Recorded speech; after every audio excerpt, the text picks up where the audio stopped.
Підтримайте наш канал на канапі. Підпишіться. Григорій Косинка. Вибрані твори. Київ. 2002 рік. Оповідання на буряки. Згадка з дитячих літ. Літо. Починає благословитись на світ. Мати рве на городі росисту цибулю, меле пляшкою сіль і кладе з сухою паляницею до торби рукава. Ранішній солодкий сон. Страшенно хочеться спати, аж пахне і сниться. Біліє полями туман, а росою молоко. Холодне і смачне-смачне. Перекликаються півні. Слухаю, щось легенько гладить голівку, плаче. Прокидаюсь. Це я, моя дитино. Вставай, пора. Шаповал пробіг недавно до зборні, збираються. Розкрила свитку, глянула на порепані ноги сина. О, діти, діти, на буряки, пузатим служить, весь вік поневірятись по наймах. За що? Де ж тоді Бог? Ні, далі цього не буде, люди. Нічого, сину, я не плачу, самі сльози ллються. Снилось молоко? Ех, горе наше. Вмиваюсь холодною водою на ганку, коло вікна шелестить листя явра, а підняті нерви дратує туман з росою і сердито, мовчки гострю сапу. Мати молиться до кривавої сонячної смуги на вікні, а журливо поглядає на мою маленьку жваву постать. Кривиться, і сльози, як золото, котяться по блідих щоках і падають росою на жовту долівку. Сьогодні, мамо, треба купити тому рябому собаці півпляшки. Не дає гонить 2 рядки, треба підмазати. Ой, нещастя! Де ж того четвертака взять? На буряки, дівчата молодиці. Загавкали собаки, і вулицею пробіг, як козак, чорний загорілий приказчик, і знов кутком покотилось. На буряки. Хапаю мовчки торбу і сапу до панської економії. Оглянувся, шелестить явір, лащиться лиско, а над ярками зайнялася, горить червоним полум'ям смуга неба. 17 копійок день, маленький брат, мати. Ех, вітром врізався в росисті стежки, далі тихо, таємниче. Боже, коли б гонить сьогодні 2 рядки, яке це щастя, 2 рядки, синя сорочка, хліб. А як же пани? Росистий ранок заплакав дзвониками. І шляхом до пристані фаетон, близь-близь, колесами, аж смішно стало. Купаюся в добрі чужому, ми робимо, ну да так, пан наш ворог. Засміялись дзвоники шляхом аж на вигоні, і тільки чути голосну пісню попільниць, та іноді хапливе рушай. Усе змішується. Пісок холодний під ногами, пісня. Ой, горе нам, молодим, з цим приказчиком дурним.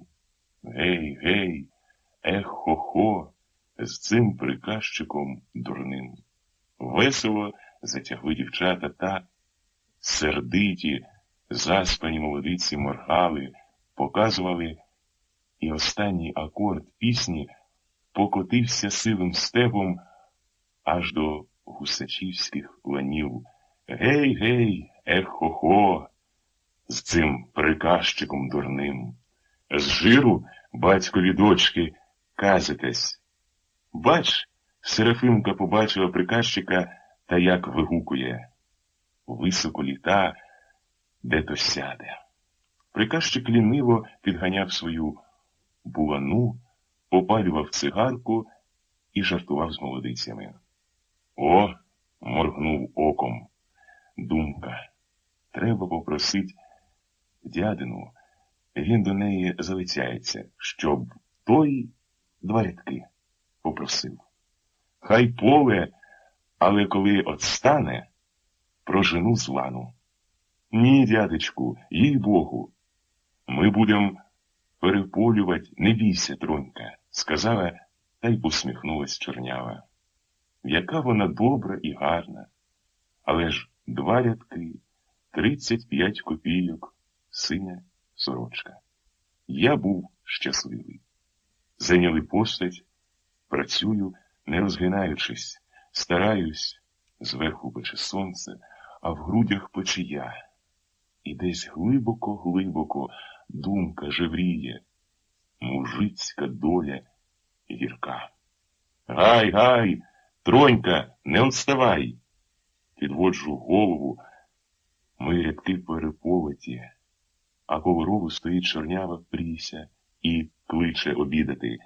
І знов хороше і смішно. Почервонів і дістав цибулю з торби, обідаємо. До полудня працюють мляво, а коли попише табельщик, починають, як каже рябий Шаповал, дуріть.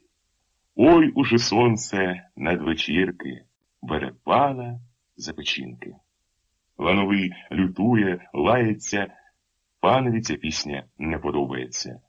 А хтось на злість знову бере, нехай ріже, нехай.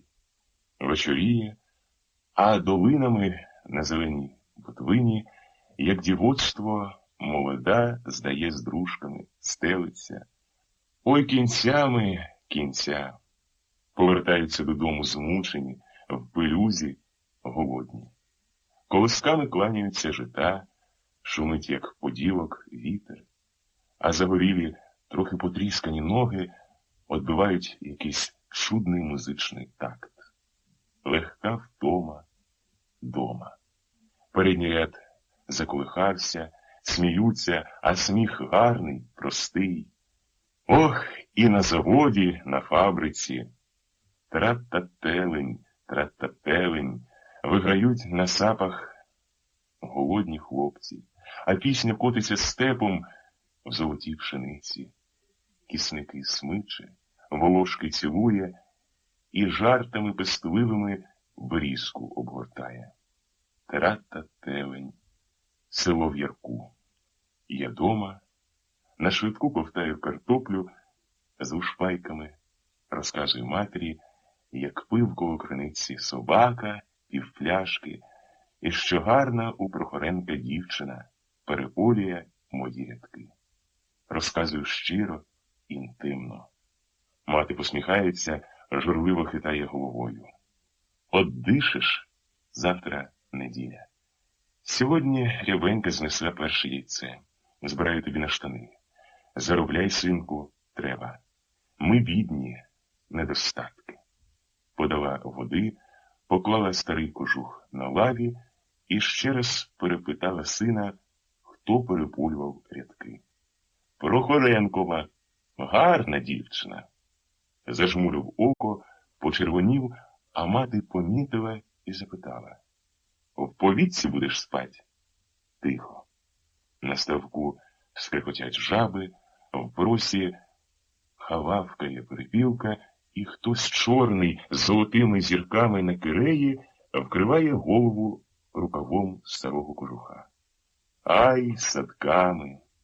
О, танцюють зорі, блищать сапи, співають дівчата. А попереду уквічена любистком Пріся йде. Чорні коси з пшеничними колосками, сміється, жартує, лізе через перелаз. Цілую холодний рукав кожуха, спросоння посміхаюсь і сплю дитячим сном. Ніч.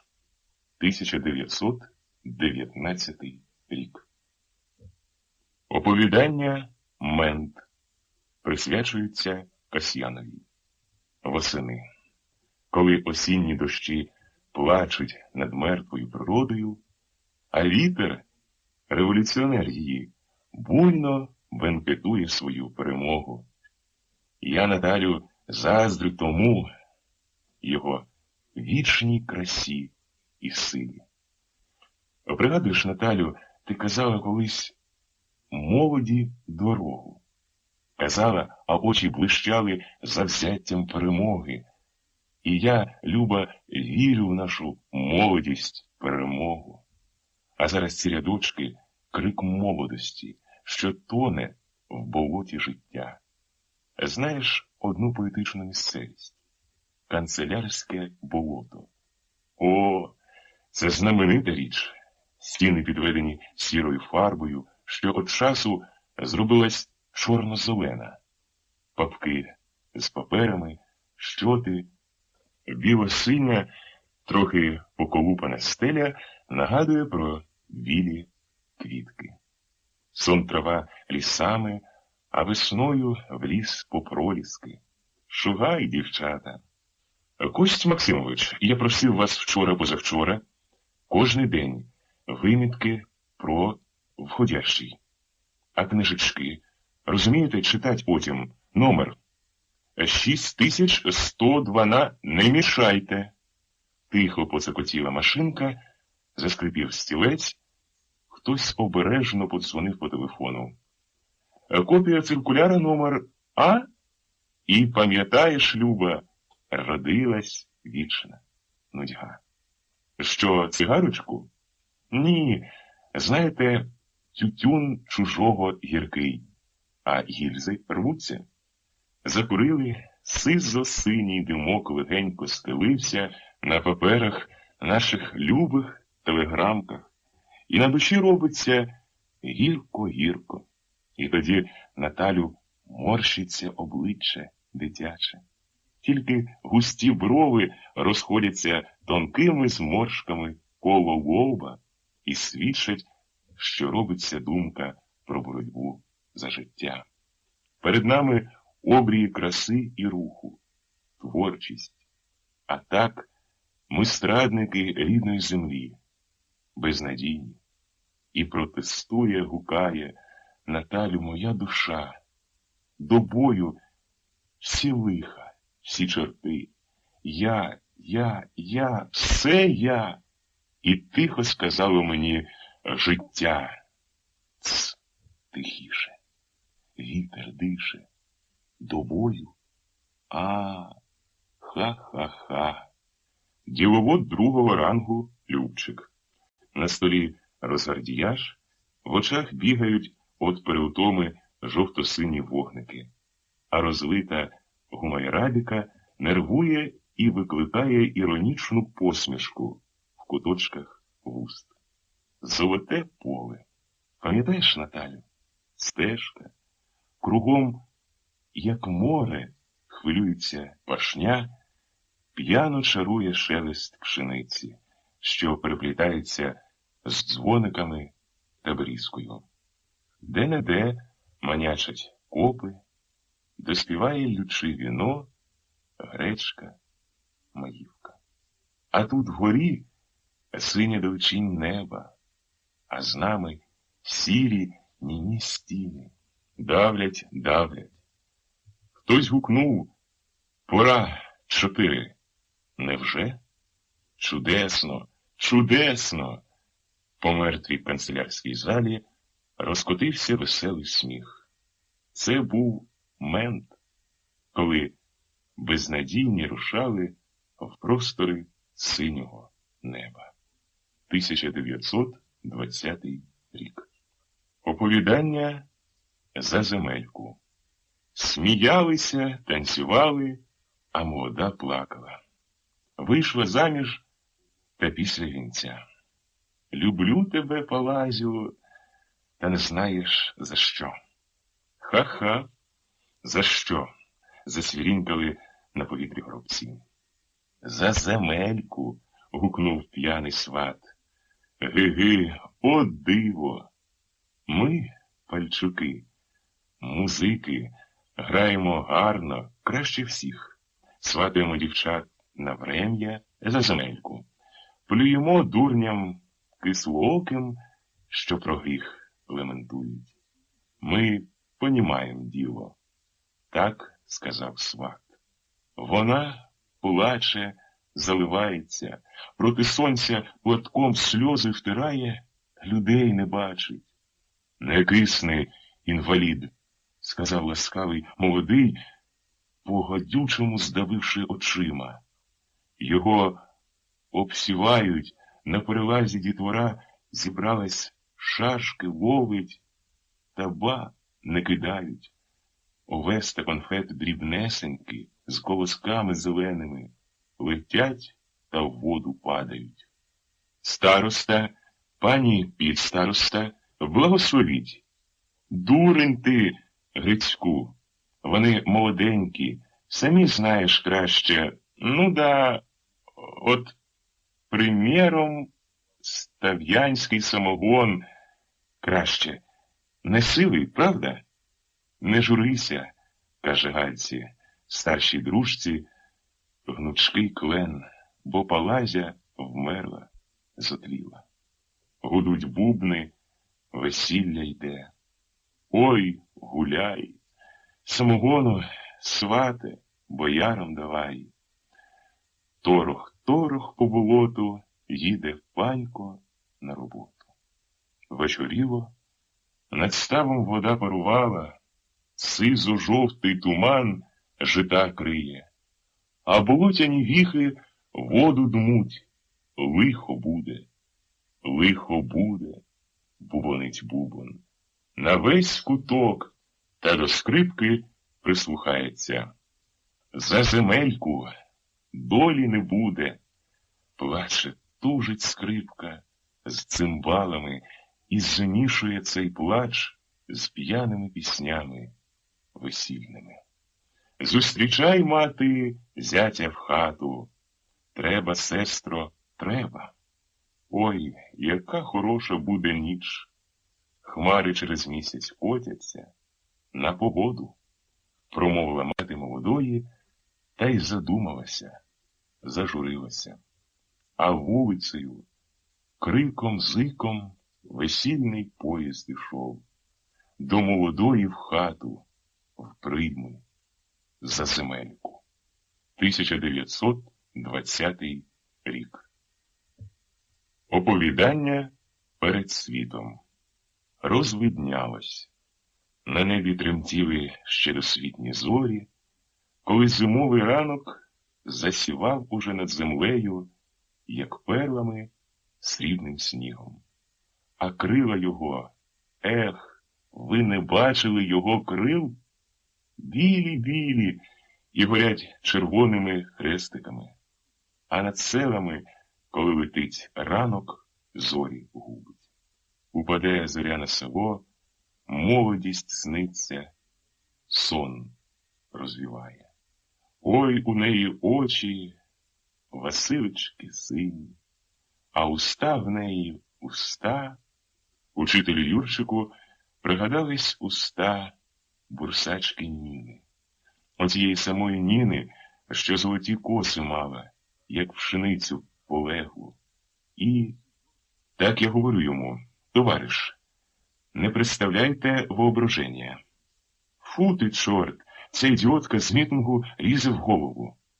Поправив подушку, і заспані очі снились на голові грубі. Там кралась якась сонлива та чиста тінь, а цікаво. На столі злякано пошаруділа миша, далі затихла, притаїлась, і з груби на лаву кіт, очі, як дві жарини, а ступає легко-легко. Няу, няу, незадоволено плигнув. Боротьба, ай знову. А уста в неї уста. І почала тоді снуватись, як на витушку, срібна нитка про дитячі літа. На дворі гуляє люта зима. Ой, люта!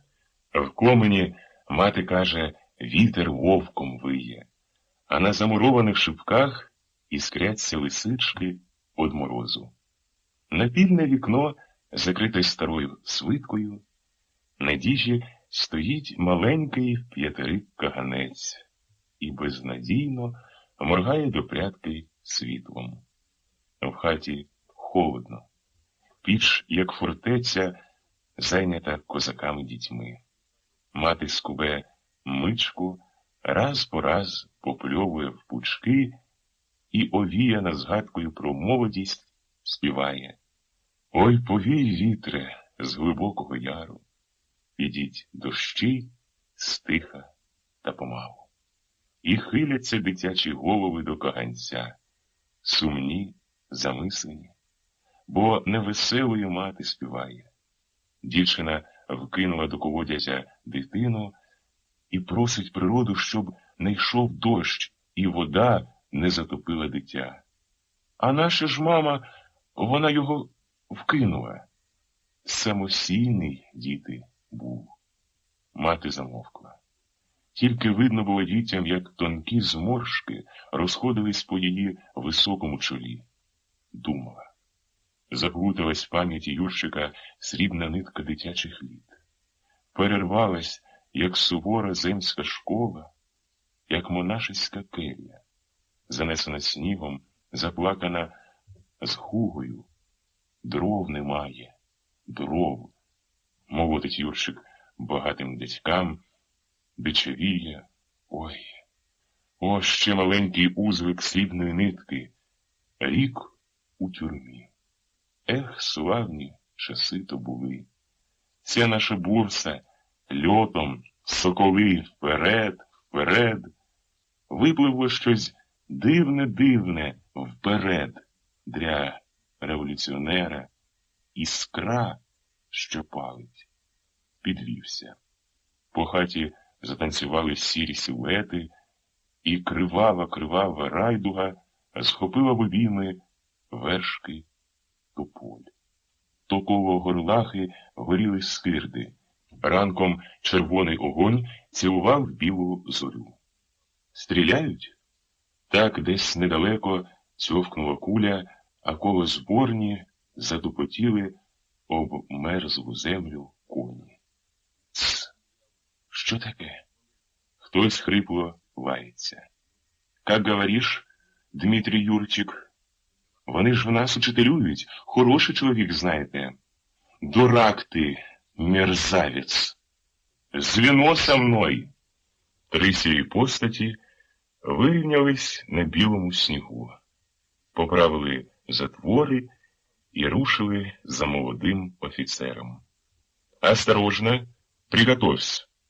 Прикладом рушниці скочили з бігуна сінешні двері, і Юрчик зрозумів, що йдуть по його. Так, перед світом прийшла його смерть. Митро Пилипович, Митро, злякано гукала в печі баба, далі затихла. Господи, знов люди мокнуть. Юрчик устав і сів на ліжко. Сірі постаті, наставляючи рушниці, війшли до хати. «Ви Юрчик?» Пьяный нервовый голос. «Так, вы делали украинизацию школы. Трудовые принципы. Сволочь!» Голос офіцера затремтів, і він хрипло, як кудись поспішав, кинув до сірих людей. «Большевізма, голубок, захотілось. Я почав і не скінчив, Юрчик. Айсьо!» Почулася якась дика команда. І перервалась тоді срібна нитка. 3 кулі впилися в тіло Юрчика. А він з кривою іронічною посмішкою, коли падав на долівку, шептав: «Вперед, вперед!» Був ранок.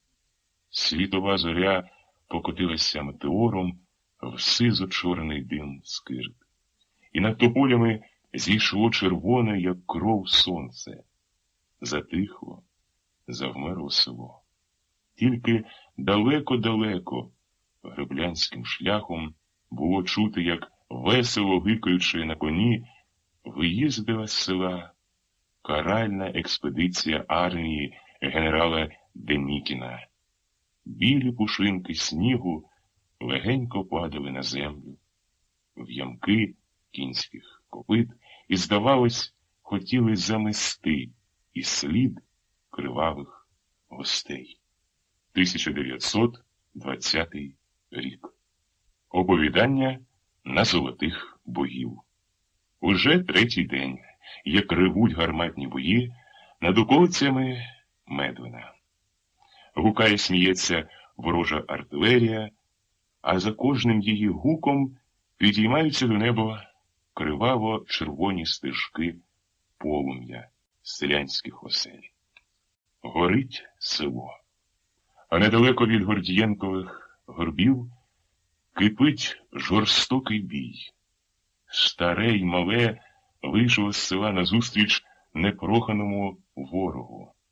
Б'ється червона селянська воля. Умирає на своїх осмушках та обніжках, але боронить тілами, кров'ю свої оселі од армії золотих богів. Клекотить бій, гарячий, червоною крівцею вмитий. А наші, глянь, Параско, Чубатенко, за мною вперед! Та-та-та, залопотів крилами смерті кулемет, а з рову ура, слава! Хлопці, ріж і бий, дай кулемета, Сенька! І летить. Чуб, як грива на вороному коні, розсічується на льоту вітром. В очах гартується залізо з кров'ю, і смага з піни на губах прилипала пилом, чорніє. Летить сонячною курявою Сенька-кулеметник і строчить умілою рукою по ворожих лавах. А бій кипить. Ось уже пішли до бою з вилами, сокирами, а ворог стіною муром налягає, щоб розбить селянські ряди. Чорна кобуровка майнула на козацькому шляху. З батареї б'ють, з вилками на шлях. Сіра курява пронизалась свистом куль, упала чорним шаром на обличчя людські. Прикладом гада. Затремтіла під сонцем, стеблом зомліла гречка. Похитнулась назад, ай! Креше полум'я, іскриться, а в диму, як чорні примари, мріють над селом тополі. Попелом припалі, жовта язиката змія блискавкою прорізала дим і цюй, цюй. Співають кулі і рветься пил горбами. Юшковці одходять, і куль немає, і... Страшно, рішуче гукнув тоді до селян Чубатенко. За погорілі наші хати, за кров братів, за волю нашу вперед. Якась невідома сила ревнула по звіриному з грудей селянських. Підняла степом помсту і пішли. Окропили білу гречку з медами, гарячою кров'ю. Поцілували востаннє горби і сонце здивоване стало. Похитнулись вороги. Слава, слава! Покотилась луна ярками та долинами. Чубатенка нема, і тінь хрестом лягла на гречці. Цюй, цюй, співають кулі, і рветься пил горбами. Гей, хлопці, пшеницею до шляху, ворог нас обходить. І побігли бойовики до шляху, а за ними Сенька-кулеметник вискочив на шпиль, стрічку нову в кулемет заклав, а тоді, ой, хто ж це так здорово вціляє? Упав коло кулемета, червона кров Сеньки полилась на потолочену пшеницю. І гаряча, гаряча збігла стеблом на суху землю. Заплакали села. Уже не чути, як гукає гармата. Далеко-далеко отступило військо золотих богів, а на місці гарячих боїв селянської волі лишилась чорна руїна, полита сльозами, як дощем. І тоді озолотило сонце похмурі хмари на заході і втопило червону багряницю, як той сум, у ставу, та й прослало над пожарищем.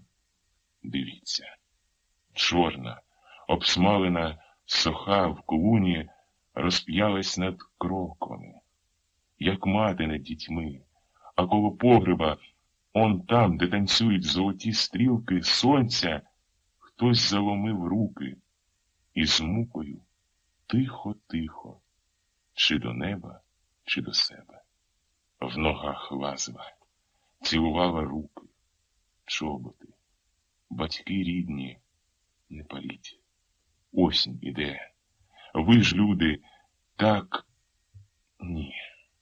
Цілі вулиці викошено огнем косою, чорні повалені хати, щербаті повітки, і все віками дбане добро, а в постелі тріє горе матері.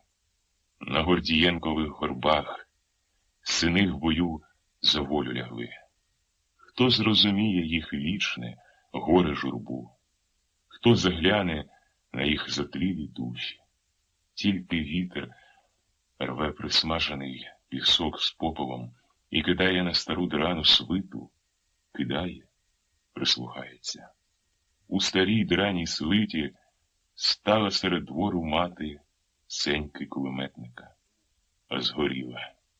3 малих дітей, як мишенят, і старшого вбито. Стоїть пшениця потолочена, серпа просить, а вони кров'ю поливають. Ой, у полі жито копитами збито. Хи-хи. Дочко, Парасю, бачиш, як обніжком Сенько з кулеметом.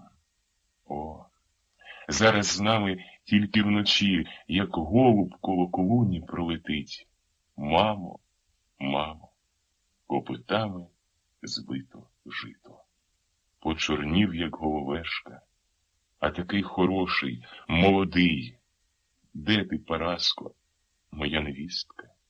Пшеницю будем жать, як золото, снопи класти, бо горобці п'ють, як золото снопи класти. Серед лісу слухала сива тінь діда Андрія. Слухала, плакала. Стерялась бідна од журби, як чайка б'ється грудьми. О, знов, ой, не зорі з неба, горе. Обхопила руками обгорілий стовп у воротях і страшно нелюдським голосом заспівала коло дітей. Ой, голуб ти сивенький, ой, скажи, скажи ти мені, де мій син молоденький? І замовкла, заніміла. Легко повіяв вітер, далі притих, послухав горе журбу матері і, здавалось, сам заплакав над потолоченою кіньми пшеницею. 1920 рік. Оповідання «Троєкутний бій». Ніч. Електричні ліхтарі, як парубки, моргають на молоді тополі, милуються, грають світлом на біло-зеленому листі. І сміються, переливаючись метеорами, зорі в безодні небесної. Зуй бах! Над мільйонним сонним городом свище гарматне ядро. Жахливий пронизуючий свист. На вулицях тихо-тихо. Десь недалеко горить, як свічка, маленька крамниця. Вітер помалу підлизує своїми червоно-жовтими язиками іскри, крутить незадоволено полум'я на тонких балках, і, як вітер, важко дише і пересказує до нової жертви – зеленого штахету. По радіо з 1-го по 4-й поверх пролунало: Б'ють по вокзалу, летять через нас, чуєте? Краще біжить, бо не чу, де горить. Настала невеличка тиша. І, сміючись, як молодість, покотилась серед молочного туману ранку нервові звуки піаніно, ріжучі, буйні, повстанчі.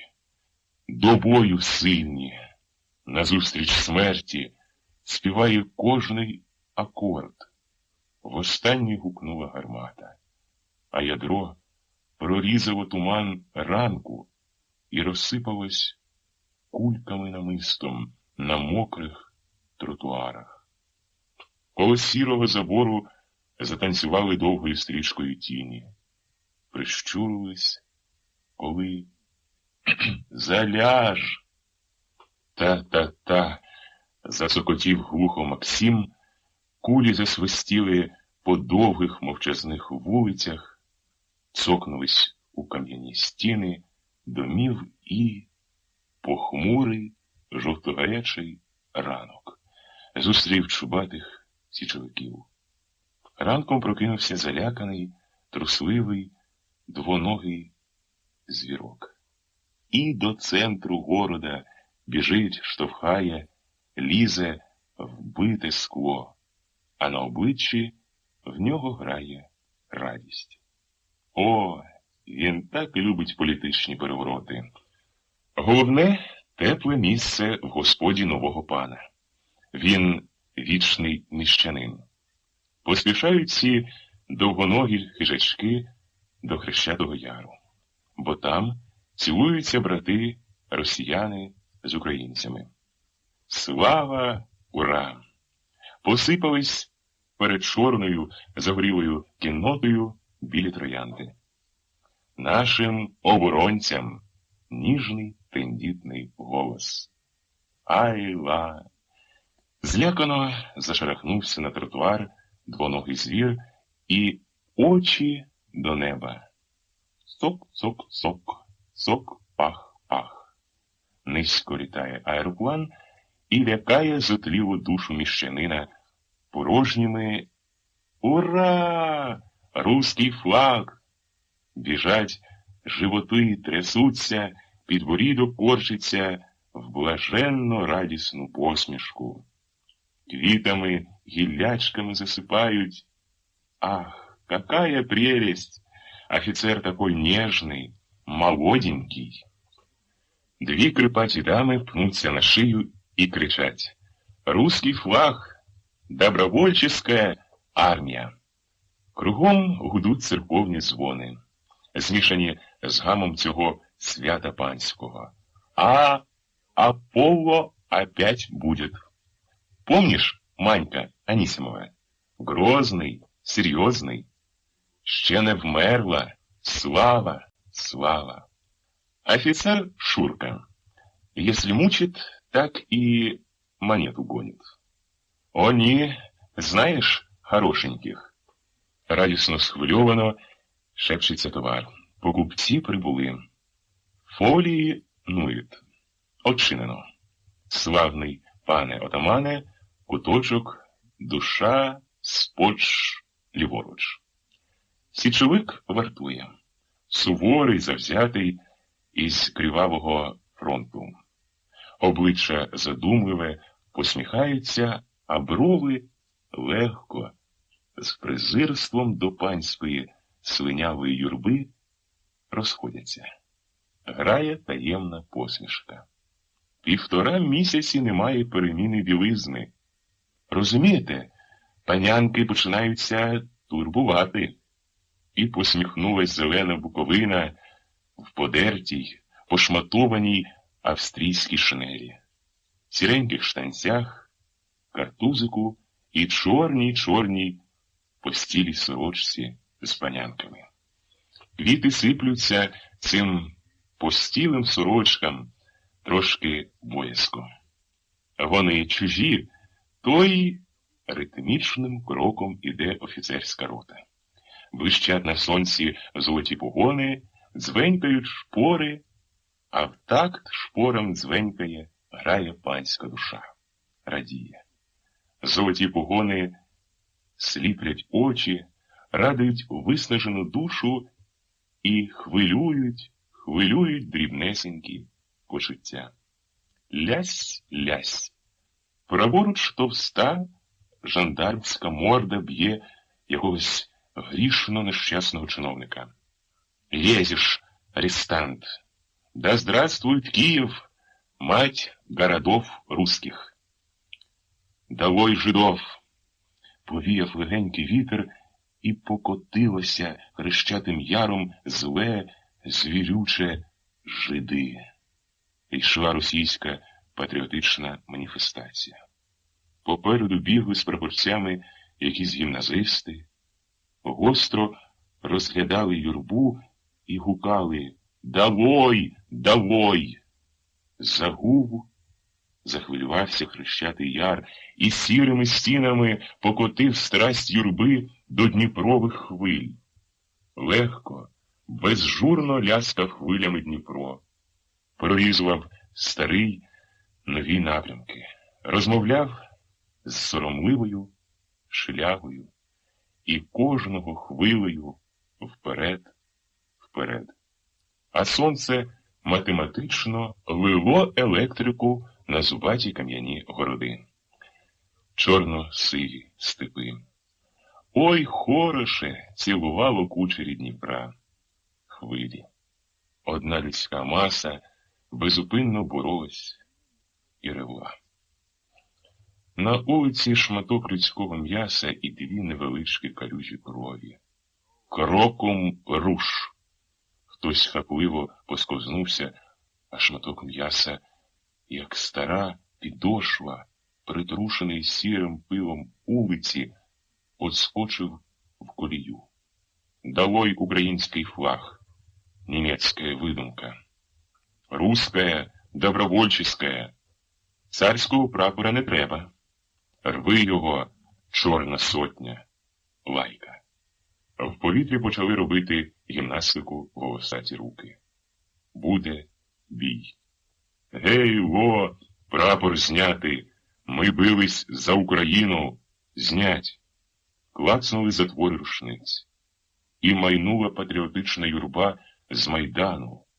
Тільки зелена буковина в сірій, австрійській шинелі, як Христос на муках, заціпила рішуче рушницю до бою. Не пора, не пора. Хрипло затяг якийсь патріотичний голос, далі урвався. Гр, гр. На Майдані за шматок людського тіла, перетрушеного пилом і облитого червоною кров'ю, зчепились в боротьбі дві чорно-біластих собаки, лютих, голодних. Січовик прицілився, постріл, і все змішалось. Затанцювало, залило. Десь прожогом пролетіла кавалерія. «По ескадрону!» Жахливий крик. Тікають, давлять, коні стають дибки, а за обгорілим зеленим штахетом нервово цокотить кулемет і строчить, зуй. З вокзалу свище на залитій вечірнім сонцем бані Софії гарматне ядро. Уй. Обмежалось над Печерськом небо червоно-сизим полум'ям, а шестидюймовий назад і клюкнув носом в зелено-червоні огники семафора. Поважно, рішуче, як кобець, гукнула за Дніпра троєкутним боєм більшовицька артилерія. Засміялась червоними поділками залізна птиця над жахом мільйонного города вічних міщан. А з-за Дніпра і застигла од жаху блаженно радісна посмішка на обличчі панському. Закам'яніла.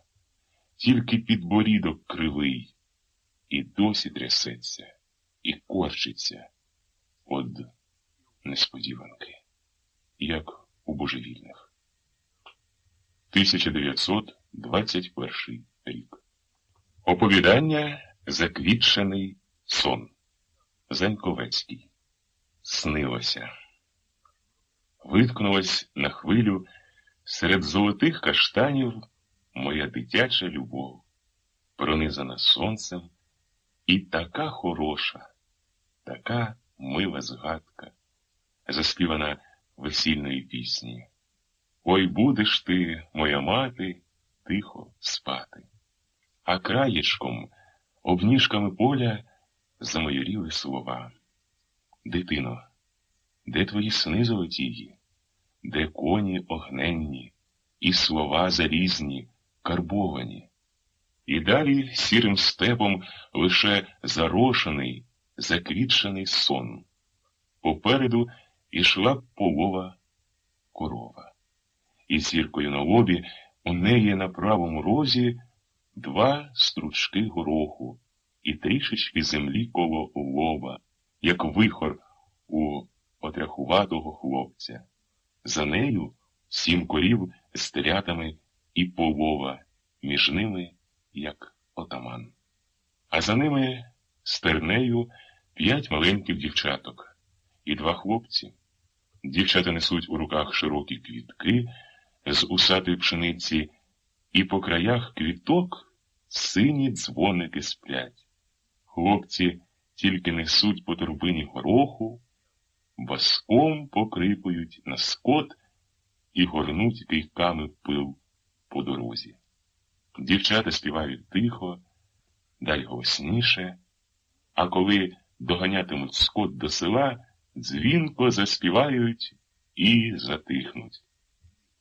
Тільки кучерява Оленка висмикувала із своєї квітки червону мачину і розтрусила її пелюстки по дорозі, промовляючи: «Хай буде на жнива, хай буде на жнива». Жнива. Моргнула оком торбина з горохом, засміялась, оступилась на стернину. Ай-ай-я, і пилом припали мої пастухи. Снилося. Кучерява Оленка, мов любов дитяча. Увечері, коли зорі цілуються, я хотів дитиною піймать на синій налигач місяць і напоїти з криниці моєї любові, а криниця моя тоді у яблуневому цвіту цвіла. І не піймав. Степом короговки замість корів замайоріли, чорні коні на зеленому житі копита ставили. Борозни орали і поорали мій заквітчений сон. І знову краєчком, обніжками поля замайоріли слова. Дитино, тоді розвіялись громами в житах зелених твої сни золотії. Полетіли коні огненні і залізні слова любові у Байкал озеро, мов сльози покапали. Кучерява Оленка з дикого поля до города приїхала. Моя Оленка ходить невміло буйним містом, отак іде вулицею, зупиниться, на щоках зацвіте соромливий мак. Вона засміється і серйозно прочитає на стовпі: хиромантка. Узнаю судьбу по картам, линиям рук, настоящее, прошедшее, будущее. Прикладе палець до губів і оком кине аж за Дніпро, на сині бори. Долю вгадує. Оленка знала чари краще, ніж хіромантка. Майбутнє її біла на студентську ногу кімната, а особливо вікно, в кущ троянди закохане, знали такі таємниці, яких місяця вже ніхто не ловив. І синій навигач увечері, ні просто він сам любовно заплутався в телеграфний дріт і косим оком поглядав на білу кімнату Оленки. Хороший насвіти йому дорогу. І зацвів тоді сум Оленки. Уже немає Андрія, Оленко. У нас, як заспівали з вечора кров'ю кулемети, то до самого ранку не вгавали.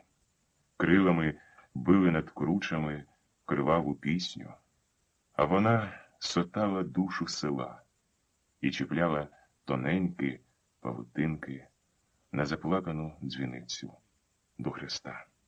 Вороне залізо лизало пісню кулеметів і плювало нею у сліпе село, а чорна жужелиця нашими зеленьками до аршин.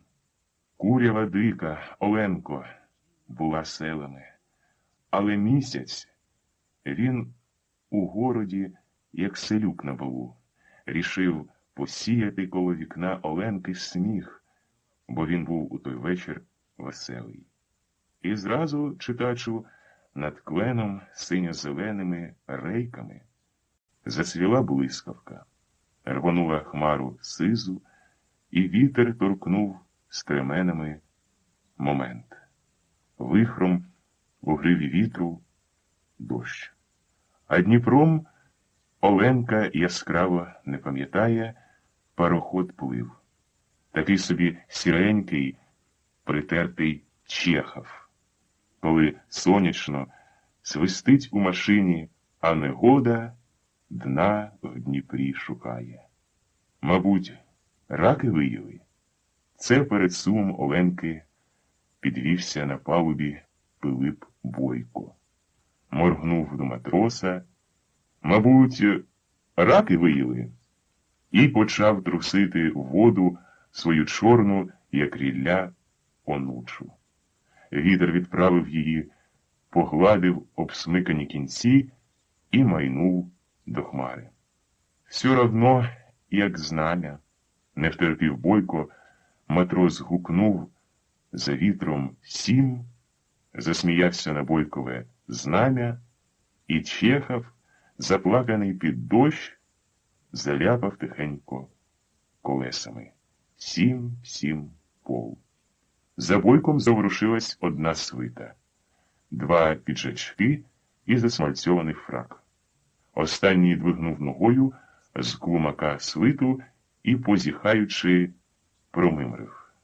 А воно хорошо, дощик і хліба підуть. Свита косо глянула на дощик, скривилась і тільки що хотіла отказати фракові насчет хліба підуть. Як жовті щелепи Бойка дико випнулись на обличчі, мов чепіві. Сірі блискучі очі впилися до столика і люто заплигали на губах. Горлянці спекулянта. Прошу, Марк Мойсеїч, буляновське, заводське, розкішне сало. Кумедний Бойко дико заверещав. Ми голодуємо, пухнемо, брешеш, проклята душа. Це моє сало, чуєш? О, дивись, попечена шкура, моє, моє.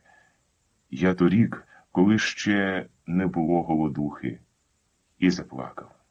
Просто підняв у здивованого спекулянта під ногами шкурку з-під сала, засміявся і далі почав плакати. Свита глухо бовкнула в воду своє слово. От що, брат, голод робить. Оглянулась і замовкла.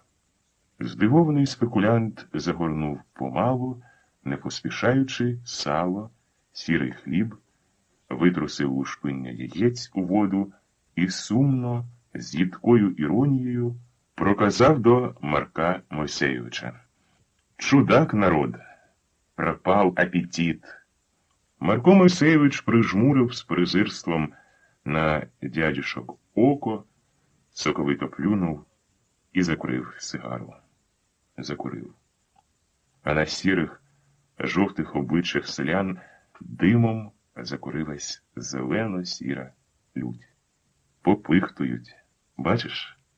Смішок затанцював по мішках, на воді і на сірих чепігах бойка. Хі-хі-хі, попихтують. І ще буйніше від споменів зацвів сум Оленки. Місяць похмарнів, минув телеграфний стовп над вікном і любовно обмережив стрімчасті зубці костьолу.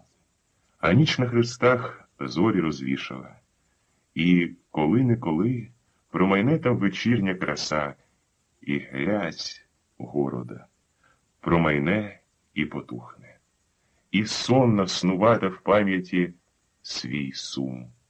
Уже немає, Оленко, Андрія. Ех, тільки останній вечір вдома. На селі сниться кумедний заквітчатий сон. Останній раз із ним у саду хуляла. А тепер дід молиться прадідівською молитвою в саду, до зір, не повертає голови до попелища церкви, де співали кулемети. Ні, перед ним стара яблуня, одноліток діда. Зогнулася розп'ята на землі гілля, і кожна гілляка хитає ніжно в унісон дідової молитви. Ах, як це нехороше!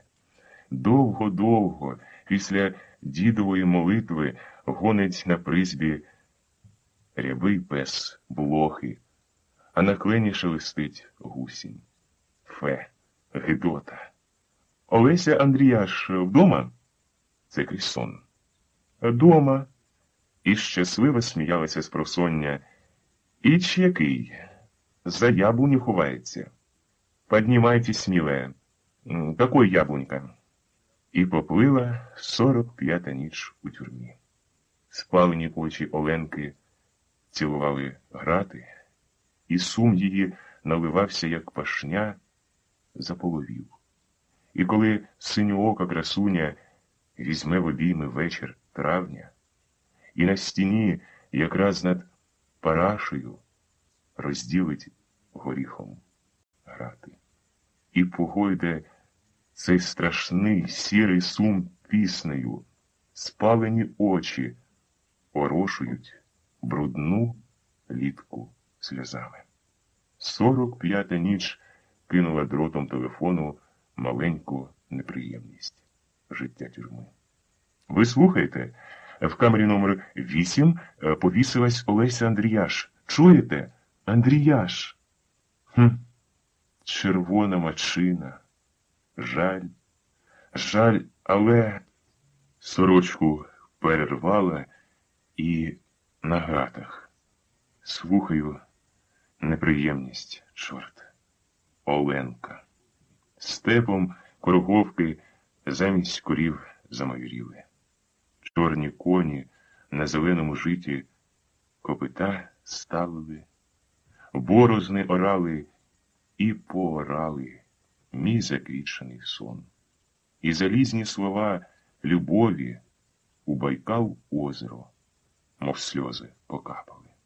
Обсипався яблуневий цвіт, і стежки засипав, і доріжки, і сумом великим сотається над зеленьками весільна пісня матері Оленки.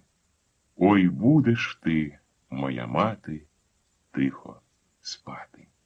1923 рік. Оповідання «Сорочка». У Горвата Божечка була хороша зелена сорочка, зарублена в поділках з широкими чохлами і сірими аристократичними гудзиками «For gentlemen».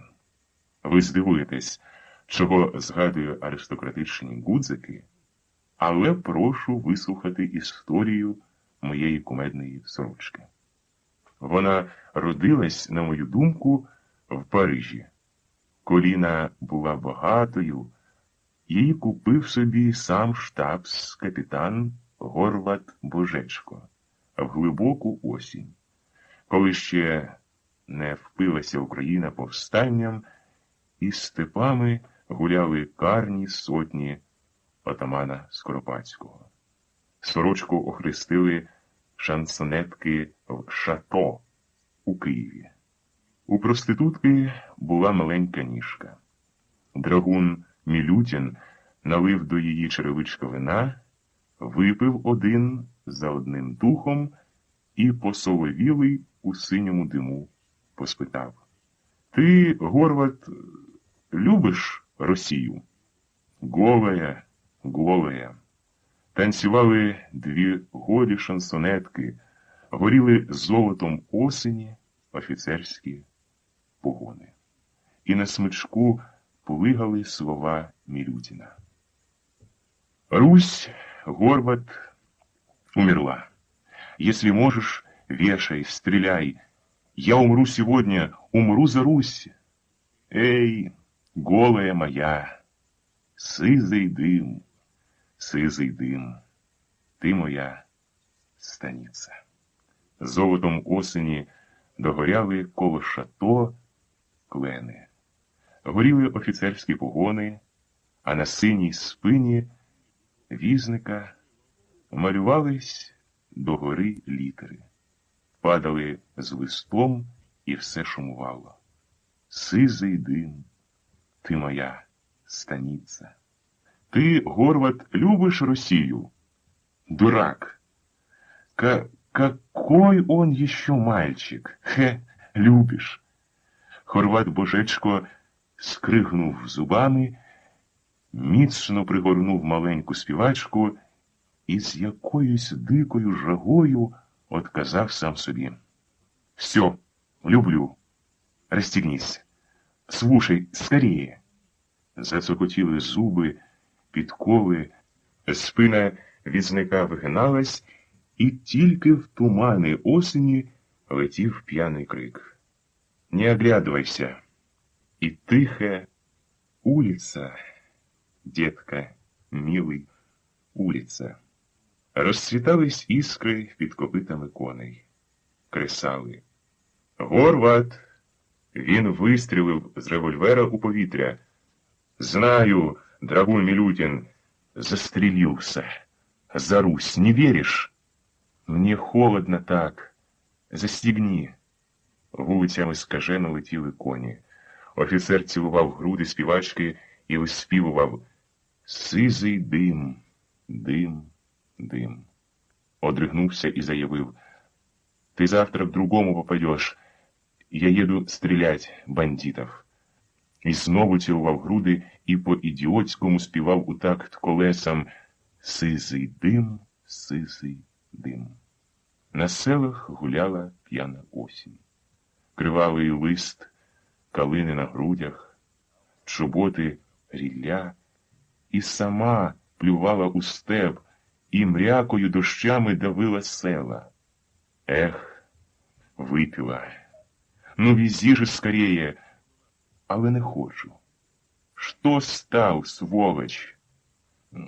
Ковбаня, господин поручик, не можно. Смикають, стали, значить. Машинка не работа.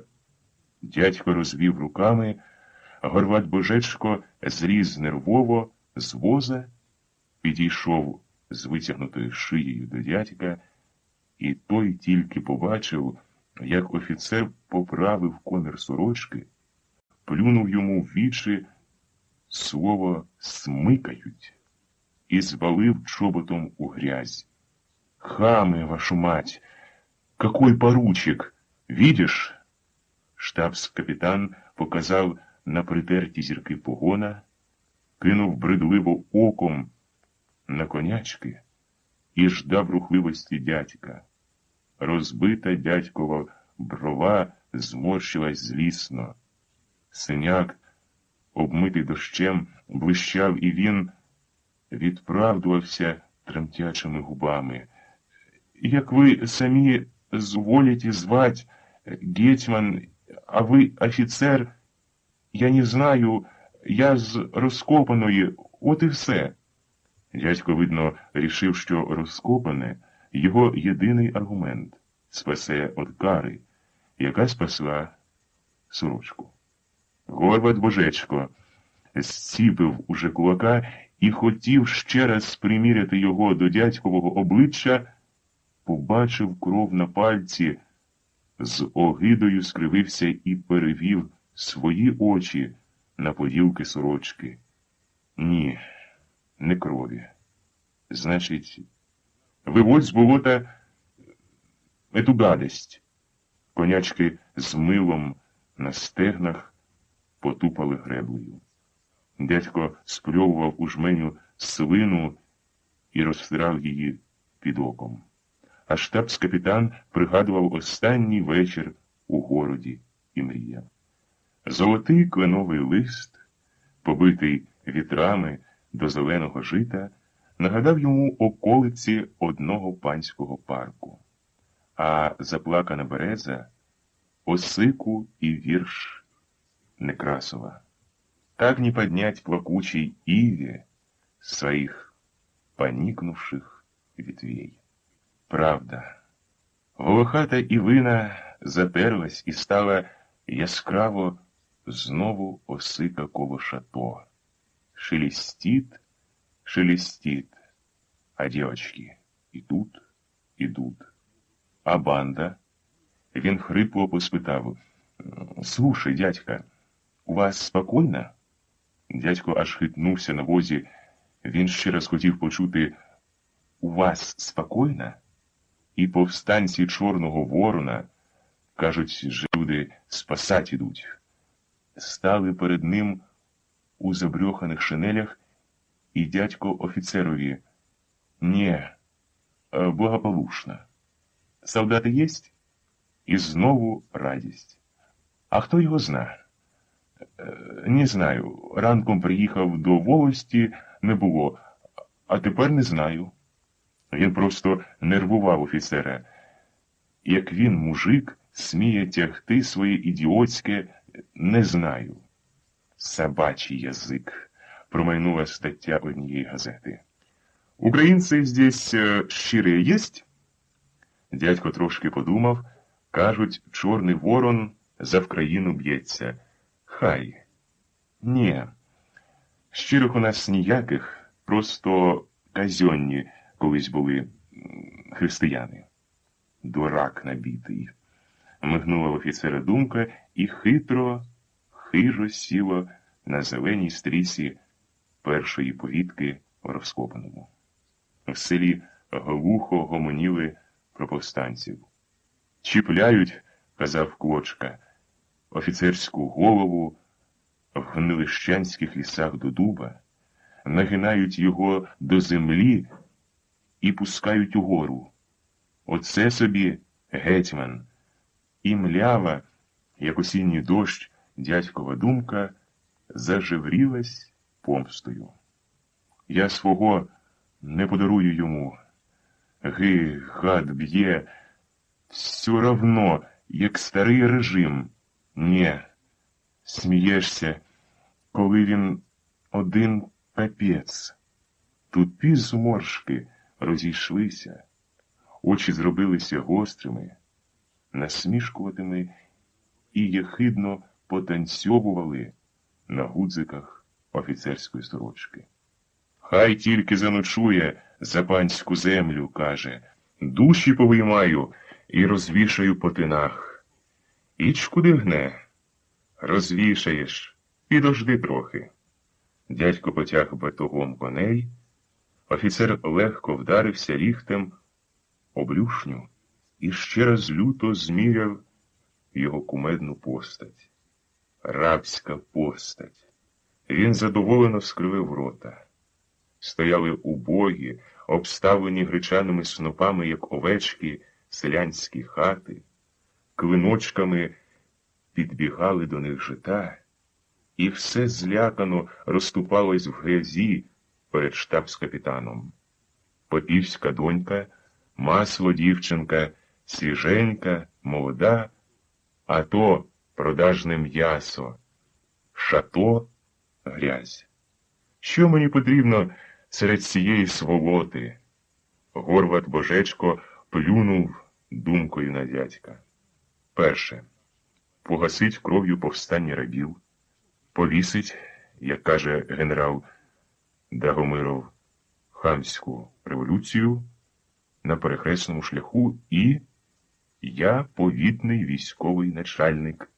Ні, це піхота полізе, просто штабний офіцер контррозвідки. А, Шурка? Він засміявся. Ідіот. Завтра треба зробити мобілізацію старих солдатів. Прийде отряд полковника Вовчанського, а я сентиментальності, Шурка. Погоняй скорей, раками чи що їдеш? Косий вовчий погляд дядька. Раками? Коли б хлопці, як упорають, хоч сорочку дали, га? От сорочка. А до Гарват божечка, мужицька ласка. Зараз, уже недалечко до батюшки. Но, сиволапка, вы, господин офицер, вечером чиїте з розкопаної, у нас благополучно, а в Гниліщанських лісах, кажуть, банда якась. Я так, щоб село тоді було не винувате, а ви самі знаєте. Банда?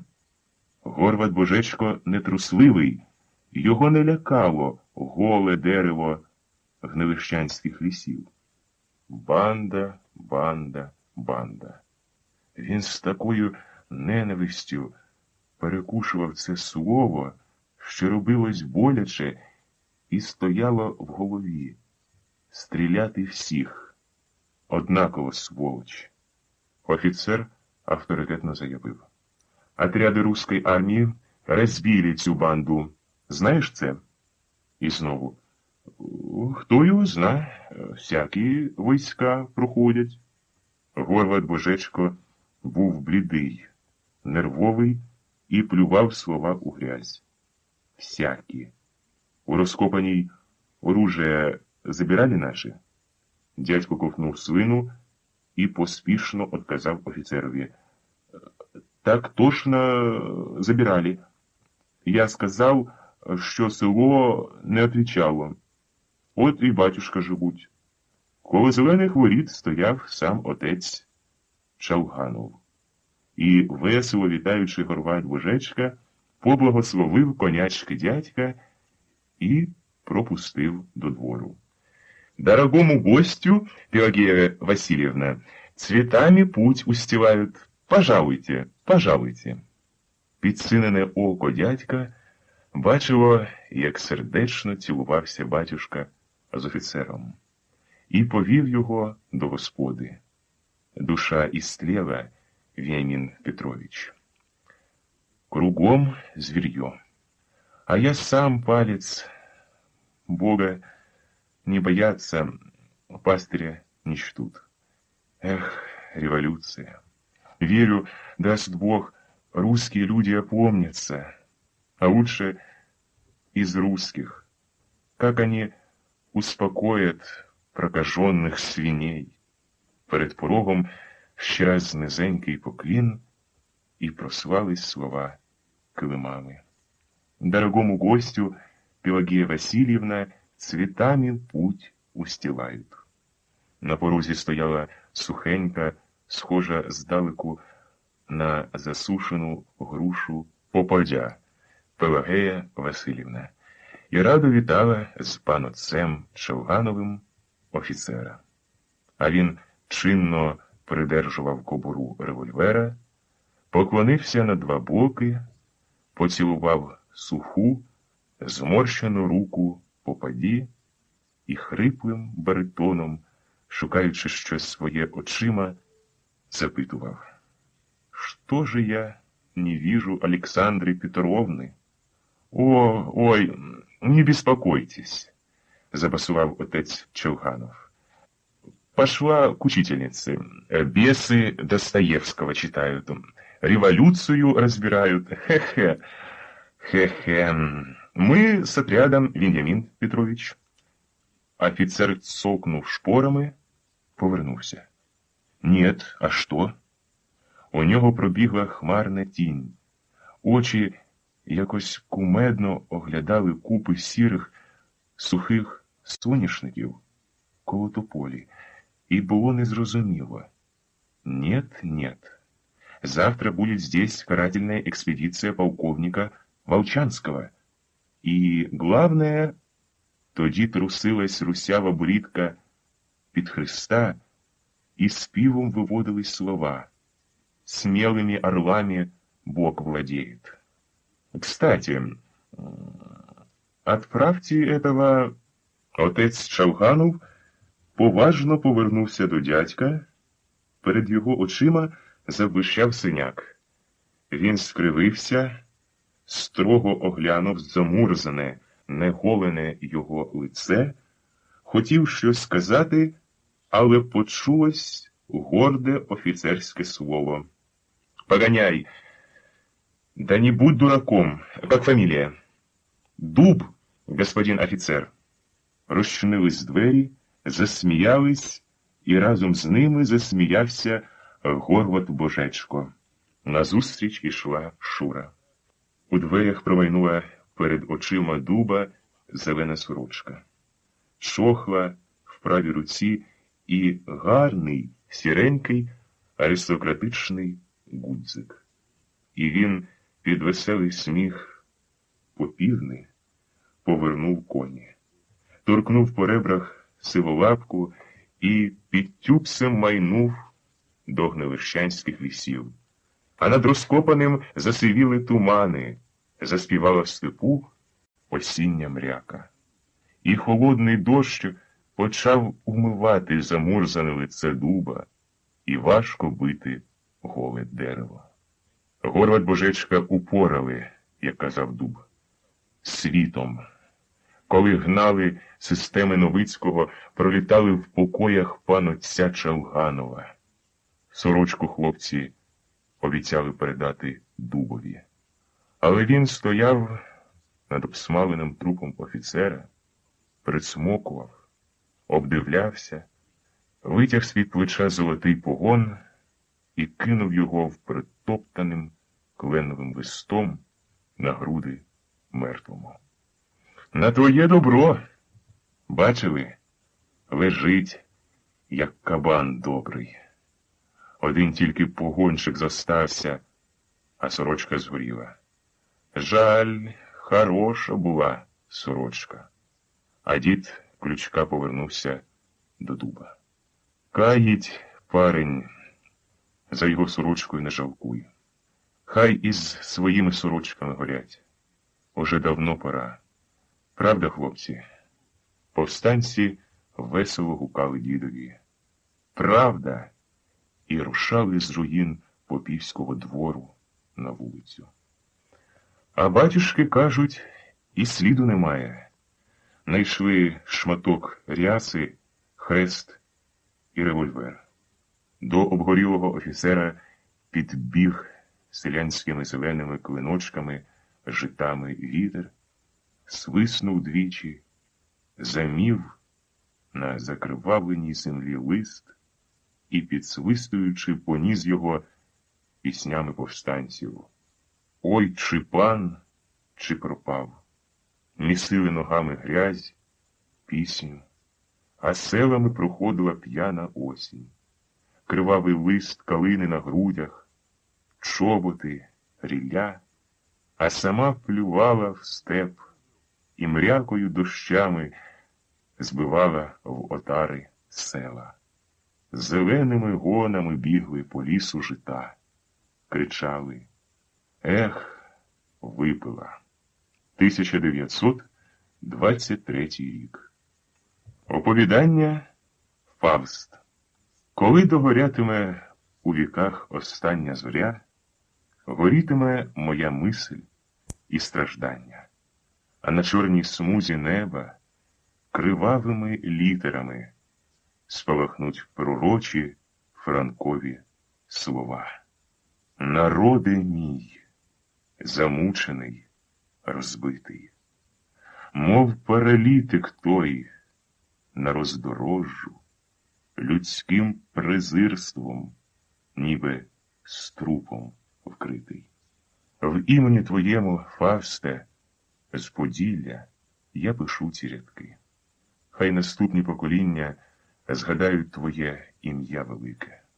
Хай на коліна стануть перед стражданнями твоїми. Дорогий мені до болю рідний Фавсте, ти не знаєш, зрозуміла річ, таких слів страшних, як народна трагедія, чужі і незрозумілі тобі слова ці. Ти до примітиву простий, адже перед своєю смертю, короткою і страшною, ти зумів тільки намалювати в камері номер 12 маленьку труну з хрестиком і видряпать під тією труною нігтем на стіні своє ім'я і прізвище. Прокіп Конюшина. Оце і все. Тоді саме різдвяні ночі вклепав мороз, коли до нашої камери привели із тюремної секретки Конюшину. З обличчя був сивий, схожий на Фавста, що його звикли бачити у виставах оперових театрів. Губи Конюшині опухли. Він ловив і ковтав тепле і важке повітря камери, а сам робив тремтячими руками якісь дивні рухи, ніби збирався шугнути у якусь безодню. Махлюватий селюк. Він підозріло оглядав усіх присутніх, до всіх ласкаво посміхався, шептав щось, а далі несподівано сів на краєчок нар і голосно під регіт присутніх заявив: «Диви, от історія. І тут люди є, га?» Камера, повторюю, зустріла слова Конюшини сміхом. Уперше вирішили всі, довелося людині познайомитися з тюрмою. Офіцер Клінцов, що любив тут залякувати таких новачків, пильно оглянув Конюшину з усіх боків, іронічно скривив рота і суворо, допитливо звернувся до Конюшини. «Бандит!» Конюшина мовчав. Тоді офіцер, не стримуючи більше сміху, сказав до всіх присутніх у камері: «Фауста привели. Посидим больше, Гёте увидим. И все-таки, парнишка, за какие грехи тебя в нашу камеру пригнали, а?» Конюшина не поспішав відповідати. Він звів стомлені очі на згорбленого Клінцова, на всіх, і несподівано запитав офіцера з ноткою злоби: «Хіба тобі не однаково?» З кутка недалеко пролунав хриплий бас. «Правильно. Молодець, Фавст. Так і треба отказувати. Він же тебе не питає, чого ти погони згубив?» Вирізнився до Клінцова той такий хриплий голос з кутка. Клінцов в'їдливо огризнувся, але його ніхто не підтримав. Правда, усім до вподоби було нове прізвище, що його дав Конюшині Клінцов – Фавст. То нічого, що сам Конюшина не розумів, до чого воно. Прізвище таке.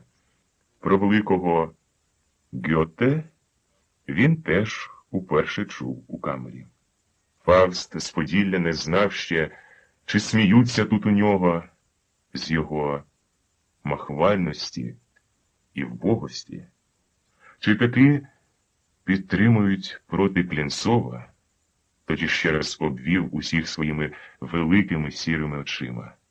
Побачив глузливу усмішку на устах Клінцова, але все-таки вирішив чомусь, що таки підтримують його, Фавста з Поділля. Урочисто витяг з кишені засмальцьованого кисета, поклав його на білі, латками вкриті штани, добродушно засміявся. «Куріть, хай дома не журяться», – сказав він. «Добре тут у вас, а я так добре, що й казати не можу. Тепло, затишно, а головне – люди є. Там, де я був, і раптом замовк. До віку б гадам таке добро», – захопився з кутка той такий голос, що підтримав був конюшину проти Клінцова. Фавст здивовано підвів очі. Чи не сказав він якоїсь дурниці? Здається, що ні. Але краще йому не цвенькати, бо тюрма, сам знає, не любить дуже балакучих.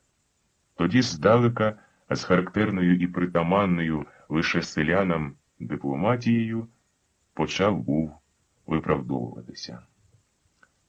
«А я у вас скажу тому добре, що тепло, нари є.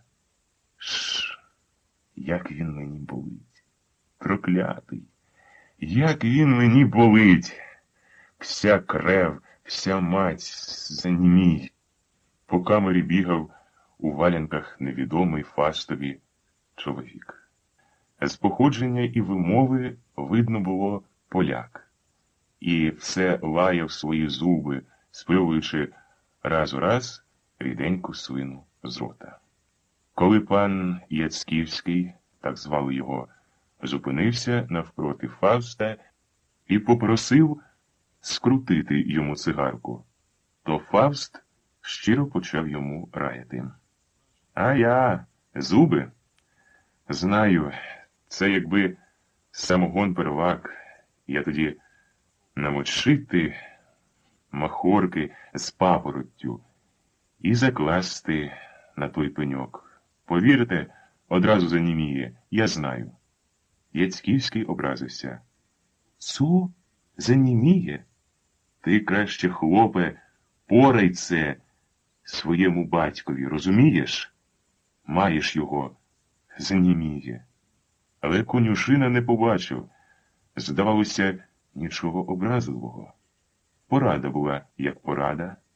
Йому навіть зробилося трохи смішно, що такий плюгавий панок у валянках, а дили настовбучився.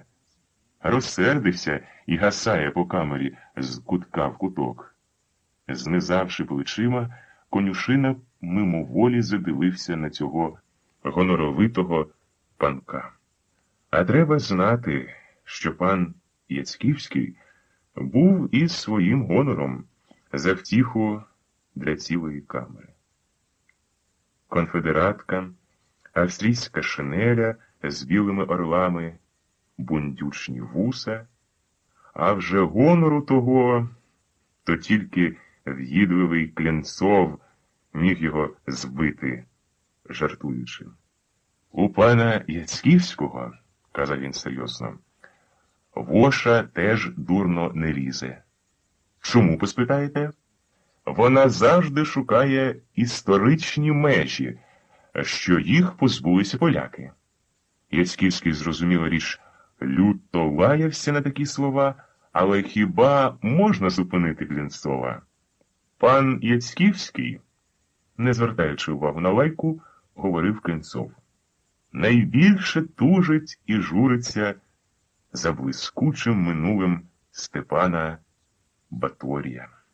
А щодо вошей, то я на власні вуха чув, як він запитував одну блондинку. «З якого воєводства, пані?» «З Бельведеру?» Це, повторюю, була, між іншим, побутова дрібничка, не варта серйозної уваги, бо сварилися ми день у день разів 5-6, коли говорили про такі гострі теми. Я занотовую цю дрібничку тому, щоб колись замалювати образ Клінцова, як носія великодержавного шовінізму. Пізніше, коли Фауст спав поруч мене, йому на світанку розповідав, снилися сади у білому цвіту і зелене поділля. Весна, казав, часто сниться мені. Ми тлумачили ті сни так, що швидко Фавстові хотілося за плугом, швидко йому боронити поле, бо коли сниться тобі щось зелене, то річ ясна, жити будеш. І село, казав, снилося, тліло в диму, наміткою білою з вишневого цвіту, вкривалося, а коли додивлялися до тієї намітки, то пахло йому рілля, заполена на пар. Вона пахла, здавалося, торішним гноєм, і птиця у високому небі кричала. Такий сон, говорив мені Фавст. Що він має визначати? Я пам'ятаю, не відповів тоді Фавстові, бо з цікавістю прислухався до розмови Маламета з паном Яцьківським. «У тебя болит зуб», — говорив Маламет. «Я ничего не протестую. Пусть у каждого своя болезнь. Но когда в меня острый калит, когда с меня кровь капает, когда и ты ругаешь, как я должен?» «Кумедія, їй-богу!» — щиро по-селянському казав мені Фавст. «Мені такий сон миленний наснився, а вони за парашу гризуться. Поднімайся!» У глухих коридорах свистять вартові. Брязкають ключами, а прославлений на всю тюрму сторожук благословляє матюком Христа і нас усіх. Заспана камера встає, кидає жужмом постіль по кутках і, прокашлюючись, стає по-військовому у дві лави. Був такий звичай – висотати з арештанта дух протесту, звести його бодай до образу Кононшука, що давно вже втратив свій образ людський. Декілька слів про Кононшука. Це темне і вбоге село, село, що підписує собі акти обвинувачення 3 хрестиками. А вже пізніше в тюрмі подає додолу на коліна. Коли побачиш кришку хліба, нужа на такому Кононшукові така велика і плідна, що, здається, іноді ніби його тіло навмисне засіяне висівками, вошами. Тіло схоже на рябе мило. Коли пройде вранішня провірка, завжди коротка і занадто вже ділова, Конончук сідає, як каже Кленцов, читати газету. Блондинки впилися йому в тіло. І треба довго шарувати Конончукові свої кістки товстою мужицькою сорочкою, щоб примусити тих блондинок падати і сипатися на поміст. Висівки сиплються, така нужа. Обличчя у Фавста кривиться, мов у дитини.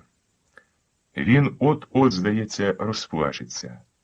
Важко зітхає, дурно хитає головою і, допомагаючи Конончукові, бере одну блондинку за лапки, кладе її на поміст і дико б'є черевиком.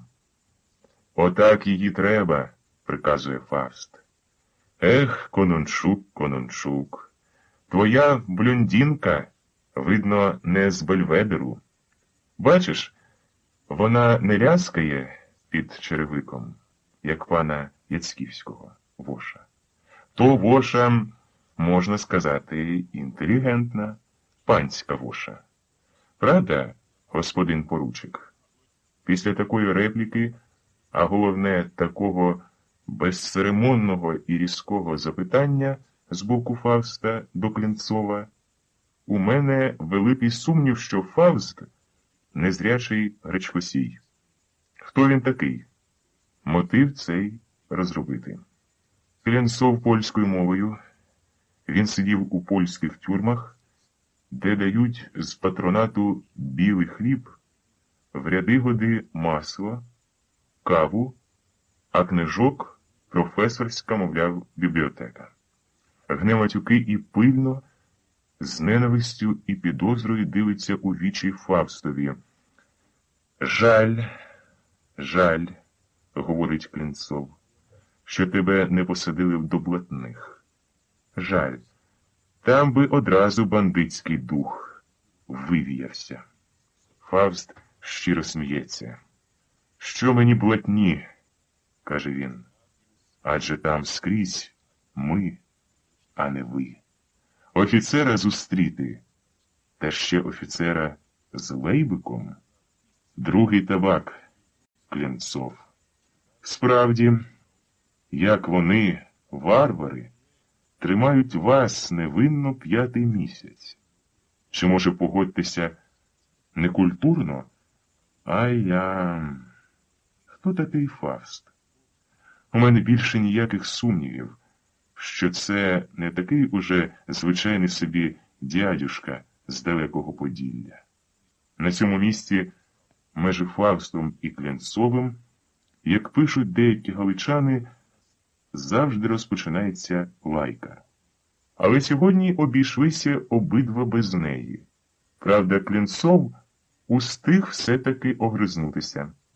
5 месяцев, господин Фауст, это еще не трепка. А ты определенно пойдешь в земельный комитет спасать самостійную. Сволоч ти, коротко ригнув Фауст. Але наш похмурий, вічно заляканий карцерами і карами староста зупинив короткою лайкою обох і, обвівши очима по всіх кутках камери, наказав ставати в ряди у 2 лави. Надходила чергова візитація тюремного начальства. Повірка по-старому і по-новому. Ще далеко до камери було чути дзвін острогів. Дзінь-дзінь, блискучі кавалерійські остроги носив, як відомо було, нам начальник корпусу номер 6. Прищуватий, синьогнідий, якийсь на виду цинично нахабний Брейзер. Євреї-арештанти дали йому прізвище «Зла собака». Він завжди, коли тільки одвідував нашу камеру, дивився у першу чергу на вбоге конончукове лахміття, кривив з огидою обличчя, так ніби він побачив кубло гадів, а на постіль Конончукову. Сплюнув на долівку, хоч нам за інструкцією категорично було заборонено плювати на підлогу, Брейзер переводив свої сухі, зеленькуваті очі, схожі трохи на баранячі, на Фавста. Він раз у раз робив Фавстові якесь запитання. Не було того дня, щоб він поминув його в ряду, не поспитавши. «В чому обвиняють тебе?» Ми всі з великим напруженням чекали на цю відповідь. Цікаво, за яку провину посадовили цього таємничого Фавста? Висидіти 3 місяці в секретці? Знали ми, не всякий зможе. А сам конюшина Прокіп удавав із себе, не було ніякого сумніву, наївного селюка з Поділля. Пильно дивилися. Разом з Бейзером у сірі гранітні Фавстові очі. Там глибоко-глибоко заховано було ненависть і зневагу. Не тільки до Бейзера, а до всіх нас. Ненависть іноді іскрами вигравала на чоловічках, тоді у Фавста тремтіли з обурення руки. Але він завжди умів стримувати свої чуття. Він спокійно, навіть занадто спокійно відповідав запитанням. За що? А я за повстання. Така відповідь нервувала Бейзера. Він не міг стримати свого гніву, він висмикував з чорної офіцерського сукна шинелі руку і, тупаючи ногою, вимахував тією рукою так, ніби намагався на всю силу вдарити Фавста в обличчя. «Бандит! Бога твою мать, а?» — оскаженіло вигукнув Бейзер. «Ми, арештанти, найбільше боялися цієї хвилини. Сказали були, глибоко переконані, що Фавст, хоч і виснажений до краю, відповів би на удар. Більше того, він готовий був перекусити горлянку». Фавст мовчав. Він тільки скалив свої здорові, білі і рівні зуби, а злоба, різко підкреслена на його мужицькому обличчі, спадала аж на сухі, колись соковиті губи. Застигала там, здавалося, разом із слиною.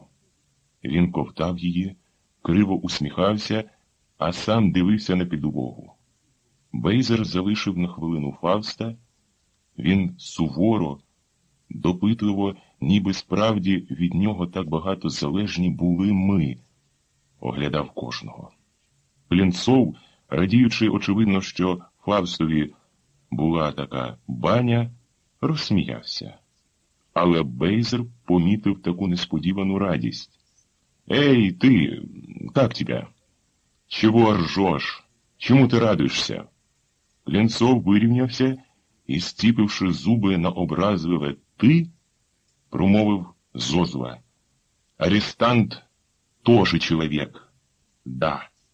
Сутки карцера», — глухо наказав Бейзер. І Клінцова, без курива і без хліба, повели кудись із камери.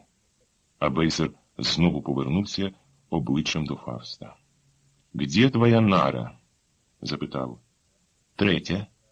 Начальник корпусу пильно обдивився з усіх боків Фавстове ліжко, торбу, рушника, вишитого з ключем журавлиним.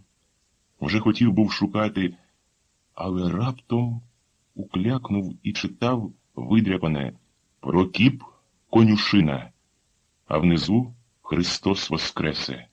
Галло. «Христос воскресе? Тоже твоє?»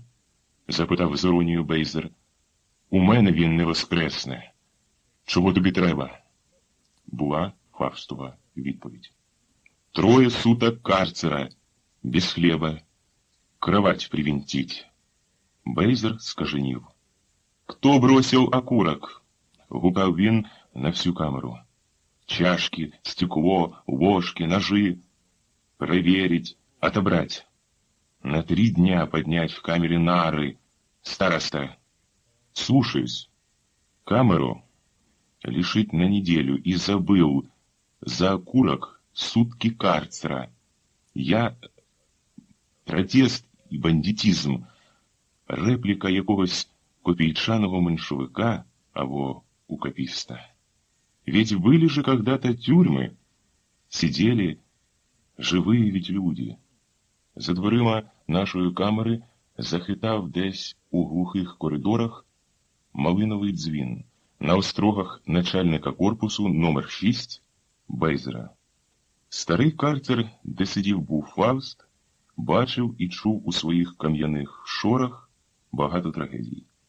Там божеволіли, там вішалися, розбивали голови об стіну. Всього було. Все бачив і чув старий карцер. Аж позеленів от свілі, од віку свого давнього і сліз людських. По кутках протягувалася вже вода, а зимою, зрозуміло, вона трохи підмерзала, і сковзалися ноги на такому льотку тонкому. Фавст розповідав свою історію немудру так. «Коли мене Бейзер, — каже він, — кинув був до цієї ями, цвіллю вкритої, я хотів просити його, щоб одразу взяли мене на розстріл. Це була не секретка, ні. Подумай, яка мені рація гнити на пні, коли я знаю свій кінець краще за Бейзера. Я загнув йому матюка у вічко і, повіриш, трохи полегшало. Матюкнувся я не тому, що люблю лайку. Ні. Зо мною трапилось щось таке незрозуміле, що й досі не можу з'ясувати собі. Горіла голова. А тюрма, уяви собі, наша велика тюрма виломлюється з ґрунтом і летить високо-високо понад борами. І добре пам'ятаю свою суперечку з Бейзером. Брешеш, ніби кажу йому, хай скрізь тюрми, хай скрізь карцер і кара, але маєш добрий ж знак. Одна, може, виломилася з ґрунту, летить. І знаєш, я вперше почав тоді так сміятися, мені стало раптом страшно. Що зробити з мене за 7 місяців? Той дурень даремне Фавста згадував і легенди, я живий ще. Хоч моя історія варта теж легенди. Знаю, мені вже не жити. Нема мені повороту до життя. Кров'ю харкаю. Дивно, один поет, цілком хворий, на мою думку, написав 2 рядки у карцері. Сліпе село лютує, а Україна кров'ю харка. Сліпе село. Тут, у карцері, засміявся я на слова слідчого. Вони питають, де сходилися на раду? Де? В кого? Фавст притулився щокою до холодної стінки і тихо шептав. У моєї сестри. Чуєте? Далі вирівнявся і цитував собі із якогось філософа. Панувати над рабами, обернути кожного на автомат. Такий здебільшого намір деспотів. Так знаєте, говорив до стінки далі, Прокіп Конюшина ніколи не буде зрадником. Я загину, сотні і тисячі таких, як я, але ніколи, ніколи не продаватиму сестри своєї і нікого не продаватиму. Юдою не буду. Фавст плакав. Йому все ще здавалося, стояв образ слідчого Однорогова. Говорив ніби до нього. Каже мені Одногоров, ты, конюшина, трудового происхождения, ты бедняк. Ты получил образование, ты, наконец, не Грицько или Амелько какой-то. Но почему? Почему из каких побуждений ты примкнул к преступному обществу самостийников? Почему принял участие в восстании? Конюшина відповідав, а я пішов. Не можна не йти. Бо коли підпалити хату Грицькові та Омелькові, то вони лиш тоді завила і гідність свою згадають, а я, мені ж, самі сказали, людині свідомій, треба свідомо і прямо у вічі ворогові дивитися. Так йому нібито сказав був Фавст, і він на це усміхнувся, дав гарну папіросу. Кури, мовляв, конюшина, наші. А скажи нам, де поділися ваші? Де були бандити? Перехилив Одногоров через стіл голову і трохи заспаний процідив крізь зуби. Пойдеш на шльопку, мілок, герой. Замахнувся і на всю руку вдарив по зубах. Фавст пам'ятає, до крови, до кістки прокусив йому руку ту. Тільки прикладами врятували життя Однорогому, занапастивши Фавстове. Його тримали після цієї історії 3 місяці в так званому секретному підвідділі. Дні текли. Конюшина почав кашляти кров'ю. Тоді привели до загальної тюрми, до камери номер 12. Дзинь-бом, дзинь-бом. Подати уривки з пісні, настрій. Слухай, каже мені Фавст. Вони співають цієї пісні так, як смуток власний п'ють. Правда ж? А мені здається, нема чого й сумувати. Справді, я пережив був таку велику радість і захоплення, що й досі обертом голова йде, як згадаю минуле. Кінь був у мене іскра.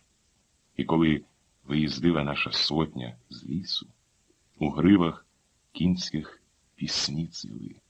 Зелені пори дороги нам стелили, і ми були самі, як бір, зелені, такі молоді і завзяті. На команду кіннота на коні вихором злітали, острогами дзвонили і стременами брящали, аж підкови цокотіли в коней. Мчали так степами українськими, а поруч бір. Бором ніч з вогнями йде, тоді горіли бори. І знову співали старої тюремної пісні. Слышно, там идут где-то, кого-то на каторгу ведут. Не співайте, не зацвітуть, ніколи вже не зацвітуть пісні на гриві мого коня. А я все-таки не буду журитися.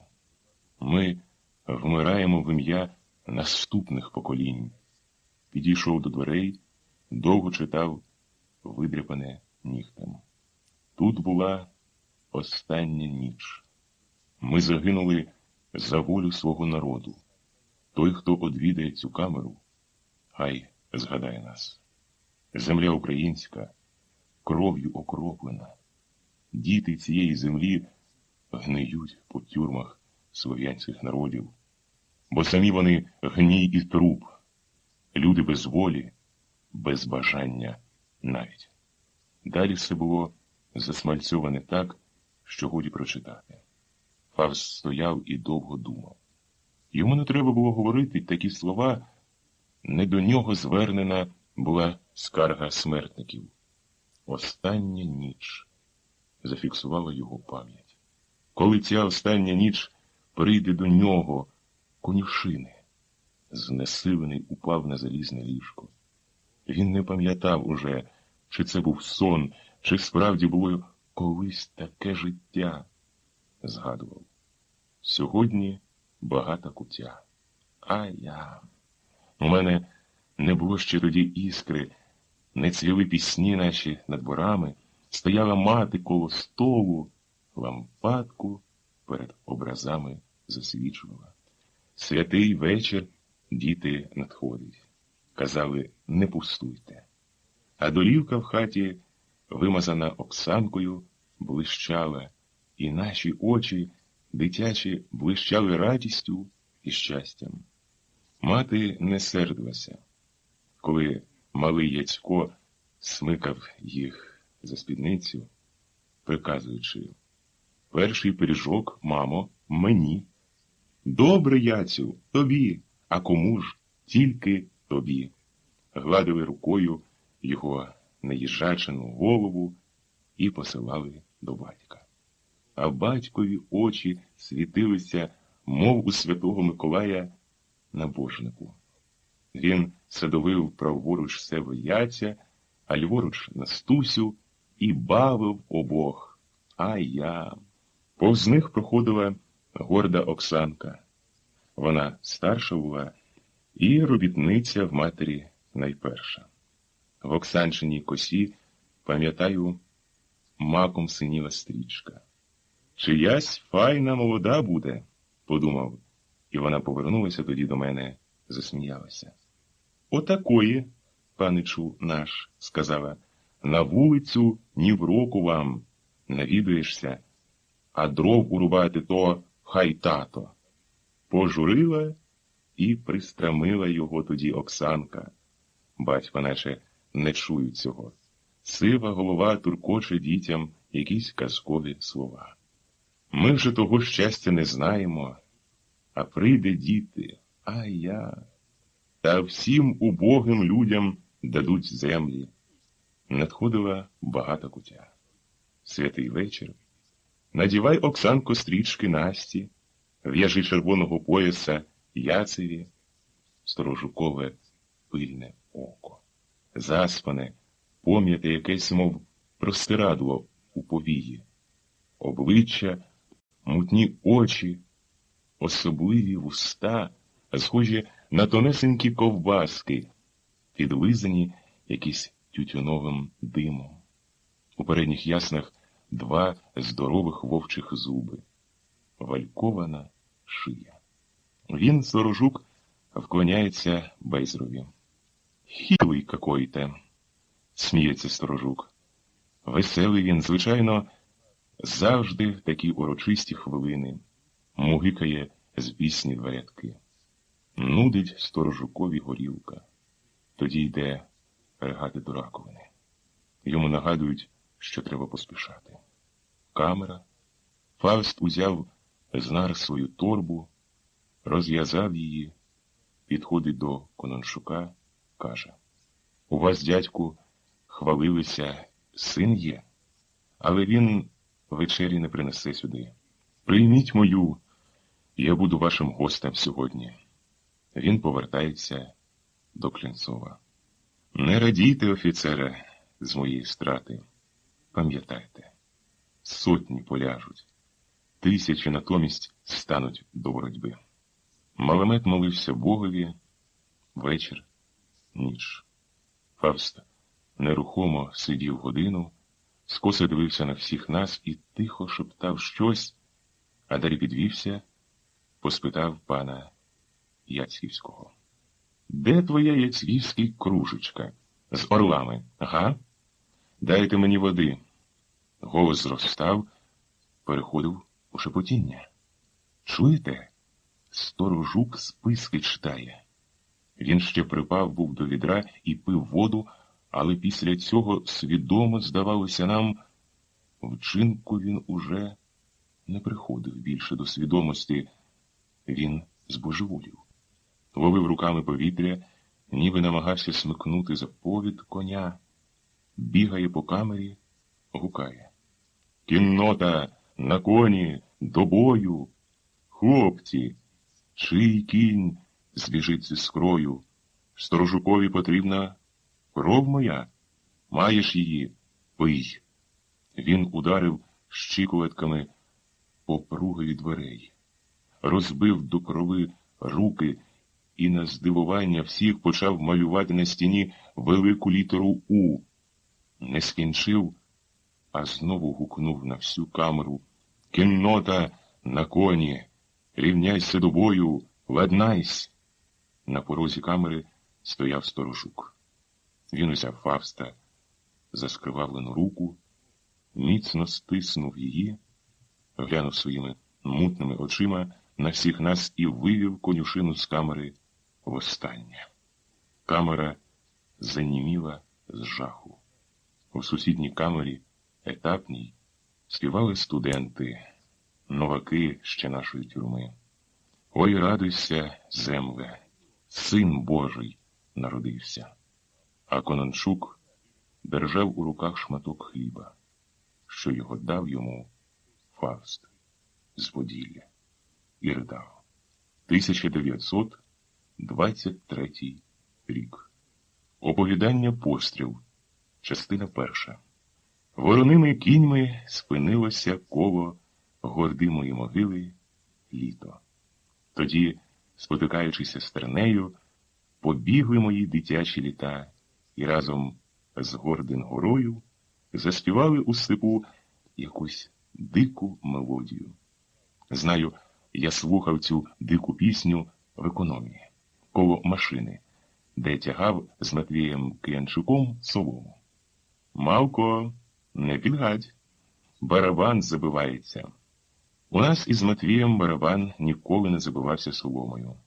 Наші коні ходили справно, вибивали на току ямки. Іноді спотикались, і день, затрушений половою з пилом, стомлено падав аж у дзюбаних городах. Я стояв у розломлених лініях сонця і слухав. Дівчата заводили степової, довго її чарували голосами, і пускали слідом за сонцем у криничні джерела Гординої могили. Тоді пахли степом мої дитячі літа. І вже не спотикались коло коней і бігли обніжками, як сонячне сіре зайченя. Матвій витрушував із своєї торби кришки хліба у жменю. Я держав його батуга і, широко розкриваючи рота, видимав пісок, вибирав чорними, блискучими оцовими пучками. Острюки захлинався і, ковтаючи, казав: «Оце якби до гірків не доскочить. Ой, пасували, правда, Корнію?» Я спльовував. Хіба можна після такої скаженої роботи та день мучити отими гірками? Краще нап'ємося води та рушимо додому. Додому? І видумає. Він не бачив дома сухого окрайка з цибулею, не втіче. А от коли піти за стовповим шляхом, а на Чорносливку, може буде в Дзюбиних городах потовочити трошки гудину. Як я про це думаю? Не знаю. У Дзюби в наймах служить моя старша сестра. Коли хтось докаже, плачу буде з моєї матері. Матвій, коли я згадую про матір, мовчить. Може, через те, що він киянчук, і його посилає на роботу дядько Онопрій. А вони оце після позавчорашнього дощу, як ті карасики, тільки лови. Хіба у Дзюби є кому повибивати? Перебиває мою нерішучість Матвій. Я твердо кажу: підемо на Чорносливку. Але знай, я по гірки не піду. Краще мати куплять. Бо наші замулило на бріжку. Матвій сміється. Хіба ми, дураки, Корнію, лізти, як хтось буде вештатися на городі? Ніколи. Та що там довго говорить? На місці видніше буде. Видніше. Я роздер тоді колошу і згубив торбу аж на перелазі. За нами, виблискуючи популястою шерстю, біг Дзюбин з Ковельов. Давив лапчастими ногами кущі картоплі, а десь у сонячниках шуміло Дзюбине: «Гу-жу-жу, Скобель, бери-бери». Матвій дав йому під лісом паколинь, і собака, скакаючи на 3 ногах, поплигав назад. Але які то смачні були гірки. По дорозі, коли я оглянув свої штани і рішив, що більше рвонулося по шиттю, як по цілому, Матвій сказав: «У такого можна вкрасти. Крадь йому з пельки пере, а твої замулило, бо в його земля, як дим. От що». О, у Дзюби справді була земля не наших земель, рівна з краю в край та сита. «А в тебе хіба земля?» – сміючись, спитав Матвій, і сам же отказував: «Вийдеш з лиском на осьмугу, ляже, а хвіст на чужому хоч отрубуй. Отака твоя, Корнію, земля, з торбою з мавку». У мене так запеклося серце, що, здавалось, ніби капає на землю з нього кров. Знаю. Друга комуністична дивізія відступала миленькими кіньми до Дніпра. Села горіли в гарматних боях і засипали іскрами Чорносливку. І коли ядро падало в криничні джерела Гординої могили, важко квакало. Дзвеніла вода і обмивала гаряче залізо. Ситими хлібами проходила польська кавалерія, світила у переляканих селах золоті ракети. Надходила остання ніч, коли затихли у степу концерти цвіркунів і зорі згасали під пострілами ніч, коли Матвій Киянчук осідлав Онопрієвого коня, і останній вистрелив у розбиту дзвіницю своєї церкви. Друга комуністична дивізія отступала на ліве побережжя. Отаман Гострий цієї ночі не спав. Він, наче п'яний, під'їхав світом до польського польового штабу і, хвастаючи, сказав капітанові польської служби: «Ну, всю ніч, пане капітане, і турбота була. Мої хлопці аж попріли. А вже ж таки до світа напоїли у Дніпрі коні». Капітан задоволено засміявся. «О, треба не тільки напоїти в Дніпрі коні, треба напоїти їх у Москві. Пан це знає?» «Напоїмо», – впевнено відказав отаман. Вирівнявся по старій звичці, що залишалася ще з прапорщиків, і подумав аж по вулиці, сідаючи на коня, от коли б добру сотню підібрати хлопців, рубали б, аж гай гув. Я згадав, всю ніч ми повинні зібратися в Дзюбиному саду. Христос з учениками, як каже наш Распутін, на тайну вечерю. Чорносливка уже от-от запнеться чернечою хусткою, і зарушені дезертири попливуть хлібами до сіл. У мене займалась і тліла тиха радість. Можна було підвестися от довгої лижні і хижо, мов барсук з нори, дивитись на світ. Я радо зривав листок молодого явора, клав його на руку і дзвінко ляскав. Підемо, Корнію, не так до Дзюби, як до іншої жінки. В цю хвилину Гордина могила приймає нашу вечірню телеграму. Свист, схоже здалеку на підсвистування змерзлого снігира, а близько різкий, знайомий, зміст якого наше дезертирське «Де ти?». Мені смішно.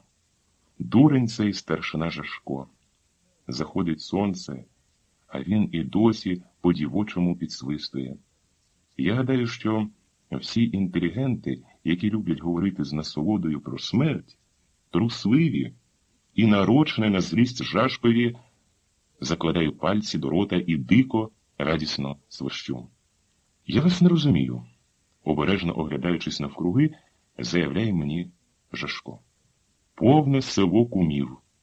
А ви дурака вряєте. Може, хочеться? Ах, я давно вже помічав його. Знаєте, хто комісаром? Давайте, друже, краще приляжемо. Ще добре? Якось несподівано скінчив він розмову. Ні, я ж лягать не буду. Куми проти ночі мені не страшні. Хто комісаром?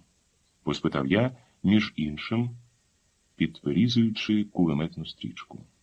Жашко захвилювався. Ви його, здається, знаєте? Це той байстрюк, що служив 3 літ. Кого знаю?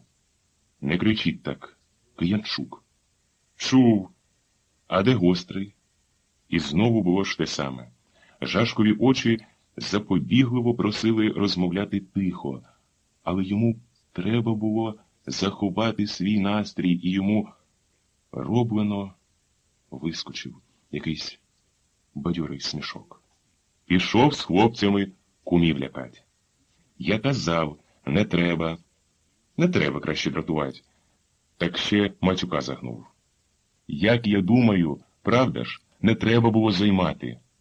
Скінчив, підлизуючись до мене Жашко, і замовк. Я промовчав. Треба було. З наказу Гострого. Іти до Дзюбиних Левад раду радити. Я перевірив пострілом свою рушницю і майже наказав переляканові Жашкові. Ходім. Чи розстріляв би Матвій мене? Боязко підкралась така думка. Але у відповідь я поправив тільки ремінь рушниці і військовим кроком пішов берегами до Дзюби. А над головою розсотуючи вечірню мережку хмар, пролетіли дикі гуси. І ніч тихо прийшла слідом за нами в степ. На озері було чути купальний крик пастухів, в осоці сонно грала риба, і починалась вечірня служба жаб. Кум, кум, кум. Частина друга. Кум, кум. Не накумкається за день проклята душа.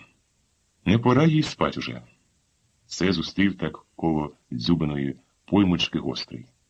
Трохи під чаркою, але держався на ногах міцно. І на губах сковзалась люта звіряча радість. Чуйний ви, Опанасе Андрійовичу, з якоюсь особливою ласкою. Я помітив більшою, ніж до мене, сказав Жашко. Хай собі кумкає. Хіба воно що, мішає? Звичайно, мішає, отрубав зозула отаман. Потім несподівано пом'якшав і заявив нам. Не будемо чути, що кумкатиме нам товариш комісар. А кумкне сьогодні, не дурно ж у мене лоб мокрий. Чи розстріляв би Матвій мене? Вдруге почала надоїдати ця ідіотська думка. Що мені, може, хочеться кумкати з жабами? Це можна, гострий. Він повернув до мене свої маленькі, схожі на недоспілий терен очі і засміявся. Ну, дідік, і слідили довго, але тепер пацюкові пастка. В пастку попав, і то зуби показує. Не поспокойся, провіримо, махнувши від задоволення на одріг рукою. Гострий зачепив кінчик Жашкового носа, але старшина роблено чхнув і почав надхіхікувати. Йому сьогодні приносила сестра їсти, каже. Повне село комуни. І всі на вас, Опанасе Андрійовичу, в'їдають прямо, нагадує йому Жашкові, свиню під дубом. Дядьки, хіба він знає, що все це для їх вже добра робиться? Знаю. А мене агітувати не нужно. Ви агітбаза. І гайдамацького куреня. От. Гострий пильно дивився на мене і питає. Здається, наш товариш комісар твій добрий приятель. Ага? Ні, ми тільки з одного села. Схвильовано відповідаю отаманові. Гляди, браток, у мене знов кумкає. Що? Не щокай, бо зуби свіститимуть. Ми пішли мовчки. Назустріч розступився дубовий, перемішаний із грабиною та клинами, лісок. І коло джерела, де стояли густі червоні верби, 5 дезертирських цигарок уже пускали дим. Жаби, видно, почали правити достойно, бо так голосно і дзвінко цверкотали, що гострий не втерпів. Ось побачите, піду зараз до поймочки, підлізу і як кумкну з японки, тільки блисне у воду. З розісланої шинелі підвівся на лікті Распутін. Він так був захопився виспівувати свою інтимну лірику, що навіть не помітив, коли ми підійшли, бо перервав. Дівчатка мої, сироїжечки, і гукнув на слова отамана. О, уже здурів, пішов жаб глушить. Боротьба з жабами, вернись назад. Що ти хліб у комдеса відбиваєш? Догнав він насмішкою гострого, але той весело одказав. Барахло, спать! І зник за кущами калини. А в калині зоря розцвітає, та й горить з вечора до світа. Вийди, сину, до зорі, да послухай землю, що з просоння про кров людську вона каже. Тих лапацанчиків, розказував Федька, небіж Гострого. Ми зразу змили. Распутін одного як вицілив з броневої, так півчерепа, наче злизав хто. А Матвієць, ранена сволоч, а стріляв до останньої кулі, аж поки я приклада не дав, бойовий комуніст. А ти думав, комуніст пальцем зроблений? Поспитав Федько Распутін і повернув масні, хитрі очі до Жашка. Армія не миколаївська, але тепла, аж парує. А коли служив у конних розвідчиках, іменно парує. Пробубанів щось підніс Жашко і слухав далі наш штабний звіт за минулий день. Матвійці отаман розпорядився до дзюбаного льоху одвести. Каже, треба сю ніч побалакать трохи про партійні діла. Балачка, кров чортова, засміявся Распутін, і його здорове тіло закачалось у шинелі так радісно, що лопнув на шиї гудзик сорочки. «Діла!» – розхитався Распутін, і хтось розказував, захоплюючись про Кошового. А Кошового, кажуть, кавалерія, отуди, якби пристать, сьогодні тут, а завтра тільки місце тепле. А я люблю на конях їздити, заявив один похмурий дезертир із сусіднього села. Як пришпорив. Але його перебив Распутін. Може, ти ще що любиш? Ну ти, Распутін, і зараза, образився похмурий. Так, як смола, до всякого чіпляєшся. А ти, може б, закрив свою ляду, а то смердить. Ти шутки не понімаєш. Чи чого ти хочеш? Визвірився Распутін і нервово засунув розстібнутий комір сорочки. Пахло бійкою. З тобою говорить? Так краще вже мовчать, мирно заявив похмурий і почав слухати клекіт води. Петька встряв до розмови. Я вас помирю, ви обидва цвай, одірви і покинь. Дезертири засміялись. Распутін ще раз попробував оправдати себе перед товаришами, але гострота в його голосі уже пройшла. Де не люблю, коли ото ні з цього, ні з того розкриє халяву. Нати і мій глек на капусту. Федька перепиняв. Доволі, доволі. Де це так заварився Опанас? В багнетну атаку пішов на жаб. Не втерпів, щоб змовчати. Распутін. Частина 3. Коло дзюбиної поймочки хтось вистрелив. Рушниця, догадувалися, була недавно откопана, бо глухо віддала і рвонула. Куля лопнула тричі в повітря і тонко засвистіла. Федька нервово підвівся і взяв карабін на руку. Ми всі захвилювались, почали підв'язувати патроначі і прислуховуватись. Один тільки Распутін понюхав повітря, сказав насмішкувато: порох, і став на коліно у бойову позу. Під вербами вилискувалась кожана куртка Гострого. І поруч, обминаючи сухе лохміття, щоб не хрустало, ступав у постолах незнайомий дядько. Це був сам Дзюба. Ви шуткуєте, казав він Гострому. А в мене от полудня, як довідався, що в льоху стережуть матвійця, все тіло труситься.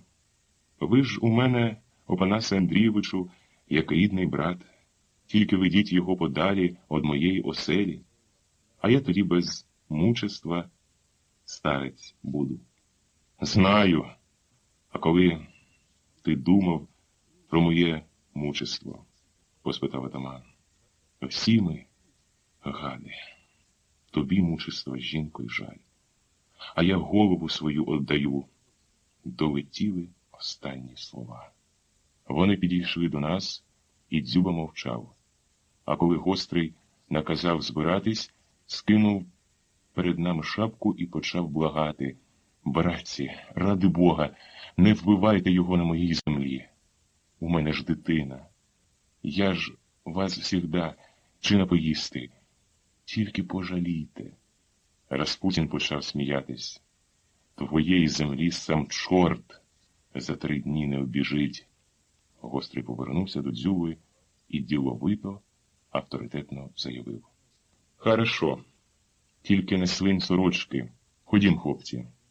Коли вивели з льоху Матвія, перед його очима ясно світилась вечірня зоря, а потім і її заступило гілля та крило дзюбного вітряка.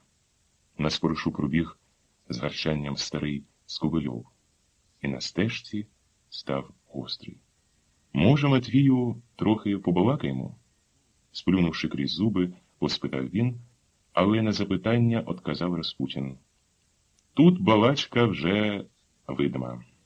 І знову, перебігаючи стежку, де вели Киянчука, Дзюба став просити не розстрілювати його в своїй оселі. Матвій якось гірко-гірко посміхнувся. І тоді Гострий наказав повернути під гору до вітряків, і в Спасителя Христа вилаяв Дзюбу. Ми йшли один за одним дзюбиними городами. А вперед з рушницями напоготові Федька, похмурий парубок і сам Гострий. Я пам'ятаю, як з нашого ряду, обминаючи соняшники, перебіг наперед Жашко і витяг з патронної торбинки чорно-блискучий браунінг. Він став попереду Распутіна і держав його майже над ухом Киянчука. Матвій не оглядався. Він за всю свою коротку дорогу не сказав ні єдиного слова. Він не просився.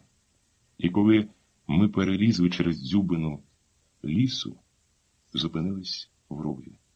Жашко, тримаючи, як ми казали, на боку револьвера, звернувся до Гострого.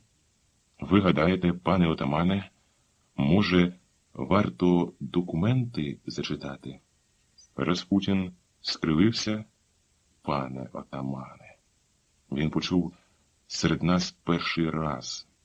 О, цей Жашко Зух.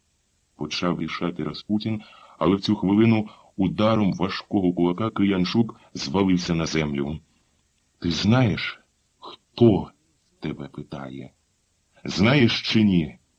Я без документів». Глухо. «Знаю.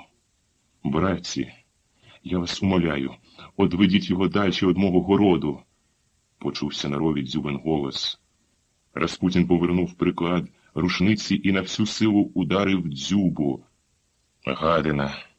Гострий. «Не займай, стерва! Балакаєш?» Матвій втирає на виду кров і мовчить. Його очі упали на мої босі ноги, і рука безсило пригладила великий білявий чуб. Він довго дивився на мене і, не помічаючи озвірилих вікою Федьки та похмурого парубка, каже: «Стріляйте. Все рівно не вам судилося правити. Ви, як собаки, самі себе покусаєте, самі себе ж будете розстрілювати. Чуєте? Ви. А ти, Корнію», — звертається до мене Киянчук, — «знай, вийдеш з лиском на осьмугу, ляже, а хвіст на чужому. Бандуй за Дзюбу!» Я скам'янів і поставив рушницю на ноги.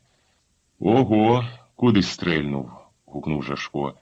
І поспішно, перериваючи голос булькотання свини в роті, закричав: «Бийте!» «Ні, я його хочу ще поспитати. Хай трохи одійде. Стань на коліна, лапоть!» — скаженіючи, наскакував Гострий. На розі з'явилась Уляна, Дзюбина жінка. «У нас повний двір комуни». Жашко підскочив до збитого з ніг Киянчука, приклав до спини дуло револьвера, і глухий постріл вилетів з рову, коли ми вже бігли хто куди дзюбиними городами. Я спинився передихнути коло дзюбиного вітряка, куди бігти і що далі робити. Городами заливались собаки, десь часто по-військовому йшла перестрілка. Мужества дзюби жаль, згадав я, і, підібравши розтрушене возами сіно з соломою коло свого вітряка, підпалив сірим, смердючим сірником і побіг, я знаю чого, до дзюбиної поймочки. Це було місце, де я зустрічав Уляну. Більшовицька кавалерійська сотня обстрілювала Чорносливку. Кулі свистіли у довгих гонах степу, перебивали в городах волохате листя соняшників.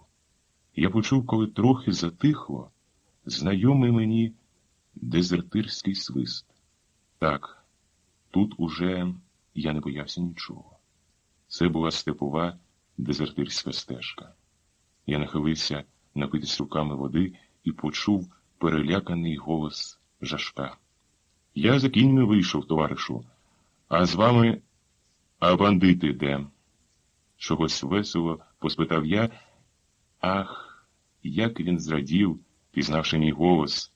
«Корнійчику, я більше не можу. Вони, коли половлять нас, ні. Він істерично кинув рушницю до Рівчака. «Слухайте, нас оце два. Давайте здамося комуні, все звернемо на гострого». Слова його нагадували розмову божевільного. Він трусився з переляку так сильно, що цокотіли зуби, наче клював кістку дятел. Я сказав: «Візьміть рушницю, з'явимося озброєні. Чесно». І знову ця божевільна радість плазувати по землі. «Корнію, ми ж у міліції можемо служити? Або взагалі посаду дадуть, правда ж?» Він нахилився дістати з Євчака рушницю і зняв з плеча свою і ще раз перевірив пострілом, чи добре б'є. І Жашко, захлинаючись у грязі, простяг одну руку під кущ воду, скорчився і виправився без крику. Перестрілка затихла. Дзюбин вітряк горів, наче велика страсна свічка в степу. І коли упало додолу перегоріле крило, з Чорносливки почав вити Скобирьов. А переклав Жашкові патрони я до своєї торби. Револьвера він по дорозі десь загубив і, мов тінь, побрів хлібами. Під сонце, кумкання, жаб, у степ. Що ж де нас далі? Ах, 1924 рік. Оповідання в житах. Це все було просто до дрібниць. І я, і заспаний ранок, і сивий степ. Я пам'ятаю хороше тільки ранок. Заплаканий у росах, молодий і трохи засоромлений сонцем, що смутне купалось у стрижні. Ну, вже й цілуватися лізе, кажу це до сонця, бо воно безцеремонно грається волосинками на моїй нозі, любовно оглядає забрьохану колошу в штанях і сміється з мене крильцями бджіл. Дізік, дізік, дізік. Я починаю сердитися. Бо що таке дізік? Дізік – страшне для мене слово. Бо воно нагадує мені про дійсність раз, а друге, в нашій революційній термінології це дезертир. А я, товариші, саме до них і належав. Маєте, коли думаю, сонце починає шукати дезертирів, до села не піду. Небезпечно. Такий наш звичай дезертирський. А просто собі левадами, благо що неділя сьогодні, сплять в жита. Так і постановив. Левади манять мене зрадливо вербами. Городи пахнуть полином, м'ятою, але мій вірний товариш жита. Ляжу в долині, де тліє під сонцем гордина могила, а переді мною сповитий шлях, гнилище, чорносливка, далі. Вжита. Открасувались, наливаються через тиждень другий копи. І стоять, догоряють. У мене почали дзвонити коси, серпи, а важкий колос схилявся до землі. Але в цю хвилину старий чорногуз поважно пройшов травою до болота. Поклонився на 4 сторони, піймав необережну жабу і під глухий клекіт сполохав на ставищі дику качку. От дурна жаба, правда? Це моє слово до японського одрізана. Але після цього я рішуче встаю, підкочую колоші і сміюся до всіх. А вони у мене міцні.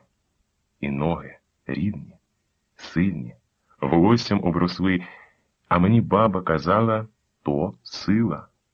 Заглядаю у стрижень, там же до мене посміхаються сірі, гарні очі. Розпатлений чуб горить на сонці та визирає ще дитяче обличчя Корнія Дізіка. Показую йому кулака і ловлю зором слід чорногуза. Треба рушать. Поснідать би не вадило, а? Але пригадую, що коли в селі побачать солдат зелену сорочку, спокійно прицілюєшся з рушниці, наче в суху вербу, і вигукує, стріляючи з ляку: «Стой, ні з міста!» Правда, це буває дуже рідко, бо ми дезертири, народ бойовий і ходимо обережно, особливо вечорами. Засиніло село наше, а ранок жита обминаємо. Вирішив не снідать, хіба можна до служби Божої хоч рісочку до рота брати. Коп'ях сіна підсмикав, підбив ногами, хай світ затреться. Уважно оглянув свою японочку, засунув її за пасок штанів, картуз на очі, а стежкою чорногуза вжита. Не пішов, а поплив. Бо мені не звикать до одноманітного ритму хлібів. І степ для мене знайомий, як і моя японочка. Хвилюється ранками, дзвонить хвилями, в обіди, а вечорами, коли догоряють жита, лягає спать. Іду знайомими стежками. Широкий розділ зустріне мене пшеницями. Темник привітає житами, а коло гординої могили крайкована синіми лінами плахта з вівса, ячменю і п'яних гречок. Все так просто, ясно і раптом. Чого це курить степовий шлях? Лягаю. Японка косо дивиться на дорогу, мої нерви приймають пісні поля і, здається, починають підспівувати самі. Десь над духом б'ється крильцями джміль, гуде, розсотує нерви, і мені до болю хочеться піймати його і задавить. Ще пильніше вдивляюся в закурену дорогу. Кавалерія, кавалерія. Проноситься іскрою думка. Гасне на синьому льону і твердо рішає убити 2, 3, а тоді, що буде, застрелиться. Але мимоволі кладу за обніжок голову. Засовую босі ноги в жито, виправляюсь тілом і жду, Мої нерви уже не співають і тільки дзвонять тихо. Дінь, дінь. Думаю, попит горить під сонцем. Багатий іде. За півгони од мене, спиняючи ристю сивого коня, проїхав гнилищанський багач Дзюба. І жито передав його голосну, трохи шваньковиту розмову. Ого-го, брат! Житомирська губернія повна тепер ними. Служить не хоче в комуні, а все льопті хліба подавай. А другий на возі. Комісарами хотять бути. Комісарами? Хай чортом буде. А то, як ніч з винтовкою до вікна йде, гайош, сіра смуга піску, білий копит коня, а за ними моє непроможне бажання вистрілити. Але пам'ятаю наказ отамана Гострого. Не вилазь і не стріляй. Дивлюся на жилавий деревій під обніжком, де лапками випуталась і борсається у медовнику бджола. Посміхаються та лізу в густий льон. Хай буде й так. Дзінь, дзюба, дзінь.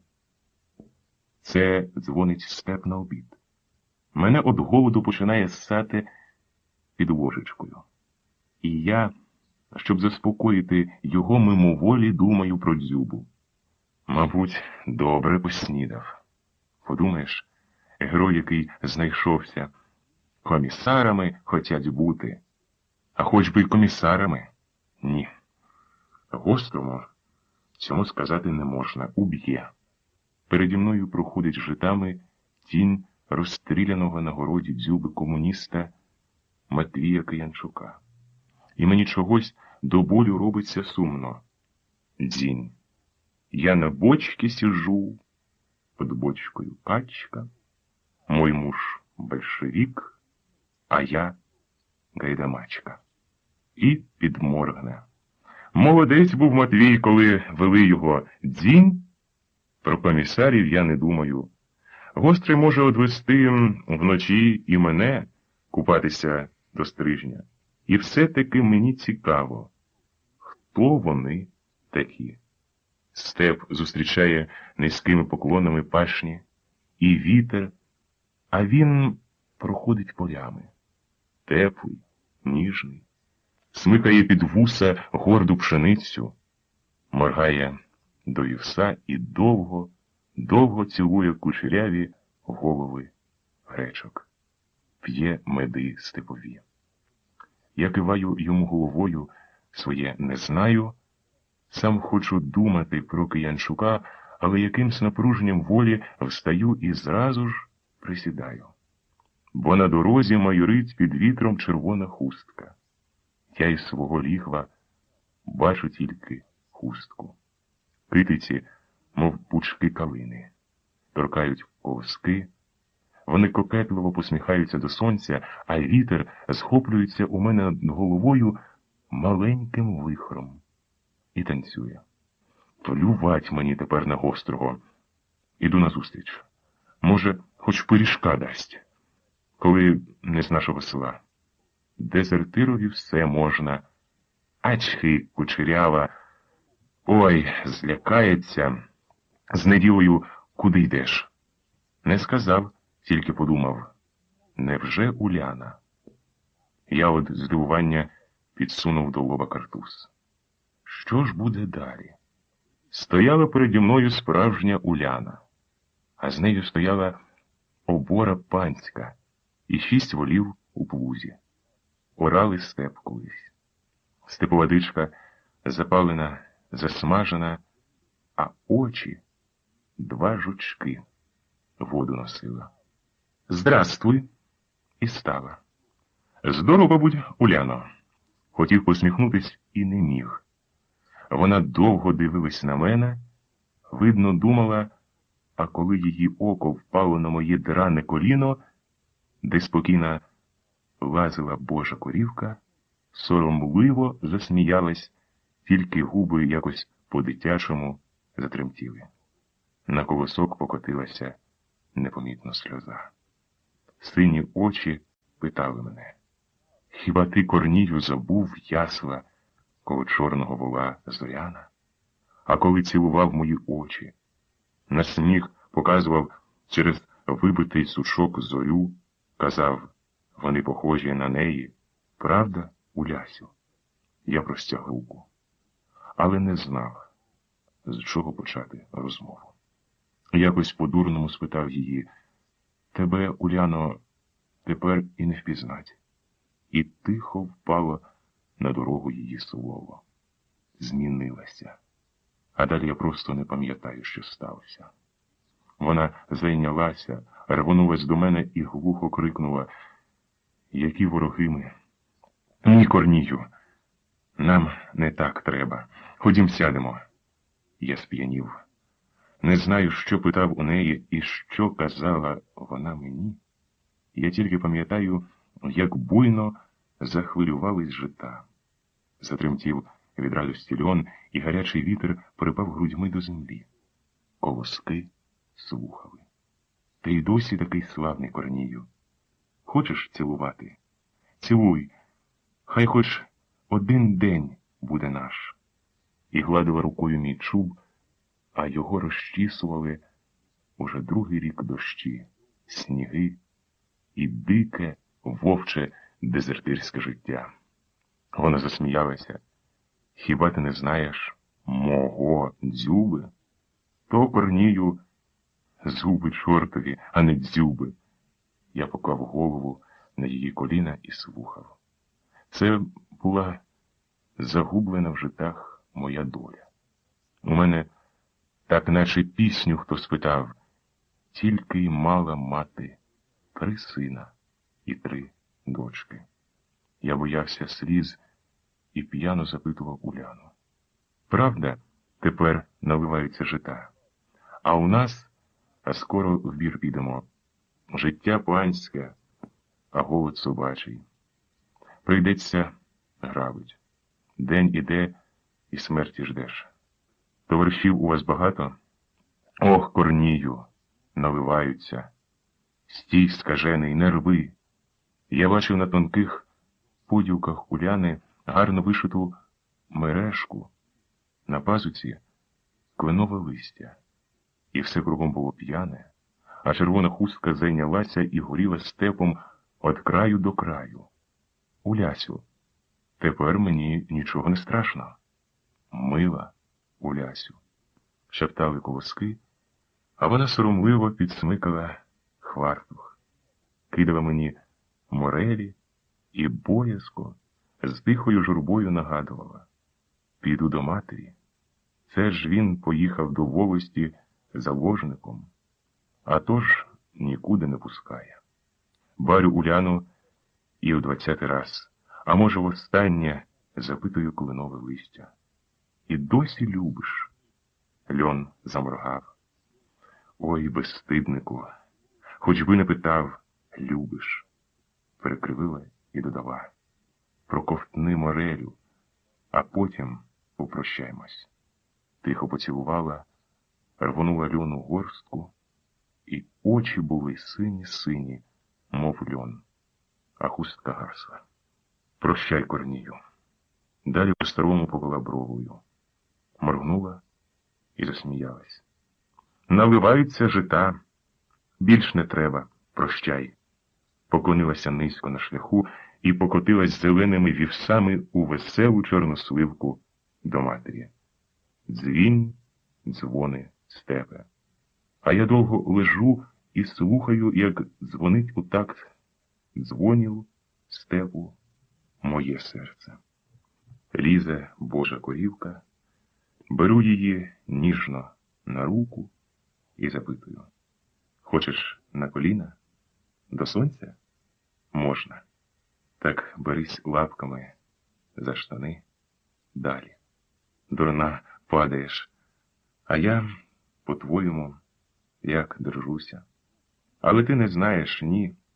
Ти не знаєш, що я, Корній Дізік, п'яний сьогодні в житах. А? П'яні жита, розступіться, плювать на смерть гострого, Я співать хочу. Чуєш, степе? Ой, що ж бо то за ворон? І горить переді мною ще й досі гордина могила під сонцем. Червона хустка Уляни і я, коли згадує своє дезертирське життя. Питаєте про Матвія Півенчука? Розкажу, але не зараз. Бо в житах загубилася моя доля. І мені хочеться плакати, мов дитині, або співати, як співають старі, коли згадують молодість. А я ще хочу співати. 1925 рік. Оповідання мати. А працю ту, що виросла із поту, твого гарячого жнива, що сипалася зерном через гору, у кіш дубовий до млина, забрали в тебе ми не так, як таті. Але розбоєм в білий день, коли кипіло сонце на загаті і гукав півень до гостей, то дось осмачка. Кінь, запряжений у нового кованого бендюга, стоїть уже давно коло воріт. На возі лежить засланий брезентом жатий порій, а впередку чорніє стара кирея. Я поклав тобі, сину, кирею про всякий случай, каже до мене смутним, тремтячим голосом батько. Ну от, не люблю я ваших жалощів, вигукує сердито коло порога, брязнувши циберкою. Заберіть назад її, чуєте? Ех, сину, сину, промовляє докірливо батько. Не кричи хоч ти вже на старого, бо так закричали мене за цей місяць, жить не хочеться. Мене пориває підійти до батька, взяти його широку, з рубцями до кістя руку і поцілувати її, щоб не залишив собі у пам'яті цей поцілунок на ціле життя. Але я, прикусивши до болю нижню губу, поспішаю до хати. Так, батькова правда, надходить велика буря. Хмари вже заступили під лісом кавалерію, що обрала поперса коням житами. Чорне сонце, втикане багряно-червоними стрілами, як вітер, запалило за селом вітряк.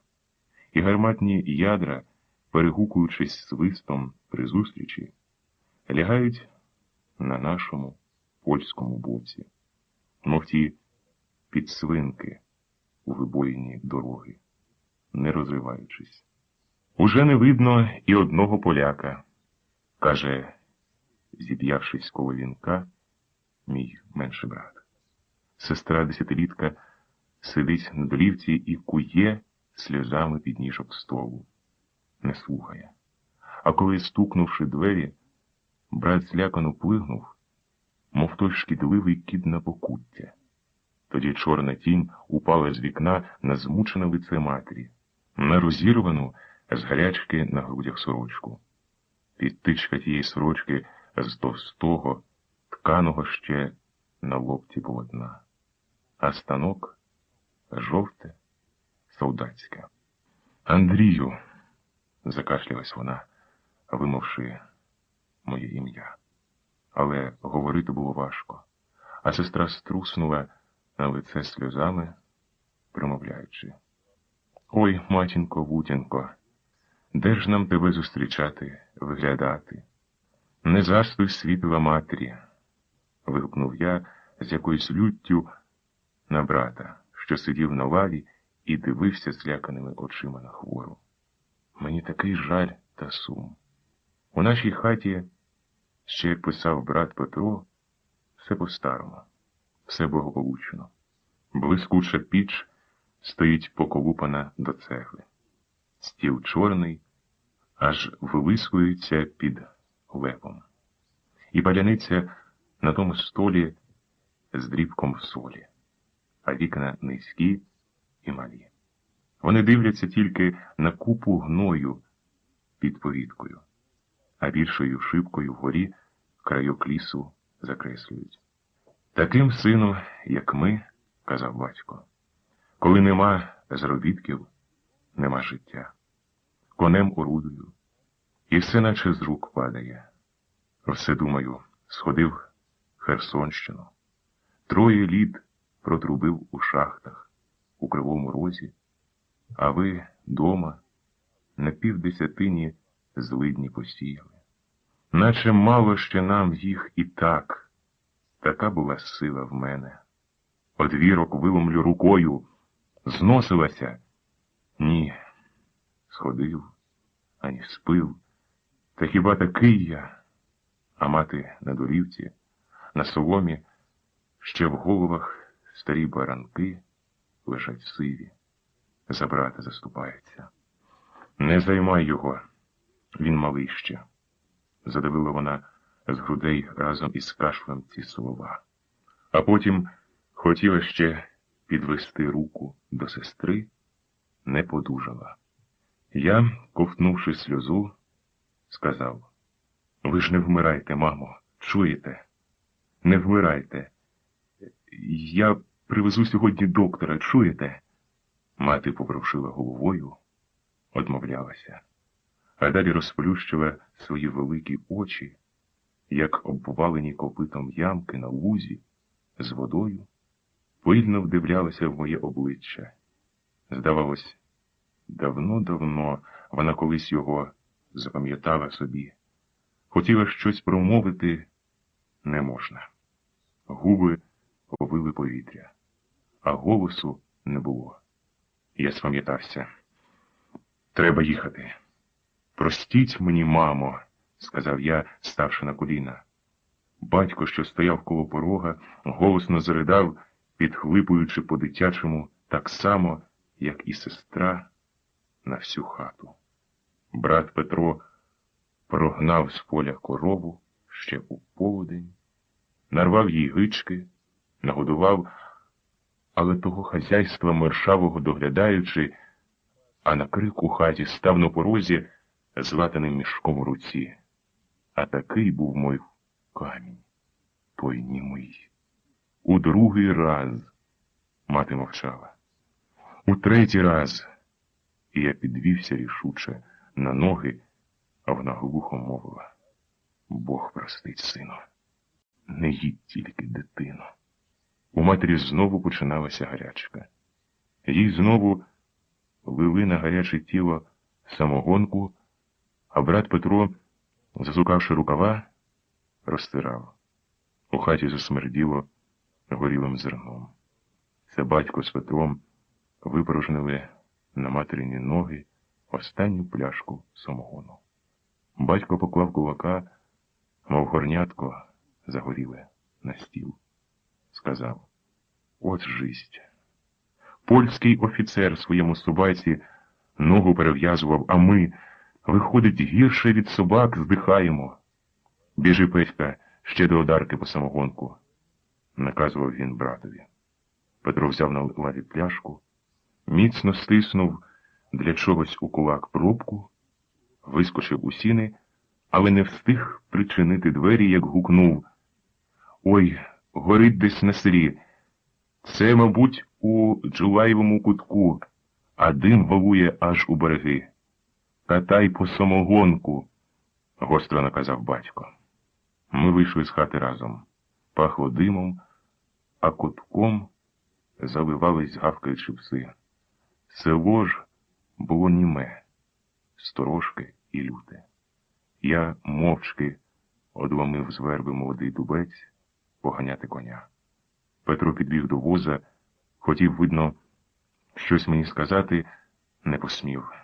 А батько йому вслід: одна нога тут, а друга там. І брат, оглянувшись, побіг по самогонку. Може, і не слід їхати? Поспитав обережно, прислухаючись до гарматного клекоту батько, додавши: все рівно мати не діждеться того доктора, а сам десь накладеш головою або з конем до Польщі замобілізують. У мене в серці за ті слова закипів жаль до батька, що не міг слова йому сказати, а лише мовчки очинив ворота та повісив на них кирею чорну. Хай дома залишається. Коли вмру по дорозі, ударив дубцем коня, рвонувши ліворуч віжку, і бендюг заскакав по сухій дорозі, вистукуючи гальмом так, як за городом вистукував кулемет. У передку мого воза в навмисне зробленій скринці лежить револьвер. Чи не хотів спитати мене про його брат Петро? Я думаю, треба було залишити його вдома, бо не знаю, чи доведеться мені повернутися додому, чи ні. Шумлять перед дощем придорожні верби, шумить городина, а з верби, зриваючись на вітрі, летить ворон, крякаючи. Поляки мобілізують підводи. Польська армія, зодягнена в сіро-зелені німецькі шинелі, що нагадують колір жита, коли воно красується, розхристалась із дисципліни і перелякано котиться перед босими більшовицькими частинами на захід. Наше село, як місцевість, де є стратегічний міст, сьогодні вдруге намагалися зайняти більшовики. І повертаючи до Джулаєвого кутка коня, я не знаю, хто ж нарешті в селі зараз – пани чи товариші. Хто б не був, кажу вголос до себе, але з підводи не поїду. Плювати мені, що б'ється в гарячці армія у мене дома, так само б'ється мати.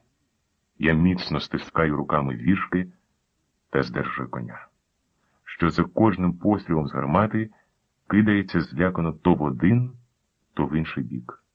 І під сміх польських солдатів, що стоять на розі Джулаєвої вулиці, потрапляю у бойову смугу. «От хлопець!» – гукає до мене один солдат. «Сам до штабу їде, правда?» – сміється із золотим зубом у передніх яснах до свого товариша.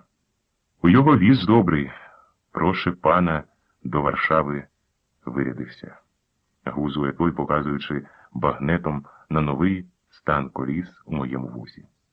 Мені хочеться крикнути до цього шваньковитого жовнєжа: «Не до Варшави брешеш, а до Зеленогаївки». Але в моїй уяві лежить, як і зараз, розхристана мати, що рве з гарячки на собі сорочку. І брат Петро, засукавши рукава, розтирає її тіло самогонкою. І не може через це зірватися таке слово. Я б'ю по жишках коня, обминаю обгорілий паркан, де кричать та плачуть, мов божевільні люди, і пускаю коня вздовж переляканого села на всю перить. Я знаю одно. Серце моє запеклося на руїнах пожежі. Воно подекуди ще й досі горіло.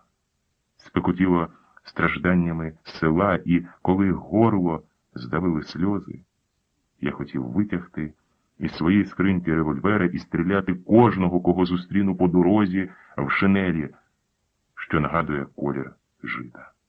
«Стій! Ти здурів чи що?» – гукає до мене з-під повітки дядько Василь. «Куди це ти вирядився?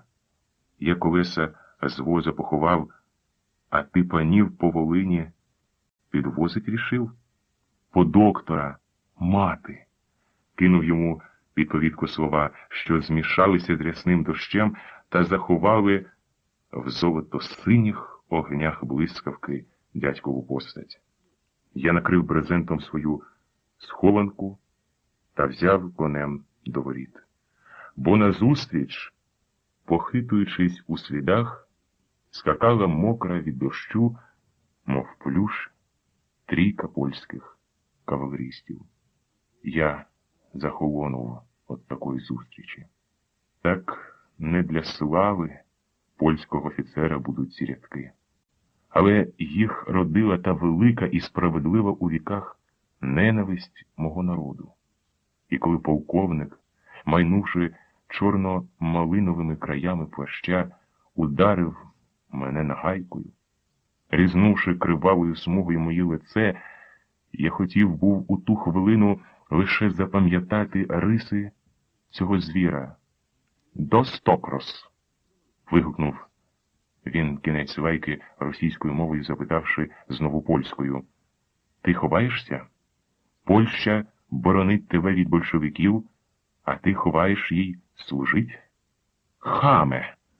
Його кінь хрипів під ударами над моєю головою. А пан офіцер, не почувши крику та благання, запитав у своїх солдатів: «Ко то єст? Ко? Хлоп німий, як скотина». Один із кавалеристів єхидно засміявся, вклонившись навіть у сідлі офіцерові. Але другий суворо дивився на сцену і стримував свого коня. Я витер тоді рукавом кров, що стікала з рани, і спромігся сказати офіцерові польською ж мовою. Лише 3 слів. «Дякую за визволення». О, він зрозумів. Люто сіпнувши за вуздечку свого коня, пан офіцер сказав до солдатів: «Веселий до тебе». А далі гостро наказав: «До штабу! Ця собака – більшовик. Голота! Український інтелігент, прошу пане полковника». Засміявся, запитавши всесливий солдат. Він видко ждав лише наказу, бо нагайка в руці з жовтим лисячим хвостом коло ручки аж підскакувала в солдата. Але наказу не було. Офіцер поспішав. Він тільки подивився на солдата стомленими очима, де можна було побачити доручення, що пахне у військових єдиним словом – смерть. І знову польська команда. Грязь під копитами коней і метушлива думка, що бігає в мозку, мов сіре польове мишеня, коли шукає загублену нору. Батькова правда, каже до мене це сіре мишеня. Мати, мабуть, померла, а твоя смерть праворуч на коні. Хайно тільки за село вийде солдат. Не віриш? Ні, відповідаю, скригаючи зубами так, що мишеня раптом десь зникає, несподівано, як і з'явилося. А губи шепочуть лише одне – застрелити за смерть матері та свою. Хоч одного з армії, що носить житній колір шинелі. Рішив я, підсунувшись до своєї скриньки та хруснувши пальцями, задубіли після дощу руки. А конь мій, мов у тій пісні, зажурився та, спотикаючись, ішов поруч із гнідим кавалерійським туди, де глухо крякали в житах кулемети, та брели зарошені люди, де впало останнє перед дощем гарматне ядро, розколовши надвоє коло школи старого Осокора. Ми їхали мовчки недовго. «Пан інтелігент?» – запитав мене несподівано солдат польської армії. «Так, учитель», – збрехав я, не розуміючи, до чого йде мова. Він засміявся, додавши суворо: «Так не можна відповідати польському офіцерові. Розумієш?»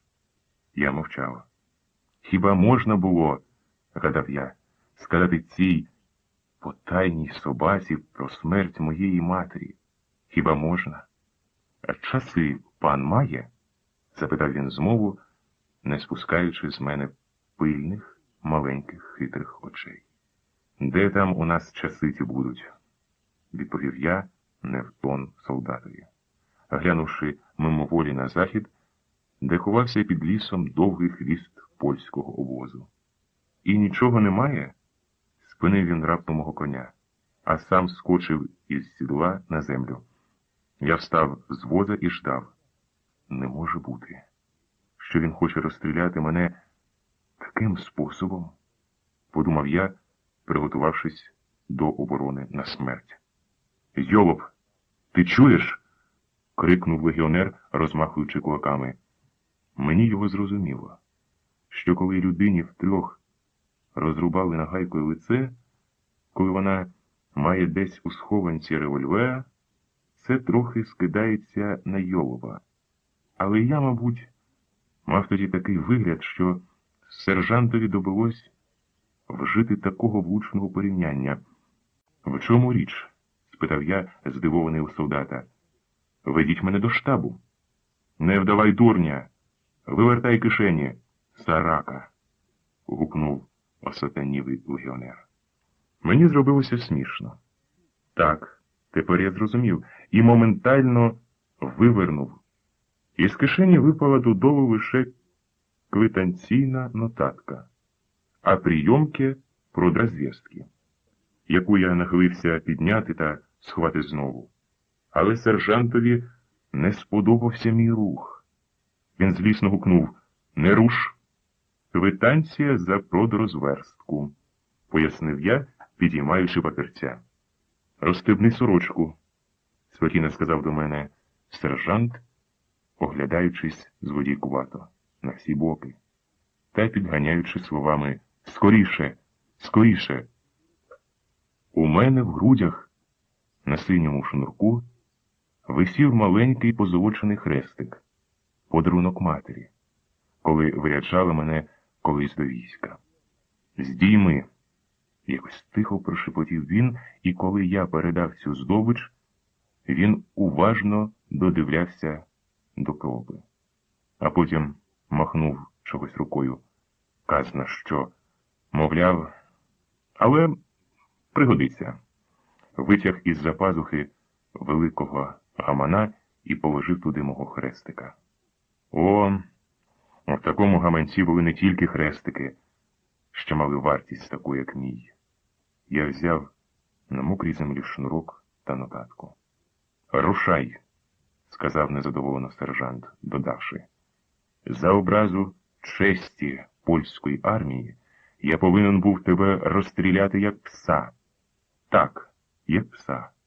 Але зараз маєш підвозити до більшовицьких позицій набої. Зрозумів? Ти не більшовик?» «Дякую панові офіцерові. Ні!»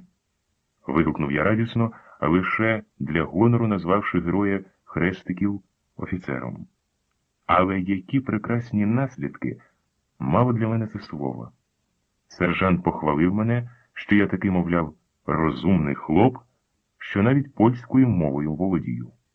«Нерідко трапляються такі хлопи», – зробив він зауваження. «Навіть українські інтелігенти». Але я не слухав. Мене охопила така радість, що зможу нарешті проскочити бойову смугу. Зможу попасти до бойового сектора більшовиків, де перед моїми очима стояла поза арміями лише Зеленогаївська лікарня. Я буду ридати перед лікарем так, як ридав мій батько, коли я прощався з матір'ю. Лікар повинен поїхати. Це моя постанова. І я гнав коня до польського штабу з такою силою, що мій пан сержант лише посміхався. «О, ти гарячий!» – приказував він, гонорливого осмикуючись, коли ми під'їздили до штабу. Дощ перестав.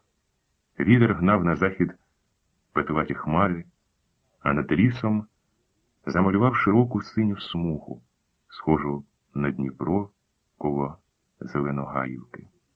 У ту смугу, здавалося, вітер вмочив старі дуби ще прадідівського бору. Таке було суворе і грізне небо. На нашому польському боці хмари вгорі пливуть до тієї смуги чорними кораблями.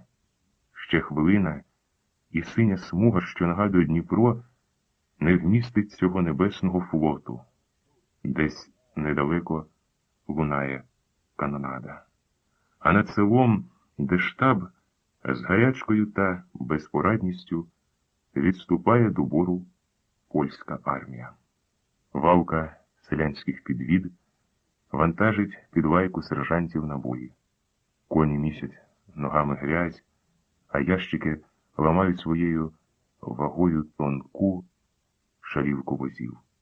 І коли вже під воду навантажено, на воза вискакує, кидаючи туди товсту солдатську торбу, сержант. Він злякано оглядається назад, де за горою йде густа, без перерви перестрілка. Хвилину щось думає, а далі люто б'є коня та вигукує знову лайку на дядька, що коняка, смикаючи воза, заляпала його гряззю. Селяни, зрідка молоді, схиливши до землі голови, біжать по грязі. Не сідаючи на вози, поруч із кіньми така важка дорога. «Сідай, бо далеко вігти», – глузує на возі сержант, задоволений, що нарешті, коли осідлав собі цього дядька в далеку дорогу.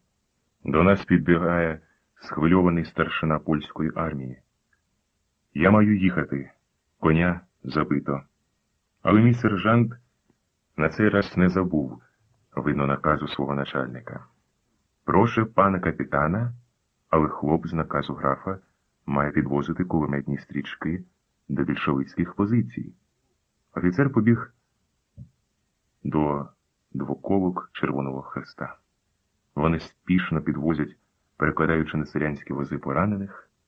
Кіннота гусарів і галоп виїхала пашнею на праве крило. Вже сутеніє. Я боюся, що польська армія зрушить під натиском раніше, аніж я зможу виїхати на гору, де є надія проскочити до Зеленогаївки. «Ляду! Накладай!» – підбадьорює мене наказом сержант, показуючи рукою на ящики з кулеметними стрічками. Під вербами стоїть недобита сотня солдатів. «Зрадники, що покинули праве крило», – пояснює лаючись сержант. А зрадники стоять під вербами, слідкуючи очима, як поспішно тікають сержанти з офіцерами і рішуче одмовляються вдруге йти на фронт. Повстання? Більшовики? Долітають до мене окремі слова запіненого офіцера. Але в цю ж хвилину солдатів оточують штабні сержанти, а під верби, де ми стоїмо, я вже навантажив кулеметні стрічки з французькими написами. Здержуючи коня, летів мій хрещений батько сьогодні, граф Яромірський. «Пане граф! Пане граф!» – гукали з усіх боків, підбігаючи до змиленого коня графа. «Цо то єсть?» Якось верескливо врізався мені голос графа. І тоді, пам'ятаю, виступив серед німого мовчання солдатів, що стояли оточені озброєними сержантами. Один. Так, я ніколи не забуду ні цієї хвилини, ані його слова. «Я вмру», – сказав він. «Мені тепер однаково, чи розстріляють більшовики, чи свої, але з фронту, хай знає, це пан полковник, втекли сержанти. Хто ж тоді зрадник?» «Зрадник! Розстріляти його!» Загукали сержанти, але зустріли в очах солдатів таку люту ненависть, що ніхто більше не промовив ні слова. Солдат. На фронті немає людей. Нас залишили. Прошу пана, без жодного зв'язку. Більшовики наступають колонами, вистрілюючи нас, як дике м'ясо. Ми мали 100, а лишилося. І він обвів рукою недобитків своєї 100.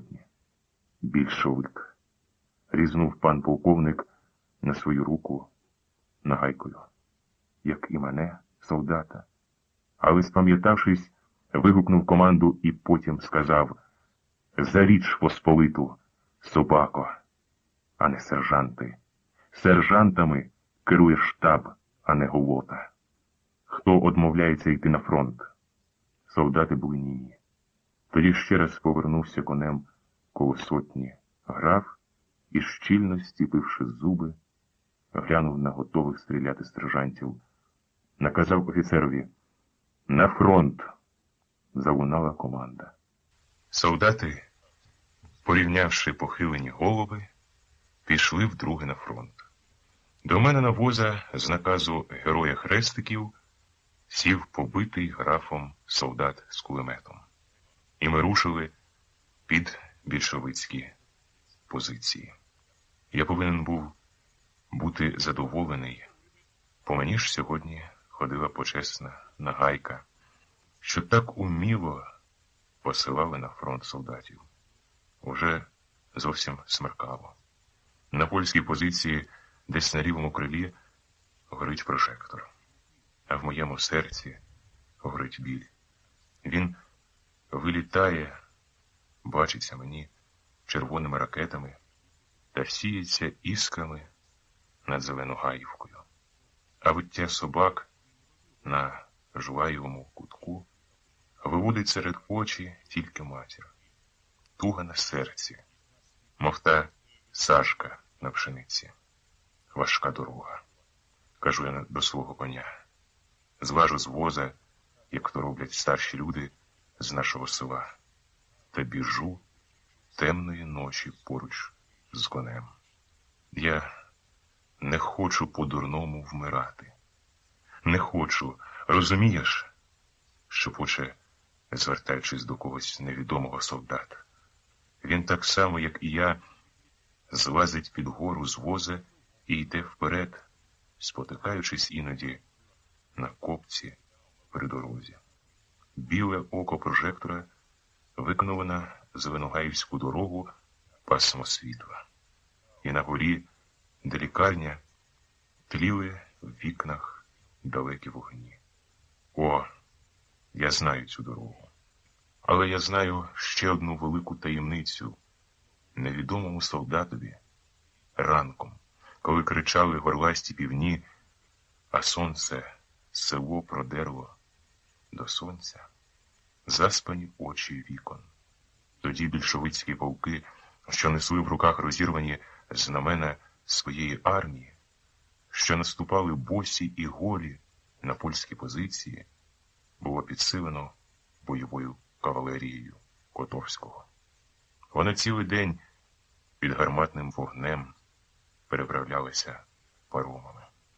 В обіди, каже до мене солдат, матроси, голі по пояс, оперезані на хрест кулеметними стрічками, наступали з такою одвагою, що польська армія встояла лише познанськими полками.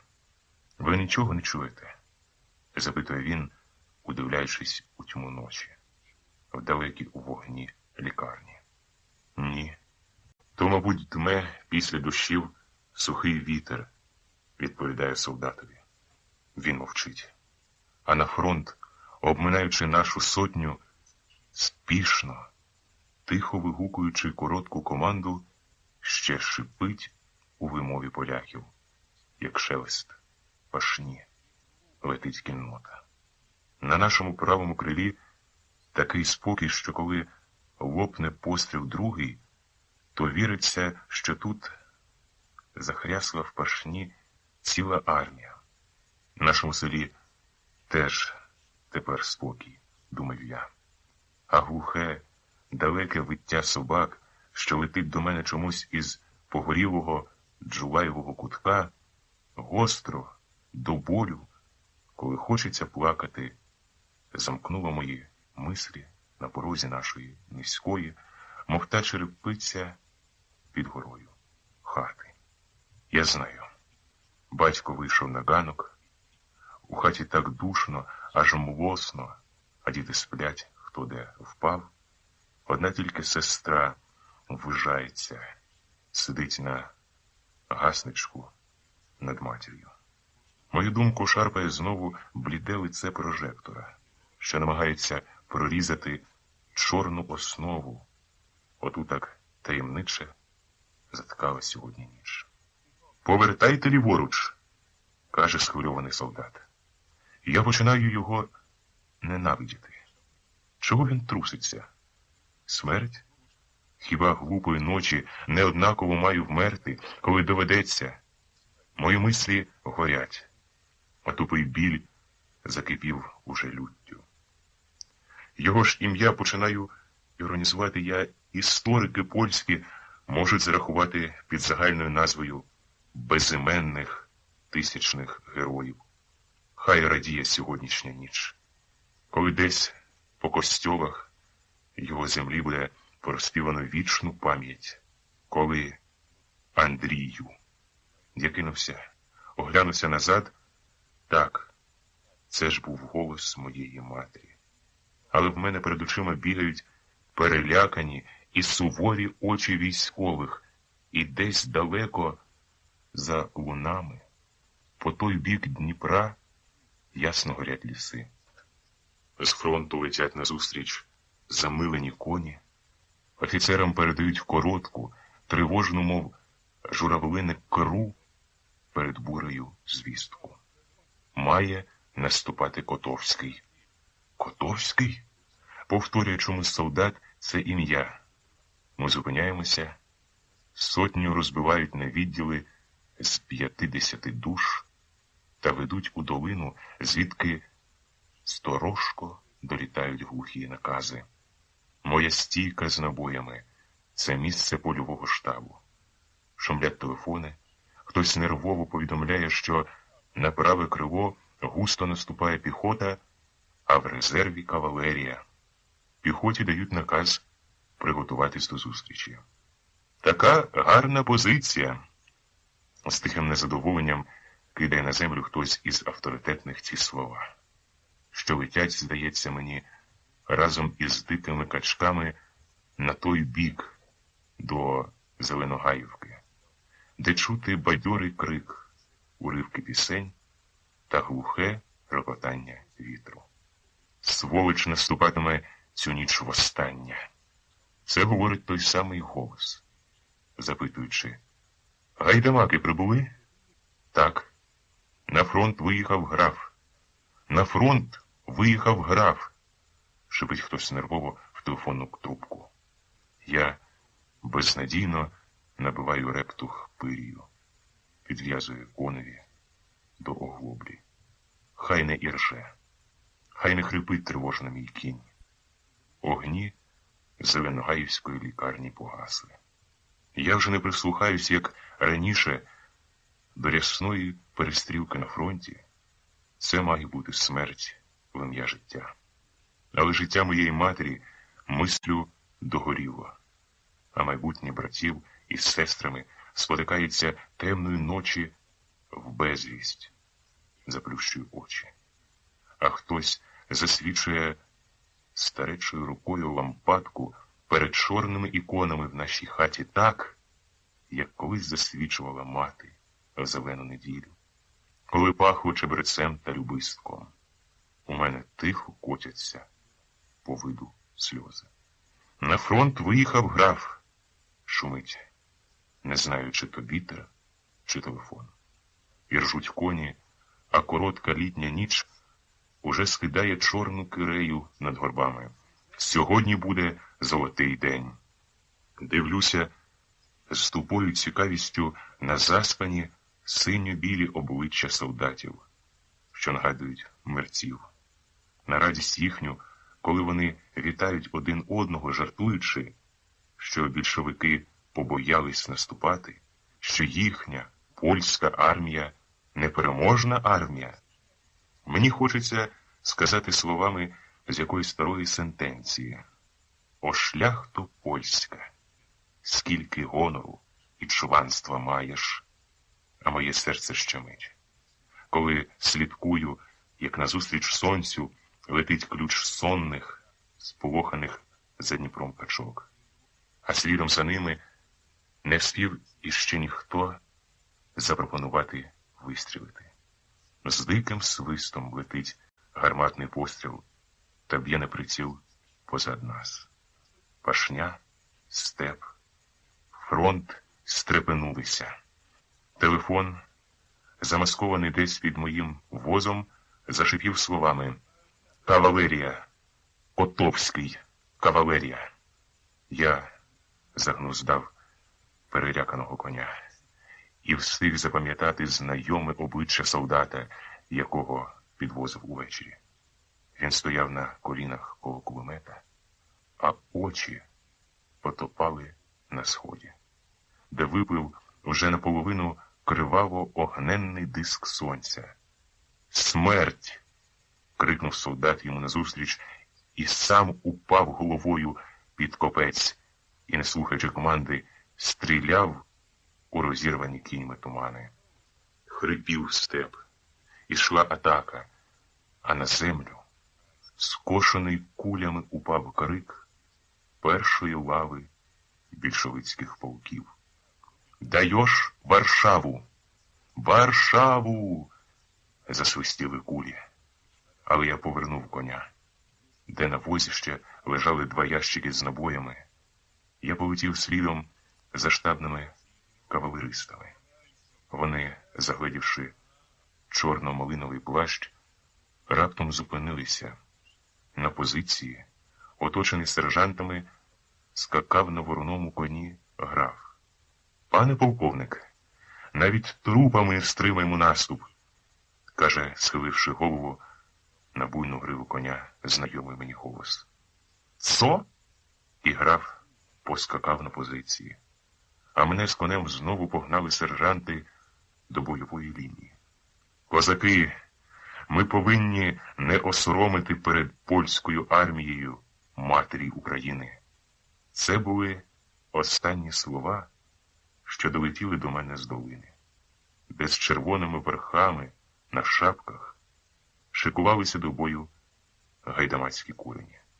Слова, що нагадали мені якусь стару драму мого народу. Я знав добре, що не соромлять гайдамаки польської армії, а може навпаки, смерть. Захрипів степ єдине слово солдата, коли гарматне ядро прорубало ворота фронту. Закипіла запекла атака. Кіннота 2 армій зустрілася, і тоді ж кавалерист-більшовик, що вилетів із туману і став у стременах на польському окопі, прицілився з револьвера і випустив 7 куль слідом за вороним конем графа, що летів у кривавлених кудилах. Ні, я таки проскочу сьогодні до Зеленогаївки. Стукає моє серце якоюсь звірячою радістю, але я вже не певний, чи це моя мисль, чи ні. Я тільки дістав з воза револьвера і спокійно кладу його до кишені. Ящики з набоями додолу. Хай попробує тепер сержант. Я на хвилину закам'янів. Кавалерист надвоє розколов голову якогось сержанта. Його кінь крутнувся на окопі, мов дзига. Він спіткнувся на німий кулемет, де сидів солдат, що вигукнув божевільно перед боєм слово «Смерть». Я бідний, не рубай. Підняв він праву руку над головою. «Не пан?» Кавалерист дзвінко вилаявся, але закривавлена смужка сталі в його руці ударила з розмаху кулеметну цівку. А польський солдат вдруге вигукнув жахом: «Я бідний!» «Трудно, братан, руку здержать», — якось не по-військовому сказав кавалерист, хитнувшись на сідрі, і впав повзнак на землю. З долини, виймаючи праве крило польської армії, пішли в контратаку гайдамацькі курені. Польська піхота збігала в долину, мов каламутна вода. Так, більшовицькі полки робили останній наступ, і тачанки з кулеметами вже забігали, скригаючи немазаними колесами, і саме серце польської армії в зону польового штабу. Ні, Не привезу я лікаря до матері. Смерть. Кажу я вголос ці слова, а Зеленогаївська лікарня горить в цей час так тихо та ясно. То польська армія, залишаючи села, палить, щоб ворог не скористався природну позицію. Залізний дах лікарні вогненно піднявся над осокорами. Та далі все заглушив гук гармат та крики поранених. Я, забутий у бойовій гарячці штабними сержантами, стою коло коня та жду хвилини, коли нарешті польська армія зрушить із фронту. Це мусить бути, я знаю. Так само, як і те, що краще вмерти, аніж повернутися тепер без коня додому. Я жду. В мене цокотять зуби в такт якомусь божевільному ритмові бою. А рука тремтить у кишені, де я заціпив, заломивши нігті, револьвера. Бо мені хочеться стріляти. Котовський розбив гайдамаків.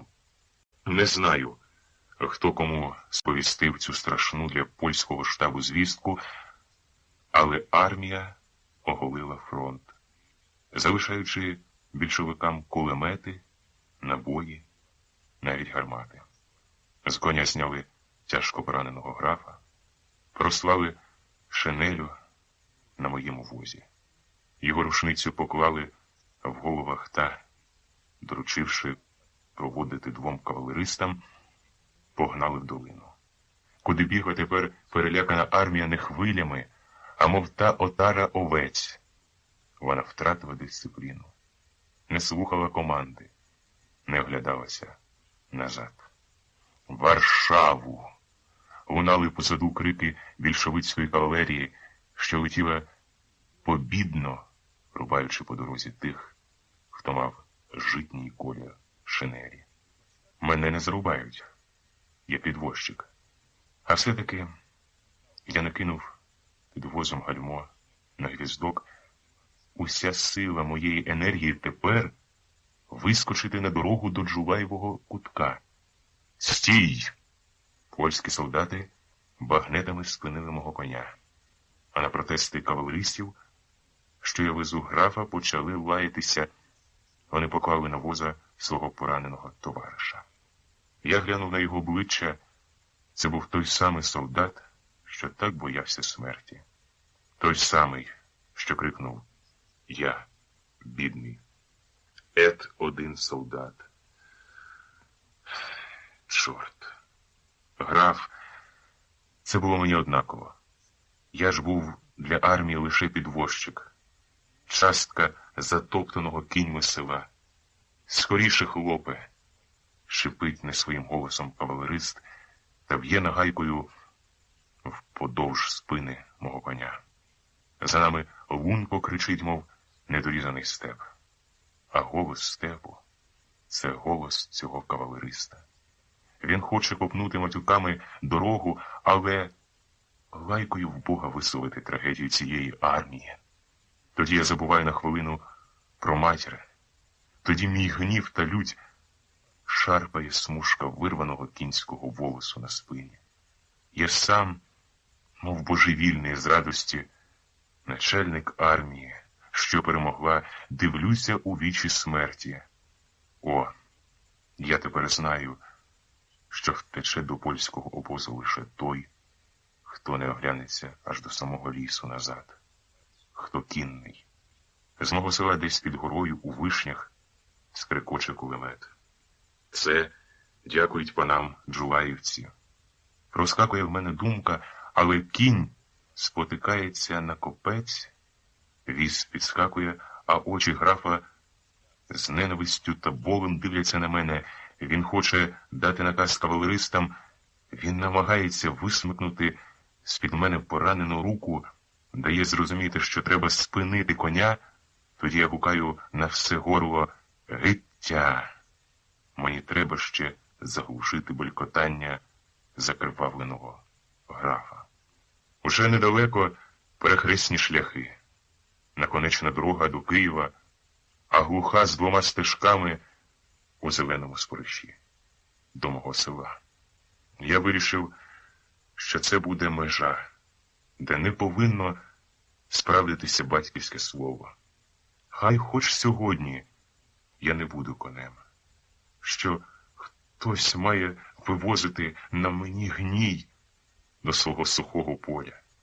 Хай не сміється дядько Василь, що я поїхав підвозити до Волині панів. Я спиняю коня. На горі ще йде бій, але польська армія біжить до Бору, не тією дорогою, куди погнали мене кавалеристи. До польського штабу за селом вона тікає пашнею. Навпростець прямує до наконечної дороги, де підскакує в голубому диму гарматних пострілів. На місці польського штабу лежать невідомо, мертві чи поранені солдати. Розламана кухня та солома з сіном, що розтрусили возами селяни. Я зовсім спинив коня, граф застогнав, плюнувши лайку в обличчя пораненого солдата, що лежав без пам'яті цілу дорогу. Один з кавалеристів вихопився конем на вербу. Вони були здивовані, що штаб та Червоний Хрест зникли невідомо куди. «Що сталося?» – кричить, спиняючи коня на 2 кроки од воза переляканий кавалерист. «Нічого», – відповідаю та стріляю з револьвера поспіль 3 рази. А він звисає в стременах коня та біжить з ним мертвий, запустивши до колін уздечку у степ. Я хватаю з-під голови графа рушницю. Він дивиться на цю сцену широкими, червоними з люті очима, та мені не до графа тепер. З-поза дуплинастих верб, що згорбилися від старості, вартуючи село, скаче на постріли кавалерист. У мене трусяться руки. Я не знаю, чи є хоч одна куля в рушниці графа, але затвор подає вцівку. Стріляю тоді просто в малиновому стрічку, що вплетено в гриву цього викоханого коня. Бо кавалерист приліг, тримаючи в руці револьвера до кінської шиї. Я на цей раз не влучив. Тільки кавалерист, піймавши на вітрі переможний крик більшовицької кавалерії, повернув коня до Бору. Лопнули за мною 2 постріли з револьвера, і вівса заткали вершника у зелену далеч степу. Я кричу, нахвалюся слідом за ним, п'яний тепер якоюсь великою радістю перемоги. Я ще хочу вистрілити з рушниці, а затвор не подає куль. Це була остання. Шарпаю віжками коня, в правій руці револьвер, а на возі граф та просто солдат-поляк. Я жену селом коня так, що навіть свої ж не пізнають мене в обличчя, а лише по коневі здогадуються. Куди це ти, Максимовичу, добро таке возив? Це так жартує, спершись на воротях, де прибито розмальованого дерев'яного хреста один дядько. А не є ще в селі, чи немає? Запитую його, не відповідаючи. Я б і тебе не бачив, коли б це ти не їхав. Ну, хіба я можу вдержатись? У мене так накипіло за всю ніч, щоб не послати цього дядька десь аж під небесну канцелярію. Немає. А я що собі? Польський генерал? Я махнув рукою. Безнадійно допитуватися. А лайка, коли там випливло слово «мати», завмерла на губах. Я рушив вільною ходою додому. Хоч би тобі душа з нашого кутка, гадав я. Ворота скрізь позачиняно, а все село під гору вибігає та за боєм слідкує. Виглядають з-за воріт, запитуючи лише ті, в кого погнали з-під води чи батька, чи сина. Дітвора вискакує аж за ворота, на вулицю, хоче зазирнути в обличчя поранених, а хтось із старших серед дітей аж у долоні ляскає. Ой, рушниця ж, ой, одріза, можна зробити, ге? Я сховав до кишені револьвера. Такий мені сум. Я боюся думати про матір, мені скоро скажуть. Скоріше їдь, гукає із свого двору дядько Василь. Я аж зрадів. Це далекий наш родич. Коли що трапилося дома, тут буде відомо. Але я не розумію його хвилювання. Він очинив ворота коня, заповід, а сам на дорогу вдивляється. Ні, як таки так їхать? Починає картати він мене. Ще й слід панський не захолонув. Усе село перевернули. Давай підводи, пану. А ти десь вирвався, ти... О, то це пани живі? Запитав він, аж зблід, коли вкотив до клуні воза та почав здіймати колеса. Я розплакався. Із сіней дядькової хати вибіг із набряклими від сліз очима брат Петро. Я не питав його. Мати вночі вмерли, а за тобою все плакали. Не говорять, а таки плачуть. Ми їм кажемо, він приїде з доктором, а вони ковтнули води з ложечки. Захлинулися. Чого ти лаєшся? Лежи каменем з доброї честі, каже переляканим голосом дядько Василь до графа. Я на крик підводжу до воза. У мене тепер ні жалю, ані серця. Лише тупий біль. У клуні напівтемно, а зайчики від сонця, що проскакують через шалівку на тік, сліплять графові очі. Граф, Польща озолотить тебе за мене. Чуєш? Я, граф Яромірський, начальник 2-ї Познанської дивізії. Розумієш, хто ти? Маєш допомогти мені, дядько Василь. Чи не гадова душа? Себе яке вискіпалося. Мулько, мабуть, лежати на возі? Я засміявся. Мені вподобалася така відповідь, але я згадав за коня. Веди його в левади, хай трохи промнеться, сказав Петрові, передавши уздечку. В клуні тепер нас тільки 3. Я з дядьком та граф. Солдат, коли його перетнув обличчям до сонця дядько Василь, уже, видно, давно задубів. Губи щільно зімкнені, а пристаркуватий, з великим шрамом на бороді вид, такий був збитий за життя, що я мимоволі згадав його слова. Я бідний. За мою смерть. Пам'ятай, польська армія розіб'є більшовиків, і не тільки ти, це грав до мене, а все село спалимо до цурки. Дай мені води. Командує по-військовому граф дядькові Василеві. Ой, зараза ж! Це дядько Василь. Я запитую графа польською мовою. Пан полковник не помиляється? Запитую графа, мені тепер просто хочеться побалакати. Доля його лежала в моїй кишені. Але дядько Василь нервується.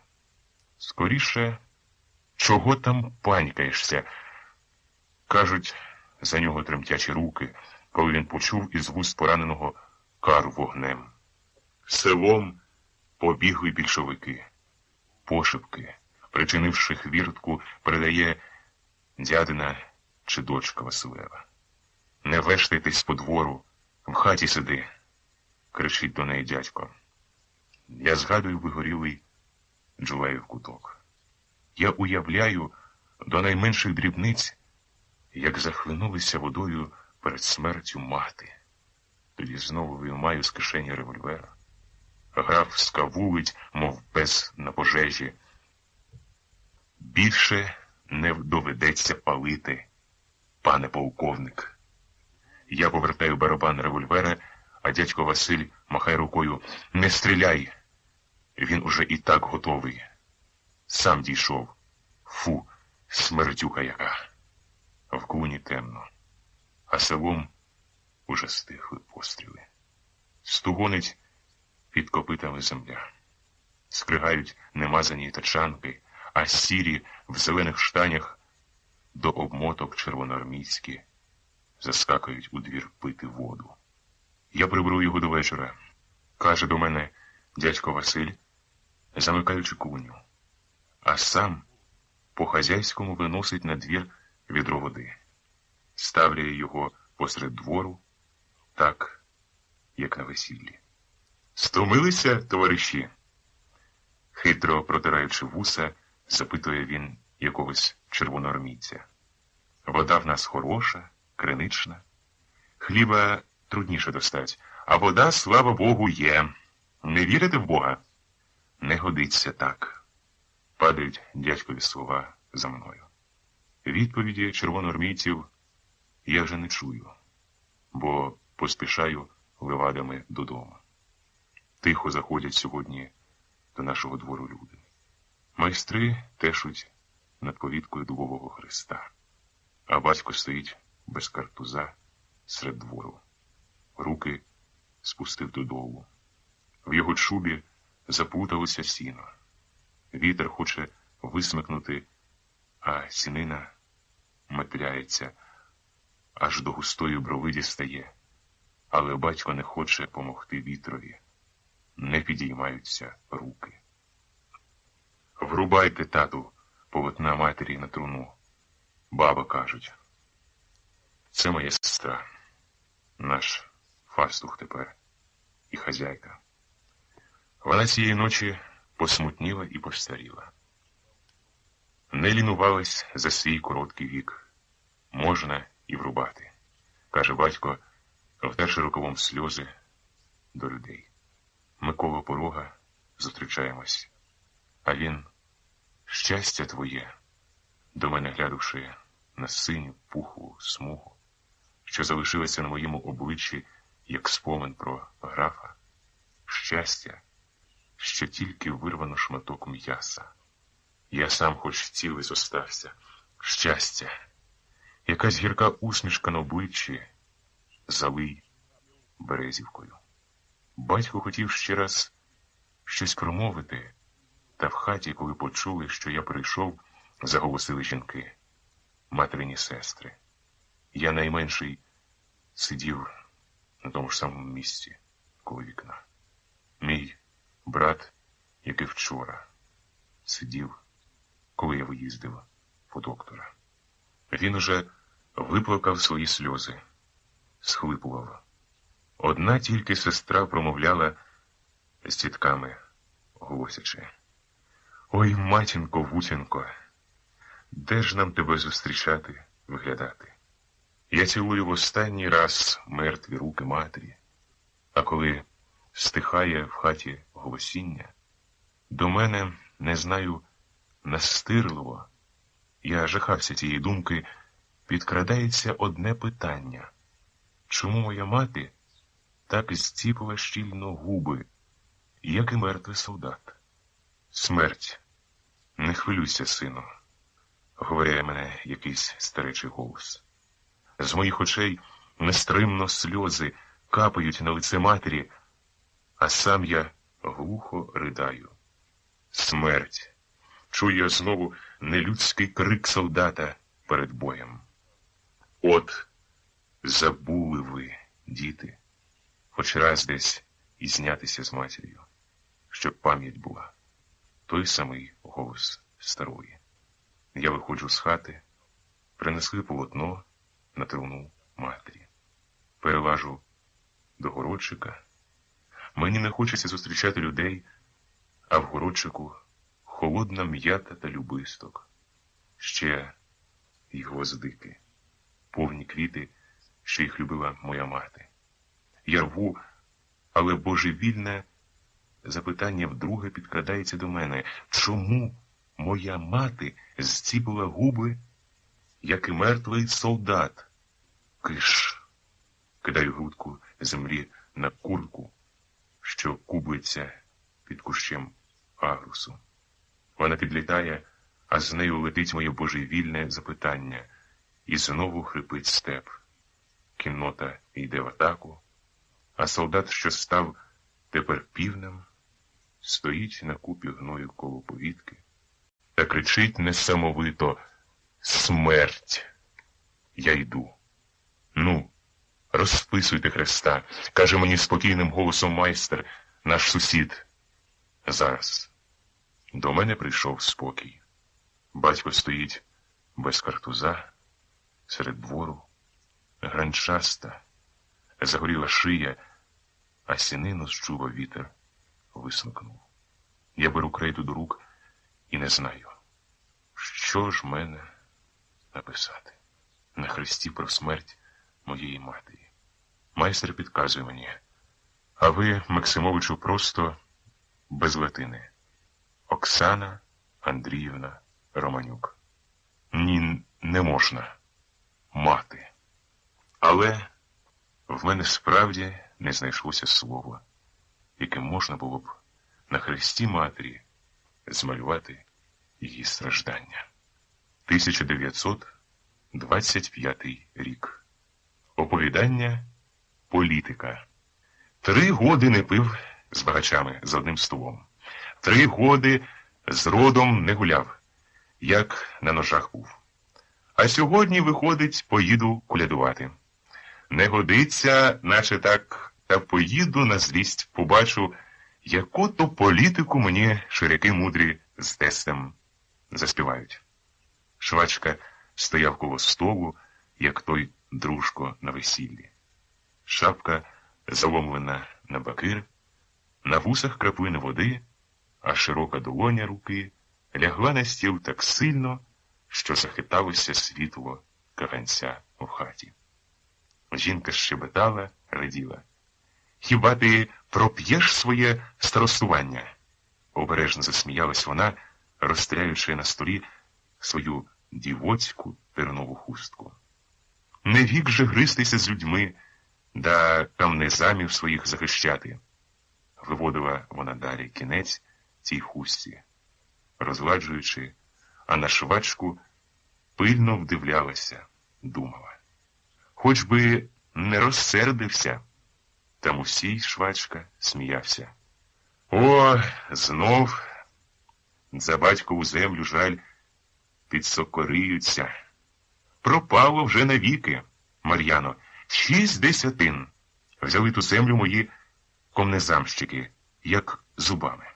А зате ніхто не гавкне, ніхто, що Мусій швачка неправильно політику робить. Ну скажи мені, хто докаже неправильну політику?» Слово «політика» вразило Мар'яну.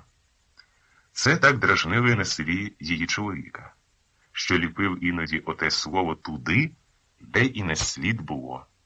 Вона махнула рукою. «Служив їм, служив, а дяка. Ворогів нажив півсела. Оце така заслуга. Не бійся. Як здихала я з дітьми, коли ти тікав із комуною, батько, спасибі їм, зарядно, аж 3 пуди жита дали». «Ого!» – засміявся Мусій. «Да такої ласки западеться вона, в цигана можна доскочити, не то в рідного батька». «Правда, дочко?» – запитав він жартома на полу свою Степадинку, дочку найстаршу. «Правда», – отказала та батькові, на матір глянувши. «Правда», – підхопила Мар'яна, що незарічена дуже. «В батька вдалася», – шумнув швачка, а Степанитка на це засоромилася, замовкла. Хотіла ще Мар'яна сказати чоловікові про те, що всі багачі на селі лають не тільки тих, кому він землю понарізував, а, мовляв, його, Мусія, політику, що збувся десь на перекопських дротах 2 пальців, а коли не пошанується, голови одбіжить. Не сказала, так хотілося поїхати їй до роду.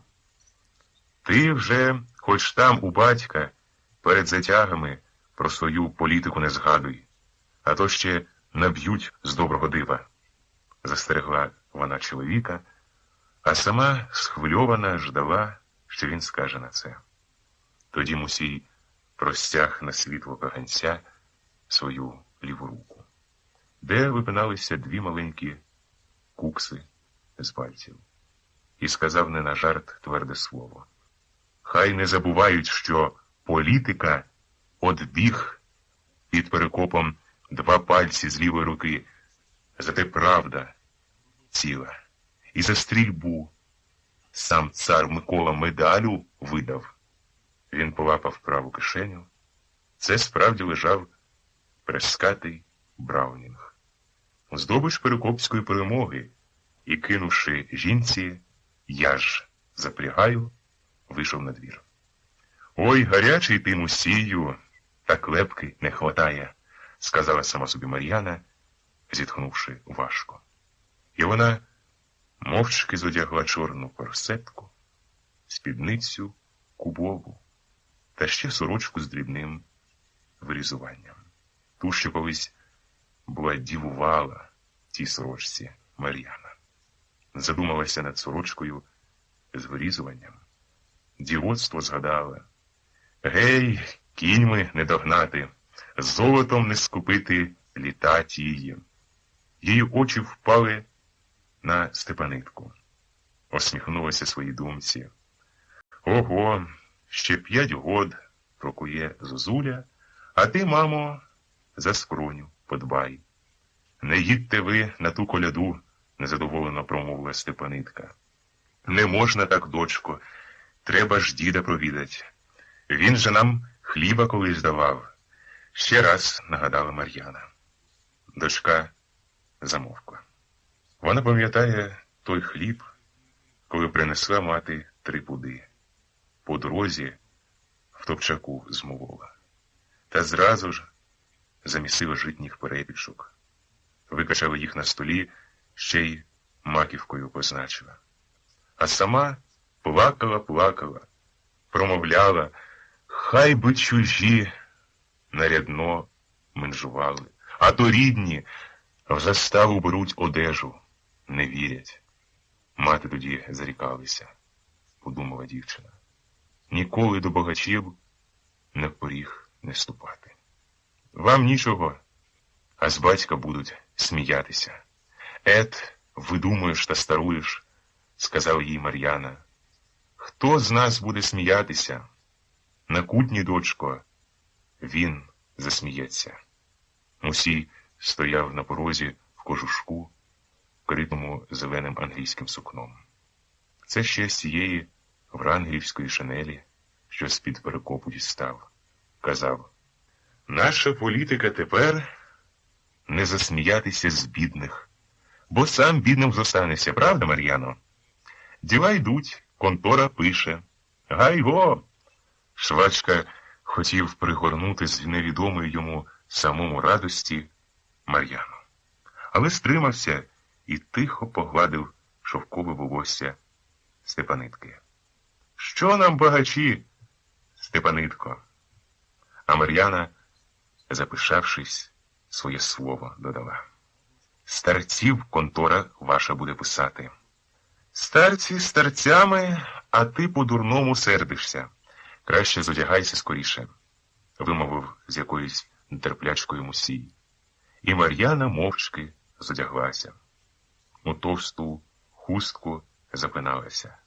Нав'язувала пирогів, коло дітей припадала. А коли все, здавалося, поробила, тоді стала посеред хати. Спіть же, діти, ну, Господи, благослови. І вже, каже, поблагословив. Пожартував швачка і накинув стару шинелю на плечі. Велика тінь його постаті одбилася світлом на комині. Спіть же, діти, промовив він Мар'янині слова. Лапнув правою рукою за кишеню і вийшов з хати. Виїхали швачки за ворота на зоряну дорогу. Під повозками кипить мороз, пару з рота вириває, а кінь бреде заметами сніговими. І сніг курить під його копитами, мов золотий пісок. Мар'яна сидить на санях, наче та молода, на посагу щаслива. Їй здається, от-от доскочить вона з чоловіком того щастя, коли рід її багатий не буде вже братися на Мусія, як на Харпака останнього. Політикою не вкорятиме, а сестри не зітхатимуть на базарі. Ой, бідна сестро! І раді, що вони не такі, як Мар'яна, а багатирки. Ні, хай ще пройде рік-другий, думає Мар'яна, а ми, за Мусія мислить, зіпнемося на ноги. І вона мимоволі гордіє та пишається своїм чоловіком. Вона солодко мріє, і мислі її, спотикаючись, біжать у минуле. Справді, били її польські офіцери за Мусія, багачі виселяли із села, хотіли всі, так в'ялися. А зайшла комуна. Прийдіте, поклонімося Мар'яні. Наче Великдень їй настав і світ поширшав. Боялися чоловіка, що землі комнезамам роздавав, а лащилися і піддобрювалися до Мар'яни. Не пособилося. Така політика, дядьку Андріяне, казав Мусій, коли виводив був бика з Андріянового двору. Розкуркулювали в пень. Сам ти, політика, чуми чорної гірша, була відповідь Андріянова, і Мусія подражнили на селі політикою. Андріяниха хвалила на дорозі за роги бика. Кричала: «Убийте мене, розсукані сини, а скотини не вийдіть з двору». Політика. Сміялися комнезамщики з Мусієм, і бик, звісивши долу товсту шию, пішов, мов арештант той попереду. 4 рік тому, а не забула Мар'яна. Такі якісь думки чудні верзуться, подумала. Чого це ти залишилася? Мовчиш? Запитав Мусій жінку, стьобнувши різко батогом коня. Оплечанки сани заточилися під якусь лісу. Кінь підкинув їх, висмукнув під горбик. Далі дорога прослалася рівна, засіяна синіми смугами од місяця, мов хто полотна прослав білити. Сніг над саньми рипить, а з-під копитів коня, здається, Мар'яні, вилітають ухналі. Дивні такі срібні, сині, золоті. Добре йде під гору кінь Мусія швачки. «Це я згадала», – каже Мар'яна, нахиляючись до чоловіка, Андріяна. «Вони ж тепер з батьком свати. Він, мабуть, теж приїде колядувати».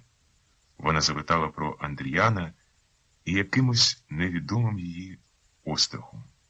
«Да, це свати, а ви чорт їх ухватив», – жартома отказав Мусій, і їхали якусь часину мовчки.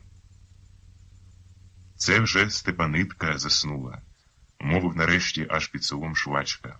Додав: «Ех, їду оце на стрем'єння. Ну скажи, яка там мені гульня буде, коли кругом сичатимуть, мов гади, комуна родається, старці очі вгору підводять». І швачка не витримав. Вилаявся гидкою лайкою. Далі вдарив з люті коня, той рвонув копитами замета і помчав сани з усієї сили. Мар'яна мовчала. Уже в'їздили на панські землі, де стояли ще нескінчені нові хати, занесені великими валами снігу. Одна з них, щасливіша, накинула на себе якусь дранку з гречаної соломи. У вікні синє світло, чи каганця, чи лампадки блимає, гасне. А друга хата через дорогу виставила голі причілки і зяяла чорними ямами неставлених вікон. Кінь, дібаючи до цієї хати, раптом спіткнувся і злякано захріп. Швачка смикнув його назад, зупинив. Мар'яна цокала з переляку зубами. Мусій обережно, тихо якось витяг з кишені револьвера, але скрізь мертва тиша.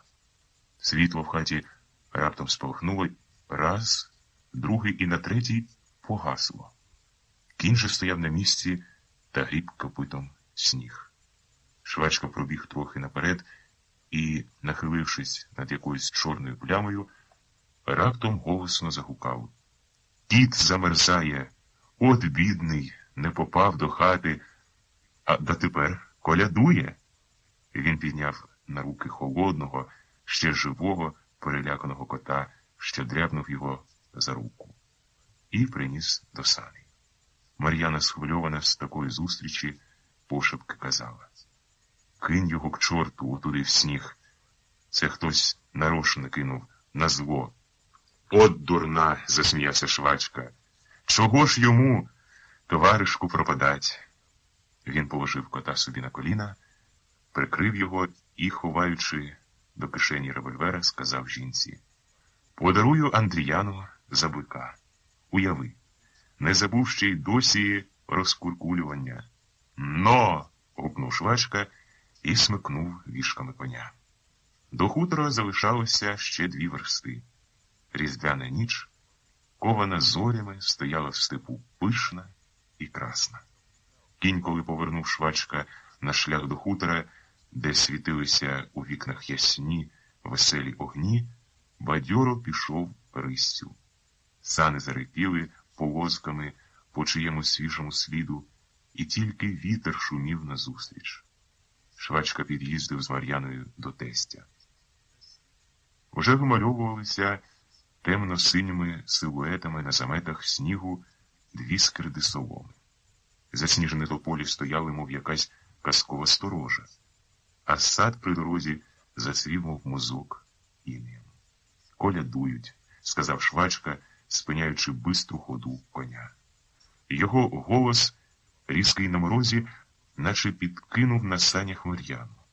Вона цілу дорогу тільки й думала про зустріч з багатим родом, боялася за чоловіка. Такий він, якийсь у неї от серця, слова не зважить і запальний. Мусію, я тебе молю, мовила вона, коли під'їздили до двору батькового. Не сварися з ними за свою політику. Хай на людях, а тут... Чого ти боїшся? Образливо отказав їй Швачка. Чи я маленький, чи не знаю, де сказати, а де змовчати? Та чого ж ти вже злишся? Лагідно промовила Мар'яна, і на її очах забриніли сльози. А одна сльозина, наче мороз, її викотив з ока, тихо впала на коліна чоловікові. Викинь того чорта, і вона вхопила рукою за шерсть кота, що той давно задубів уже од морозу на Мусієвих колінах, і він його мовчки струснув з ніг на білий сніг. «А благословіть колядувать!» – гукнула Мар'яна до високої чоловічої постаті, яка вийшла з хати. Хтось хрипло поблагословив, очинив ворота, і коли сани Мусія Швачки зупинилися під скирдами соломи, мовив: «От мороз, Мусію Степановичу, аж печем. Колядникам не повезло сей год. Правда, совєтська власть коляди не признає». Мусій мовчки розпрягав коня, накривав його старою шинелею, а Мар'яну на порозі зустрічала мати. Загордувала дочко, наче десь за морями живеш. А тут весь рід з'їхався, колядують. Мар'яна заплакала і, спам'ятавшись, витерла сльози. Обличчя в молодиці з морозу мінилося червоними яблуками на щоках. Тонкі губи були міцно стулені, і лянтар намиста звисав на повногрудих персах. Вона піджидала в сінях Мусія. Ніяково без чоловіка самі заходити в хату. Ой, гула-гула, крутая гора. Святий вечір, добрий вечір. В хаті колядували. Ще тверезі були, і голоси жіночі гули сором'язливо. Ніхто не співав на всю гортань. Отак на одній ноті загула пісня колядка про круту гору, засіяну шовковою травою, і коли переступили хатній поріг швачки, завмерла. «Оце добре», – сказав із-за столу Андріян, що сидів був поряд з Мар'янним батьком. «Це добре. Мусій Степанович навчить нас по-совєтському колядувати». І він, хитро усміхнувшись, моргнув до жінок, що колядку заспівували, та гості повернули голови до дверей. Жінки втупили очі на Мар'яну, а чоловіки суворо віталися з Мусієм. «Дав Господь праздник, усім праздник», – приказувала Мар'яні мати, ніби виправдовувала її перед родом, а Мусія зятем дорогим величала, аби сварки якої не було, і змітала полою керсетки місце на лаві. Запрошувала дочку та зятя до столу сідати. На столах стояла у великій замальованій тарілці страва. 2 ковбики в мисках лежали, ще не початі, а самогон, заправлений цитринами, аж сизо-жовтий, такий мутний, займав на столах найпочесніші місця. Гостей була повна хата. 4 заті з жінками, сестрами, мар'яниними сиділи вже за столами. Андріян Кушнір, сват батьків, сидів поруч свого сина і займав місце на покуті. Почесне місце, бо, правду сказати, Кушнір з усіх гостей найбільший богатир тут був. Куми і рідня близька, і далека мали місце за Мусієвим столом. І здивовані були, що такий запеклий уже комуніст, як Швачка, а приїхав до тестя колядувати. «Дай же, Боже, і пшениці, що продили, і діти красно на мир ходили», – промовила мати до Мар'яни чарку. Мар'яна випила, а мати налила другу чарку Швачці. Казала: «Хоч на тебе, сину, ребро мені переломили, та кров моя за тобою, і в роду виходить 7 рівні». Вона обвела очима гостей, а всі мовчали. Кушнір усміхнувся у вуса чорного, а коли Швачка випив з тещею по чарці, та ще стара хлюпнула недопитий самогон під стелю, загукав: Так не годиться. Теща зятя коськає, а ми в порожні чарки заглядаємо». Тоді всі якось веселіше загомоніли. Чарки задзвонили, а студентка, дочка найстаршої сестри Мар'яниної, пишно до столу Швачку підійшла, привіталася. «Мене з вузу за куркулівство викинули. Ідіотизм якийсь. 9 років на гімназію витратила. І прошу, дочка куркуля. Виходь заміж за комуніста, не викинуть», – гукнув здалека Кушнір. «Хай вийде, чи з лахміттям з хати не викую», – гордо мовив кремезний, припухлий на обличчі батько студентки. Швачка, допивши для сміливості 3-ю чарку, не втерпів. «Просте дуже діло, небого. Така більшовицька політика. Вчилися колись багаті, хай же бідні розуму доскочаться». «Пхи, яка тут політика?» Кушнір. «Правильно, Галино Дмитрівно, адіотизм, а не політика». І всі на слова Кушнірові засміялися. Швачка хотів був підвестися за столу, хотів покинути таке гостювання, але його заспокоювала Мар'яна, переконувала, що не слід на сміх та поговір з гостей виїздити. Ой, що ж бо воно за ворон. Затягла якимсь тонким сопрано молода жінка, а дальші слова пісні проказав Кушнір. Тільки не співали цю пісню, бо святий вечір не годиться такі пісні співати. Всі на диво приголомшували студентку, щоб заспівала українською. Дівчина сміялася, а стара кушніриха, вирівнявшись за столом, з гордістю промовила: «Заспівай мені тієї України, хай хоч сина згадаю, що комуна за Петлюру вбила». Студентка почервоніла, очі долу спустила, косо глянувши на стіл, де мовчки засуплений сидів швачка, і не співала. «Роде мій дорогий, свахо!» – гукнула Мар'янина мати до кушнірихи. «Били комуну, і вона била. Не згадуймо, а не треба святого вечора бучу якусь здіймати. Я, свахо, не здіймаю бучі, я прошу онуку нашу, хай мені України заспіває». І кушніриха заплакала. Її заспокоювали гості. Син суворо нагримав, і все, здавалося, знову було по-старому. Жінки заколядували, вихваляючи гостинність господаря з господинею. Христа дитя малеє славили, і хата гула радощами за теє дитя. Мар'яна ходила, мов на голках. Сестри сухо з нею привіталися, а найменша, що за кушніровим сином була, пальцем на її хустку показала, наче хотіла сказати: «Десь з чужої комори виплакана хустка». І так гірко та боляче було Мар'яні, що ковтнули слину трудно. Боялася розплакатися. «Та не бійся ти, дурна, співай!» – це батько мовив до студентки. Та откинула свої стрижені кучеряві коси з маленького лоба і, пристукнувши об долівку тонкої панської роботи черевичками, гукала до гостей: «А давайте заспіваємо «Застеляйте столи». Знаєте, студенти так люблять на вечірках цю колядку народну, так захоплюються. Вони інтернаціонал теж, як бугаї, ревуть», – вимовив зозла кушнір і сказав сватові, Мар'янинові чоловікові.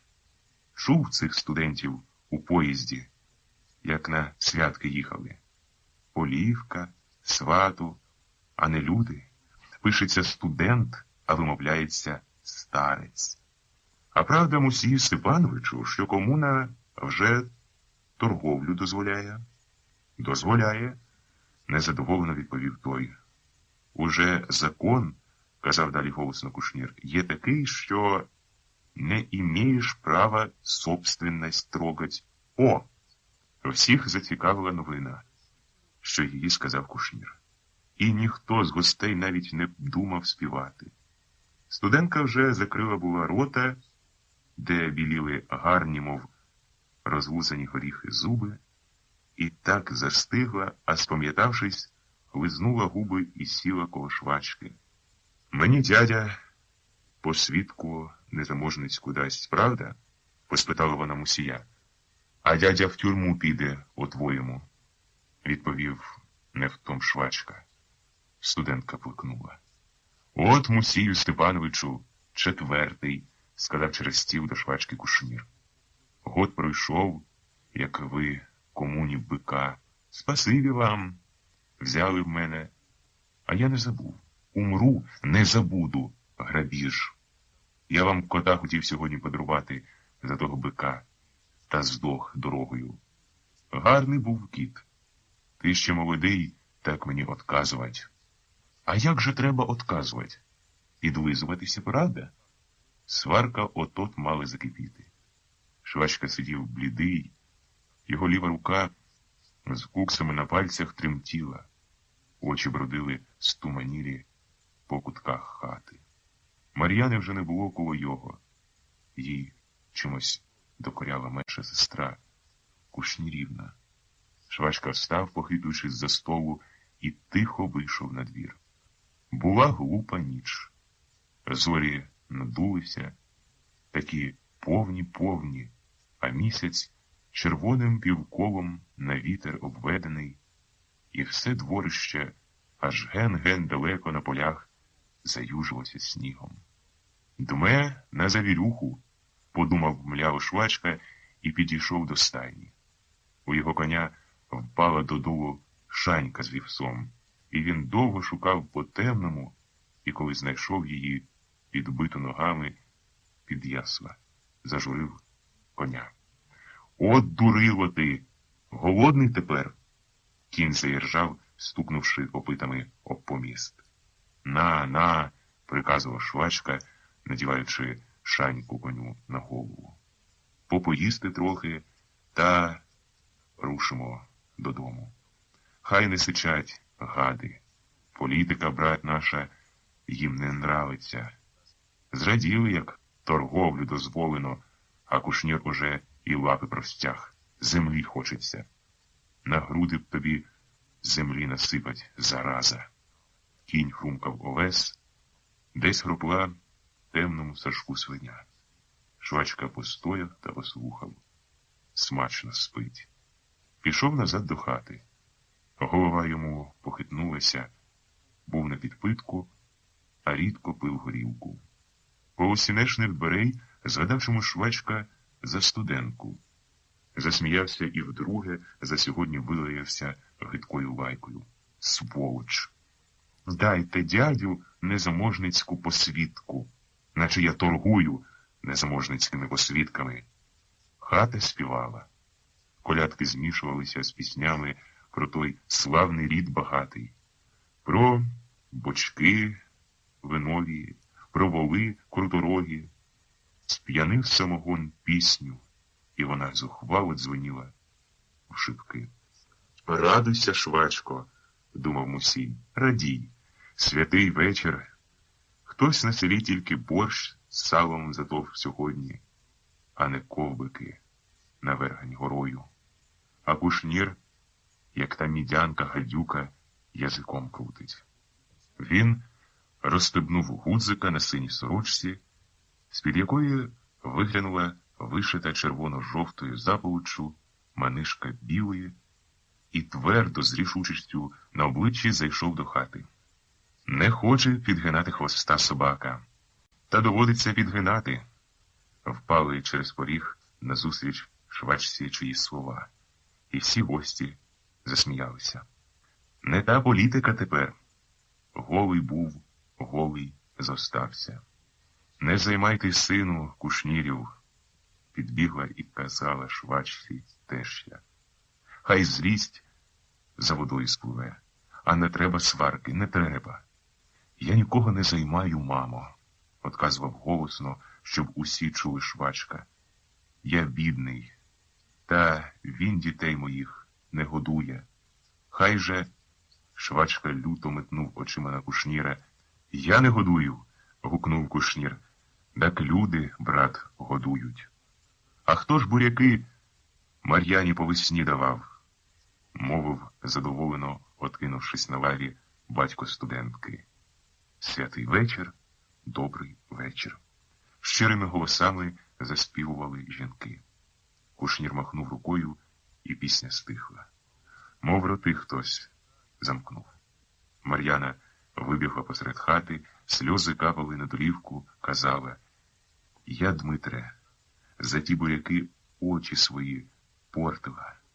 Як твоїй дочці, вона показувала рукою на студентку, сорочку українську вишивала, а ти мене перед родом соромиш.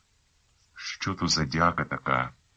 Гроші, тітко, брали, треба одробляти», вимовила серед німої тиші студентка. «Брешеш, батькова дочко, за буряки сорочку тобі шила, а не за гроші. Мати твоя не схотіла грошей у мене брати. Правду кажу?» «Яка тут правда?» Всі знизували плечима. Швачка стояв коло одвірка хатніх дверей. Поруч з тещею і блідий був аж синій. Одна тільки рука, ліва, тремтіла, бо контужений був швачка. А Кушнір підвівся за столом, казав: «Ти, як той ірод-цар, людей убивав десь, жінку з дітьми, тестю на кормьошку залишив, а сам повівся комуну спасать. Ну, далі, говори все», — глухо сказав швачка. Все? А хто, як не ти, коли приїхав з-під Врангеля, землю почав на селі ділить? Не ти в тестя 6 десятин заграбив та роздав чортам за бабайки? Я? Ага, подякуйте йому, поклоніться. Очі в Кушніра налилися кров'ю. Ніж у його руці стукав такт промові об миску. І всі гості сиділи мовчазні і похмурі. Свате, кому це потрібно? Спромоглася вимовити коло швачки теща, та її голос дерзко обірвав Кушнірів син. Не ваше діло, мамо. Відкрутіть собі і сядьте. Всі раптом за столом заворушилися. Хтось гукнув. Що ви робите? Швачка шарпонув правою рукою до кишені, а Кушнірів син, що стояв був під великим висячим каганцем, погасив світло. В хаті пролунав дикий, божевільний крик з вуст Мар'яни. Батьки рідні, не сиротіть мене, не вбивайте. Та слова її заглушила розбита об одвірок пляшка. Постріл десь у сінях і хрипке, мов недорізаного бика, булькотання. Він, паршивець, стріляє, лунав у темряві голос старого Кушніра. І всі жінки посхилялися за столами. Одна студентка кричала: «На землю падайте! На землю!» Та пострілів більше не було. Швачка лежав у сінях навзнак, мов Кабанницький, з великою червоною лодочкою, стримів йому межі плечима. Він ще харчав і довго стуляв пальці правої руки. Перелякана, метушлива тиша. Хтось засвітив сірника. Мар'яна лежала непритомна, хустка їй тернова закрила очі, а тіло билося об долівку. Ридала. І сорочка з мережкою в поділках закотилася аж до страмного тіла.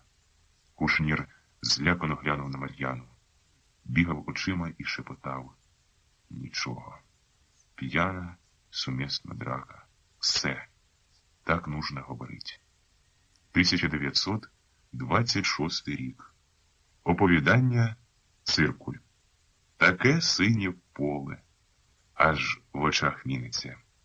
Земля лежить колотою грудою, а на пашні розколини, мов рани, немає дощу.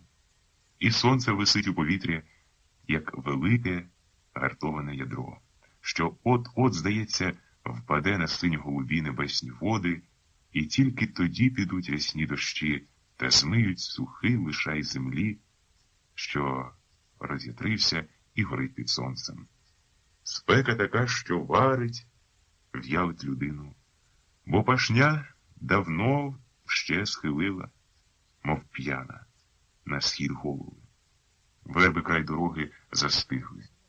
Жовтувате листя спопеліло і вкриті густим шаром пилу, вони стоять закам'янілі. Навіть буряк, отой молодець, що шапку на бакир перед сонцем носить, і той низько схилив голову, вп'явся своїми силими лапами в землю, та так, як не каже всякому. Нічого не можна вдіяти, нема дощу. За себе не ручуся. Може, доведеться пожовтіти, як і верби, і хмуриться. Та вчитель Короб знає такі мудрі слова краще за будь-яка. Він 40 верстов іде до міста пішки. Села назустріч, голодні і голі, а пожовтів Короб уже давно. Оце тільки в дорозі його вид попікся та почав лупитися, а костисте тіло носити стало важко. Наче якесь залізо, кість трохтить, іти важко. Тоді він сідає на сухий, мов кам'яна баба, копець і починає третій раз на сьогодні розв'язувати свою торбу. Дивно Коропові. Він добре знає, що шматок перепічки, яку дав був йому жалю дід-пасічник, він ще вчора з вечора з'їв. Більше кришки за селом повитрушував і, мов птиця, визбрав до останньої, але втретє за дорогу від села заглядає чомусь до торби, як та сорока в кістку. Ні, немає більше не тільки кришок, а навіть дух з хліба вивітрився. Материна торба з-під насіння чорна, а полотна була селянського, обкидана по краях чорно-червоною заполоччю.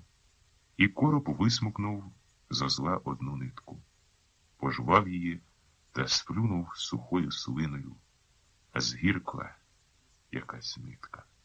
Він хотів збити ціпком голову будяка, та важко було підводитися, і будяк якийсь мершавий. Короб стомлено силився на руку і довго думав. «Кому?» – сказав упівголоса короб. «Потрібна під голодовку моя математика». І засміявся ледве помітною посмішкою. Школу короб залишив давно. Згоріла за якогось там наступу.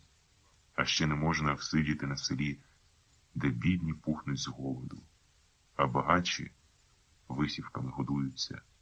Бо такий скрут прийшов, хоч вішайся, і короб пригадує слова куркуля діда-пасічника. «Заходить до мене, видно, направили голодаючий, здоровий, як лут, ну, а живота трохи підтягло, і на виду аж сизий. Скрутило, видно, козака. Дід, чого ти придзюнзяв? Я отец с голодающих, с России. Голод у нас большой, страшный голод. Так, у нас, чує короб дідові слова в'їдливі, теж сарани такої, як ви, багато.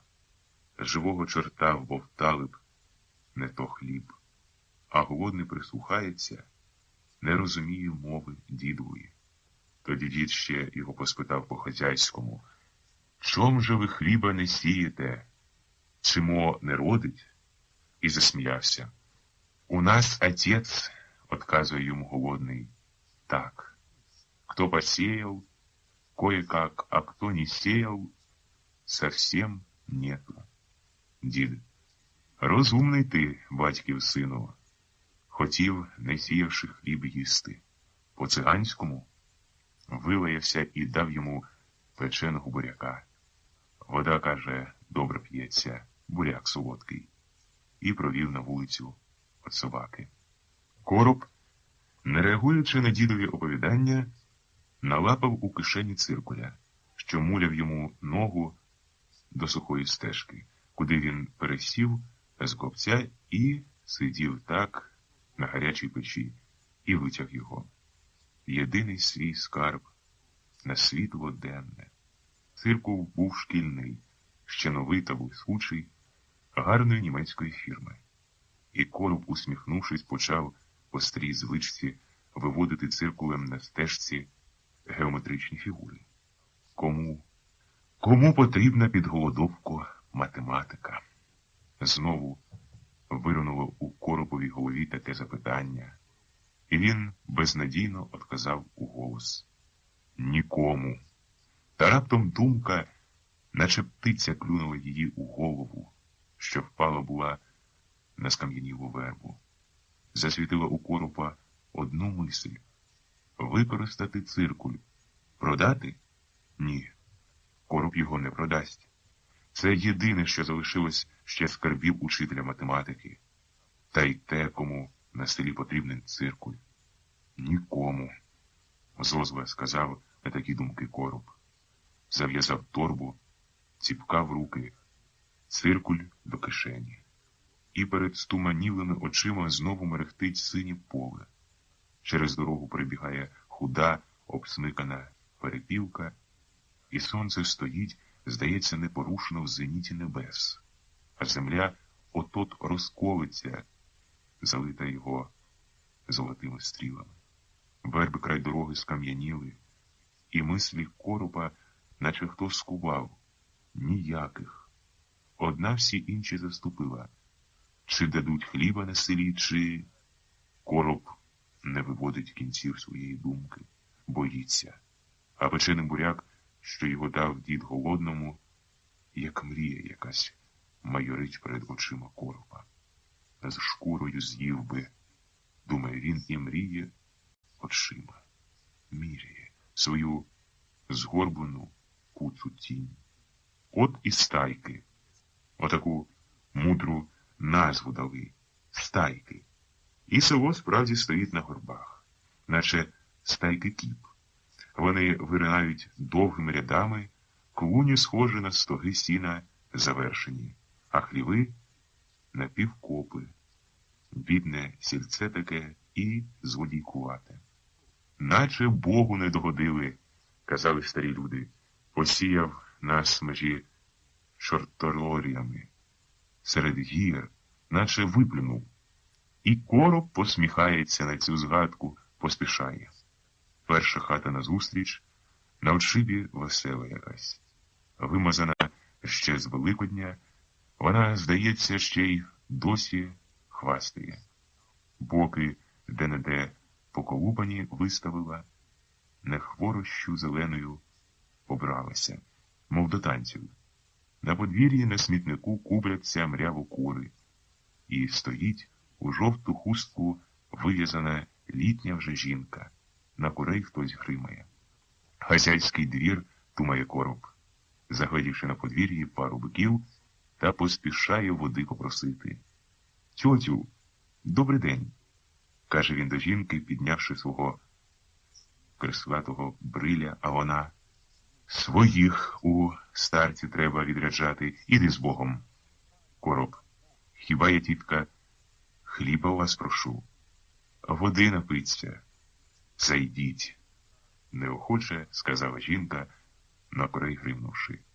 «Тише, капусні», – і додала: «Я думала, тут цих, вибачайте, турботрусів день у день партіями ходять, аж страшно». Короб почервонів.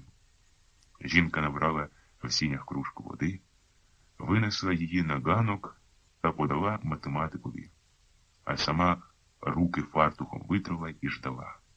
Короб припав до води, ковтнув разів зо два, не хочеться пити.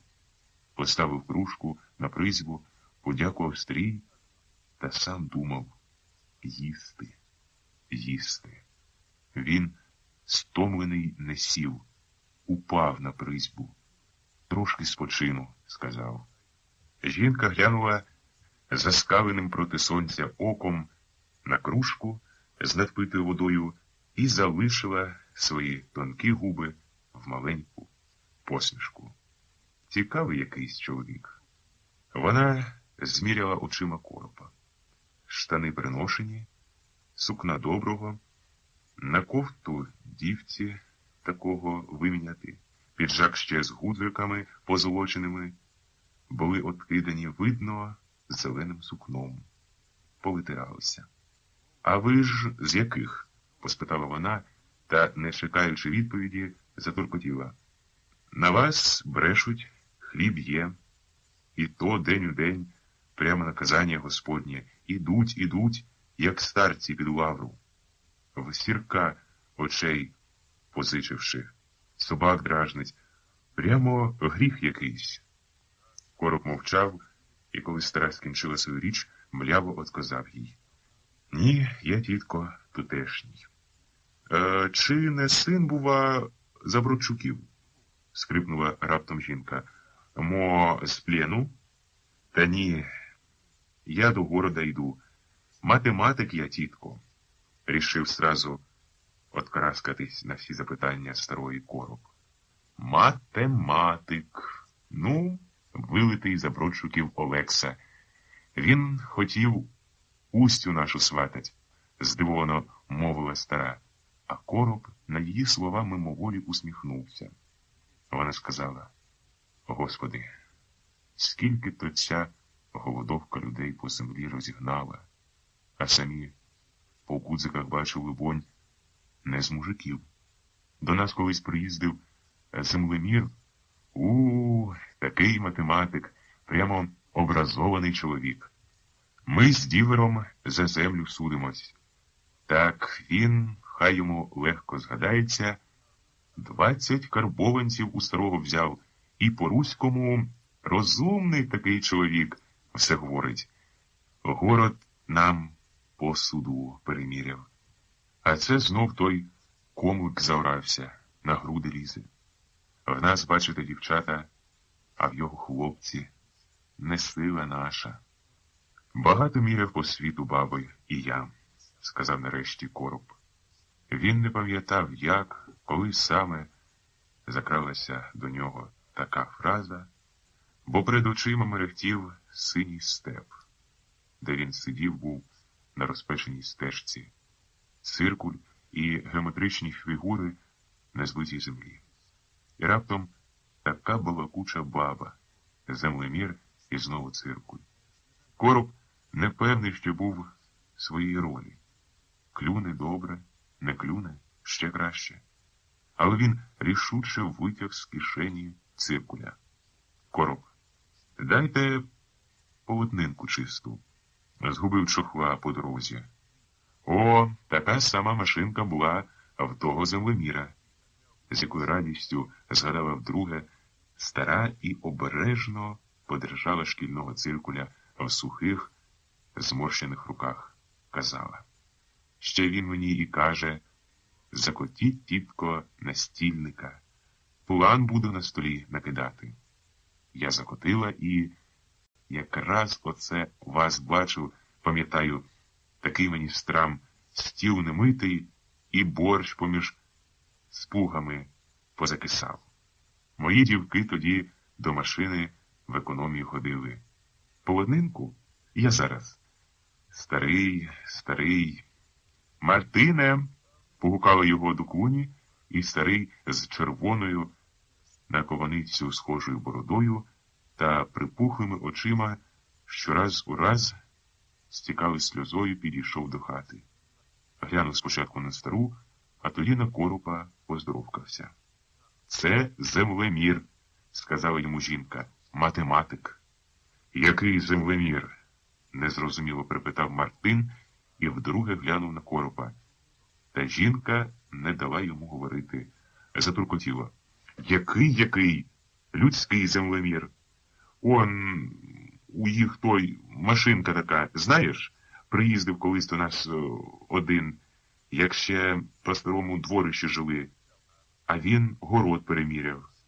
Ой, стара тетеря, забув? Мартин. Ну, приїздив, а вони, він кивнув на Коропа, по якому ділу? Дурний ти, от що, сказала зозва стара, додала, землі міряють і до города їдуть. А, да ти так і кажи. А де ж ваші причандали? Поспитав він Коропа, що сидів мовчки, не ждав кінця такої несподіваної історії. І йому вже було неприємно, що отак підбив стару і більше, він просто хотів зірватись з жовтої призьби на ноги, не слухались. А коли згадав, що сонце от-от піде на ніч і те, що він, Короб, за цілий день не росився, а їсти так хочеться, аж тіло труситься, тоді рішив, що буде грати землеміра до кінця. Астролябію під водою до сусіднього села повезли, а я циркуль захопив тільки, засоромлено отказав математик. Мартин, згоджуючись, похитав головою. Да, стрелябія, перше діло, без неї, як той казав, не зміряти, правда? Короб промовчав, а тоді, сумовито посміхаючись із своєї вигадки, сказав, ах, діду, не степова у вас земля тут. Ярки, закабалки, чорториї. На степах не та земля, зовсім не та земля. Але яка саме на степах земля? Короб до ладу не знав. Та дідові не треба було пояснювати. Він затрусив своєю копаницею бородою, очхнув, аж стара до двірка відхилилася і журно захитав головою. Правда твоя, сину, правда. Хіба можна зрівняти наші землі? Ех, там була, як пух, як перина. А в нас казна що, хай Бог простить, а не земля. От у мене примірно 20 десятин було. 6 десятин, не брешу, доброї землі, а то все солонці, та ще такі солонці, киктями, як той казав, не зориш, не то саком. Стара вислухала дідові репліку мовчки, але раптом, наче хто шпигнув її, скрикнула. Чого це ти, чоловіка, мориш тут? Ще комлик той побачить. Вона здавила очима на старого. Та він за кислями в очах не побачив. Просимо до хати, ласкаво проказала стара, прочинивши синешні двері. Короб підвівся з призьби. Мартин ступив уже на поріг, а математик перед самим носом повернув циркуля. Старий ще діду циркуль, німецький. Мартин зупинився. Він, як і стара, подержав у руках циркуля і, повертаючи його математикові, мовив. Настоящий циркуль. Такий самий був у того землеміра. Заходьте, заходьте, припрошувала по хатньому порозі стара. І короб слідом за Мартином переступив поріг до великої чистої хати. Хата в старих, на думку коропа, була в достатках.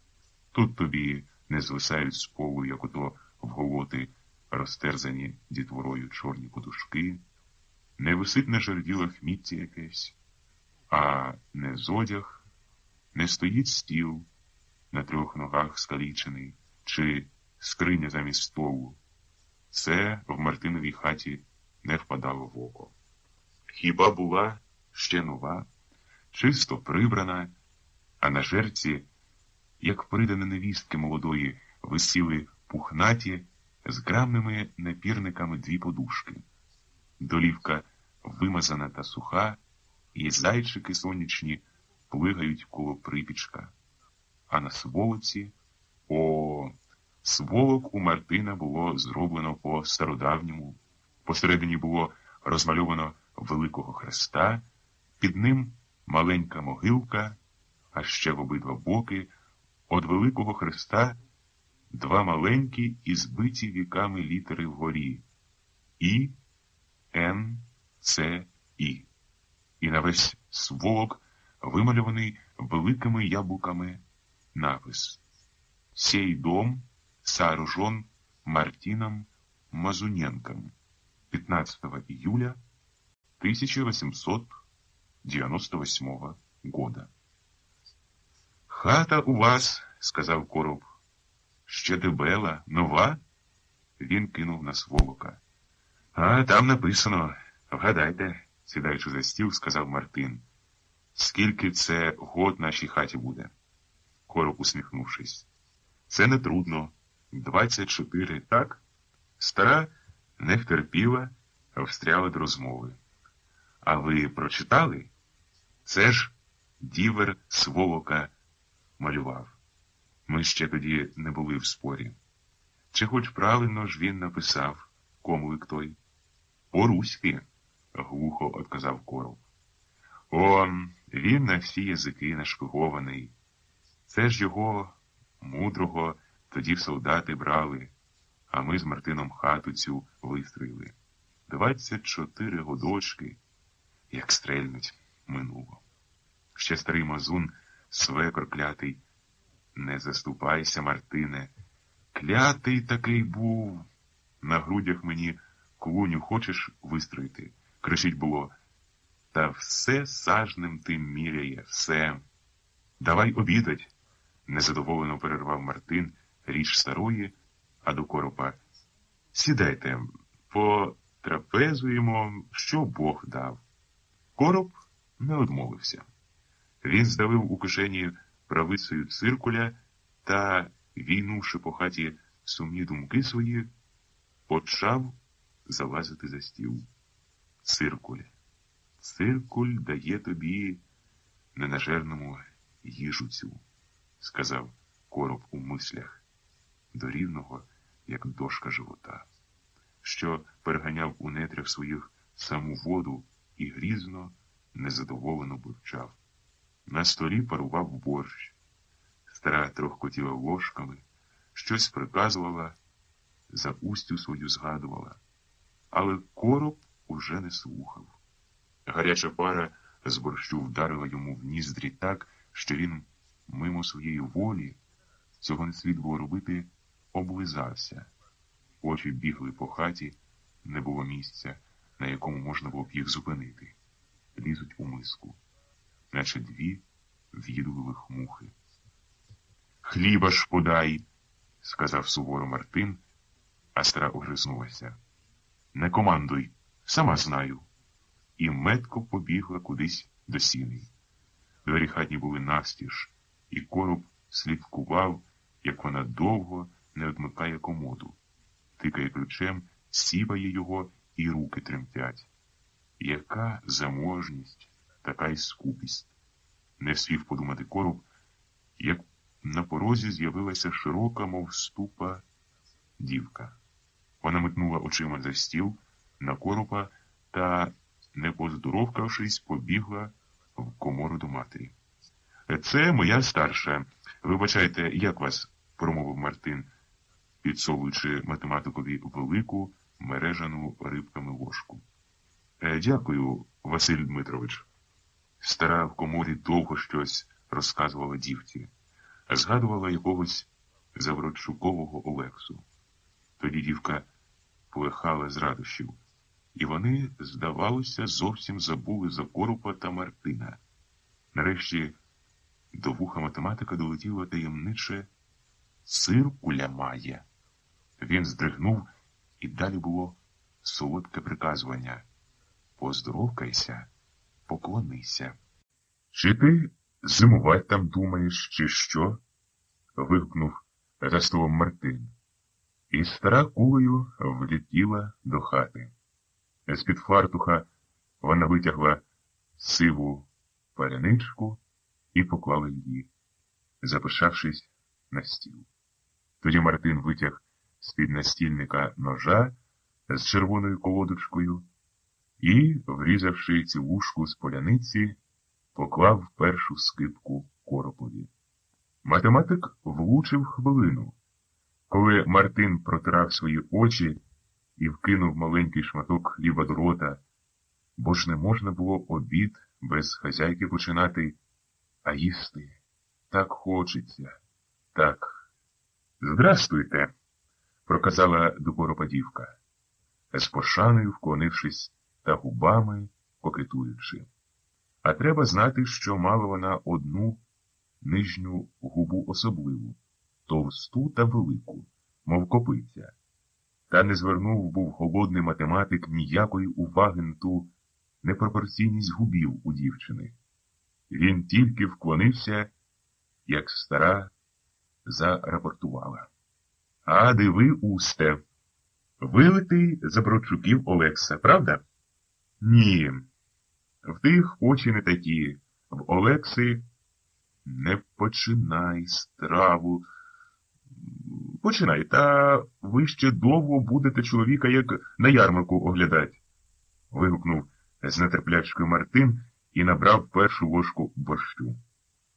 Стара на такі слова тільки плечима знизала, а на Устю, що в неї Олекса застряв був на губах, співчуваючи глянула. І по губах видно було, хотіла сказати: «Отак скрізь мою дитину топить». Та, на щастя, змовчала, і всі обідали. Боявся короб, так боявся лишню скипку хліба з'їсти, але не можна було заспокоїти голод.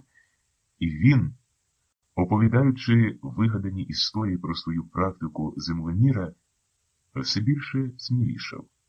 Стара припрошувала, дівка засоромлено тільки ложку пригублювала. А короб налягав на їжу. Хліба двічі вкусить, борщу раз і розказує. В одному селі до бійки, понімаєте, дійшло діло. Брат у брата заорав обніжок. Викликали мене з повіту, виїхали на поле. Як зчепляться вони, і їсть, по-вовчому поглядаючи, а стара аж захлинається. Боже мій! А Мартина торік не тіпав на ливаді той паршивий комлик. Спасибі, люди розборонили, а то на місці поклав би. Господи, хай того старого чорта, мазуна, земля не прийме. Це він усе приюдив дівера, не хотів нам города на старому дворищі давати, аж поки суд не присудив. А це зайшла тепер комуна, а вчора повтікали од гонти. Якогось адівер нахваляється тепер. У мене, каже, 5 синів, 2 такі там луципери. Мені, каже, совєтська власть приріже твоєї землі. За пупа його розірвало.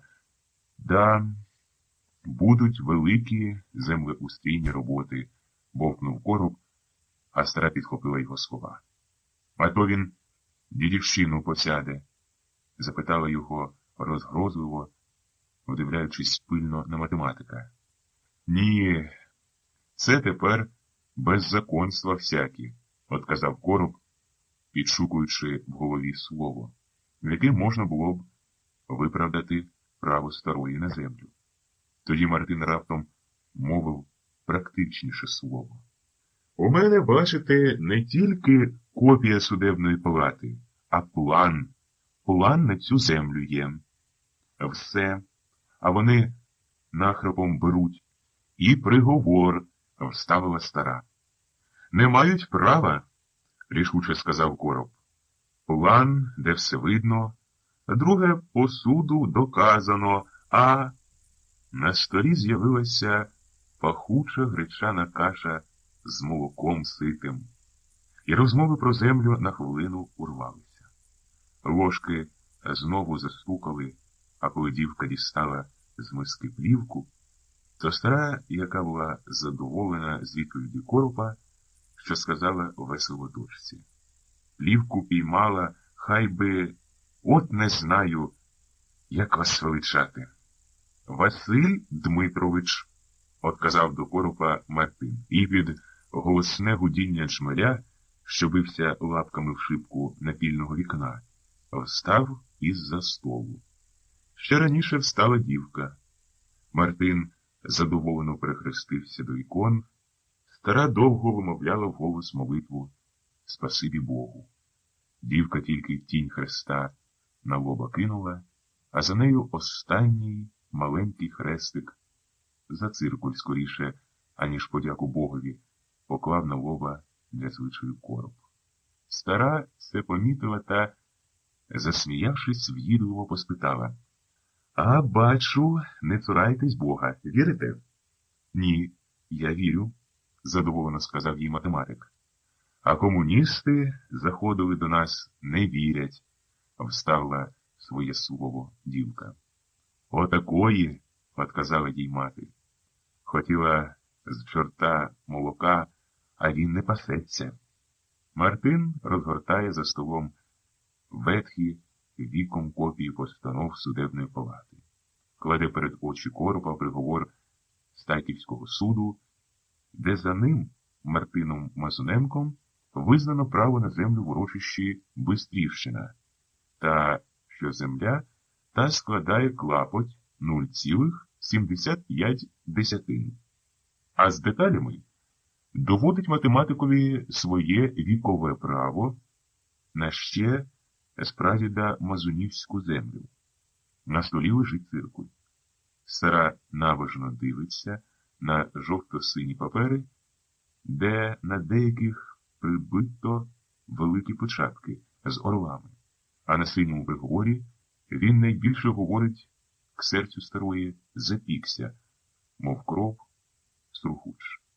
Вона впилася очима і ловить кожен рух руки Мартинової, наче боїться, що він не так покладе чи не так розгорне той або інший папір, бо ті папери – то вперта боротьба старих у минулому, то ціла історія. Нам за мертвими літерами дрібними, мов комашня чорна, а то на мух скидаються. що їх не розуміє стара, та на неї налітають спомини, мов галич навесні на ліщину голову.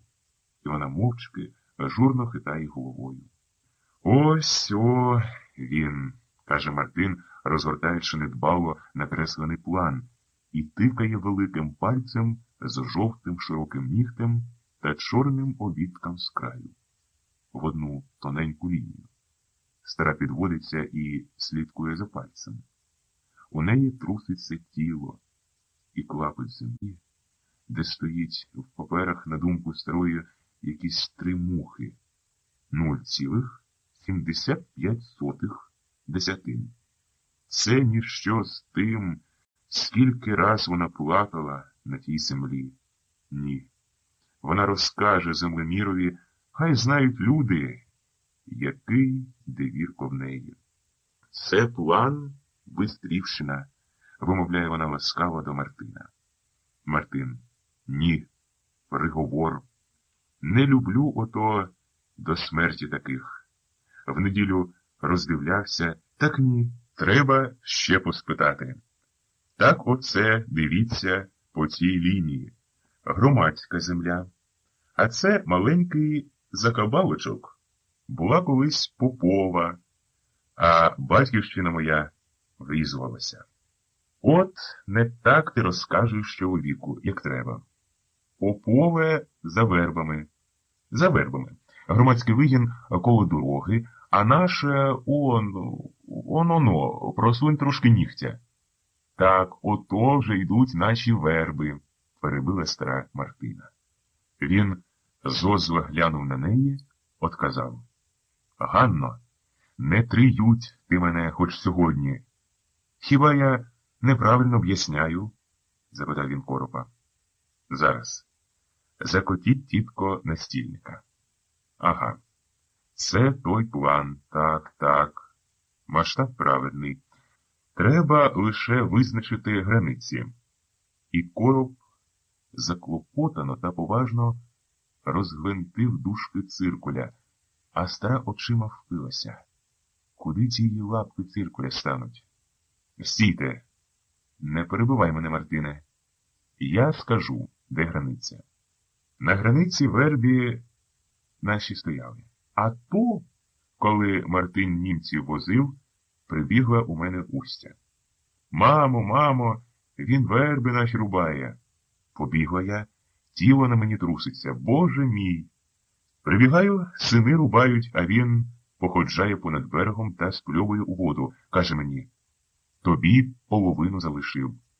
Не нащо ті верби дітські рубаєш.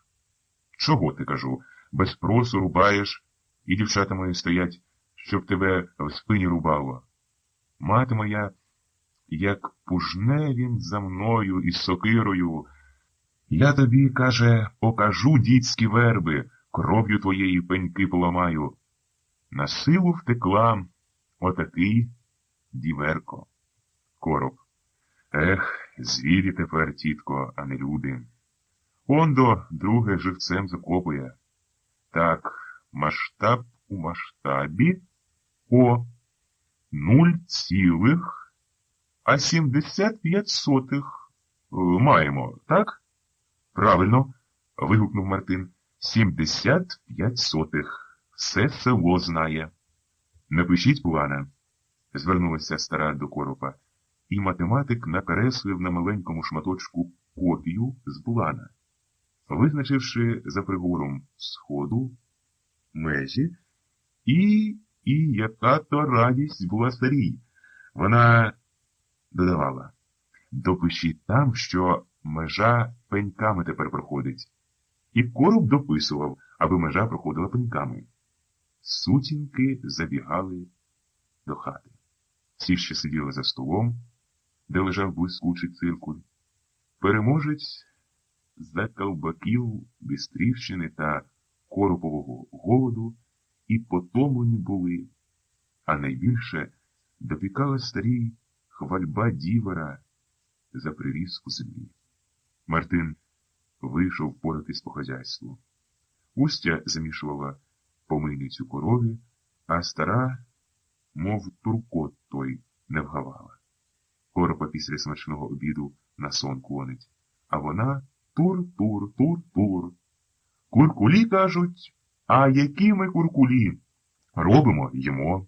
А хтось вилежується, літо Боже, а по весні пухне, як та колода. Хіба ми винуваті? Роби, сине чортів, тоді будеш їсти, а так. Як перед Богом кажу правду, продовжувала свою річ стара Коропові. Хліба і пилини немає, голодуємо. А тут ще менжалта зарізала нас. Ходять валками спекулянти. І все по хліб той святий. Матерію носять, полотна всякі, нитки, шовки. І все рота на хліб розкриває. Розмінялися ми. Та ще хвалити Бога інших заздрість бере. Панують всякі такі, а труда твого, як літочко настане, та човпеш. Аж по коліна падаєш у тій землі, ніхто не бачить. Посліпнуть на цей час. Чужого труда ніхто не цінить, піддержав розмову математик. Ой, не цінять сьогодні, ой, ніяк не цінять. До старої підійшла молодша за Устю дочка та пошепки щось сказала матері. Та ніяково якось усміхалась на ті слова. Але раптом, видно, погодилася, і коли Устя внесла глечики з молоком з-під корови до хати та поставила їх на лаву. Накриваючи кружками, вона зупинила їх жестом руки. Казала: «Пам'ятаєш, Усте, отого спекулянта в жовтих черевиках, що мотузками калоші попідв'язані були?»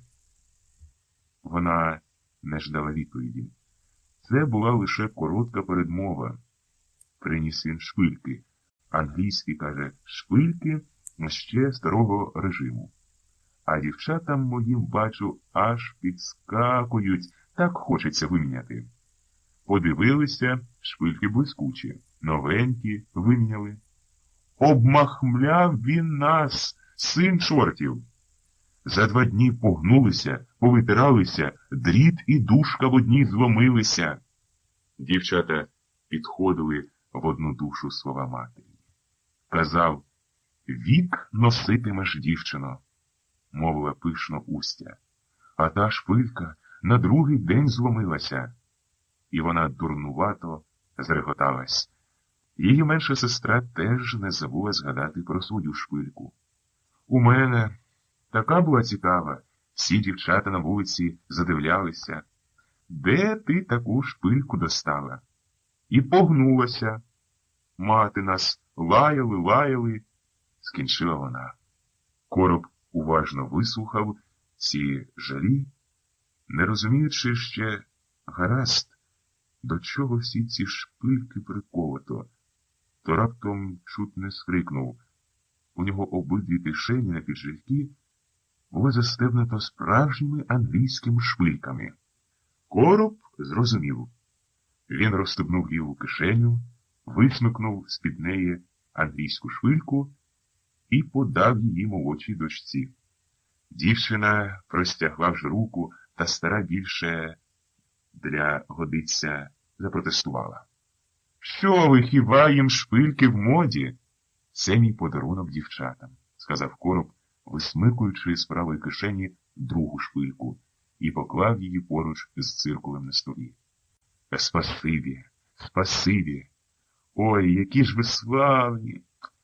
Ой, шпильки, Усте!» – сказала нарешті мати дочкам. Подержавши в руках шпильку, додала: «Подякуйте Василю Дмитровичу за шпильки. Та налий їм молока стакан. Ми отак молоком більше прививаємось, бо такий скрут. Ніколи ще такого не було». «То право на Бистрівщину наше по планах?» – запитала вона Коропа, коли той допивав уже другу склянку гарячого з піною на кінцях молока. «Тут, бабо, навіть без астролямбії видно ваше». Циркуль показує межу на верби, і приговор про це говорить. Були колись верби, а тепер пеньки. На пеньках тая межа. На пеньках, ясно, погодився математик і, поважно загорнувши циркуля у білу тонку полотнину, що її дала стара, сховав його до кишені. Вирядили мазуни аж за ворота коропа. Стара казала йому, що такий він хороший та розумний чоловік, і дочка в неї Устя найкраща на всі стайки хазяйка. Мартин згадав за лінію, яку визначив циркулем математик, і просив, щоб той не забув записати ту лінію до планів його. Мартина Мазуненка землі. Короб обіцяв записати. Він дякував старій за все. За повну торбу, що лежала тепер сіла ще сива паляничка, за узвар, якого вкинула Устя до торби, за сало. І всі мазуни були задоволені, що він, короб, без ніякої стрілябії, так правильну межу визначив. Раяли йому: ідіть на село просто до Марусиків, там теж треба землю переміряти, бо просто ріжуться люди.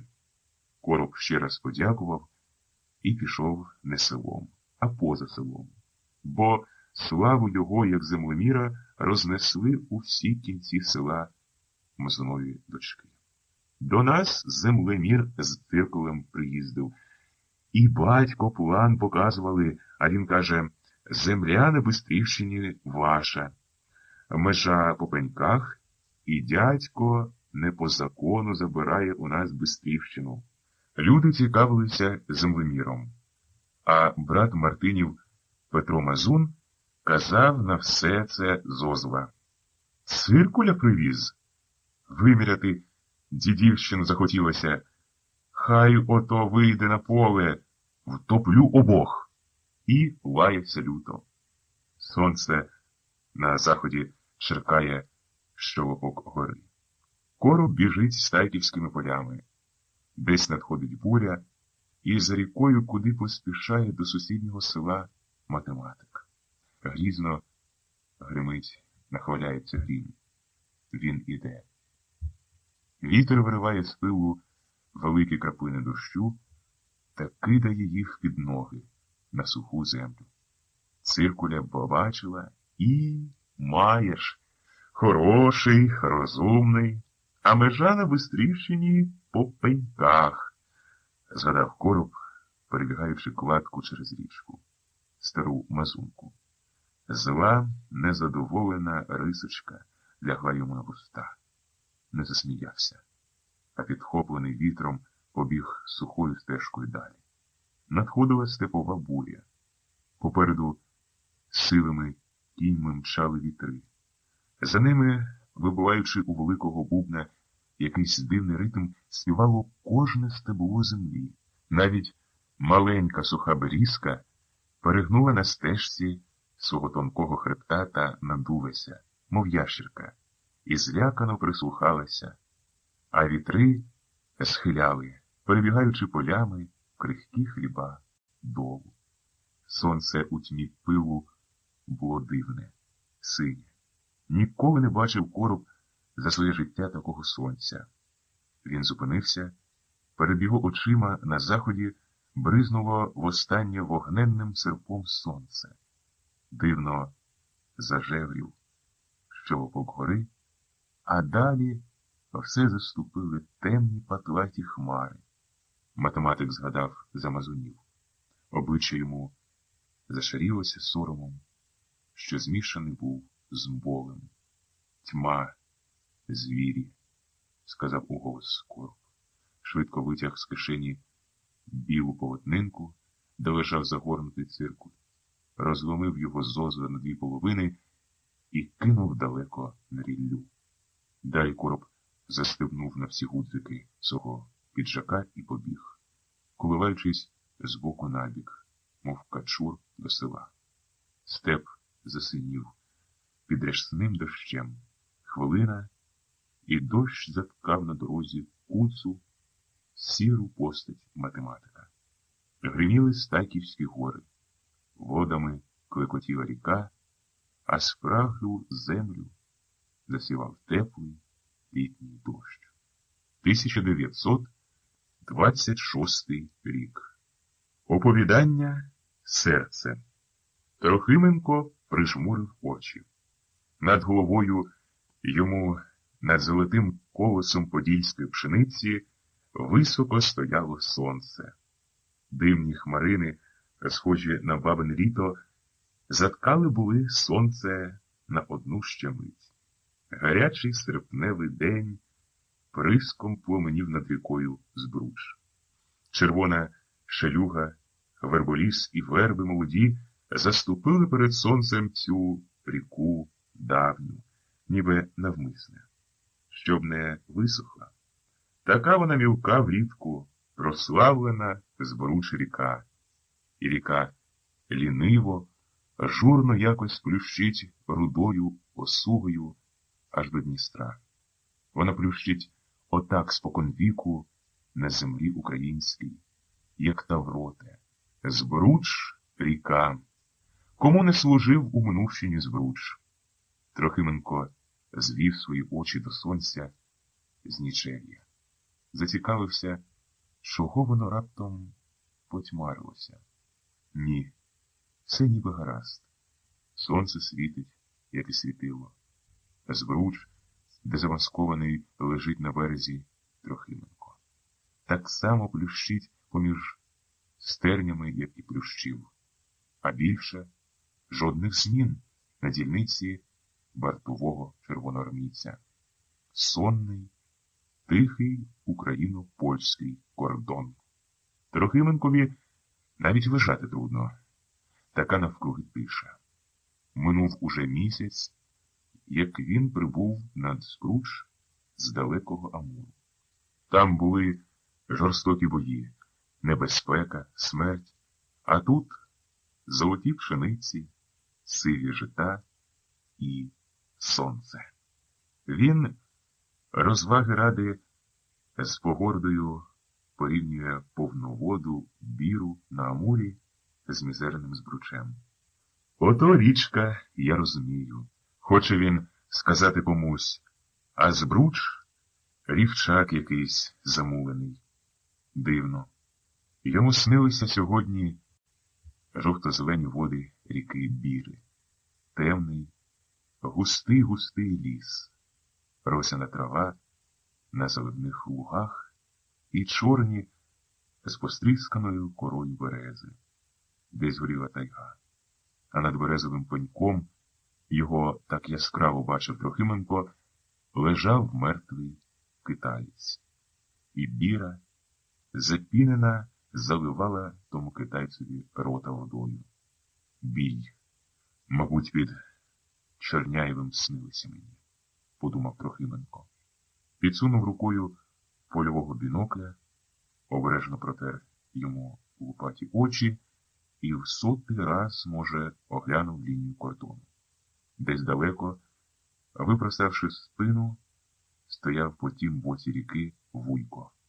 У білих штанях по столах, в якомусь коптурі без рукавів, Вуйко схожий був здалеко на лелеку, що несподівано спустився замість болота на сиві жита. Він стояв і пильно мантачив бруском косу. А коли скінчив мантачити, тоді застромив того бруска в дерев'яну кобуру при боці і пальцем провів по лезу коси. Чи гостра ж коса? Промайнуло в Трохименка запитання. Родом з Черкащини. Він здивований був з бруска Вуйкового. Хто мантачить бруском косу? На Черкащині засміяли б такого верхового косаря. Так незручно носити його бруска при боці, важко. Вода, мабуть, хлюкає з кобури, а він ще й досі мантачки не придбав собі. Порадити б тому мантачку. Мантачка куди зручніша. Отак, розумуючи, Трохименко весело засміявся. Йому було видно невдаху косаря до найменших дрібниць. Іч на сонце позирає, приказував він, спостерігаючи Вуйка. Дощу, мабуть, боїться в жнива. Одразу видно тобі нашого чоловіка. Справді, заскаливши трошки око, Вуйко підвів голову, подивився й собі на потьмарене сонце. З піднесеною вгору головою він стояв хвилин зо дві. Щось притакнув і понуро схилив чоло до землі. Далі зручніше повернув він руку в кістя. Коса ясно заблищала проти сонця, а Вуйко по всю руку розгорнисто і широко почав класти новий покіс. У Трохименка, коли Вуйко закошував нову ручку, зринуло нове бажання. Дивне. Пожартувати з ним. Гукнути б його отак по-роботському на всю горлянку, як то робив колись Трохименко на селі. Не давіть, дядьку, на п'ятку, однаково олія не потече. І звідки йому такі дикі мислі, з обуренням подумав Трохименко. Йому навіть смішно стало, що в нього зринула така думка. Зразковий червоноармієць з прикордонного корпусу. Він прекрасно знав, що гукнути на такій відповідальній варті, як його варта, міг би лише божевільний. Сам сміявся з вигадки своєї і жартома приказував: «Косіть, Вуйку, на здоров'я, косіть собі з паном Богом». Дивився пильно на соромливі кущі червоної шелюги, на молодий очерет понад берегами Збруча, на сиві жита далекі, скрізь оглянув до дрібниць свою дільницю. Але навкруги особлива, урочиста якась тиша. Аж здивувався. В чому річ? Сьогодні ж повинні приїхати на Збруч гарцежі польські. Так, принаймні, казав Трохименкові начальник застави. Більше того, начальник застави передав, як йому, Трохименкові, слід поводитися з тими ганцежами, сваньковитими, коли вони будуть шипіти над рікою свої прокльони Україні. Не зважай, хай собі побавляться у непереможну націю, а ти пильнуй варти. От і все. І Трохименко з великою цікавістю чекав на гарцежів. Адже з ними завжди наїздить багато вельможного панства. А тоді така весела варта аж ніколи.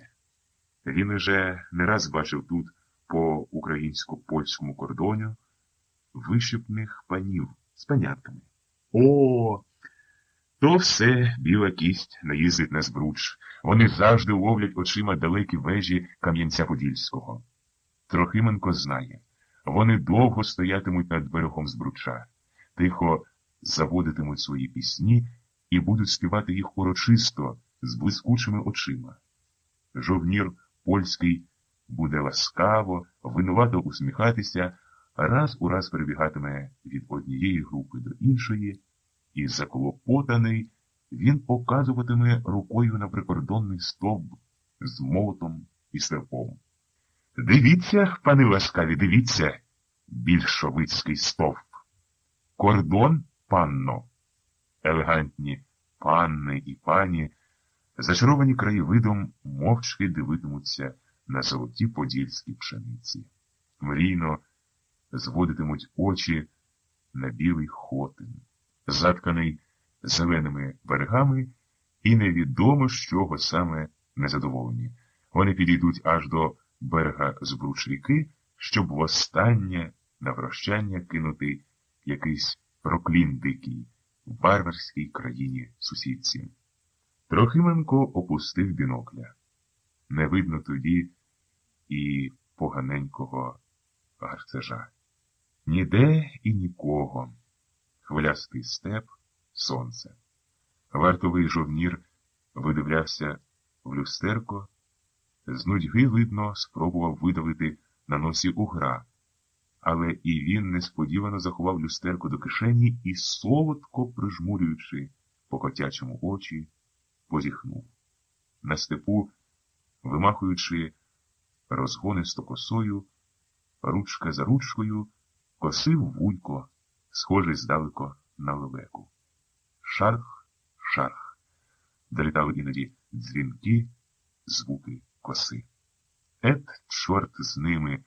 Проїдуть – добре, не приїдуть – ще краще, міркує Трохименко, згадавши гарцежів з панянками. Гарцежі польські, як говорив йому начальник застави, досвідчені і добре вправні шпигуни. Так, треба мати метке око. Гав ловити тут не доводиться, бо це люди такі, що самого Бога взують і роззують. Солідні люди, хоч і молоді. А спеціалізуються, мовляв, гарцежі над Збручем. Отже, вартуй пильніше. Начальник застави низенький, чорноокий Калінкін. Запевняв Трохименка, що гарцежі повинні були сьогодні обов'язково. Такі є точні інформації. І маєш. Сонце давно вже звернуло з обід. Трохименкові надокучило раз у раз, коли з'явиться на обрії якась точка.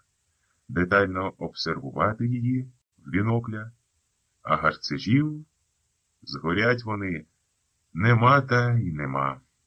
Вуйко встиг давно вже пообідати свій немудрий обід, відпочив трохи і косу підклепав. Він уже знову кладе по коси ручка за ручкою. Виходить, помилився товариш Калінкін, вирішує остаточно Трохименко. Він бере до рук ручку телефону, подзвони і запитай Калінкіна, чи приїдуть сьогодні гарцежі, чи ні. Ще на догану наскочив, сам собі розраював. На чорта вони мені здалися. Та й запитувати телефоном незручно. Хіба це така надзвичайна подія? У вуха червоноармійцеві голосно луною врізається дзвінкий дитячий голос. Ачу, коли ти сі вгамуєш? Де ото вирядилася моя пані ласкава? Чого тобі там треба? Зацікавлений Трохименко сторожко повертає голову назад на дитячий голос. Перед очима йому праворуч стіною стоять пшениці, а ліворуч недалеко села з тайками і журавлиними ключами. Копи. Возовиці ще немає, отож копи стоять з гордо піднесеними шапками. Пишні, як ті шишки на весіллі. Над ними тремтять незримі золоті струни. Дзвенить ланом тонка мелодія. А копи ніби зачаровані з музики степової, що хмарніють, то міняться на сонці щирим золотом. І тільки край дороги на стародавньому козацькому окопі хтось порушив уже спокій в гармонію кіп.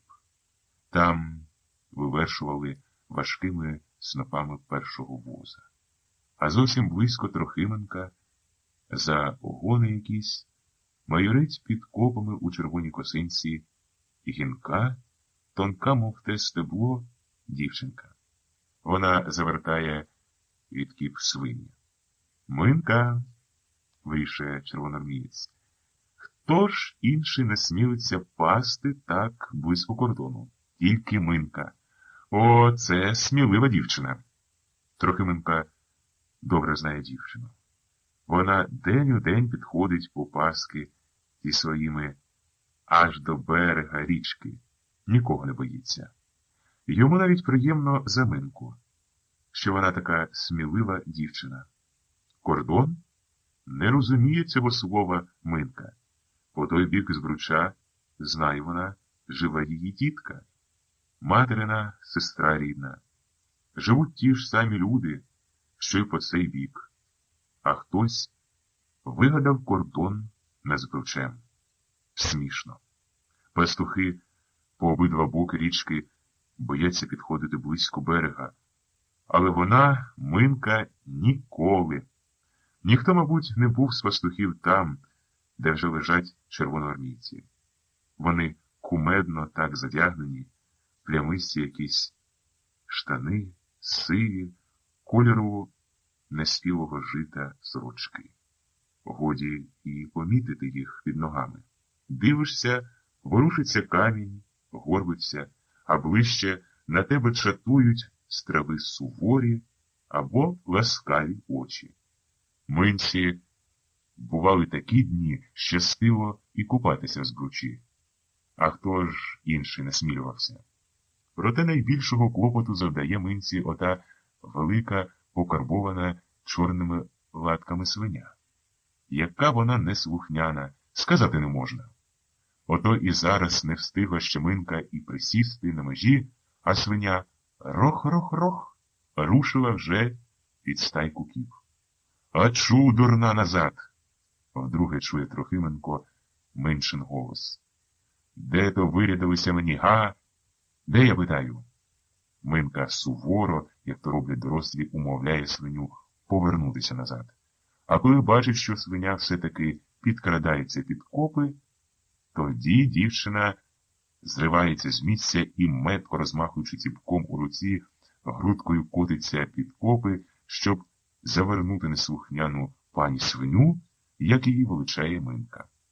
Вона ще довго потім буде страмити і картати перед поросятами матір їхню, покарбовану чорними латками, а дивиться, яка вона лиха в Минки. Що то вона витворяє, якого клопоту завдає дівчині? Хороше, розумне дівча. Настирливо вривається Трохименкові думка. Диви, пасе ті поросята, як мати, діти. Незадоволено усміхаючись на якусь свою давню згадку з дитячих літ, Трохименко повертає знову голову на каламутні хвилі ріки Збруч. Дивиться на польську територію, вартує пильно кожного куща шелюги. Найменший рух очеретини ловить він очима. Смішно Трохименкові. Он недавно, здається, як і Минка, сам він бігав завертати скот, бо не пас малим свині, їв смачну недопечену картоплю на полі, міняв за яйця махорку, дині, дубівки. Ого, всього було. І дивно, якийсь жаль йому, що не можна вдруге повернути хоч один синій день той, коли сонце в степу, наче за роги водило корову, його наситу пашу, коли він пісні на ціпках вигравав, коли воював з пастухами на козацькій могилі, коли, і діла ж були.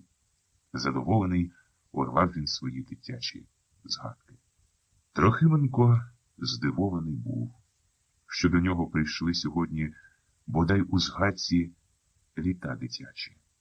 Сам він ніколи не любив згадувати про своє життя на селі, бо заснав там змалку усіх радощів і горя вбогої мужицької дитини, особливо горя. І зрозуміло, чому його серце лежить до Минки. Таке мале дівча, мов той стручок перцю неспілий, а мусить змалку тупати коло скотини, ранить ноги по стерні і ніколи за своє життя не доп'є, не доїсть, не доспить. Хіба Минка, свині пасучи, виб'ється коли із тих злиднів? Трохименкові стало жаль Минки. Жаль змарнованих по наймах літ і сестри своєї, що десь у Києві чужі діти чукає. Поки багатий стухне, то бідний з голоду спухне. Виходить, бігай Минцю, щоб поросятка в шкоду не вскочили. Червоноармієць скрутнув головою і міцніше стиснув у руках рушницю. Ні, таки добре роблять, на його думку, більшовики, коли чухрають багачів. Хай усі будуть рівні. Ще раз обвів очима голі стерні, стайки кіп і на межі у буплик зігнуту Минку. Дівчина, розпустивши по стерні свині, обідала. Вона вив'язала з вузлика шматок хліба, 2 пучки солі і вмочила сизу цибулину і сільту. Трохименко уявляв собі обід Миншин, бо не раз уже бачив, як вона обідала недалеко з Бруча. А 2 тижні тому розпитав дівчину, чия вона і звідки, і цікавився, чи свої свині пасе Минка. Родом Минка, ця гінка і розумна на свої літа дівчина, з Гирливців, села, хоч і стародавнього на Поділлі, проте вбогого.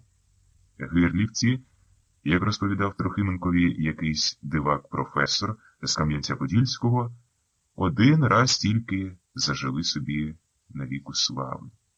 Пограбували польського посланця, який їхав до якогось там турецького паші. Ніхто з гарлівчан не знає, мабуть, яку славу носить село їхнє, хіба один професор Кам'янецький. А свині Минка пасе одному дядькові. Такий собі заможненький, віробожний, з убогою рослинністю на обличчі, схожою на озимину, прибиту морозом, Юхим Запара. Він за це поле Минчиній матері обробляє. Снопи в жнива возить, косить, а мати разом з Минкою полють йому жнуть. Чий свині пасе літо Минка. У багатого дядька служить. У Минчиної матері ще є діти. Тільки вони малі дуже, хлопці її. А цю, здохла б ти йому на радість. А втретє чує Трохименко Минчині скарги на свині. Гаряче серпневе сонце дошкулило, видно, тонкошкіру свиню. Підкидаючи вгору писка, вона чмихала і бігла до річки, як божевільна. Не звертала жодної уваги на свого маленького пастуха, на Ціпка, і тільки скоса поглядала іноді на поросята, чи біжать вони слідом за нею. Минка аж розплакалася. Не встигла скінчити обід, як довелося знову бігти. Спідничина метлялася дівчині поміж ніг, і вона на всю силу мчала полем, і все нахвалялося Ціпком, що тремтів їй у руці. От морока дівчині! Трохименко не скінчив своєї думки, як над вухом йому ледве чутно глухо задзвонив телефон. Поспішаючи, нервово взяв трубку до вуха і слухав. «Варта 3128?» «Так. Гарцеш. Як вам указав, уже на лінії фільварків польських навпроти нашої дільниці будуть, мабуть, тільки кінні загони. У них, здається, маневри. Дивіться там пильніше. Все. Слухаю». І Трохименко, підвівши чоло, поклав руку телефону. Все трапилось так несподівано і так раптово, що годі було деталізувати розпорядження начальника застави. Ясно і так. Пильніше вартуй кордон. Трохименкова рука лежала ще на рурці телефону. Десь на обрії, уявляв собі, от-от повинні з'явитися гарцежі. Тоді, мовляв, розпочнеться справжня варта. Без нудьги, без дитячих спомнів. Така, може, як недавно на Амурі. У них, здається, маневри. Звучали ще слова «нач застави». І раптом праворуч, на межі кордону, хтось важкий, з чорними латками на спині, колесом шуповзнув у воду. Аж запирхав. З розгону, безцеремонно ламаючи крихке стебло пшениці, невідомий Трохименкові злочинець спробував перейти кордон ясного сонячного дня.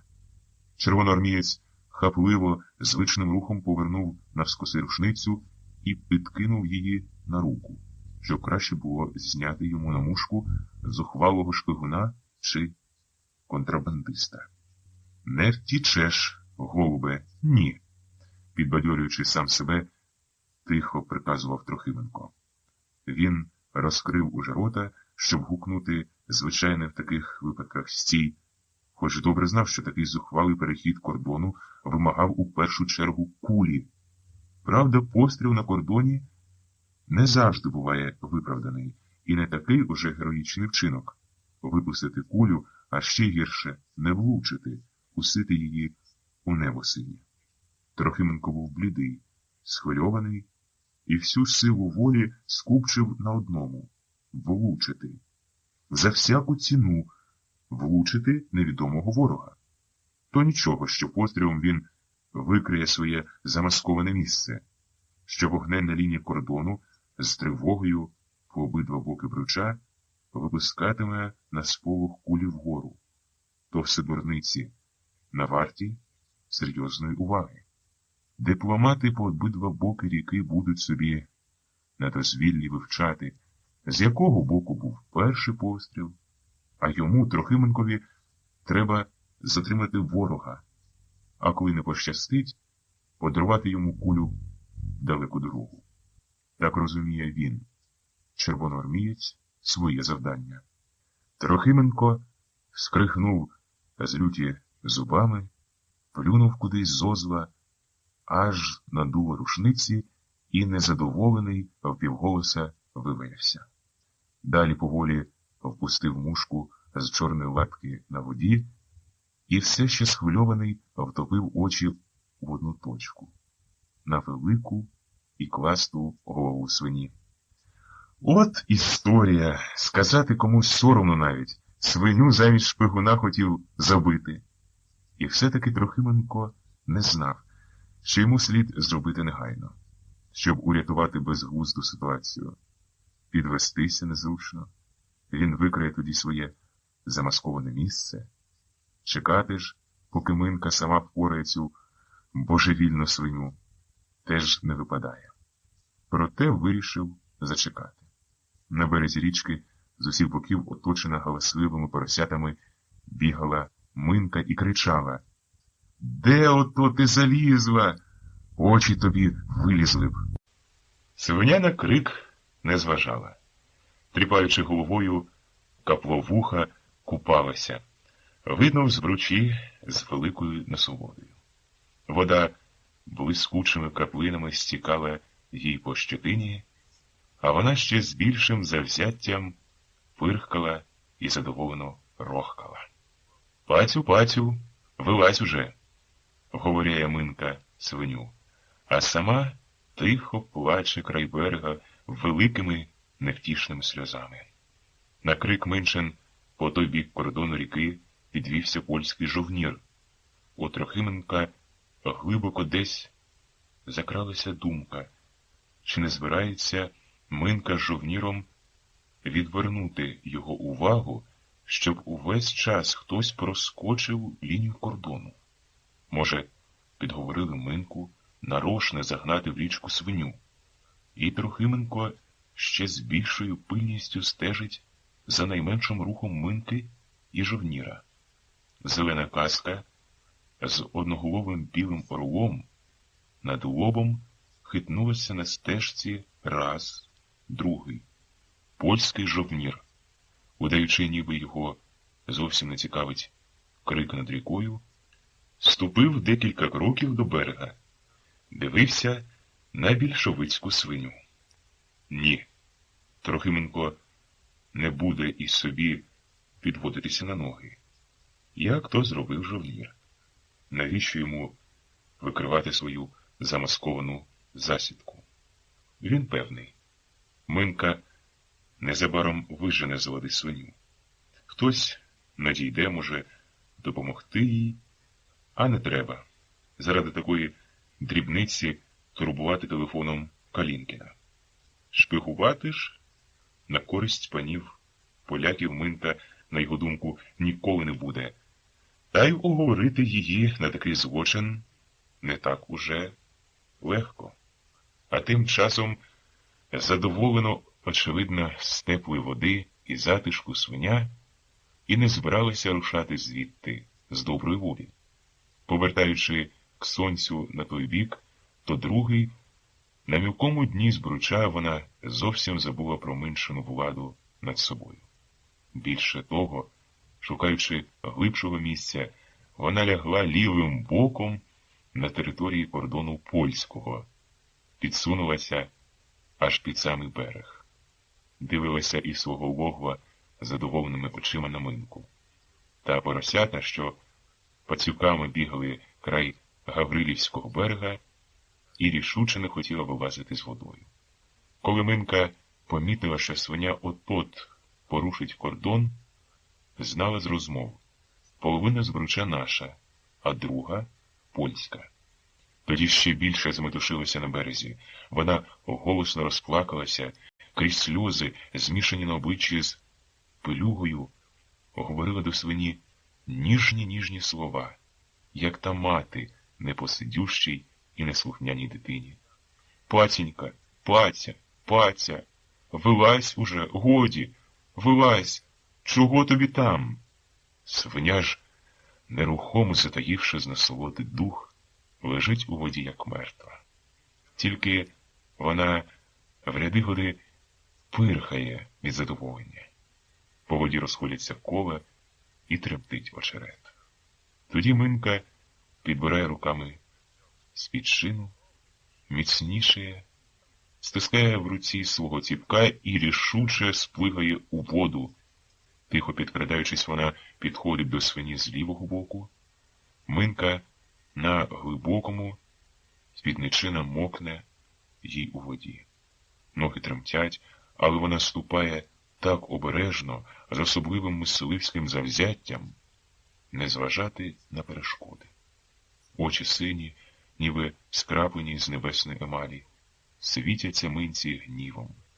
Вона вся тремтить у воді, а все ж підводить руку з ціпком і, закусивши капризну нижню губу, б'є ним з усієї сили по воді, летять бризки, заливають Минці очі, вона на швидку витирає рукавом забризкане обличчя, хватає рукою вимитий з берега корінь і, зірвавшись, спорсає у воду. Свиня злякано підкидає голову, схоплюється на ноги, оторопіло дивиться на Минку. Хвилина, і вона вискакує на територію польської держави. «Ой, мамо! Ой, Боже мій! Де ти йдеш, скажена?» — кричить не своїм голосом перелякана Минка. «От історія!» — вдруге говорить сам до себе Трохименко. «Таки матиму догану, як пить дати матиму». І він ще пильніше вдивляється, що там діється. Потім боці збруча з Минкою. Адже вона, як не смішно, порушила кордон двох країн. Польський жовнір, видно, Трохименкові поправив на плечі рушницю, і так само, як і він, червоноармієць, мовчки стежить за боротьбою Минки. Польський жовнір знімає з плеча рушницю, підсмикується, вирівнюється, враження, ніби він збирається рушати до Минки. Червоноармієць, щоб краще йому бачити, знову підсовує собі бінокля. Він здивований. Невже жовнір буде заарештовувати Минку на польській території? Адже він добре бачив, як вона, бідна дівчина, гейкалася з цією божевільною свинею. Як нарешті примушена була порушити лінію кордону. Хіба в нього не людське серце? Жовнір підходить близько Минки і голосно, щоб чути було, видно голос його і на території радянської України. Гукає: «Чого, дурна, вовзулишся з нею? Бий її, прокляту, між вуха!» Суворо, по-діловому, дає він пораду Минці. Справедливо, піддакує на жовнірові слова Трохименко. По-людському, без хамства. І він з невисловленою радістю і вдячністю дивиться на струнку, добре вишколену військову виправку білявого жовніра. А Минка, не розуміючи польської мови, хоч жовнір і говорив з нею по-українському, розплакалася з переляку ще голосніше. Вона била свиню ціпком з усієї сили, гукала і благала її, проте перелякана і розгублена дівчина не мала вже снаги нагнати тварину на мілке місце. А свиня, ніби на зло минці, крутилася поміж кущів шелюги і все бігла понад берегом ріки далі і далі. На Гардимир над Збручем зацікавлено підвів голову Вуйко. Він дійшов уже на своєму підморгуві останньої ручки і, спершись на кісся, пильно стежив старечими очима. Пан Жовнір, дівчинка з великої України і свиня покарбована. Що з нею гасає, плачучи дівчинка. Зацікавили Вуйка надзвичайно. А я не впасла свиню мала. А тепер маєш, чи повернеш її жандарм з постерунку, чи пропала дівко свиня. Так міркував собі Вуйко. І все оглядався, чи ніхто не стежить за ним, що він ото дурно стоїть без роботи, та ще й на велику Україну поглядає. І хитруючи, Вуйко дивився з-під лоба, а здалеку здавалося, що він кузку якусь пильнує собі на дорозі. Понад берегом Збруча, гарцюючи конем, мчить вершник. Він вирнув з пашні десь коло постерунку навпроти фільварків польських. Кумедно підскакуючи на сідлі, як то роблять кавалеристи-новаки, вершник галопом під'їздив до білявого Жовніра. Минці пощастило нарешті випередити свою свиню і завернути її на старе місце, навпроти Трохименкової засідки. Захекана, озлоблена від ударів минченого ціпка свиня, не зважувалася вдруге пигати у воду. Вона все підкидала свого писка і дивилася на поросята по той бік ріки, ніби запитувала, чому й не йдете до матері?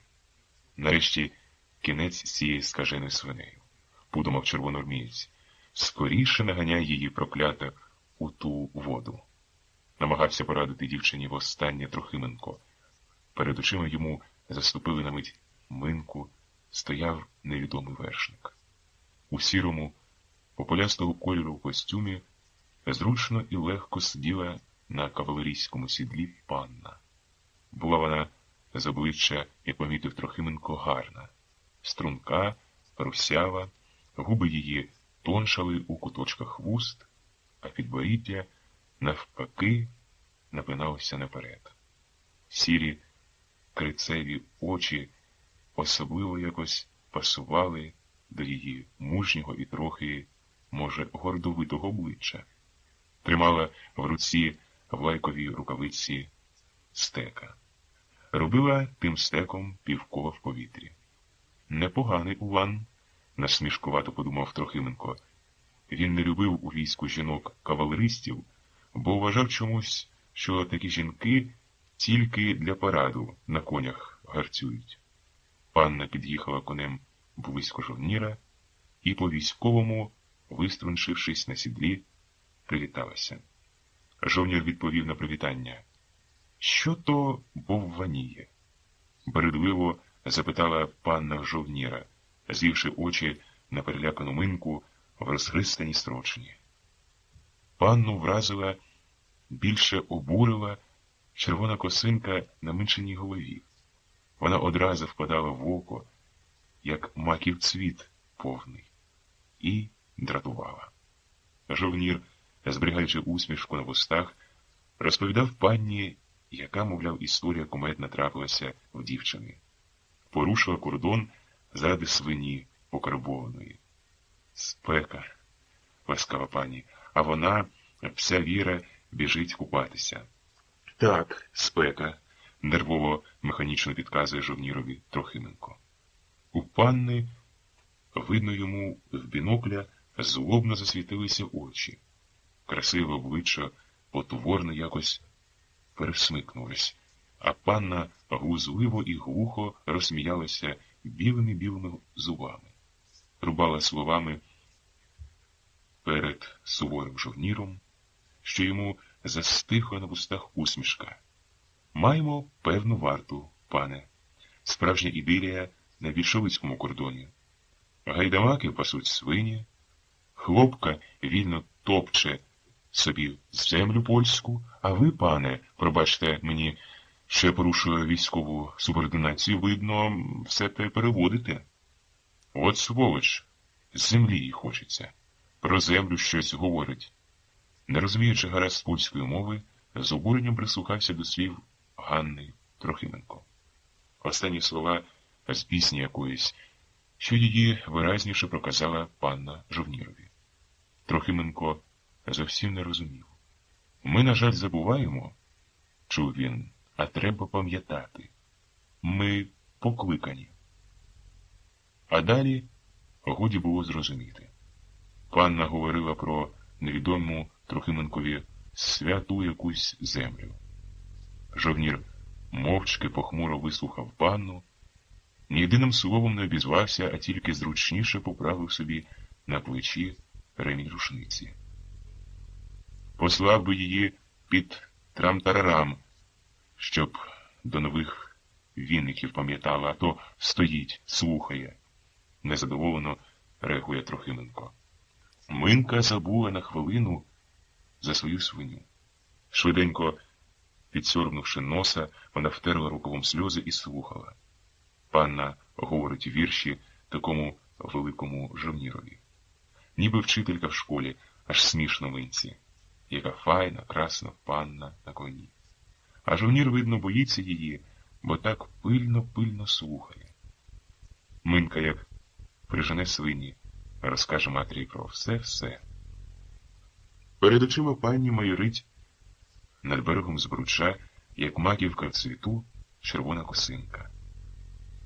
Панна робить стеком навколо у повітрі і повертає коня грудьми навпроти Трохименкової засідки.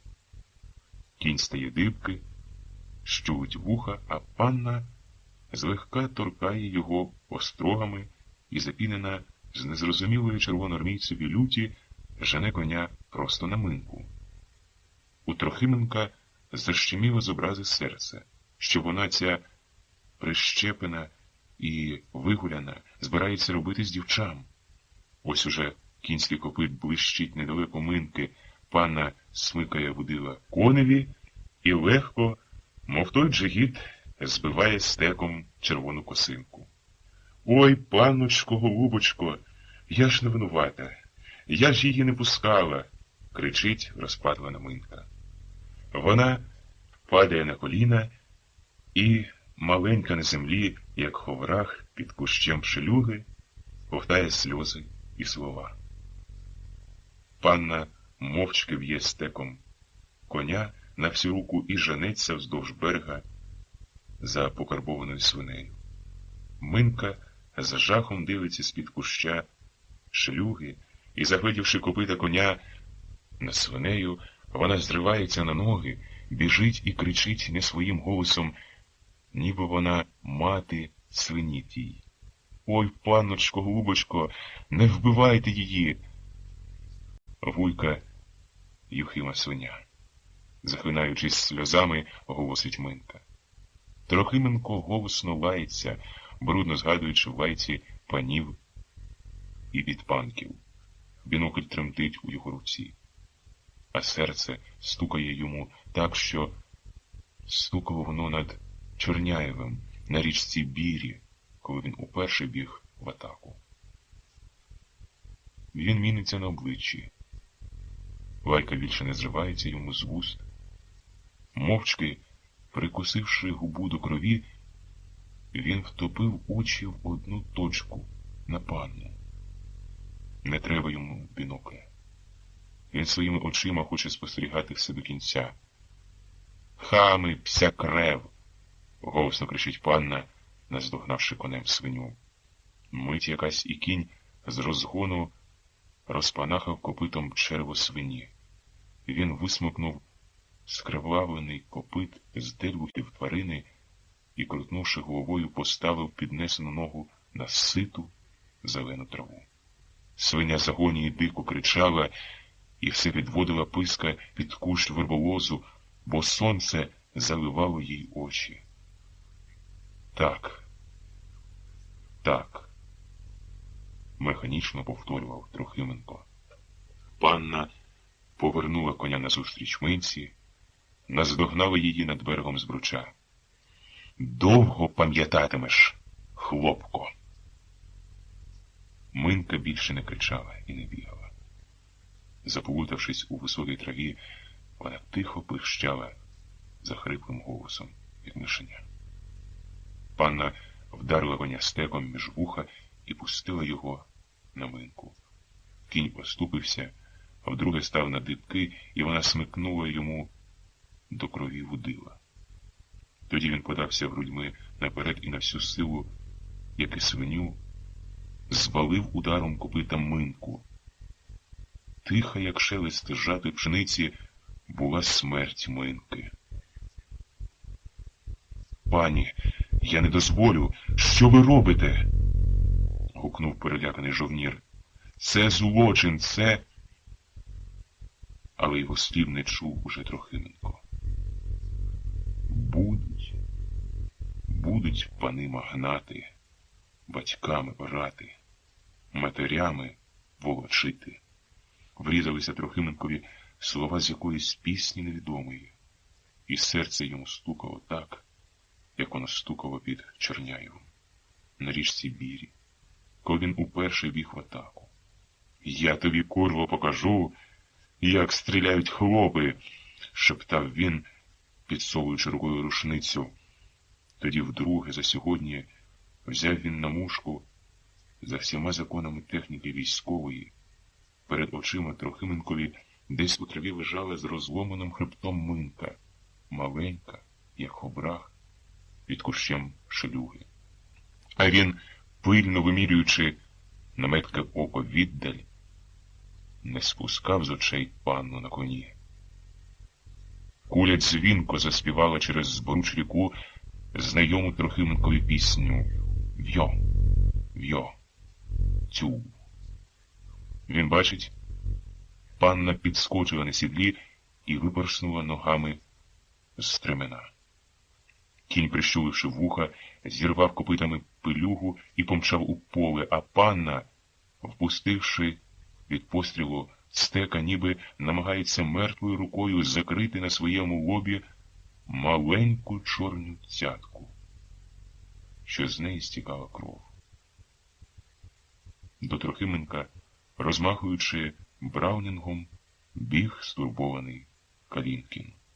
Коли він підбігав уже близько варти, Трохименко підвівся і стояв з рушницею так, як повинен стояти за всіма правилами і законами вартовий. Калінкін розводив руками, вимахував браунінгом і все докоряв чимось Трохименкові.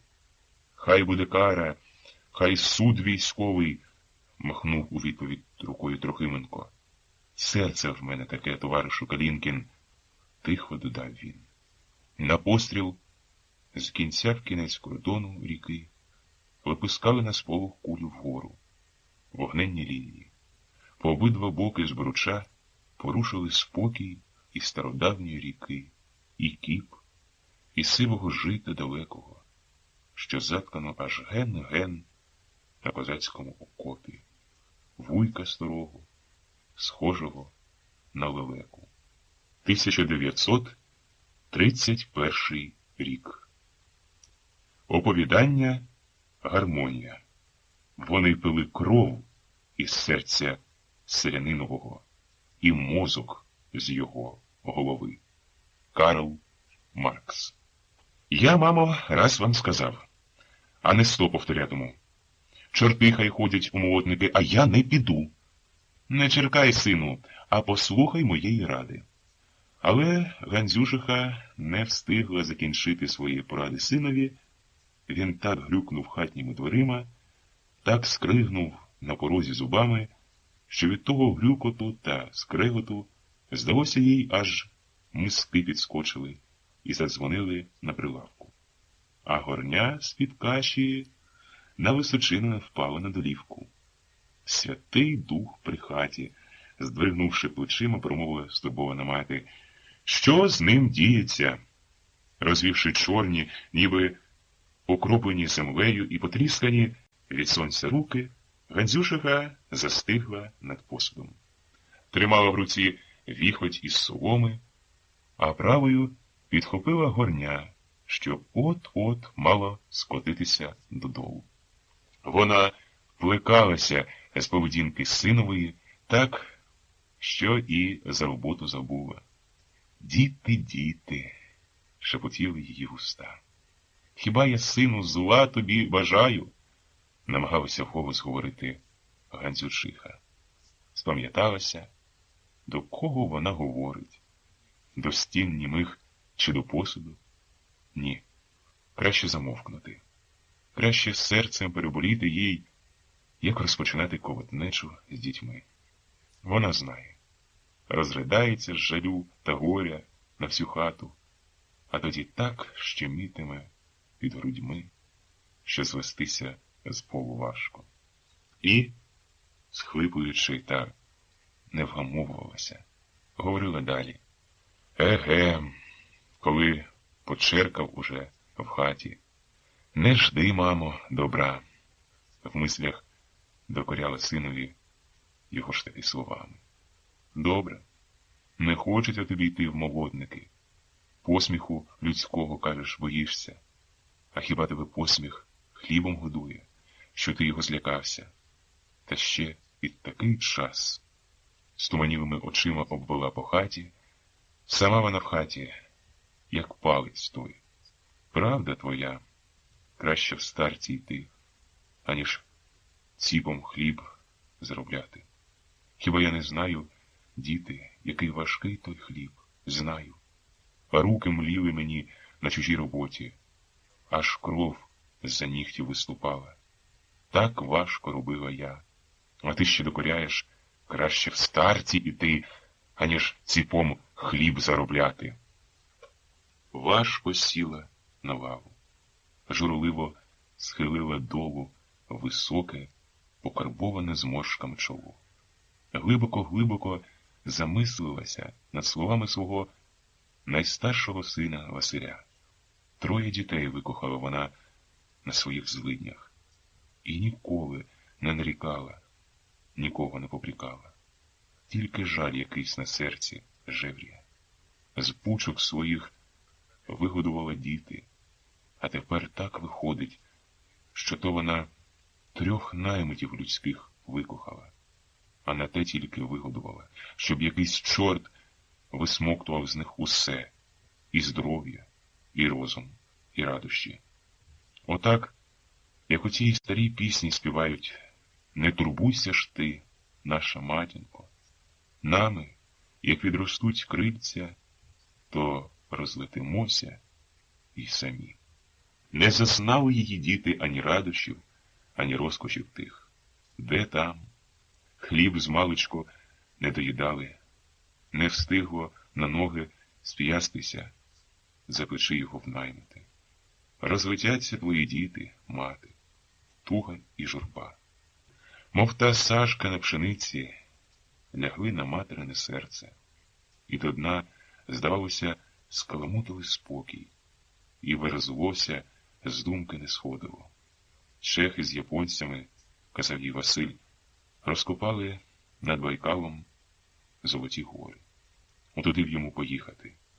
І як він не розуміє, дивувалася, що не під таку лиху годину золота шукають. А тут новий клопіт. Недавно приїхала до неї дочка Галька. Пишна така, що й на мову не здається. Сама в тілі гарному, біленька, наче панянка яка. І все перед дзеркалом кос розчісує.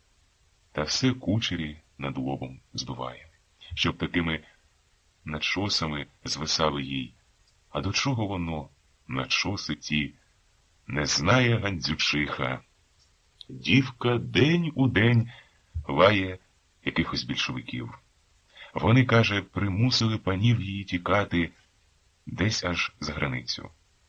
Кровопивці, більшовики ці, говорить Галька, не дають по-людському жити.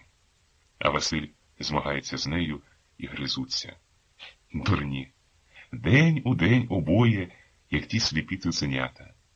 Дорікає Василь Гальці довгою спідницею. В'їдає на неї за поведінку панську. Годі, Каже, булок поїла, а тепер от чорного хліба ясна болять. Отак день у день сперечаються. І ніхто з них не знає, що вона, Гандзючиха, 3 рядин уже на хліб заміняла. А це тільки вчора нового діждали. 2 копи жита збили хлопці. Є в неї тепер новий хліб.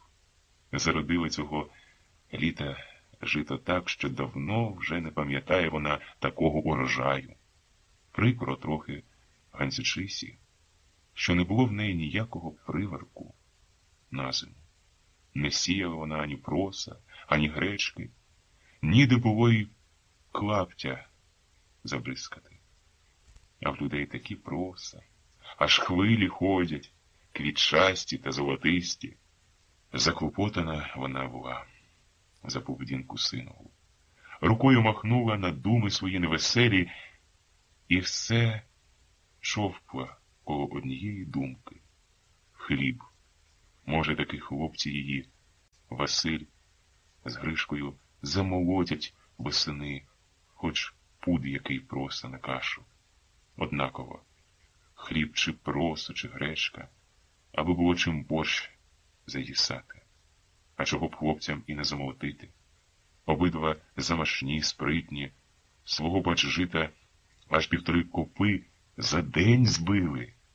Але в пам'яті знову сплили Гандзючихі докірливі Василеві слова.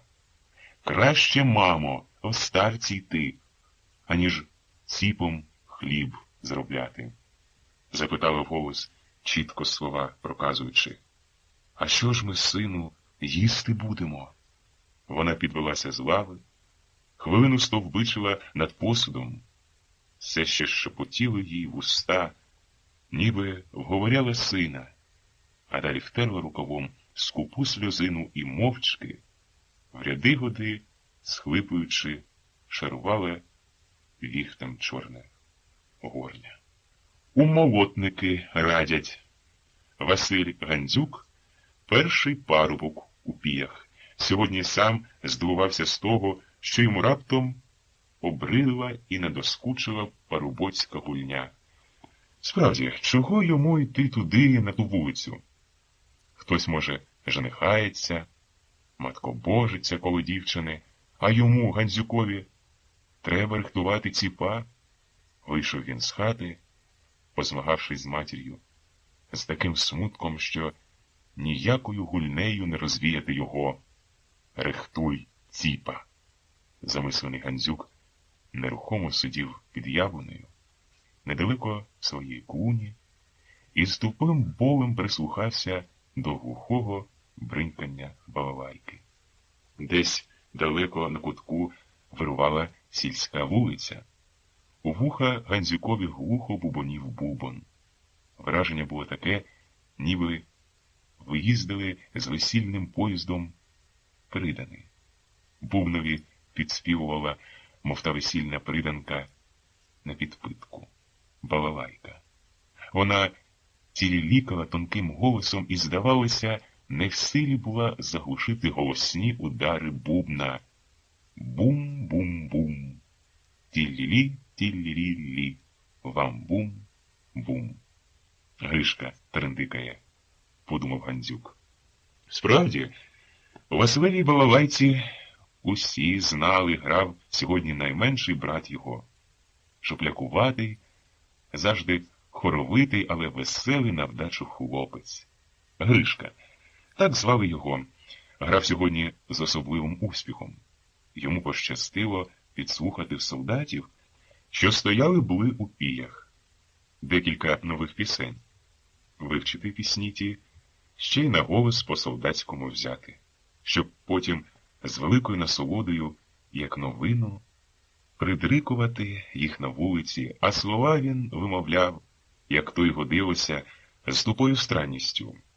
«Едет Ленін на телеге, а за ним вдогонку». Гришці подобалися слова цієї пісні. Зрозумілі і до прикладу припасовані. Вони ж танцювали на балалайці. Хто він такий, Ленін? Цікавився Гришка, але ніхто з хлопців не міг до ладу пояснити. Чудаки, генерал, який Денікіна не послухався. Урочисто, з виглядом знайка, сказав один зарічений Парубійко. Упертий, видать, коли воює з таким бороданем, як Денікін, додав хтось. Гришка навіть спробував уявити собі невідомого Леніна за цією піснею.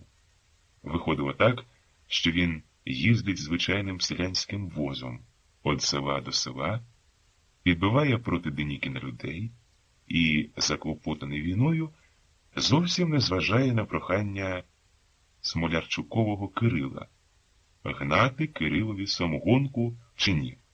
А на Смолянчуковові Гришка спинився не випадково.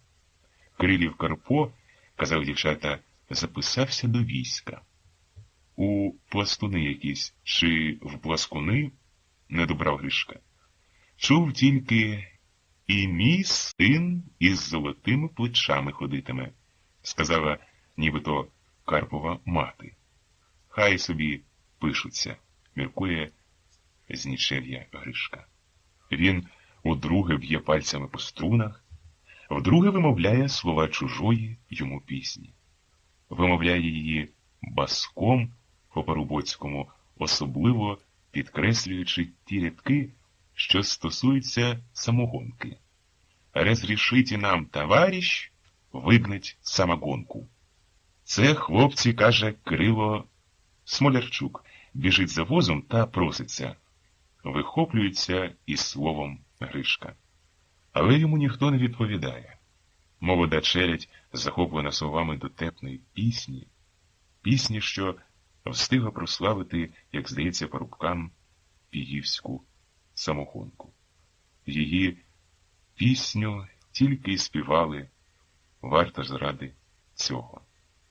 Правда, деякі парубки гоноровито спльовують на землю з таким виглядом, ніби нічого нового Гришка і не співає сьогодні, ніби вони ще кращі пісні чули і знають. Отож, нема чого по-дурному вихваляти запозичену з чужого голосу пісню. Не здивувати київських парубків піснею. Ніколи. Вона під гармонію краще виходить. Говорить хтось недалеко Гришки. Ну, скажіть, як тоді грати на балалайці, коли людині гармонії хочеться? На гармонії кажеш краще? Усміхаючись, Гришка повертає голову і довго шукає очима того парубка, якому так раптом заманулося гармонії. Він вирішив, з усього видно, відрубати парубкові так, щоб раз і назавжди відбити в нього охоту встрявати не в своє діло. Гармонія! Ну і сказав, хлопці, наче в церкві не вдержався. Може, тобі ще 3 рядки забажалося? Такої, може, як у Південкового Данила? Чому б не Маруся, якби шанувалася? В'їдливий. Сміються хлопці з дотепної відповіді. Добрим словом згадують Південкову гармонію, і ніхто, здається, не прислухається вже до слів парубка. Коли той намагається огризатися до Гришки, нікому нема діла до того. Вулиця, захлинувшись парубоцькою піснею, знову гуляє під голосні удари бубна. Гришка уриває грати. Хай краще співають хлопці. Ображено, думає він, як маю трендикати на балалайці. Мовчки струснув білявим, обрідним чубом, тихо поклав собі на коліна балалайку і, слухаючи пісні, мимоволі згадав за Південкову 3-рядку. Гармонія на всі голосники разом з піснею заливається у його дитячій уяві. Вона плаче і сміється тут таки під вербами, захинається від пісень сумних і веселих, а він, Гришка, аж очі примружує від такого великого щастя. Голови не повертає, щоб не схлюпнути мімрявої насолоди. Йому здається, що він отот черкнеться підборіддям обріжок гармонії. Тю, і малих чорт на вулицю носить. Посунься, безцеремонно гукає до Гришки якийсь кремезний, вузлуватий парубок з чужого кутка. Гришка швидко, не змагаючись, отсовується, дає парубкові місце поруч себе. Парубок вдивляється до Грищиного обличчя, а пізнавши його, трохи ласкавіше говорить: «А, це ж Василів братуха. Гуляй, малий, нікого не бійся, гуляй!» «Я не боюся», – тихо odказує Гриша. Йому приємно, що цей міцний, дужий парубок, згадавши Грищиного брата, не дав йому стусана, а навпаки запросив гуляти. Добра в нього рука, Василь. Він снує свої мислі про брата Гришка. Обіцяв за всяку ціну купити в Південка його трирядку. 40 карбованців хоче за неї Південків Данило. Отоді вже ревтиме і густиме Піївська вулиця од захід сонця до світанку. Парубок з бубном вибиває 4 голосних удари. Гришка підхоплює ті удари тонким ті-лі-лі на балалайці. І глухим кутком знову котяться урочисті звуки бубна, ніби нарочисто заклинають не спати такої зоряної ночі. Бум-бум-бум. Ті-лі-лі, ті-лі-лі, вам-бум-бум. Чого це ваша Галька вулиці сирається? Запитує Гришки той таки вузлуватий парубок, що сидить поруч. Чого йому треба від мене? Дивується Гришка. Пристав, як та шефська смола. І він, залишаючи пальці на струнах, сміливо, як на Гришку, відказує. А ти сходи та й поспитай, чого, мовляв, не зволили вийти. А то ще мене замість Гальки пригорнеш під вербами. Навмисно грубіянить, навмисно відповідає так Гришка, щоб додержати піївських звичаїв. Не чути було парубоцького слова. Дівчата пирснули сміхом. Хлопці тюкнули, зустрічаючи своїх товаришів з іншого кутка. А власник бубна зробив таких 3 голосних ударів, що на кутку жахнулися з сну собаки і завалували з кінця в кінець глухої Піївської вулиці. По стародавньому гуляла ще Київська вулиця. «Сказися ти з бубном своїм!» – виявився Василь Гандзюк. Сидів нерухомо під яблуною і пихкав, глибоко затягуючись цигаркою. У пальцях стримів йому ще великий недокурок. Але він раптом погасив його. Бачить Василь, вийшли з хати на ганок мати. Обличчя за гіллям яблуні не видно парубкові, а тільки біліє в сизій темряві рукав материної сорочки. Постояли мати, послухали парубоцького тюкання, перехрестилися і тихо пішли назад у хату. На порозі оглянулися, ще трохи постояли і на зорі подивилися. Шукали, видно, молодика. Пішли. Василеві соромно чомусь стало за хлопців. Уперше це з ним так, бо сам любив вихріти і командувати на вулиці. Добре, що не помітила його мати під яблунею, а то знову почали б, мабуть, картати словами та докорами. І за вулицю, і за непослух, і за поведінку дурну його в хаті. Справді, чого йому було скригати зубами, дверима хрьопати? Так, мати день у день рають у молотники йти. День у день журять йому голову безхліб'ям, наче він, Василь, сам не бачить, які в них статки. Ех, не знають його мати, зовсім не знають. Та ще й те сказати радять йому сховатися від мобілізації. Тікай, сину, на степ. Хай вона трохи перешумує, революція ця, а тоді знов повернешся до села. Егебе, ще й хліба на зиму приробиш. Говорять таке, наче маленькі, подумав собі Гандзюк. Своєю охотою він і не сам збирався до війська йти, хоч багато вже дехто записався з піївчаян, але йому ніяк не годиться за Денікіна битися. Все заможніші пишуться у добровольну ту армію. Ну і бідних, зрозуміло, відмовляють та заохочують писатися. А вчора приходив до нього Кирило Смолярчук, на здогад буряків казав: «Ти в нас, Василю, перший. Можна сказати, парубок у піях. Один тільки ганж у тебе. Комуністів боїшся». «Чого ж це я боявся їх?» – запитав його. Смолярчук хитро так засміявся, обвів прижмуреними очима Гандзюкове повір'я і у вишняку, і тільки на пригребищі коло погреба заваленого зупинив свої очі і промовив: «Так нізя розсуждать. Заразу треба огнем випекти. Тоді порядок у нас буде. Зрозумів? До ноги треба бить», – промовчав Василь.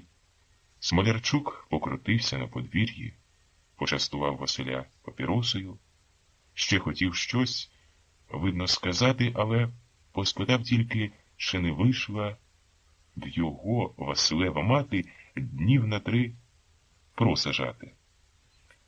«Добре», – Василь перекаже.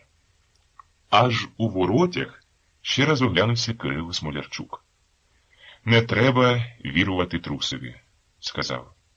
«Чого тих злиднів боятися?» Він бачив недавно полонених коло волості. Не люди, а мотлох якийсь. Ну, а в Денікіна, хай подивиться Василь, орли просто, люди, як перемиті. І знову ж таки, зодяг, який мають у кавалерії, га? Його Карпо без балачок записався і пішов собі повагом, попихтуючи папіросою. Усміхнувся Гандзюк.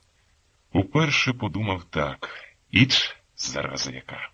І хліб чужими руками хоче впорати, і комуну чужою кров'ю до ноги вибити, щоб хліб йому з тієї крові кращий зародив. Кинув, пам'ятає, папіросу з тієї злоби, аж засичала у воді. Бо саме після дощу розмова ця була. На селі десь далеко пролунав глухий постріл, і знову з тривогою відчинила сінешні двері Василева мати. Знову довго стояла на ганку і все слухала, як валували на кутку собаки. Вона стояла тепер у чорній кохті, висока, темна тінь на білій стіні хати. І чого вони шастають раз у раз? Сам себе поспитав. Нічого. Здається, не бояться так мати, як їхнього порубкування. Смішно Василеві, коли б можна, то за руку водили їх туди і назад. І похмарнів, згадавши: удвох, діти, ви 1,5 копи за день упораєте. Еге, 1,5 копи, молоді, замашні хлопці. Василеві з болем всотуються матрині слова. Чула? Хлопці, що в степу півпуда з копи платять, а пшеницею, бо степові люди не сіють жита. «Умгу», – відповів був Василь за столом, і більше пам'ятає, аж до вечора не розмовляє з приводу молодьби. Добре та гаразд знає він, до чого стосуватися, бояться мати мобілізації. В рудих хмаринах виткнулися на небі кривавий серп молодика. Таки подивилися на нього мати. Не заспали. Важко зітхнув і почав крутити нову цигарку. Не піде він у молодники. Хай собі як хотять, уговорюють, а він зрікся йти. Ліг у саду на прив'ялий покіс трави. Добре. Вони з Гришкою погодилися йти молотити. Хай уже дражнитимуть собак попід дворами, як на те пішло. Хай. Гандзюк оскальнувся посмішкою. Боже мій, яка б то радість була матері, але хіба вони, мати, уявляють собі молотників на степу? Тільки торбів через плечі не хватає тим молотникам. Так, вони підуть поза селом, підуть рано на схід сонця. Один, ставний, кремезний, з широкими плечима і високими, схожими на червоні буряки руками, сорочка на ньому товста, з гарно вишитою маніжкою. На голові сірий картуз, а в руках замашний ціп. Таким уявляє себе і тим справді є Василь. Поруч нього худий, схожий на тхора, жуплякуватий Гришка. Обидва вони в пилюзі, зморені і здорожені, а стоять в уяві Василевій коло воріт якогось дукаря-степовика, роботи питають. Василь навіть картуза зняв, щоб ласкавіше поздоровкатися, та не тим уже гайдамакою в очі степовикові впасти. От він усміхнувся, сором'язливо, покірно, як доброї матері дитина. Ще й Гришку смикнув за рукав, щоб він трохи підбадьорився. «Держися героєм!» – сказав, зберігаючи усмішку. Гришка, знає Василь, завередує, окриситься. Мале, дурне, не розуміє його, не розуміє і того, що, може, й десь і господиня за хліва на хлопців дивиться. Отож треба їй хоч усмішкою ласкавої догодити. А по-друге, не такими уже і зачарованими видаватися. А груди свої, розхристані на один тільки гудзик, хлопці виставили так, ніби вони збираються продати їх. Отакі ми, дядьку, дивіться з усіх боків. Звідки? Бовкає дядько. Паївськи, статечно вказує йому Василь. Так, це коло Дніпра там десь. Коло Дніпра, водяні, можна сказати, люди. Пробує жартувати Василь, захоплений із своєї вигадки, але його стримує, як то завжди буває у таких випадках, сувора, трохи навіть глузлива дядькова усмішка. Водяні? Гришка, здається, Василеві навіть ціпивно до ноги приставив. Солдатом стоїть перед степовиком. Балакучий він от-от вихопиться і собі, із словом доречним, але стримується чомусь, вичікує, хоч по очах видно, що хоче встряти в розмову, а тільки не насмілюється. А Василь, як старший брат, умовляється на роботу статечно. Слова материного пильнує. За копу півпуда пшениці. Еге ж, молодники з нас молоді, замашні, до зернини виб'ємо. Так, так, отказує знехотя дядько. Він притрушує своїми так-так чекати. Чекати на відповідь хвилин зо 3. Але хлопцям не первина, що вони вже не одного такого відвідали, отож чекають терпляче, переступаючи з піску на шпориш, чекають, не спускаючи очей, щоб не образився, бува, хазяїн з такої неповаги до нього. Так, і невідомий Василеві степовик, не відповідаючи, придивляється чомусь до Грищиного обличчя, худого, схожого на тхорине. І який з нього молодник? Висловлює Василь дядьків сумнів. Степовик скінчив нібито його глядини, бо Василь уже ловить знайомі йому слова. З миски, мабуть, добрі молотники. Ну а так, як до діла, то з вашим молотінням будемо без насіння.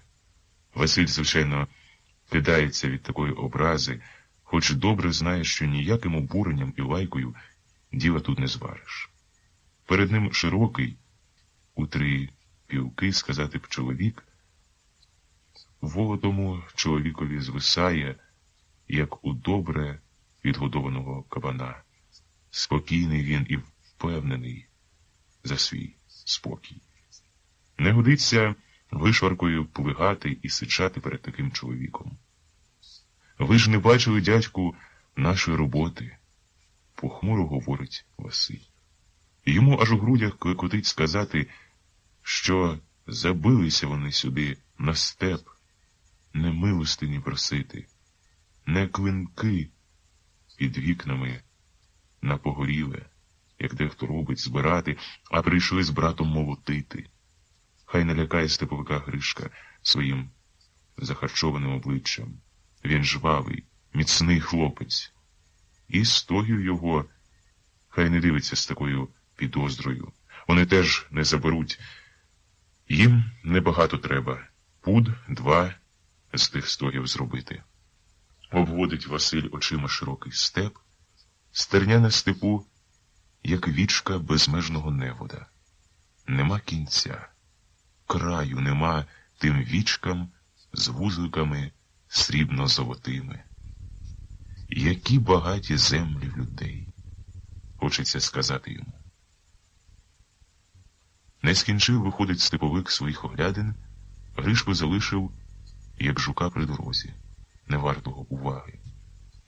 А зате пильно дивиться на Василя, дивиться йому в очі, сповнені жалю від образи. Сковзається усмішка на обличчі Дукареві. Він з великим задоволенням зупинив свій зір на Василевих руках, схожих на червоні буряки. Дивиться на його товсті, засмаглі губи, на босі, порепані від сонця ноги. Тільки в зуби ще не подивився, міркує Гандзюк, наче коня на ярмарку купує. А після таких пильних оглядин степовик пропонує хлопцям, як ласку, 7 фунтів з копи. Ну, а коли добре робитимуть, можна буде і 10 фунтів дати. Йому не шкода за добру роботу. Тільки не пшеницею, а житом. Не зародила, мовляв, пшениця. Степовик, що за нього так гарячково марить Василь, несподівано стає балакучіший. Адже перед ним 2 убогих молодники з далеких піїв. Обидва здорожені, голодні. Вони підуть робити за яку завгодно ціну. За шматок хліба дякуватимуть. І хто їм, дурний, сказав, що півпуда з копи платять? Він, степовик, знає, паївські люди не їдять пшеничного, більше на житньому перебуваються. Правду він каже? Він добре знає, як живуть ті водяні, мовляв, люди. Ну, а харчі в нього добрі, от пасуться трохи хлопці. Але ближче до діла. Усім воно тепер не мед б'ється, революції, бач, роблять. Так от йому треба, хай знають хлопці, збити на кулі 40 кіп пшениці. Він помолотив би і машиною. Діло невелике, але йому до зарізу треба курів. Клуні і нові хати синам укривати. 7 фунтів скопи? Не стримуючись, голосно з обуренням запитує Гандзюк. А краще хай погорять тобі стоги твої, як за 7 фунтів копу молотити. Василь підводиться, з покоса думає. Ну, вилетить тобі, Кирило Смолярчук. Наче одна мати породила їх.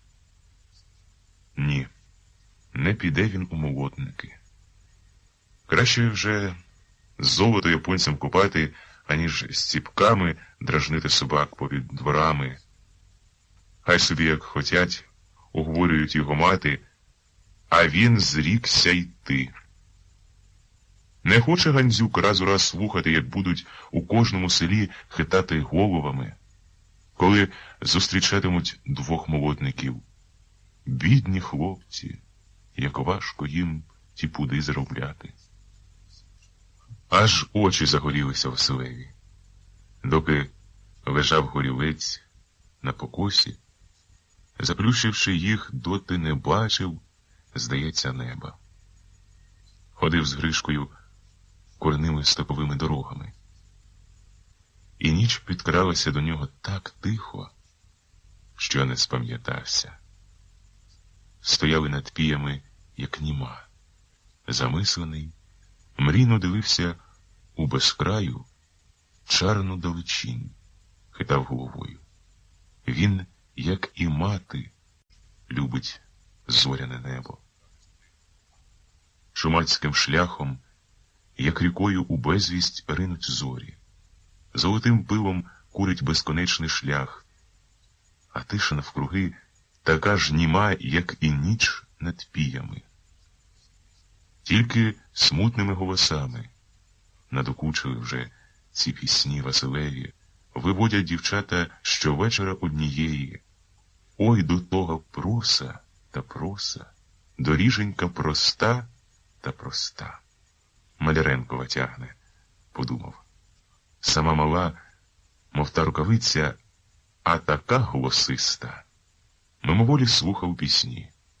Бубон давно вже затих, чи рушили хлопці на інший куток, невідомо, бо в унісон пісні в ряди годи бриніла тільки балалайка. Вона бриніла на одній струні. Бринь, бринь.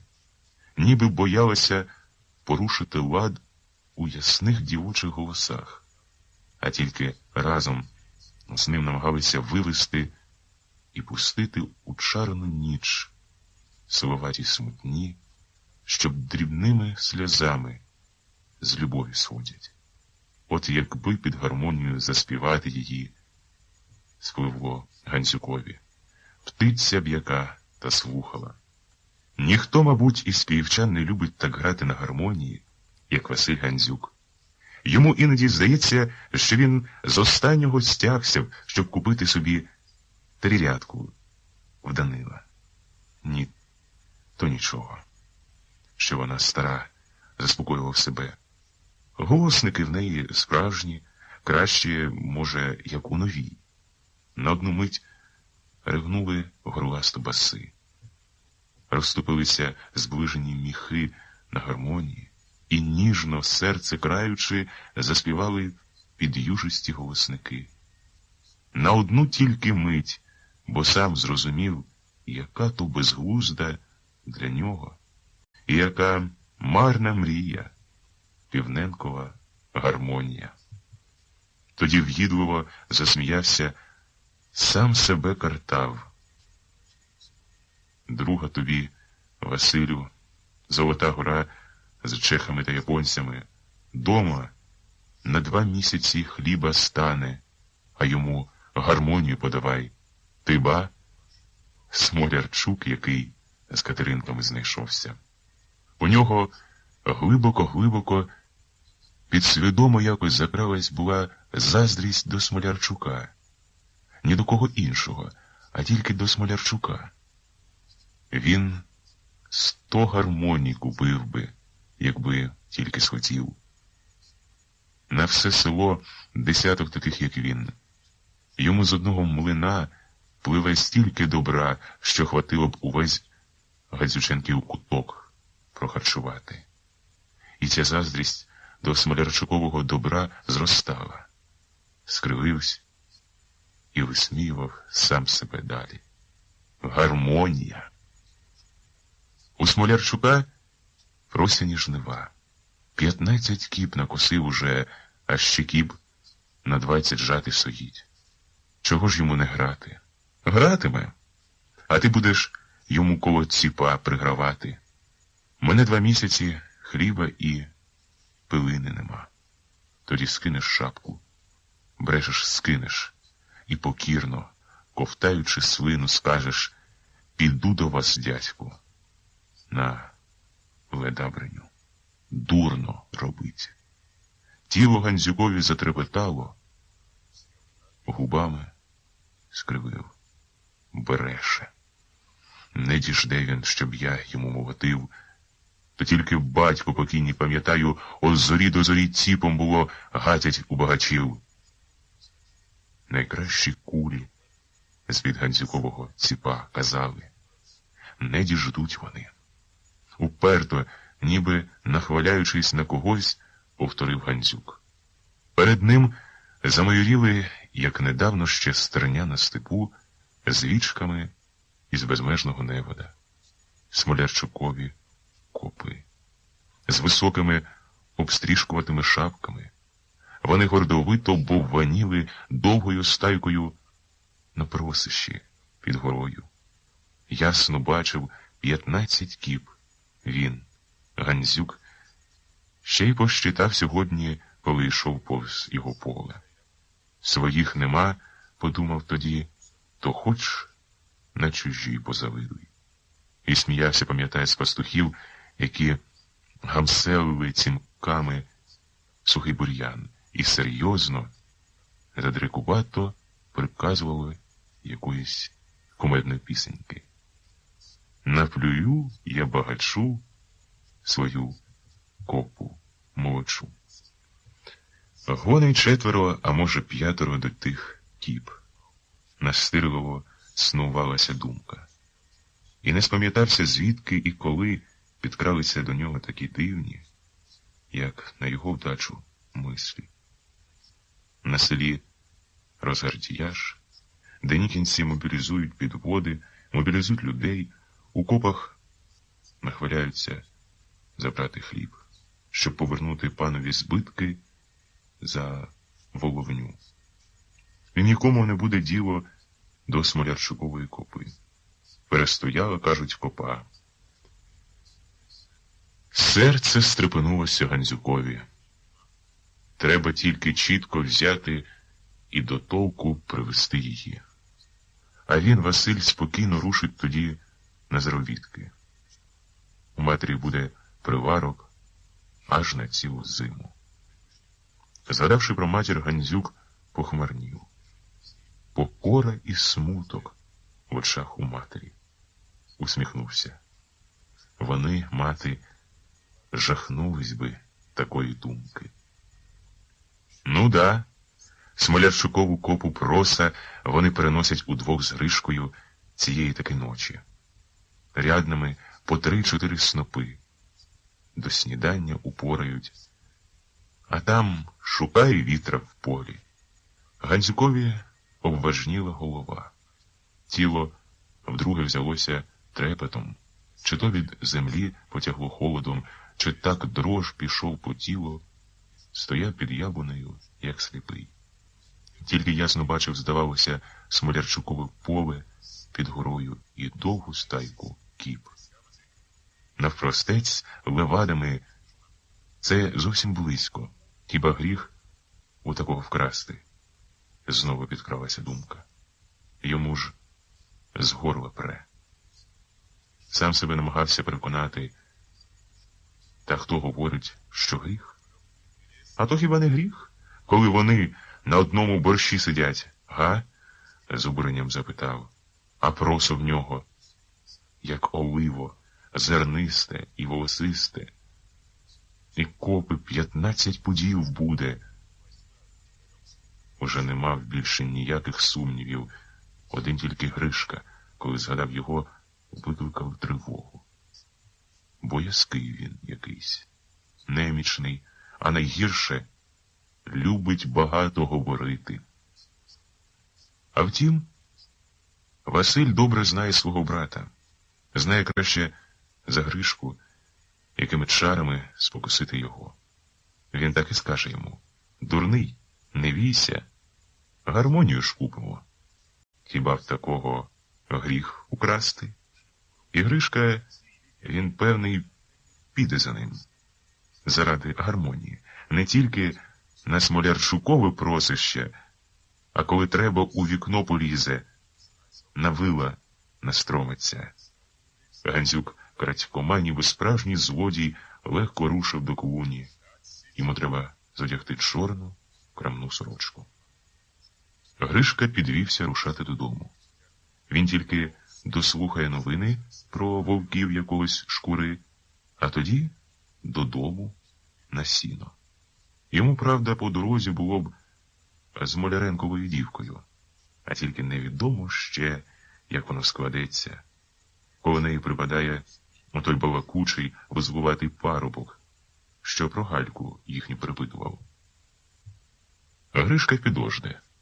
Спить він у клуні разом з Василем, і нема йому чого боятися допізно гуляти. Воно трохи незручно, що він менший, гуляє, а старшого нема на вулиці, але яке йому діло? Слава Богу, що він уже не маленький, 15 год ще на Григорія сповнилося. Вулиця тихо, ніби казки страшної слухаючи. Бубонить під вербами, мугикає з нічев'я і в ряди годи позіхає. Спати час. Рушаймо, дівчата. Вихоплюється раз у раз нетерплячий голос якоїсь дівчини. Але сама вона не підводиться, а навпаки, затуляючись хусткою, довго захлинається сміхом і довго розповідає парубкові про щось таємне.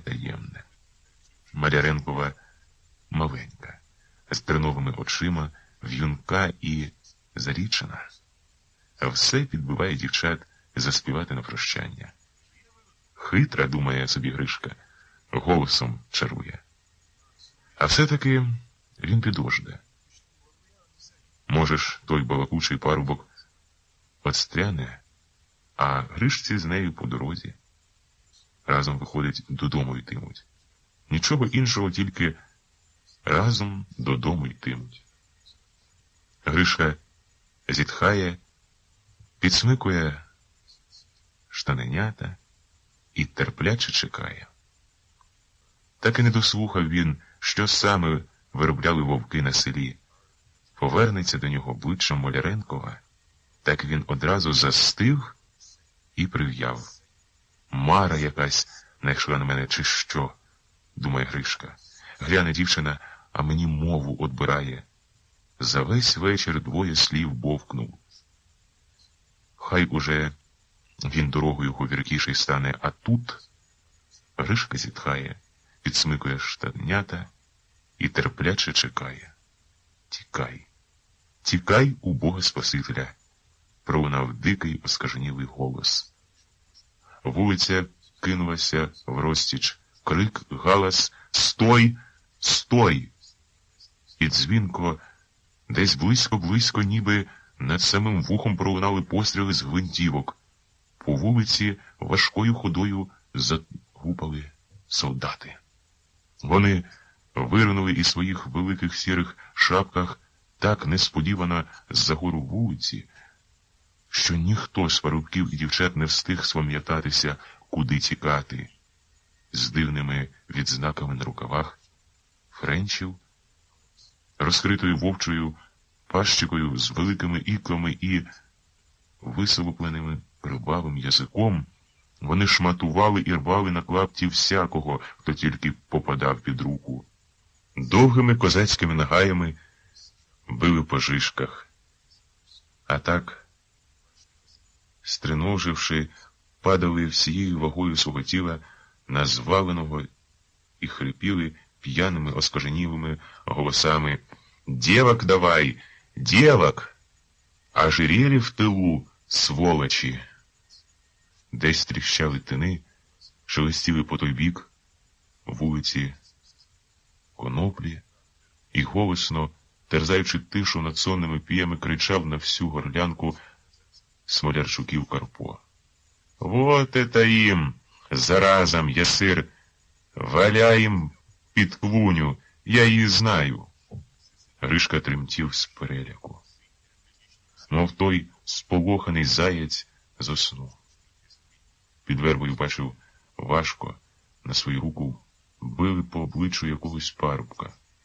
Рукав з кластою вовчою пащикою то підносився вгору і падав з геканням униз. Раз, другий, третій. За що ж це мене, утраючи кров, допитувався парубок. За большевізм. Маляренкова, пам'ятає Гришка, не встигла запороснути з кола. Вона стояла поруч вузлуватого парубка, така бліда, як з крейди вимурована. Тільки з тернових очей котилися їй сльози, дрібні, як маленькі краплини з роси. Важко, хакаючи, ніби йому бракувало повітря, біг просто на неї гінкий і з вищиреними білими зубами невідомий солдат. Гришка вперше за своє життя побачив таку людину. В одному вусі йому горіла чарівним якимось блиском золота сережка. У Гришки тремтіли з переляку ноги. Не було снаги бігти. Він на одну тільки мить звів очі на вузлуватого парубка і здивований прикипів на місці. Парубок присів раптом до землі, пригнувся, а далі випростався і висмикнув з-за пасика одріза. Пасмо світла від пострілу засліпило Гришці очі. Він уже більше не бачив нічого і нікого. Нелюдським голосом, як під ножами кричала і благала когось, батьком рідним називаючи Маляренкова дівка. «Не бойся, дура! У нього тільки тріпер!» Гришка тихо, як цуценя, заскавчав під ударом нагайки. Притулив до грудей свою балалайку і наосліп, на всю силу своїх прутких ніг побіг попід тинами додому. За ним не було ніякої погоні. Прославлені вовки генерала Шкури шукали зовсім іншого м'яса. У полини летіли криваві дівочі сльози. «Кусається?» — гукав десь у коноплях Карпо Смолярчук. «А ти її в зуби, коліном на груди. Так, одразу тобі і посмирнішала». Дикий, озвірілий виродок запорожців, козацький офіцерик російської армії Андрій Григорович Шкура, справді таки білував робітникам і селянам шкури і посилав їх сіллю, щоб вони на все життя запам'ятали, з поколінням наступним переказували, що Росія єдина, велика і неподільна. Захеканий з поширеними от переляку очима, Гришка зупинився бігти тільки коло свого подвір'я. І, помітивши коло воріт чорну високу постать з револьвером в руці, він упав грудьби на балалайку і, схлипуючи, по-дитячому заплакав. Його шарпнув і підвів за руку Василь. «А ще парубок мершавий», — сказав. «Балалайку тільки спортив. Чого ти летів, як скажений? Хто тебе займав? Сорочка не йому займеться. Хто, кажи?» «Ніхто. Ходім з дороги. Я все тобі розкажу».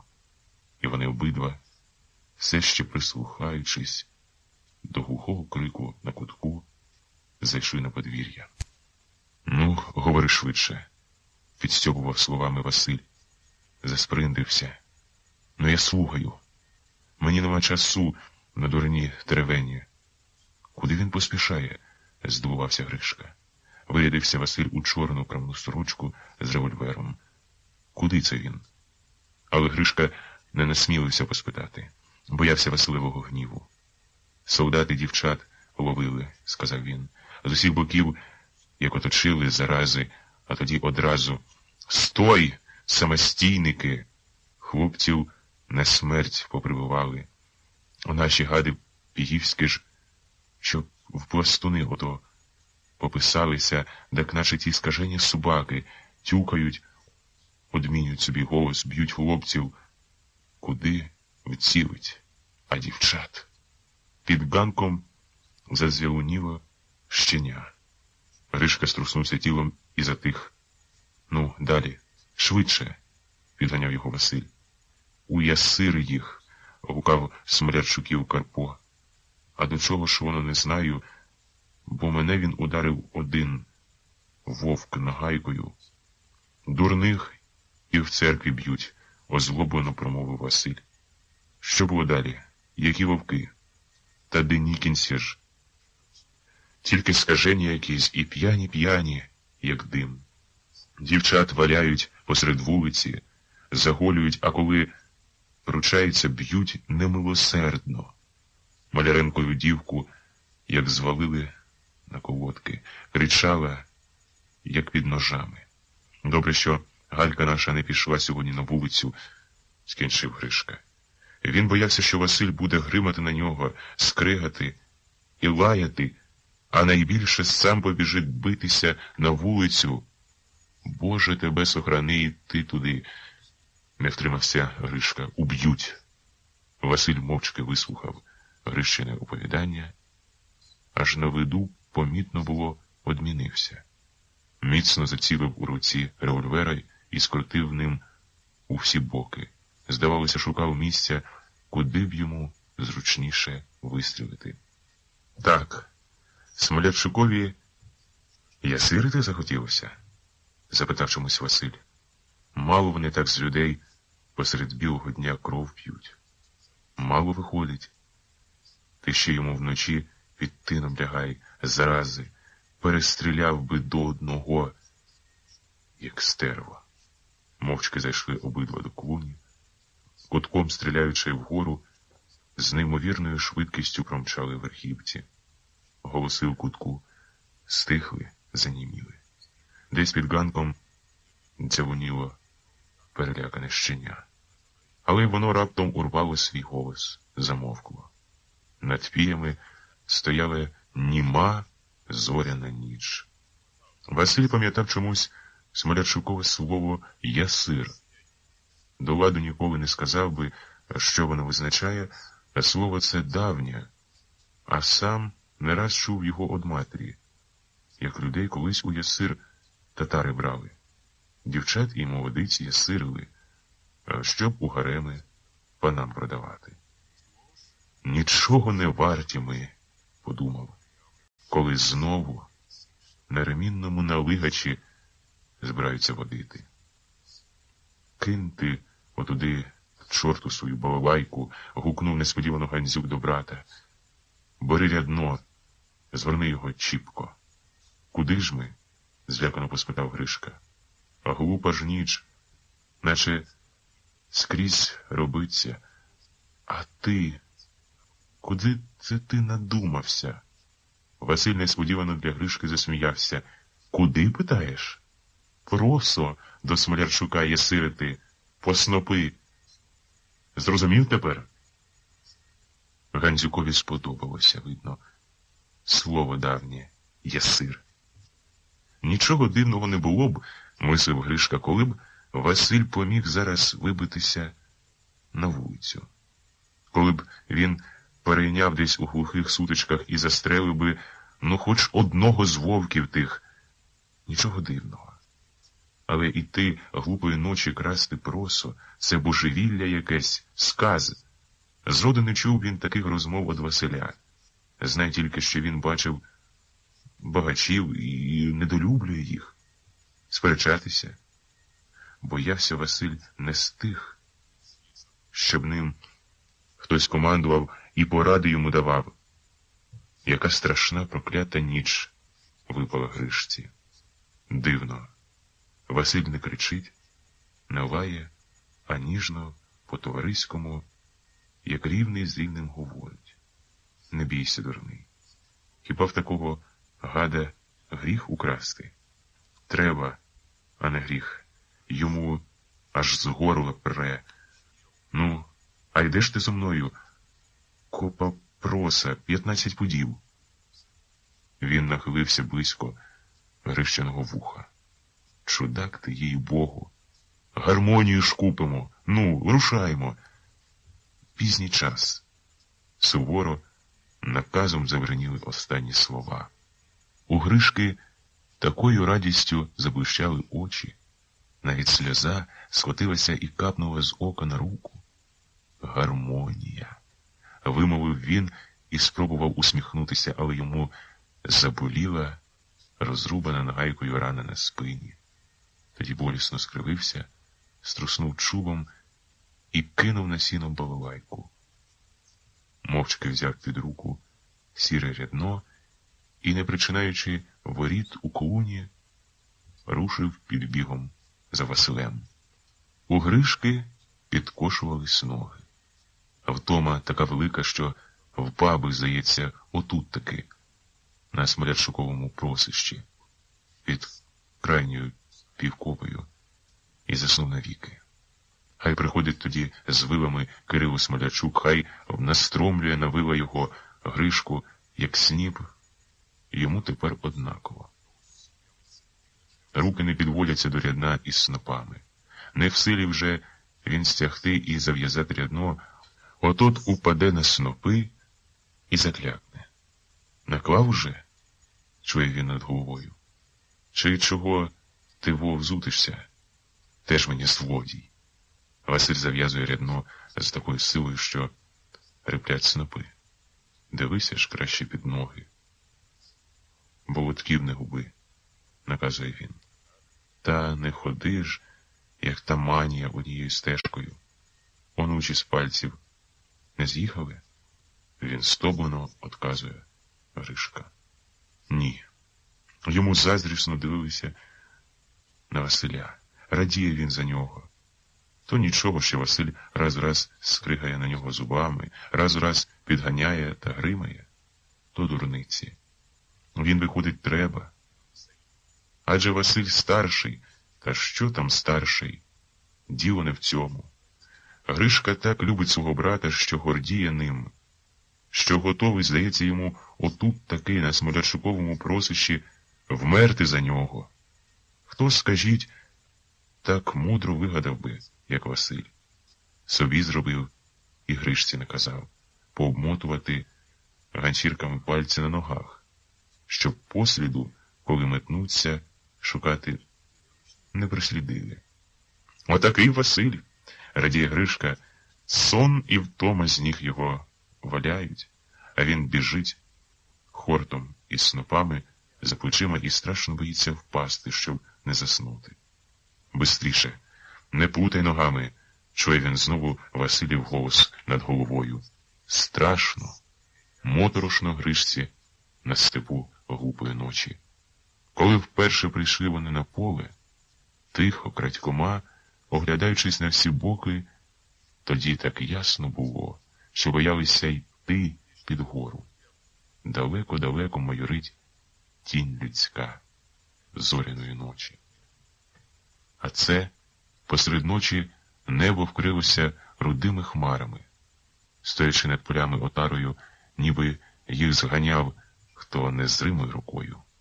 А щербатий місяць вихрить у тих хмарах кривавим серпом. Коли б сам, міркує Гришка, ні за які гроші, хай 100 рублів дадуть йому, не пішов би він у такий час на степ. Та що сходити, дурниця? Усяке сходить, можна було б якогось уже збігати, немудра штука. А ти спробуй копу проса за ніч приносити. Як оце вони вдвох із Василем? От тоді герой будеш, а сходи, сходити всякий сходить. А тут ідеш з тернею і снопами в рядні, волотки по хишках. Торк, торк, наче тебе хто за ноги хватає. Страшно оглянутись назад. Хоч Гришка добре знає, що слідом за ним широким кроком ступає один тільки Василь. Він навмисне іде останнім, щоб не боявся Гришка. А такий дивний степ уночі. Десь далеко, ніби на могилках коло тих чорних куб, бреше на місяць лисиця. Тяв, тяв, тяв. До її тонкого голосу прислухаються на селі собаки і сумно, моторошно виють. А понад шляхом у золотій смузі світла, що падає на стерню від місяця, бавляться ховрашки. А буває просто з-під ніг випорсне ще й стременеться більший ховрах, схожий на мале зайченя. Отак і помчав би за ним полем. Та ти гнав би його до кінця краю. Тікай, ховраше. а вночі страшно. Серце стріпується от такого ховрашка, а руки і ноги німіють. Боїшся з переляку впустити одно. Умерла Смолярчукова копа, говорить Василь. Тільки лисина зосталася, де стояла. Гришка тривожно, докірливо дивиться на брата. Чого він так голосно, з таким притиском і задоволенням говорить? Лунко ж уночі, а він тільки лисина зосталася. Пострамить його треба у клуні. Сам, бач, любить кричати і командувати, а робить такі дурниці. Злодій повинен бути потайним. Хлопці перелазять через лісу до свого подвір'я, обережно, щоб не тріщала і не скрипіла благенька ліса. Вони не ставлять рядин на перелазі, а перекидають їх один одному на руки. Важко Гришці тримати Василеве рядно. Руки тремтять йому. Останній раз несуть вони просо. Василь 4 снопи, а він 3. У клуні, кинувши на заструнок снопи, Гришка виправляється всім своїм маленьким тілом і, позіхаючи, потягається. Спать будемо, як після маківки, говорить з ноткою переможця до брата. Спать? З іронією запитав Василь. Хто ж це тобі, дурний, сказав, що будемо спати? Добре мені, злодій, накрав півклуні проса, а сам спать. Він сміливо на обидві половини розчиняє ворота в клуні. І тоді видно, який пізній час над Гандзюшиною хатою згасає коротка літня ніч. Кривавий щербатий серп місяця побілів уже, сховався за хмарами. І давно не видно уже чумацької дороги, засіяною золотою лускою. Хіба молотить буде? Стомлено, злякано запитує сам себе Гришка. Він ніколи не бачив такої енергії і такої упертості у Василя. Ну чого ж ти сів, як божа вівця? Шукай ціпи. А не хочеш робити, то лягай каменюкою. Загрозливо, з обуренням гукає Василь. Раптом він міняє свій голос на ніжні, такі дорогі і зрозумілі Гришці слова. Чудак ти, їй Богу. Гармонію ж справимо, кашу їстимо, а ти спать. Промітай швиденько тік. І Гришка знову готовий виконувати все, що тільки загадає йому Василь. Він знову марить гармонією, як марив був на вулиці. Почуття страху і небезпеки він утратив ще на Смолярчуковому просищі, коли вперше смикнув з чужої півкопи шапку. Спати? Та нехай його в колиску кладуть, хай пісні йому співають і наміткою очі застеляють, як паненаті якомусь. То він не засне тепер. На чорта його промітать той тік, говорить він, як рівний з рівним. Василь з великим задоволенням стежить за Грищиними рухами. Він, як мавпа, плазує на заструнок, скидає звідти на тік 2 тяжких великих снопи волотистого пруса. По-рубоцькому плигає із заструнка, розпускає перевесла і, взявши в руки меншого ціпа, задрикувато чекає на перший удар старшого брата. Ну, Господи, благослови! Сміючись, говорить Василь, і на всю силу б'є ціпом по розпущених снопах. Гришка за ним цуп, гуп, цуп. І в 2 ціпи загукала клуня. Розпускали все нові й нові снопи, клали їх на тік і попльовували з долоні, били з усієї сили, а клуня ревла, так завзято молотили вони. Хотів би Гришка верзвався йому на світанку хоч раз, один тільки раз ударити ціпом замість снопа отого скаженого з вовчою пащикою на рукаві солдата. Один тільки раз. Йому ще й досі крає в серце нелюдський крик Маляренкової дівки. А ще цікаво було знати, чи вцілив тоді вузлуватий парубок хоч одного денікінця, чи ні. Жвавіше. Це так Василь. Тоді Гришка перевертає ціпивном снопи і, важко зітхнувши, мовчки б'є ціпом. Рипнули сінешні двері. Василь помітив Гришка одразу, смикнувся якось і повернув головою до воріт. Застиг у чеканні. Із сіней вийшла з матір'ю Галька. «Василю, Василю!» – загукала Гандзючиха. «Чого це так рано за ціпи взялися? Дня мало вам, чи що?» «Ой, ненавиджу, коли ото лізуть, куди не треба!» – кинув Василь, а далі вискочив з клуні. Побіг аж до ганку, до матері. Таки ж казав: «Підемо ж, мамо, молотить на степ. То треба своє впорать. Добиваємо півкопи жита, щоб миші не точили». Отака була радість Гандзючихі. З вечора, бач, зубами скреготав, а на ранок сам зрозумів, що йому треба робити. Ні, добрі в неї діти. Та я нічого, сину, молотіть собі з Богом. Тільки не треба було серед ночі гупати. Почує хто, то ще поговір пустять, краденим уводять. Василь мовчав. Пишна, запашна стояла поруч Галька. Вона вийшла без спідниці в одній куценькій сорочині з великим викотом на грудях. Дивилися припухлими, трохи синіми очима на брата, і вся тремтіла босоніж на зрошеній траві. Парубок одвернувся. Яка безсоромна стала Галька, подумав він. Стоїть і коліно в коліно стукає. Та йдіть уже в хату, гукнув Василь до матері. Чого вона буде труситися, наче холодець? І кивнув головою на Гальку. Не ори, как мужик какойсь. Заверещала Галька і побігла в хату. Судариня, бариня, мужик. А ти ж тоді якого коліна? Господи, не сваріться, діти. Дурна коза, що ти хотів з неї.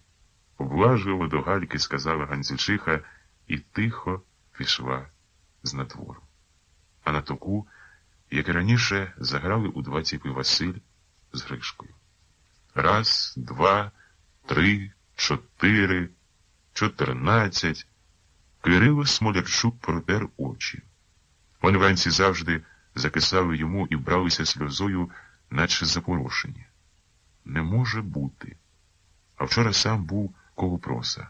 Усе було на своєму місці, ще й пастухів, пам'ятає, нагнав, щоб не толочили, а це раз, два, три, 4, 14. Дві крайні півкопи, наче крізь землю провалилися. Чи не чортова кров з людьми? Га? Аж під серцем защеміло Смолярчукові. Стояв на горбі недалеко від ряка і втретє рахував свої копи по той бік села. Ясно. Однієї копи крайньої від села нема. Закипів гнівом і матерно залаяв. Він був готовий розтерзати всякого, хто хоч би квітку посмів з його проса взяти, а то копу.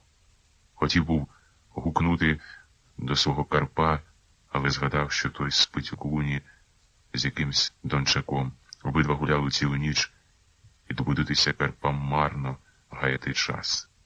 Тоді підкачав колоші, виломив з ліси замашного ціпка і, спльовуючи лайку, під бігом рушив на поле. Захеканий біг полем навпростець зарошеною стежкою. «Це добре», — казав, — «хоч роса лягла, може, слід буде». Ну хіба вже взяв його просо такий, що й сліду не залишив, щастя його. Не насиплють тоді йому Смолярчуки проса в черепо, як комуністам, продрозверстки. Ніколи вже не милували вони, Смолярчуки, злодіїв, ніколи. Він, Кирило, сам своїми руками крутив цуркою і ламав руки. Сам, пам'ятає, з ясними вибивав зуби якомусь циганові, що нібито украв коня в його свата. Ще й досі стоїть йому перед очима тонка, на ящірку схожа зі своїми золотими сережками у вухах циганка, жінка циганова. Вона цілувала тоді Кирилові чоботи, руки, гадюкою позувала під ногами, а він бив цигана тими чобітьми під груди, на мотлох, і все допитувався, на якому ярмарку і кому продав. Мишавий циган трапився йому, коли зборні витягся. Мороки тільки було багато з ним, 300 карбованців обійшлося Смолярчукові циган. Попили тоді з нього Кирила Смолярчука і врядник, і старшина, і писарі. Правда, і циган дурно ляснув, бо пізніше виявилося, що до свої ж таки паївські коня того вкрали. Та хіба ж він, Бог, щоб знати злодієву думку, і йому не жаль було цигана, а грошей тих 10 землі прикупив би, 500, 1000 заплачу, а кишки своїми руками вимотаю. Гукав до невідомого злодія, підбігаючи до просища. На стороні шукав очима колії, куди саме, до якого села повезли його просо. Довго додивлявся до ступи людської, бачив удавлену землю п'ятами, одна більша, а друга менша. Тільки п'ятий, а пальців не видно. Що воно за знак? Старий, видно, злодій хотів ходити коло проса, коли тільки п'ятий залишив на знак. Прихилився до півкопи, шапки кошлатої дістав головою і все думав. Возом до Кіб не під'їздило. Носило прокляте снопи аж на дорогу, а там, мабуть, плавала воза. Повернув вже йти на дорогу, як помітив поламане стебло потолоченого від гори проса.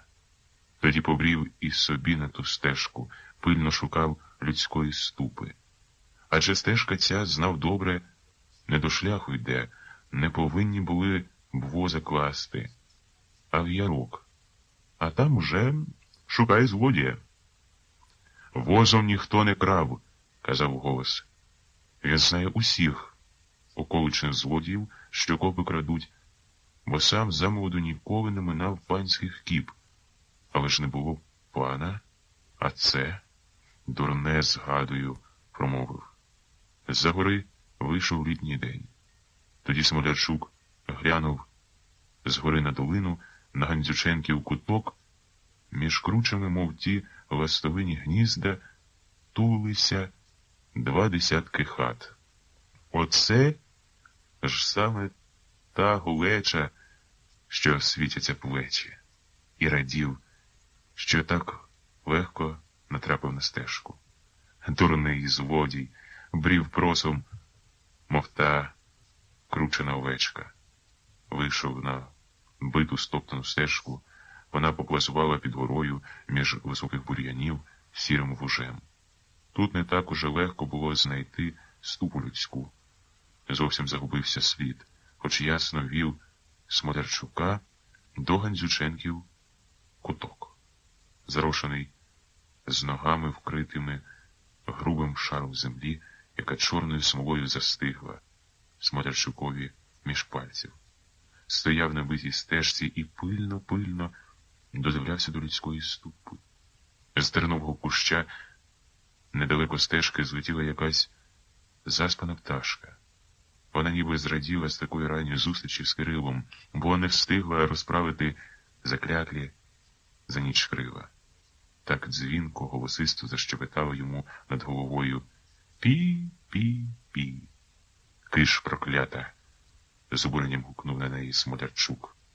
Ще й грудку землі кинув. «Диви, сказилася так рано співати, га?» Справді, вона заважала Кирилові ловити у вуха знайоме гупання 2 ціпів. Підвів голову, а обличчя йому війнув вітер, ніби погасив на синьому небі останню зорю. Разом з вітром голосніше Загупали ціпи, тоді Кирило мовчки рушив на знайомі звуки. О, тут він попасеться. Хай злодій батькові рідному і дітям своїм закаже ніколи не красти копи. З кров'ю вихаркне він Смолярчукове просо. Шкодував дуже, що не збудив свого Карпа. А коли згадав собі, як захарчовані на Гадзюченковому кутку люди, не боявся, що сам не впорає того злодія. З його Кирилових рук трудно випроснути живим. Буде злодієві те, що було циганові на коні. А власть же, міркував собі, така, що за ним, Смолярчуком, руку потягне. А не потягне так, як хочеться йому, то калитка потягне ту руку. Кирило певний, насиплють злодієві проса в черево, як продрозверстки, колозборні, щоб навіки закаялися красти, насиплють. І прудко біг на осліп, на удари ціпів, не додивлявся вже до ступи людської на стежці, не шукав, якою п'ятою більшою чи меншою позначено було сліди. Ось уже зупинилися коло Гандзюшиного перелазу, обережно по злодійському переступив його, щоб не тріснула благенька ліса, стояв у саду під яблунею, і такий був обурений і схвильований з крадіжки, аж на виду почернів, як брила землі. Міцно тримав у руці ціпка і боявся тільки одного. Не витримає він свого гніву, закричить і залає на весь цей вошиний і нужденний куток. У клуні молотили. Глухо, притомлено гупали два ціпи. Ворота з клуні навстіж, як у доброго хазяїна. Курява стоїть стовпом, і сонце не в силі, здається, розрізати своїм промінням стовпи тієї куряви. Удари за ударами. Чітко, вправно, гуп, гуп, гуп. Ні. Смолярчук підійде до куні крадькома, тихо, мов той кіт, щоб не сполохати таких ранніх молотників. А ясна річ, він хоче застукати злодіїв на гарячому, під кунею побачив великі китиці з проса. Свого так щедро не молотять, промайнула думка.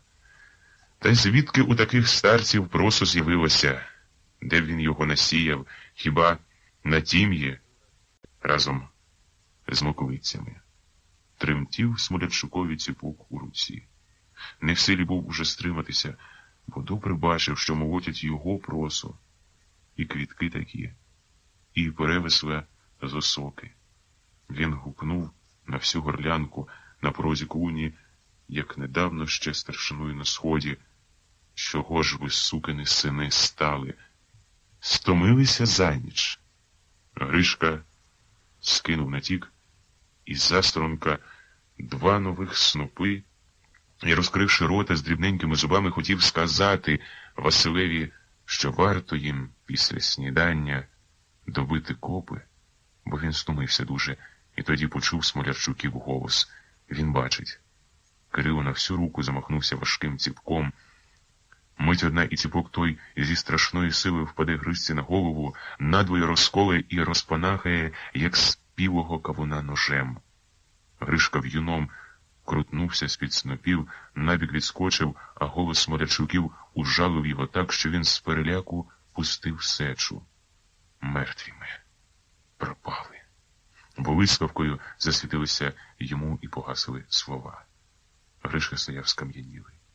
Просо приском, здавалося, пекло йому ноги, а півтемна клуня, помережена золотими стрілками на току, нагадувала пастку, з якої годі було вискочити. Він хотів уже впасти на коліна, отак закрити долонями очі, щоб не бачити, як буде катувати його Смолярчук, і лежати до кінця краю, доки не затихнуть удари, а він, Гришка, не схлипне востаннє кров'ю. І тоді буде кінець. Над ним голоситимуть мати з Галькою, коли на мертвому обмиватимуть кров. І нерухомо стояв, не падав на тік. Перелякані очі звів на Василя, боявся, що той, стоячи коло воріт, метнеться тікати, а Гришці тоді смерть. Побілів, бачить Гришка. Василь вирівнявся і міцно тримає в руці ціпа. Смолярчук вихрить перед ним ціпком, а далі повертає того ціпка окоренком. Розмахнувся на всю руку, хотів ударити Василя по очам, бо так видно було, виціляв. Василь підставив йому ціпивно під удар. Схрестився. Тоді скрутнув Василь чубатою головою, скригнув за своєю звичкою зубами і мовчки, без єдиного слова взяв Смолярчука за груди. Стріпнув, що крилові лопнув от шкур на опасистому тілі. І важко, сопучи, брязнув ним об сухий тік. Аж просо намочене розбризкалося у засторонки і запорошило. «Я тобі, зараза, не циган», — хрипів Василь, — «я тобі покажу, як вихрити ціпком. Украв? Добре. Бери мене в тюрму, описуй, а не ти самосуд прийшов сюди робити». Він ще раз копнув його під ребра ногою. Сплюнув на порозі куні і хитнув головою до Гришки. Вийшов на подвір'я. Смолярчук підхопився на ноги слідом за хлопцями. Він навмисне розтер собі на грудях сорочку і, вискочивши з куні, кричав на всю вулицю: «Рятуйте, люди добрі, злодії вбивають!» Кров цибеніла йому з носа, і він розмазував її по виду.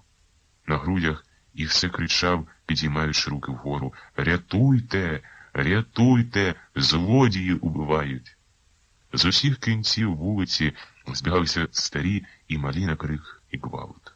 А Смолярчук пильнував одного — не спустити б йому з очей Василя Гандзюка, а коли помітив, що той хоче перескочити через різку на глухі левади, тоді й сам побіг слідом за ним і всю дорогу не затихав кричати.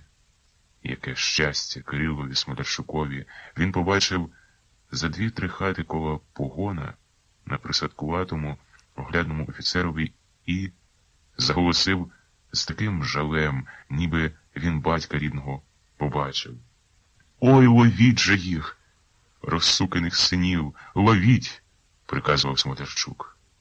Офіцер витяг револьвера, осмикнув собі широку зелену сорочку і так біг з револьвером в руці на крик. «Не тікай, сину!» — тремтячим голосом гукнула з ганку Гандзючиха. Вона нічого не розуміла. І чого так несамовито кричить Смолярчук, і чого вбиває його, коли він біжить, усі ж бачать, за її хлопцями, і горлає на всю Гандзюченкову вулицю. Господи, що там між ними трапилося? Допитувалася в Гальки. Вона добре бачила, як попереду офіцера з гвинтівками на порогові бігли 2 молодих кадети. Обидва в чорних, як ті матроси, недавно піджаках, і всі вони, було видно з ганку, бігли до її Василя. Аж тоді помітила кров на Смолярчуковому обличчі. І все ще нічого не розуміючи, материним серцем почула горе над подвір'ям. Чорний револьвер заблищав їй проти сонця. Засліпив очі і вдруге гукнула з переляку вже: «Не тікай, сину!» Василь зробив був уже 2 кроки, щоб шугнути в гущавину зелених левад, але раптом застиг, стояв як укопаний. «Остановись на місці, іначе стріляю!» — гукнув до Василя суворим голосом офіцер. «Откуда? Хто ти?» «Та він тутешній. Оце ж і двір його», — схопився хтось з кучан Гандзюченкові. «Какой тутешній?» «Здешній, значить. Василь Гандзюк, а то його брат». Василь не встиг повернути голови, як довідався, хто ж ото так піддобрюється йому. Він не спускав очей з дула револьвера. «Розступіться ж, дорогу!» Але перед здивованим офіцером несподівано впав на коліна Кирило Смолярчук. Все ще розмахуючи руками, розмазуючи кров на обличчі, хоч вона давно вже перестала плющати йому з носа. Кирило заголосив так, ніби він ховав оце одразу весь рід свій. Ой, помилуйте, помилуйте, пожалійте. Комуністи, ваше превосходительство, копу проса вкрали уночі і вбить мене хотіли. Подивіться на мої груди, на горло. Ще й досі, мабуть, пальці знать, як він терзав мені горлянку. Ой, умру я. Він показував перед людьми своє велике воло, припадав головою до землі і, зающений кров'ю, справді виглядав не таким уже жилавим і міцним Кирилом Смолярчуком, яким завжди звикли його бачити піївчани. Підполковник Земцев зупинився. Уважно оглянувши обох Гандзюків, він сховав револьвера до кобури і байдуже, бредливо якось подивився на Смолярчука. А Кирило, не підводячись з колін, усе благав офіцера, щоб він хоч раз глянув на його великі, укриті рудим волоссям і справді таки здряпнуті під ложечкою груди. «Да не скуліти, раді Бога!» — сказав незадоволено Земцев. «Встань, расскажи толком по-человечески. Не беспокойся, они не уйдут». І він ще раз зміряв очима Гандзюків. Два кадети, чекаючи наказу, стояли по обидва боки порубків. «Комуністи», — з іронією подумав Земцев. «Ой, умру я», — не заспокоювався Смолярчук. «Убитий я, зарізали мене». Він підвівся на ноги і тупо дивився з-під лоба на Гандзюків. На колінах йому позеленилися штани. Підполковник Земцев якось байдуже через 50 слухав старого Кирила. Обридли йому, правду кажучи, ці нудні голосіння. Обридли й селяни своїми скаргами і жалями. Він, підполковник Земцев, що 3 роки водив у бій батальйони на німецькому фронті, 3 роки боронив, як йому здавалося, рідний край, тільки тепер, після контузії, під Орлом, зрозумів, яка безглузда була царська війна. А ще безглуздішою, здається, йому нова, громадянська.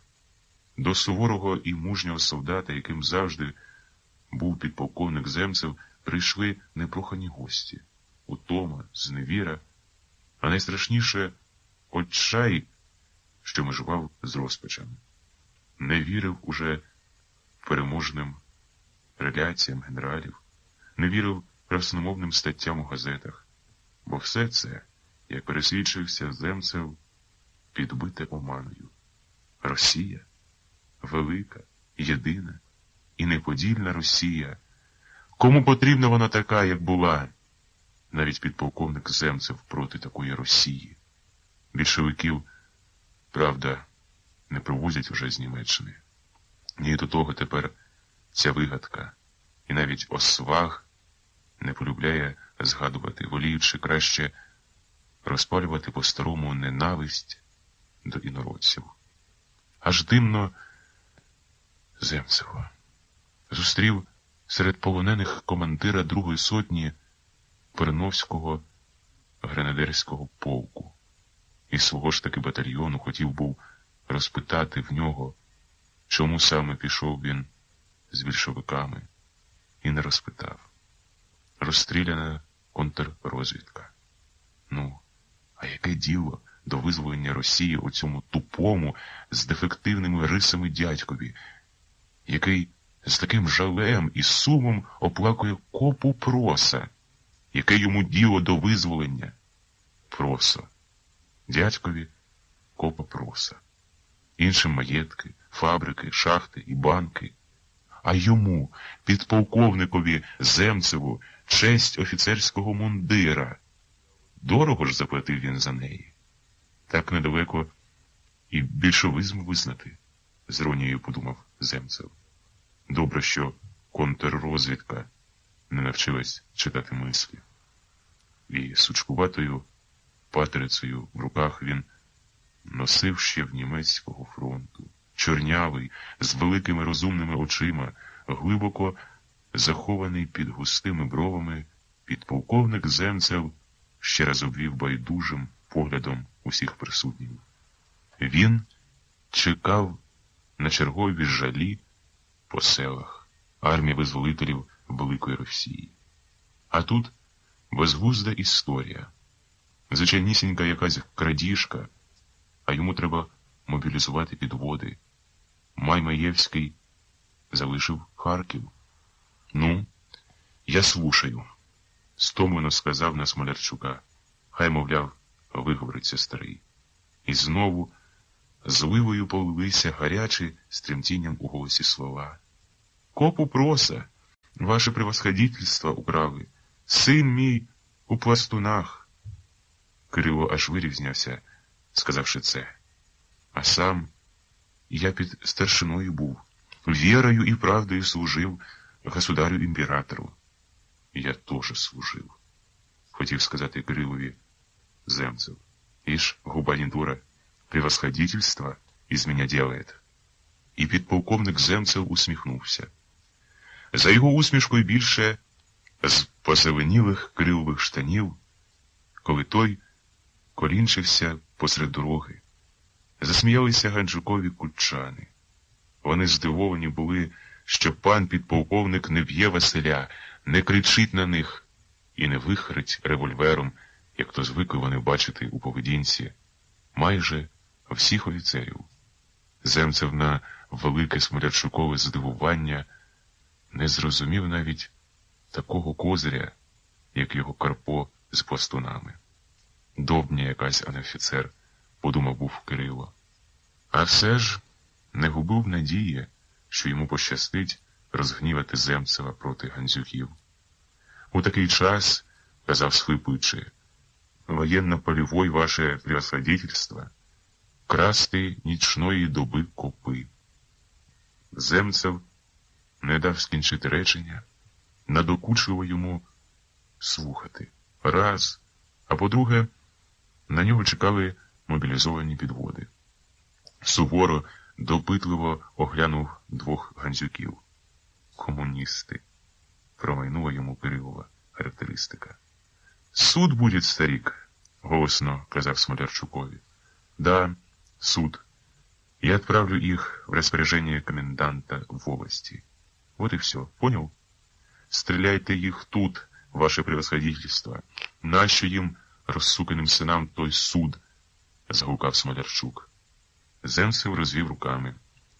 Глупости, старик, говоришь, а еще старшина, абсурд, запут проса. По-твоему, человека нужно убивать. Они понесут свое наказание. Не беспокойся. Не человеки, что злодії, не вгамувався Кирило Смолярчук. Вони ж таких порядків усіх хазяїнів у старці пустять. На місці йому суд, на могилках. Земцев більше не слухав. Він по-діловому підкликав до себе одного з кадетів і ще раз, обвівши байдужим поглядом усіх присутніх, коротко і зрозуміло наказав. «Этого Гривастова», — кивнув він на Василя, — «лучше свяжите, безопаснее. Но малыш пусть бежит за компанию в распоряжение штабс-капитана Мичугина». «Слушаюсь». Кадет цокнув за каблуками, повернувся обличчям до Гандзюків і дзвінко скомандував «Двігайсь!». Рушили вздовж кутка посеред дороги, Василь попереду, а Гришка позаду. Гандзючиха мовчки простягла Гальці паляницю. Маленьку, сіру, ще й попелом притрушену. Дожени, дочко, та передай хлопцям. Гірко, гірко заплакала. Вона пекла сьогодні паляниці, щоб по-людському вирядити діти на степ у молотники. Гандзючиха не прислухалася до Смолярчукових нахвалок, не йшла до клуні, куди він повів уже людей збирати просо. Вона стояла посеред вулиці, в пилюзі, чорна якась і страшна. Вона боялася, і люди боялися. Боялися за її розум. Гандзючиха чула тільки, як стукає її серце, як уговоряють люди, щоб випила води. і цокотіли їй зуби об кухлика, коли водив пилату. А далі не встояла на ногах, упала на гальчині руки і заридала. Це добре, що вона плаче, казали літні жінки і журливо хитали головами. А мати з дочкою голосили і приказували, як на похороні. Дзвінко, сльозами захлинаючись, плакала Галька. Ой, матінко, дорога моя, ой, повели ж їх на смерть, мамо, повели, та не будуть бачити, як сади цвітуть, та не будуть чути, як солов'ї п'ють. І дивувалися літні жінки з Гальки. Звідки в неї слова такі? Городянка ж вона. До волості привезли Гандзюків під добрі обіди. Кадети цілу дорогу висміювали Василя за його дурний і безглуздий, на їхню думку, злочин. А справді, украсти копу проса – це така мізерія, що доброму злодієві не варто руки каряти. Він думав своєю головою, що робить чи ні. Дичавина. І вони загадково сміялися так, ніби збиралися навчити хлопців, як і що саме треба вміти красти. Гришка навіть повеселішав від такої розмови. Доки вели кутком, він страшно боявся, щоб не завели їх до зборні. Туди, добре знав, збіглася б з усього села Смолярчукова рідня, куми і приятелі, а тоді смерть. Ніхто не вирвав би їх і не врятував однеї. Розтерзали б Смолярчуки на шматки, як голодні вовки. А вийшло зовсім добре. Одразу ж за коловоротком зв'язали Василеві руки, навіть не били і не штовхали, посадовили обох на воза. Довга валка мобілізованих підвід чекала на підполковника Земцева. А коли прийшли кадети, то вози одразу рушили до містечка. Хлопці панами діло до тюрми їдуть, сказав насмішкувато один із паївських дядьків. Родичем чи сватом доводився був Смолярчукові, бо ще й вилаявся. Офіцерів возити треба, військові люди, а то злодіям сіно підселяй. Ніхто з підвозчиків не встряв у розмову. І він замовк. Затрохкотіла порожняком довга валка. Василь сидів поруч Гришки, як німий. Словом не обізвався цілу дорогу. «Паляниці не впусти», — сказав тільки, коли коні рушили бігти з гори. «Паляниці?»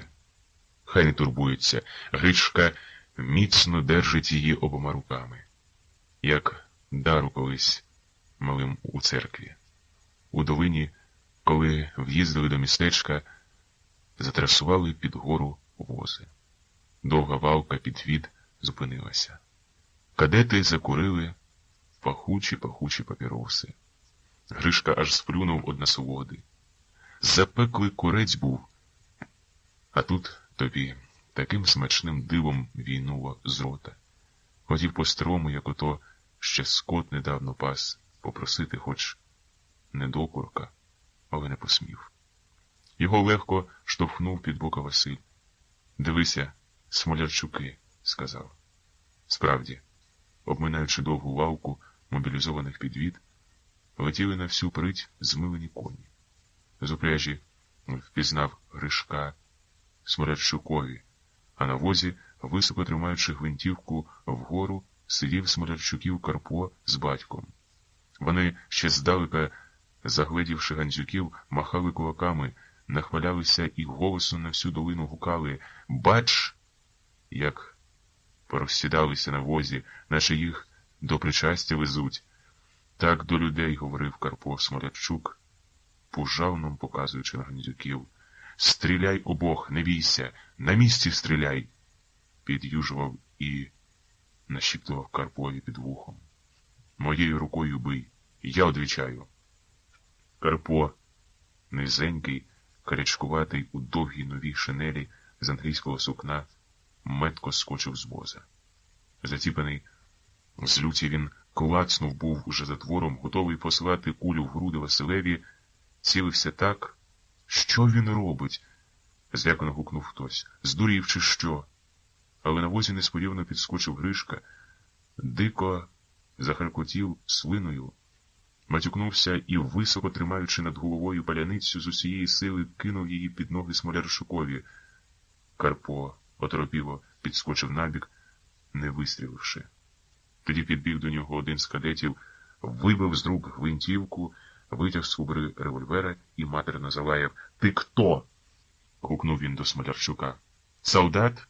Стань, болван, как следует, когда говоришь со старшими». І кадет пересмукнув плечем, ніби показував Смолярчукові на свої налички старшого унтер-офіцера.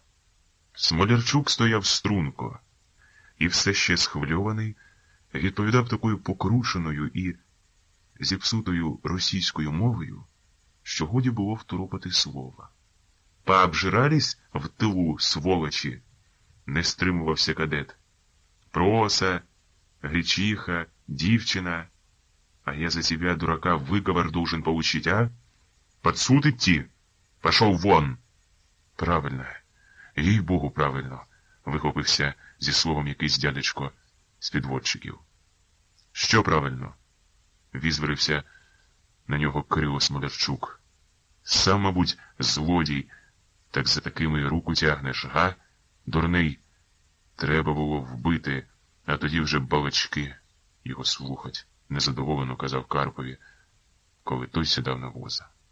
«Я тобі ще покажу», — нахвалявся Кирило Смолярчук кулаком на Василя. «Ти в мене живцем не випроснеш до тюрми. Ні». Він скрутнув незадоволено головою і стьобнув коні. Пустив їх галопом попереду валки. Гришка мовчки стрибнув з воза на суху дорогу. Мовчки взяв у колії перерізану колесом паляницю і, повертаючись до воза, притулив її закаляну пилюгою до грудей. Під гору хлопці йшли пішки. Василій попросив розв'язати йому руки. «Я вас що, убив кого?»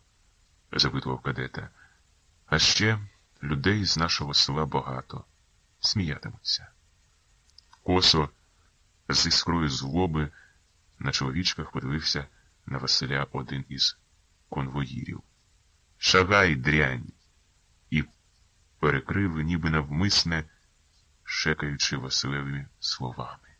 «Людей наших багато, сміятимуться». «Ні впору, мілий, а честі вздумав», — додав він. І мовчки йшли закуреною порожняком дорогою. А Василеві жаль якийсь підкотився клубком в горлі і став, аж слипнув важко. Хотів, бач, Смолярчук на місці покласти його. А кадет, виходило, так тільки догани не хотів собі. Отаке дешеве його Василеве життя і твердо, рішуче сам собі подумав. Ні, коли б уже на те йшлося, то його паляницею не зле правда. «Комуністів ведуть! Комуністів ведуть!» — загукали з усіх боків підводчики. Мобілізовані з околишніх сіл з кіньми і возами, вони вкрили базар, вулиці і завулки, довгою валкою простяглися аж ген-ген на биту чумацьку дорогу, підвозили хліб до залізниці. Залякані карами і нагаями, селяни вдавали тихих і покірних людей, які готові робити усяку роботу, усе, чого тільки забажається панам офіцерам. Воно, звичайно, краще було б, щоб вони, піївчани, матусівці, кресняни, зовсім не встрягали в війну. Хай б'ються так, хто його подужає, тільки щоб без них билися. Ну, а коли вже мобілізують, треба їхати, нічого не вдієш. «Комуністів ведуть», — підбадьорило дядьків. «Десь близько фронт. Раз, а по-друге, з ними доступніше говорити. Правда, вони теж не зрікаються підвід, але можна ж, наприклад, божитися і хреститися. Товариші дорогі, я ж за Денікіна так постраждав уже, що думав, села і дітей не побачу. І дивишся, змилуються, дадуть твою чергу іншому комусь. З ними треба вміти говорити. А тим часом, коли близько фронт, то можна втекти з обозу сьогодні ж таки. Підводчики обступили Гандзюків з усіх боків. Хе, це ж парубки якісь, промовив один дядько, і вся його цікавість раптом зникла, як і не було її. Він заклопотано пішов годувати коні. Тільки піївчанам цікаво було, яку зустріч зробить хлопцям штабс-капітан Мічугін. Отже, Смолярчук так погнав кіньми до Волості, що курява стовпом стояла на базарі, а він усе не хвалявся, що не випустить Гандзюків живцем звідси. Отож пильнували піївчани найменшої дрібниці з цієї зустрічі. Вони знали, страшна слава ходить про штабс-капітана Мічугіна. «Кто отказывается ехать?» Несамовито кричав він на ганку, розмахуючи своєю дротяною нагайкою. Такий глистуватий, з коротенькими по-англійському підголеними вусами, штабс-капітан Мічугін схожий був з обличчя на пса, така ж будова щелепів, такі ж і класті зуби, і маленькі, трохи заскалені очі, як у собаки, яка звикла кусати спотайна. Зодягнений був у тонкого сукна черкеску, підперезану срібним пояском. На рукаві вовча пащика з висовпленим язиком. Ні, дядько, хай Бог боронить, штабс-капітана не зрікається їхати. Хто це їм казав таке? От люди. Один одного топлять. Правда, йому, дядькові, аж кричить забрати гречані копи з поля. Але коли таке діло, то снопи ще й підождуть. Правда ж? Ні, він не зрікається їхати. Хто це їм сказав таке? До землі припадає невідомий дядько. І так, заткуючи крок за кроком, підводить голову аж у гурті своїх таки селян. От гадюка ж, стиха, каже він. Поїду, нічого не вдієш. І розводить руками. А до штабс-капітана, коменданта волості, підбігає кадет, рапортує. «Прибыл ваше розпорядження». Мічугін простягає здивованому унтер-офіцерові руку. Вітається. «Два вара, ваше высокоблагородие», — говорить кадет. «Доставил по поручению господина полковника Земцева», — усміхається Мічугін. Але в цю хвилину, безцеремонно розштовхуючи цікавих, наперед Гандзюків стає. Червоний, як буряк, з обурення Кирило Смолярчук.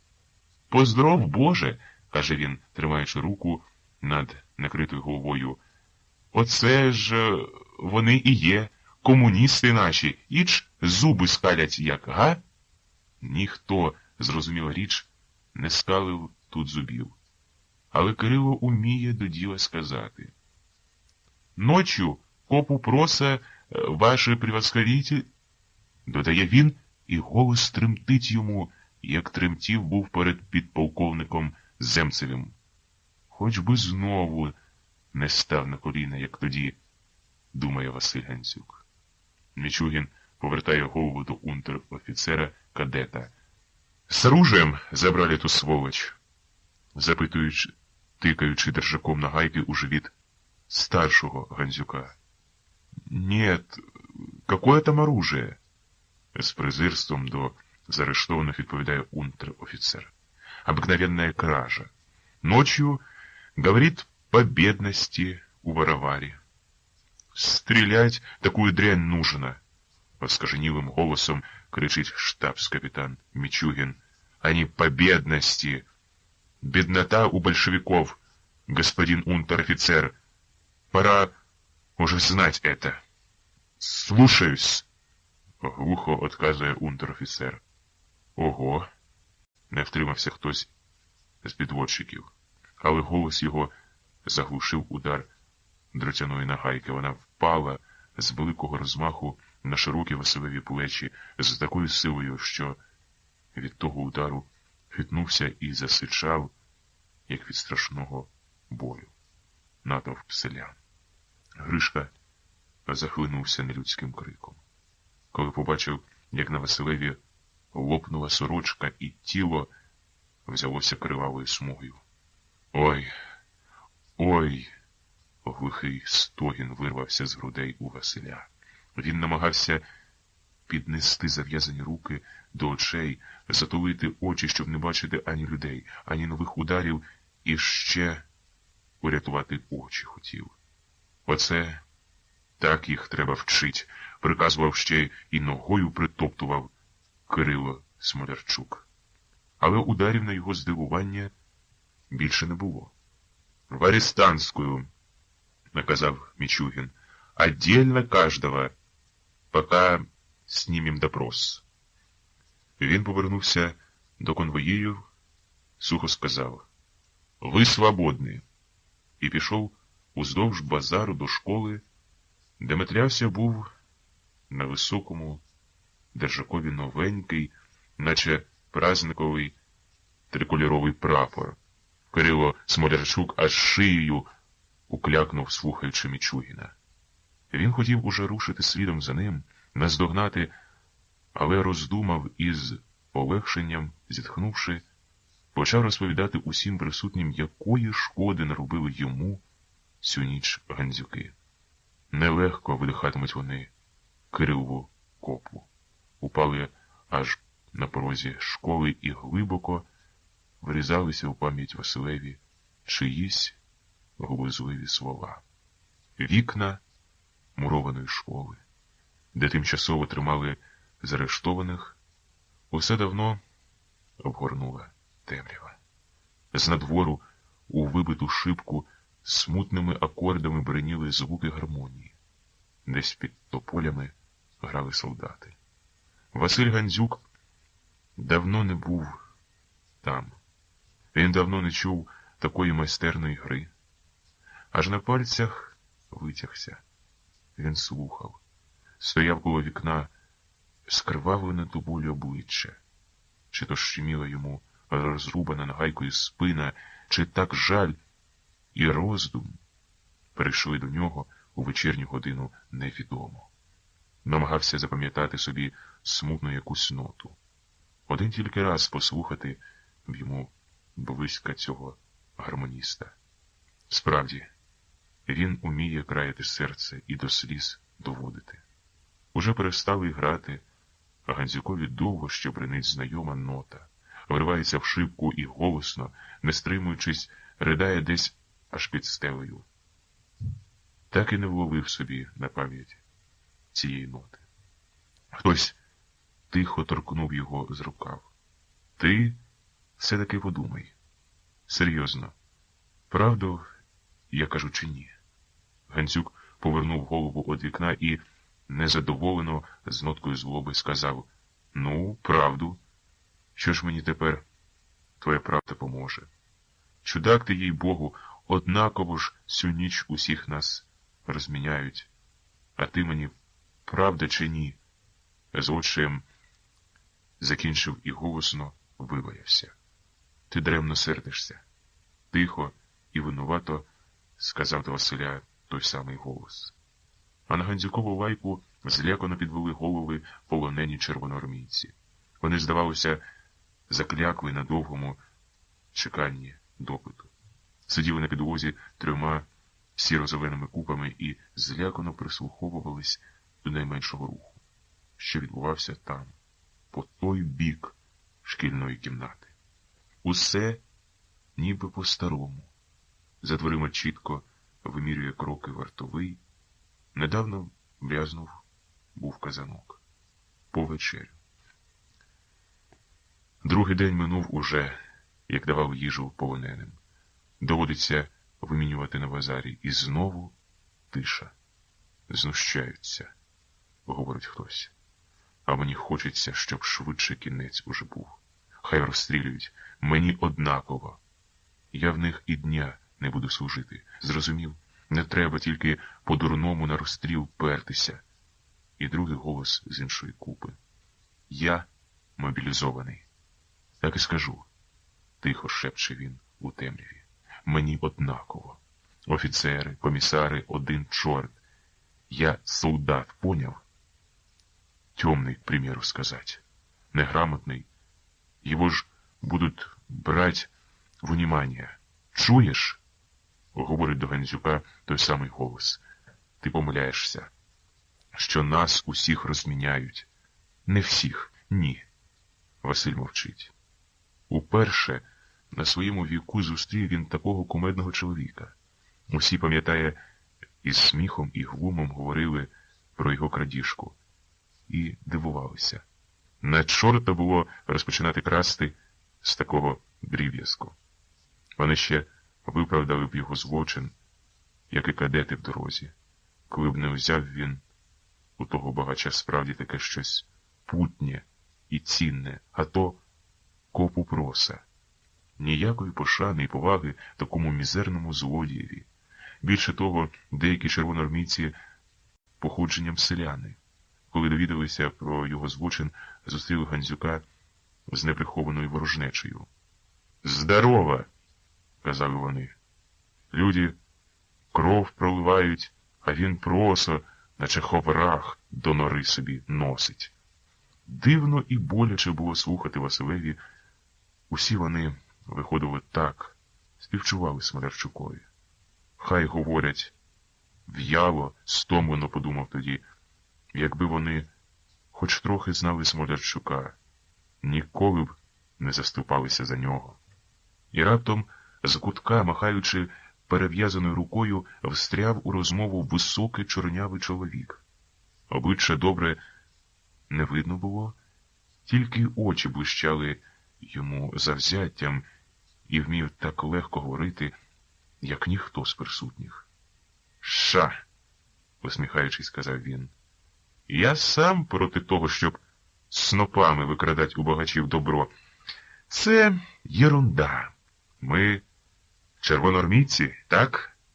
Пленні, а не червоноармійці», – вихопившись хтось з кутка кімнати. «Добре, хай буде по-твоєму, пленні. Ти, мабуть, здорово перелякався?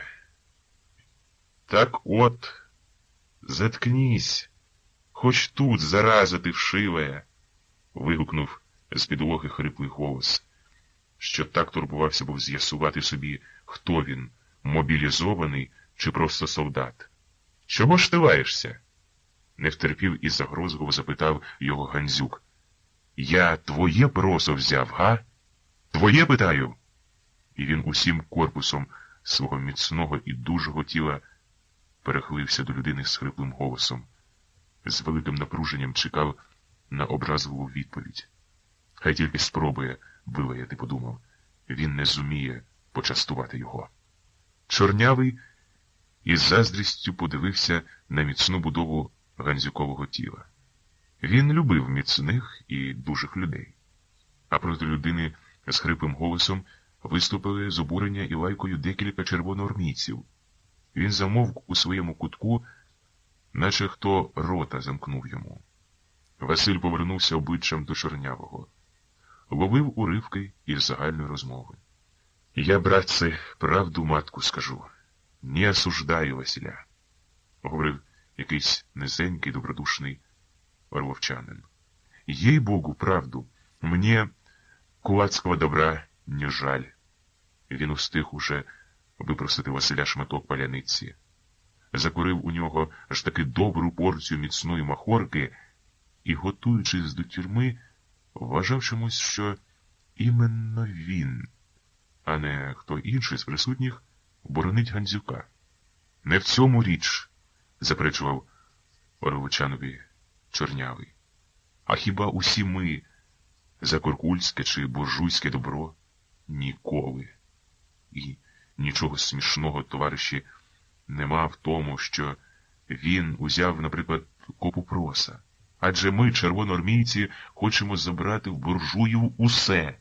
Так?» Але Чорнявого несподівано перебив реплікою один з полонених.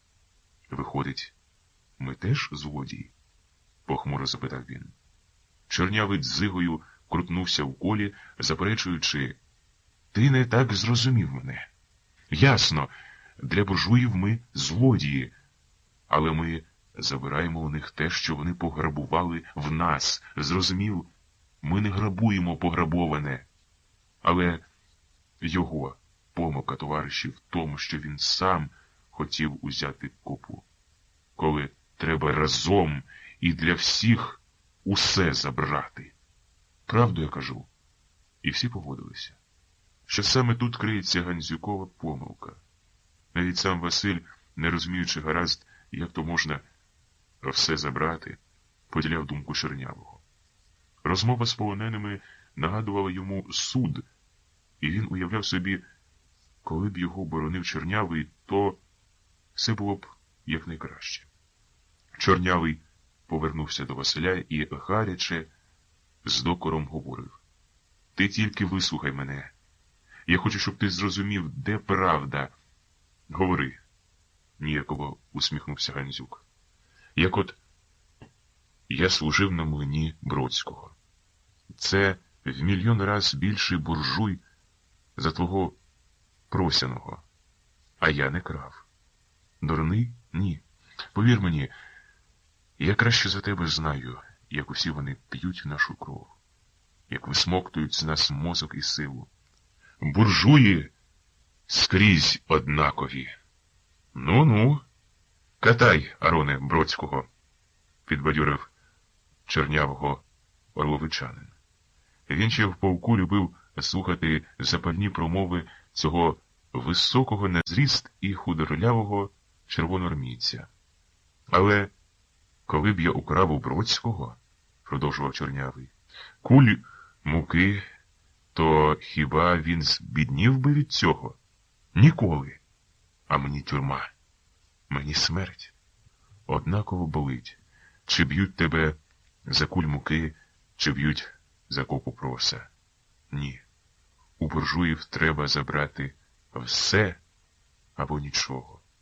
Хіба жид у жида крастиме? Знову озвався хрипкий голос. Ворона, пам'ятає Гандзюк, затрусились з обурені руки. Він спав з голосу і, важко ковтаючи повітря, говорив тихо-тихо. Чи краде, питаєш, жид у жида? А хіба Бродський, Терещенко, Скоропадський і сотні, тисячі таких, як вони, неоднаково крали і крадуть у нас? Неоднаково, питаю? Тобі, бачу, просто запахла жидівська кров. Не турбуйся. Ти ще, може, встигнеш наздогнати інших. Бродського не вкусиш. Він далеко і дуже багатий. Ну, а кусати такого, як сам, невелика честь. Крива усмішка застихла на блідому обличчі Чорнявого. Він мовчки сидів на лутку вікна. До нього, бачив, Гандзюк підходив червоноармійці. Усі, здавалося, забули за Гандзюкову крадіжку. Ніхто вже і словом не згадував про неї, бо всі гаряче доводили Аронові, що паршиву овечку можна зустріти скрізь. Хіба вони не разом з ним зустріли грудьми кінноту генерала Шкури?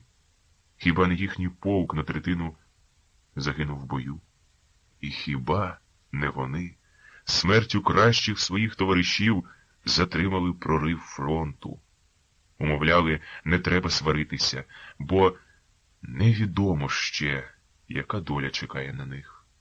Мені, товариші, легко вгадати свою долю. Я жид, була коротка відповідь. І ще дякував гарне слово. Дякував гаряче і щиро, що заступилися за нього. Тепер цей чоловік, що так вразив був Гандзюка своїми думками, знову стояв перед ним. Блідо-жовте якесь обличчя і кумедно підголена густа борідка клиночком, наче в цапа. «Ти з бідняків, правда?» – поспитав він. Диваком видався Василеві, коли зробив таке запитання. Але він все-таки відповів ніяково і сором'язливо. Ну, а як ти думаєш? З голих, як бубон, і засміявся. До чого це він? Я так поспитав, виправдовується єврей. Бо жив колись у містечку і добре знаю, що з добра не підеш з рядном снопи красти. Ти не ображайся на мене, я тільки хочу, щоб ти, а ти ще молодий і житимеш, побачив, де лежить правда. Повір мені, це не так легко, як іноді здається.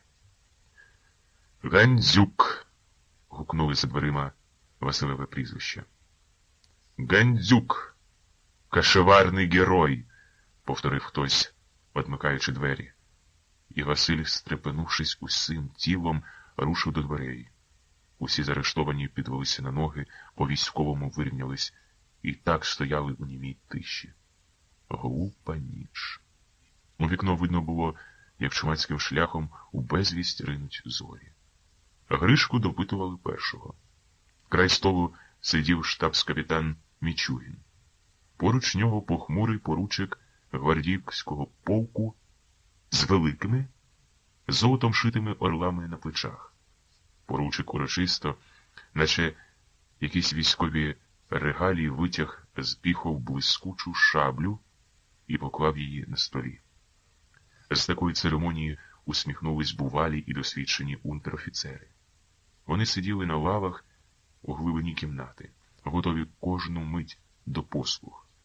Між ними, на самому краєчку лави, Карпо Смолярчук.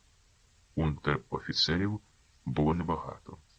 4-5 чоловіка.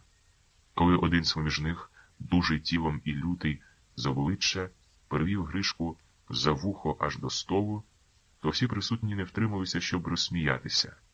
Коли суворий погляд штабс-капітана Мічугіна стримав цей сміх.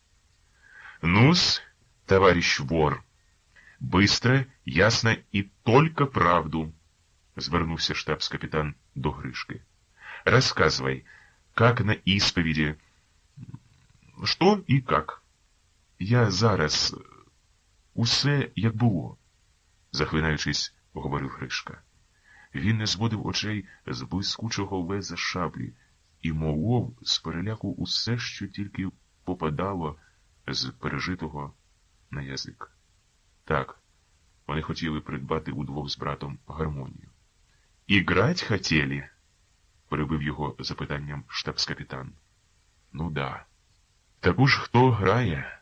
Грошей нема. Бідні вони. А в Смолярчука, казав йому Василь, з горла пре. І тоді вкрали копу проса. От і все. Тільки не бийте його». Він сказав усю правду, нічого не втаїв. Карпо Смолярчук на носках підвівся з лави, поправив собі коміра на горлянці і знову сів. Мічугін усміхнувся до гвардійського офіцера, що все бавився блискучим лезом шаблі. Краяв на маленькі клаптики білий аркуш паперу. Поручик гвардії байдуже слухав Грищине варнякання і навіть дивувався трохи, яка ото охота Мічугіну випитувати та деталізувати найдрібніші, здавалося, речі. Мову цього хлопця, коли сказати правду, він теж не розумів. Дуже зле. Такі дикарі живуть в Росії, подумав поручик. Але його мислі урвав несподівано Мічугін. «Нет, интересно», — сказал він. «Ты послушай только. Ведь даже в таких рождается большевизм. Я говорю совершенно серьезно. Гармонию, видите ли, можно покупать не трудом, а воровством. Смолярчук в понятии этого гаденыша буржуй. Кровь его, как говорят комиссары, пьет. Знакомые песни. Смолярчуку с горла прет. Слова-то какие, а? Ну а помещик? Конечно, чудо-юдо. Это зависть и жадность раба. Если хочешь, это та же концепция мыслей, что и в нашей іногородній сволочі на Дону. Могитуваті унтер-офіцери хитнули головами. Правду говорить штабс-капітан Мічугін. Поручик, стомлено усміхаючись, заперечує. «Оставь! Ты хватил уже через край. На Дону ведь совершенно иные условия, а большевизм гораздо глубже». Мічугін хитає головою. «А иные, — говорить він, — но зараза-то одного происхождения». І тоді вдруге з ноткою злоби в голосі перепитує Гришку. «Гармонию, говоришь, собирались купить и пошли на воровство». Гришка отетерів з переляку. До чого це вони підкопуються? І Дон Ріка, і більшовики, і гармонія. А сам він вважається, наче стоїть оце глупої ночі на могилках коло тих чорних куб і з трепетом слухає, як бреше на місяць лисиця. Моторошно блищить йому на столі лезо гострої шаблі. «Ну да, гармонію», — поспішає вказати Гришка. А коли б зосталося подів зо два, то собі б кашу здерли б. Мічугін розводить руками. «Кожу содрать с тебе мало!» — кричить він на всю горлянку. «Понимаешь ты его, ідіот!» І він б'є хлопця по зубах, дзвінко наодмаш. «Брось!» — стримує поручик. «А то он наделает себе каши здесь». Гришка, спльовуючи кров з прикушеного язика, захликав. Голосним сміхом заіржали унтер-офіцери. Уперше довелося зустріти такого злодія. Тхір воно, ховрах чи людина. Поручик має рацію. Навіщо псувати собі нерви дитячим лементом і гвалтом, коли всю ніч будуть цікавіші злочинці? «Духлянков!» — різко по-військовому вигукує Мічугін. «Слушаюсь!» Унтер-офіцер на прізвище Духленков, дужий і лютий з обличчя чоловік, де-не-де, подзьобаний віспою, стоїть поруч Гришки. «Убери эту дрянь!» — бредливо говорить Мічугін, киваючи головою на заюшеного кров'ю хлопця. «Кстати, передай гармонисту, как его, Рябому, пусть явится ко мне немедленно». «Слушь!» — проковтнув кінець слова Духленков. Поручик здивовано звів брови. Унтер-офіцери хихикнули в кулаки, сподіваючись побачити, яка кара буде гармоністові за ту піївську трирядку. Але суворий, холодний погляд штабс-капітана і на цей раз стримав сміх. «Пусть гармонь захватить», — гукнув Мічугін Духленкові. «Ой, дядечку, батечку», — оголосив Гришка. Унтер-офіцер до болю скрутнув його за вуха, підняв і так поніс його оберемком, як шкодливого кота, через усю кімнату. Рудий, засіяний густим ластовинням, гармоніст злякано зупинився на порозі. «Не може бути», — міркував собі, щоб за гармонію якогось слинявого дядька з Піїв та раптом шарпав його, найкращого гармоніста, адже дві сережки з ушей вирвали, шаблями в скринях намітки і полотна рубали, гвалтували дівчат і молодиць посеред дороги. А він з цього встиг вирвати в дядько одну тільки гармонію. Невже з приводу цього викликає штабс-капітан Мічугін? І зрозуміло був здивований. Бо нікого і ніколи, скільки він пам'ятає, не карали в них за такі вчинки. «Явився по вашому розпорядженню», — почав він рапортувати, тримаючи під пахвою гармонію. Ноги тремтіли гармоністові. Але його заспокоїв жестом руки Мічугін. «Садись», — сказав він, усміхаючись. «Будеш играть для одного любителя музики». Оглянув повеселілі обличчя унтер-офіцерів і додав ніби жартома. «Играй веселые, громовые, как наша походная жизнь. Пой о донской стреле, о любви. О чому хочеш, пой. Навіть похмурий поручик гвардії підбадьорився з такої оригінальної витівки.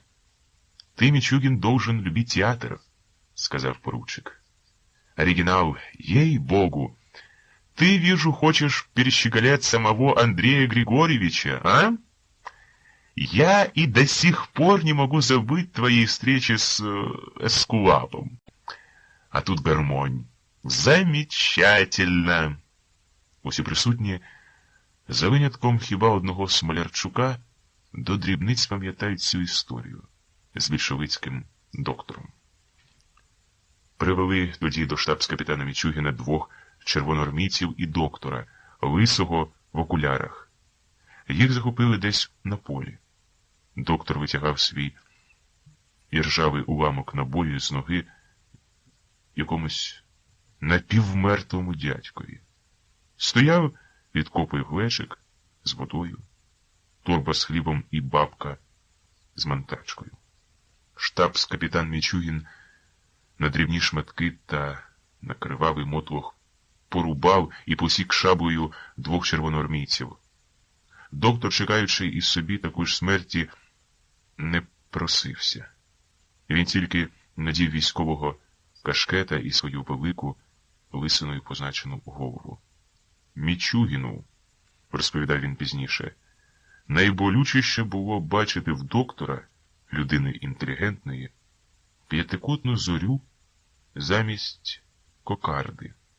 Він переміг був сам себе, він не рубнув його. «Пойдем, доктор, чайку поп'єм, а?» – звернувся він з запрошенням. Доктор тупо дивився на скривавлені шматки людського тіла. Йому здавалося, ніби моргає око в одного з порубаних червоноармійців. «Собаки, собачья смерть!» — говорив спокійним голосом штабс-капітан. «Ты сказал, настолько помню точно, Николай I». Доктор, що в його очах відбувся був такий жорстокий і нелюдський вчинок, над полоненими мовчав. «Вы человек интеллигентный», — не заспокоювався штабс-капітан. «А у большевиков, вероятно, случайно. Мобілізували, правда?» Він підступно так і влесливо говорив, а далі взяв ніжно по-приятельському доктора під руку, завів його до своєї кімнати і справді таки частував чаєм. «Я доктор», — він подякував за склянку чаю, не доторкнувшись і пити його. «Я знаю, які жорстокі закони війни. Але повірте мені, що сходив з російською армією в Польщу і Галичину. Я не бачив такого нелюдського вчинку з полоненими, який зробили ви на моїх очах. Я з інтересом вас слушаю», — вклонився штабс-капітан. Доктор ясно, бо Мічугіну не боявся смерті. «Так», — говорив він далі, — «добивали і пристрілювали полонених тупі і озвірілі солдати. А ви офіцер. Я дивлюся на вас і певний за неминучість своєї смерті. Кажу, навіть вам, повірте мені, я перев'язав би рану, коли б у цьому була потреба. Я доктор». «А, сволочь! Большевистская сволочь! Вот кто ты, понял?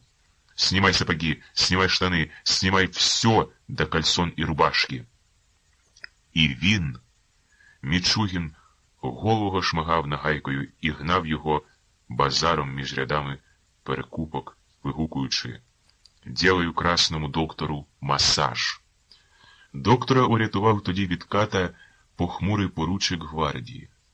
Він зрубав йому лису голову, наструмив її кінцем шаблі разом з великими зеленими роговими окулярами, що були на одному кінці ниткою прив'язані до вуха, і високо тримав цю голову над переляканою юрбою. Усі присутні, за виключенням хіба одного Смолярчука, до дрібниць пам'ятають цю історію з більшовицьким доктором. Василь Гандзюк стояв ще на порозі, поруч Духленкова, як поруч він почув знайомий йому голос штабс-капітана. «Стул, товарищу! Яблочко!» Унтер-офіцери підвелися з лави, як на команду. Смолярчук миттю виставив посеред кімнати широку дубову табуретку, а гармоніст струснув гривастою чуприною, яка звисала йому з низенького лоба аж на очі, і несміливо, покашлюючись, заспівав улюбленої офіцерської частушки.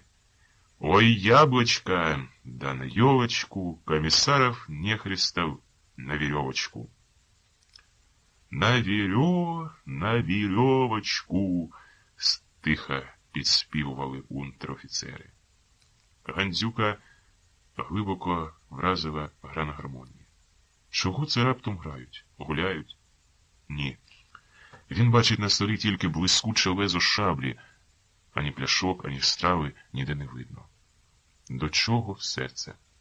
Василь сів на виставлену посеред кімнати табуретку.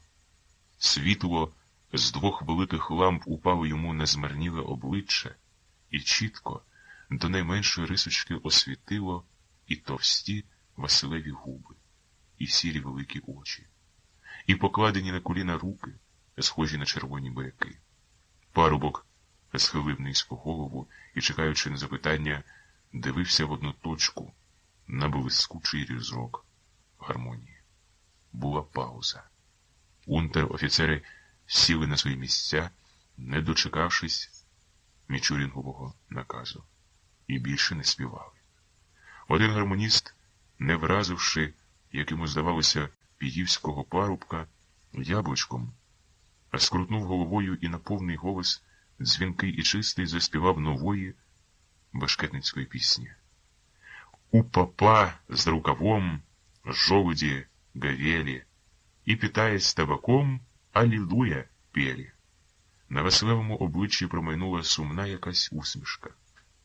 Але несподівано стукнув по козацькому обухом шаблі об стіл поручик. Гукнув якимсь піднесеним голосом. «Брось, большевистские агитки, сволочь рябая! Я тебе покажу кощунствовать, жолуді говели!» Гармоністові прикипіли були наміть руки до клапанів. Але він не зупинився грати, а тільки змінив тон голосу на інший, безтурботно солодкий якийсь, і заспівав, сам захлинаючись словами тієї пісні. «Я не сам гармошку красил, не сам лаком наводил, не сам девчонку сватал, отец с матерью ходил». «Вот другое дело», — сказав поручик. «А то желуди говели». «Ну, как оно, Гандзюк, выходит?» Усміхаючись до поручика, запитує Мічугін. «Ігра-то?» Василь мовчить. Він здивований з такого запитання. Сміється пан офіцер. Чи до чого все це? Хіба Гришка встиг уже розказати про все, як було? Адже Василь ясно сказав йому, що на себе, тільки на одного з себе, буде брати всю вину. Гандзюк вважав чомусь, що його будуть допитувати першого. Старший же він. А з нього, виходить, треба розмотувати клубка. Мічугін підвівся, встав за столу і, заскаливши трохи світле око, дивився на кремезну Василеву постать. Ось він підійшов уже близько до парубка, міцно взяв його великою долонею за чуба і різким рухом откинув голову назад. «В глаза нужно смотреть, морда арестантская!» Гармоніст знову зробив паузу. «Іграй!» — гукнув йому поручик.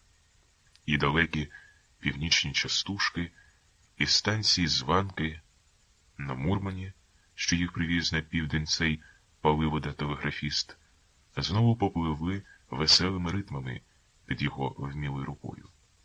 «Я кого спрашиваю?» — звертається штабс-капітан до Гандзюка. «Как играет добровольческая гармонь?» Нічого грає, спробував усміхнутися Василь, крутнувши головою, що її звільнив уже від своєї руки Мічугін. Так, Гандзюк буде дивитися тепер прямо в очі. В чому річ? Очі Василеві поширилися від здивування. Не було ніякого сумніву в тому, що гармоніст грає на Даниловій трилятці. І коли це він устиг уже продати її цьому рябому, дивується Гандзюк. Він, звичайно, не знав, що Данило Півненко позбувся цієї гармонії всю ніч таки, коли пів села по той бік греблі ревло від гранків і знущань. Правда, Півненко позбувся разом з гармонією і 2 передніх зубів. У гармоніста ще й досі болить трохи великий палець на правій руці. «Неплохо, говоришь, играет?» — з іронією запитує Мічугін. «Ты мастер. Как фамилия и какой нации?» Штабс-капітан сів до столу, висмикнув з-під поручикової шаблі клапоть паперу. «Гандзюк».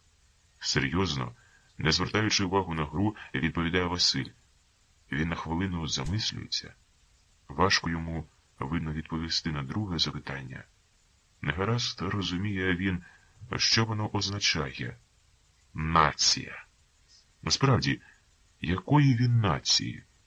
Хотів просто сказати офіцерові «Піївський», але вирішив чомусь, що це буде не так. Тоді тихо додав «А нації православний». Усміхнулися обидва офіцери, тільки штабс-капітан з підозрою подивився Василеві в очі. Бреше він чи просто собі сіра, здорова тварина з далеких піїв? Здається, говорить правду. Поручик гвардії з презирством, слово за словом. «Православной нации, говоришь, а воруешь ночью, хуже жида на базарі, а?» «Я своє молотив», — глухо отказує Гандзюк. Чому йому прийшло в голову сказати, що він молотив своє просо? Він сам, очевидно, не пояснив би. Але цієї відповіді було досить штабс-капітанові Мічугінові. Він далі не міг уже здержатися. На свою руку, важку і костисту, ударив Порубка в сквицю. Василь з несподіванки злетів від удару на підлогу. Унтер-офіцери підвелися з лави, готові за одним лише жестом офіцера розтерзати це здорове, міцне, налите м'язами і силою тіло. Гармоніст сплюнув крізь зуби і, підморгнувши до унтер-офіцерів, потер собі рукою щоку. Його руки ще з більшою вправністю, як раніше, забігали по білих гудзиках клапанах. Ще майстерніше і темпераментніше заспівав якоїсь безглуздої, нікому не потрібної веселої пісеньки. Але гри на гармонії, здавалося, більше не слухали.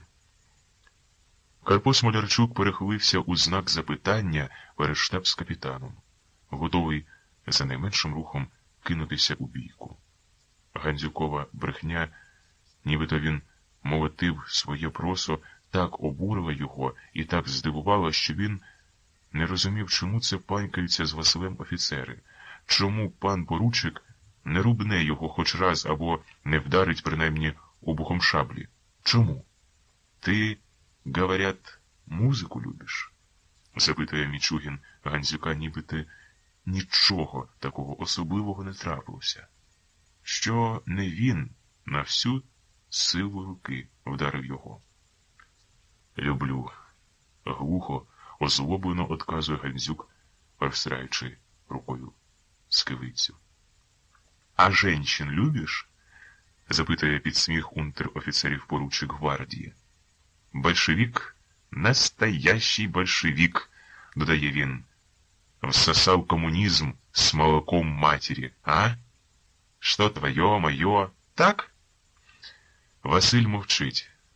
Губи мригають йому отказати щось, щоб раз і назавжди позбутися офіцерових запитань, що їх іноді і не розуміє до ладу Василь. Офіцери сміються. Поручик знову згадує про невідоме Гандзюкові слово «нація». Він каже: «Нации он, извольте видеть, православний, а?» Мічугін рішуче підводиться з свого місця. «Ну, а проса?» — втон відповідає штабс-капітан, ніби закінчуючи поручикову думку. «Он ворует исключительно из расчетов изысканнейших. Гармонь нужно покупать не трудом, а воровством?» Гандзюк розкрив уже був рота, хотів щось сказати у своє виправдання. Але над головою йому, як і перед ганком, засвистіла дротянка. Вона оперезала все тіло болючим, нестерпними голками. Раз, другий, третій. У клапті розлетілася чорна крамна сорочка. Гандзюк закрив обличчя руками і страшно, з риком і хрипом закричав від болю на всю канцелярію. Аж світло хитнулося у каганцях від того крику. Тоді зірвався з табуретки на ноги і наосліп метнувся на гармоніста. Захлинулася на мить гармонія, стихла. «Іграй!» — скомандував поручик, підвівшись. Очі горіли йому хоробливим блиском. «Іграй!» — повторив Мічугін і повиснув нагайкою по руках Гандзюка, наче хотів загнуздати його коло вікна, щоб смикнути назад і звалити додолу. Гармонія грала. Духленков підскочив до Василя, ударив прикладом гвинтівки і звалив парубка на коліна. Нагайка з кінця в кінець рвала тіло шматками. Карпо Смолярчук забігав з усіх боків, щоб хоч раз копнути чоботом Гандзюка або вицілити йому важким кулаком в зуби. Але йому не пощастило цього зробити. Над скривавленим Василем, розпластаним на підлозі, стояв запінений Мічугін і, не відпускаючи нікого, бив на всю силу руки і вигукував раз у раз: «Я сам! Я сам! Я с кровью вышибу из него грабь награбленная! Я покажу, как нужно говорить правду! Я вкрав! Я вкрав! Сам украв!» Заюшений кров'ю, говорить Гандзюк і пробує звестися на руку. Падає. Зітхнувши, як після важкої роботи, штабс-капітан Мічугін сідає на стільця, нахиляється до Гандзюка і тихим, ласкавим голосом, як говорив був з доктором, хитає головою на Василеві слова. «Я знаю, голубчик милый, больше твоего знаю. Гармонию ведь хотели купить, да? Ну говори же, не бойся!» Він знову підводиться, а знову втрачає свій спокій і, скаженіючи від злоби, гукає: «Почему? Почему, я спрашиваю тебя, ты лжешь офицеру русской армии? Почему? Духленков, слушаю, ваше высоко... Приведи второго гада. Я, милый, вышибу из тебя грабь награбленная», тихим ласкавим голосом, як побачив був з доктором, говорить Мічугін до Василя. «Або все, або нічого», сплили Гандзюкові слова худорлявого червоноармійця. Як і раніше, сидів на табуретці, але не пам'ятав уже, чи сам сів, чи підвели і посадили. Голова чубата, розрубана нагайкою над лобом, важко схилилася додолу. До болю хотів випити хоч краплину води. Між пальцями провів по губах. Ніколи в жнива не хотів так пити, як зараз.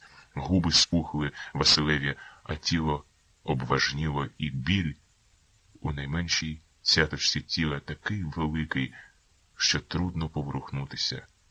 Чує Гандзюк. «Обидва, можна сказати, на ліцо!» З радістю і піднесення вигукнув Карпо Смолярчук.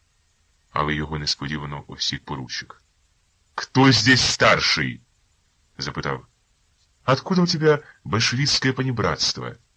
Казаковать у повстанцев заразились сволочі, зашаткував словами Смолярчук. Виправдовувався. Як слову, примірно, привели, значить, хворого. Гришка дивиться на брата, як дивляться на мертвого, що його безмірно любили були за життя. Він боїться, що от-от упаде коло табуретки на коліна, як коло труни, і зридає. Тіло на Василеві, він сидить голий до пояса, взялося кривавим холодцем. І так, Гандзюк, тихо, ледве чути Василеві, говорит штабс-капитан. Мы уже установили один факт. Проса у Смолярчука взял ты. Прекрасно. Він усміхнувся, до поручика гвардії говорив далі. Нас интересует другой факт. Художественная, так сказать, сторона этой кражи. Для какой цели ты уворовал?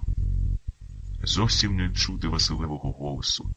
Він харчить одне тільки слово. Їсти. Їсти? Здивовано перепитує Мічугін. Умно придумал. А может, тебя, голубчик, красные научили? Признавайся, не стесняйся. Я сам вкрав. Григорій Гандзюк, гукає Мічугін і підходить близенько до Гришки. Для какой цели уворовав Василій Проса? Признавайся. І він високо підняв у руці дротянку, але не вдарив, а чекав на відповідь. Гришка, переступаючи з ноги на ногу, дивився у вічі братові, схлипує і, захлинаючись сльозами, каже: на гармонію. З путів два думали, на кашу буде. Гармоніст сміється з Грищиної відповіді. Він перестав уже грати і, зацікавлений, пильно стежить за конвою штабс-капітанових запитань. Гандзюку музики, песен и женщин? Вигукує скаженілим голосом Мічугін. А потом каші. Гармоніст, наче хто його підстьобнув, горластими басами розправив збрижені міхи. На машині гудок медний, а мой милий худой бледний. На всі голосники заливається гармонія. Гармоніст приспівує, головою крутить і язиком присмокає слова, щоб усі бачили і чули, який великий майстер з телеграфіста далекої мурманської залізниці. І дротянка вдруге затанцювала на Василевій спині. Роз'ятрені рани запекли і защемили з нелюдським болем. Гандзюк не витримав його і закричав на всю канцелярію з такою страшною силою, що Гришка упав від того крику додолу. «Убийте! Застрельте! Застрельте мене!» Звертався він до поручика гвардії, що здавався йому найстаршим у своїх великих, золотом шитих погонах з ровами. Гармонія захлинулася і стихла. Гармоніст з далекої мурманської залізниці ніколи ще не чув такого страшного крику людини. Гришка полазував навколішки перед штабс-капітаном. Гарячі і рясні сльози летіли йому з очей на блискучі офіцерські чоботи. А він усе ридав і благав: не вбивайте його, мене краще розстріляйте, або хай вони шаблею зрубають, і показав на стіл своїм маленьким дитячим кулаком. Поручик гвардії з огидою сплюнув на підлогу і сховав свою блискучу шаблю у піхви. То я просив його за гармонію. Не вгамувався Гришка. Гармонь. Мічугін виновата. Промовив поручик і встав, позіхаючи за столу. Скоти! Довольно! Оставь! Штабс-капітан Мічугін підняв з підлоги клапоть Василевої сорочки і стер кров з нагайки аж до вплетеної в кінці кулі. Духвенков Жида давай сюди, Арончика, додав поручик. Унтер-офіцери прокашлялися, голосно загомоніли. Вони товстими пальцями доставали дорогі папіроси з білої коробки, яку тримав у руці Карпо Смолярчук, і щедро частував з нею усіх. Ранок зустріли Гандзюки ще в мурованій школі. З вікна видно було Гришці, як метушився базар і тікали кінні селяни. Денікінці мобілізували коні. Коло волості, як і вчора, стояли довгі валки підвід, навантажених військовим майном і солдатами. Гришка сп'явся на широку вудку вікна і довго дивився на метушливий базар. Перед вікнами школи стояли гончарі з посудом. Жінки і молодиці, торгуючи свій посуд, тихо дзвонили глечиками, мисками і макітрами. Василь сидів на підлозі, схиливши до стіни голову, куняв, вони цілу ніч не спали. 5 чоловік, розповідали, червоноармійці не повернулися з допиту. Їх розстріляли десь під кручами за церквою, а худролявого єврея нібито зарубав шаблею сам штабс-капітан Мічугін. Отака страшна була ніч, а стіни побризкані і покроплені кров'ю у канцелярії. Нікого з київчан не бачить Гришка коло гончарів. Усе чужі, з далеких сіл люди. Одломив собі шматок паляниці і жував його з нічев'я. Може, Василеві дати? Повз блискучі полив'яні горшики і миски майнула знайома Гришці постать — Галька. У довгій, ніби вона прилипла по стегна спідниці, у рябенькій зеленими горшиками, висяній кофті і в шапочці, бриль сказати так ні, бо крис немає. Куди це вона так вирядилася? Дивується Гришка. Невже до них щораз у раз сварилися були прийшла? Він зрадів. Дивиться Галька на вікна, і в руках у неї біла косиночка. Передачу принесла. Гришка підбіг до Василя і тихо, винувато торкнув його за руку. Галька наша до волості пішла. Га? Василь злякано кинувся. Він знемігся і заснув. Галька, кажу, пішла до волості, вдруге сказав Гришка. І страшне, аж чорне якесь от синяків обличчя раптом посвітліло.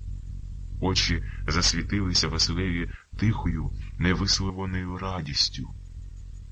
Він метко підвівся на ноги, протер спухлі очі, кинувся до вікна. Нема вже за вікнами Гальки. Вона стоїть, бачить Василь коло ганку з поручиком чорнявим говорить. Схилила, видно хлоп'ям, голову Ганька, зашарілася, як півонія та.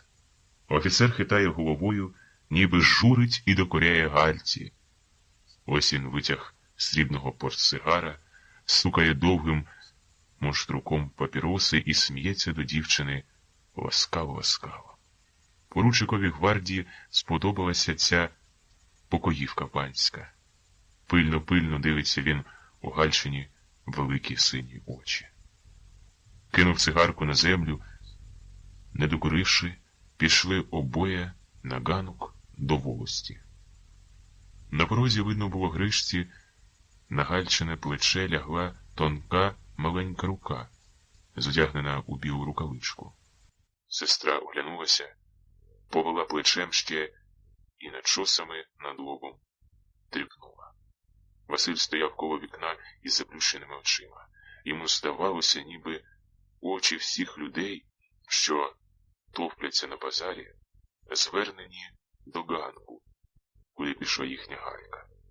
Нічого не сказав Гришці, а мовчки сів на своє старе місце і, охопивши голову руками, горів і на обличчі, і так у мислях. На підлозі жахались зо сну помордовані і побиті за ніч помолені. Усе просилися, щоб їх не били більше, а деяким, мабуть, снилися бої. Братці, в тилу кавалерія, так говорив орловчанин, що лежав був поруч Василя. Правду казав йому худорлявий, верзлося Василеві. Тільки ні, до чого вона тепер? Пекучий жаль був за Гришку. Чи витримає він тюрму? Та й невідомо ще було, куди, до якої тюрми поженуть їх. Червоноармійці казали Гандзюкові, що більшовики знову захоплять бій. Десь коло залізниці стоїть нібито ціла армія. Згадав Смолярчука і, важко схлипнувши, зітхнув. На порозі, як мара якась, стояв гармоніст у ластовинні. Його обличчя над усі інші запам'ятав собі сю ніч Василь. «Ну, орли мокрые, летите!» — звернувся він до здивованого Гандзюка. «Чего смотришь? Катитесь оба, пока Мичурин не пришел. Кашевари!» Він привів за двері обох Гандзюків. Хлопці самі собі не вірили, що з ними діється, бо тільки на вулиці коло полив'яного посуду підморгнув їм гармоніст і на мигах пальцями показав, сміявся, приказуючи: «Не забудьте сестренки поблагодарить». На базарі Василь одразу повернув у глуху вулицю. Гришка хотів був затриматися, просто побродити по базару. Чого їм тепер поспішати додому? Правда, у Василя обличчя синьо-сизе якесь і спухле, а сам він згорбився, змарнів і постарішав. Але все те, мислить Гришка, минулося вони на волі. Справді, чого їм на злість Смолярчукові не пройтися поміж рядами? Зустрінуть когось з біївчан, погомонять. «Треба Гальку підождати. От молодець вона, правда?» — говорить Гришка до брата. «Що то значить городська, га? Поговорила з тим чортом у золотих наритниках, і ми вже вдома». Василеві болісно скривилося обличчя. Аж руку на лоба поклав. Не дивився Гришці в очі, а суворо, різко так, наче на Смолярчуковому просищі: «Не туркоти, ради Бога, бистріше йди». І бігли обидва закуреною Піївською дорогою. Тільки за селом коло пізніх гречок, наче коло отари овець, зупинилися. Недалеко на горбах важко махали крилами вітряки. «Так, перекажи матері, щоб не сердилася на мене, чуєш?» Аж вітряки підросли у здивованих Грищиних очах. Чого це Василь переказує? Хлопець не встиг промовити слова, бо з-за рогу базарної площі, наче весільний поїзд з музиками і піснями, виїхала довга валка мобілізованих підвід. На возах, мов ті німці, недавно з гвинтівками дулом угору їхали солдати. Валка возів повернула повз курні пії, простяглася на битий степовий шлях, на чумацьку дорогу до залізниці. На передньому возі, видно було, хлопцям сидів гармоніст у ластовині. У дзвінкому і чистому повітрі, під високою банею синього неба, голосною луною котилися його слова: «Прощайте, ёлочки, сосночки, прощай, веселый наш уезд». І Гальку, Я, скажи їй, до смерті не забуду того, як вона виручала нас. Так і скажи. А ти ж куди? Глухо поспитав Гришка. Василь поцілував брата потрісканими губами, подивився йому в очі, сповнені жалю, ще й рукою пригорнув до грудей. Ніколи так не прощався Гришка з братом. Я у військо, до більшовиків, тихо сказав Василь і вирівнявся. Або все, або нічого. Ну, прощай. Держися молодцем. І він під бігом рушив у протилежний бік до Чумацької дороги. Просто пішов на блискучі рейки далекої залізниці. Над степом синій і ласкавий день. Гришка довго дивився на високу Василеву постать, схожу між рудими гречками на чабана. Засмучений і безпорадний, він сам поривався йти за ним, а коли побачив, як гречки заткали у далині брата, тоді тихо повернувся назад на дорогу, виліз на кам'яну бабу край дороги, все намагався хоч голову побачити Василеву. Хоч би було нагадати йому, подумав Гришка, про гармонію. Може, трапиться йому де у війську, то хай привіз би. Він откусив собі чорний краєчок нігтя на великому пальці, засовався на гарячому піску, вітрами навіяному на кам'яну бабу і, вхикнувши у маленькі кулачки, по-дитячому розплакався. 1933 рік. Кінець. Підтримайте наш канал на канапі. Підпишіться.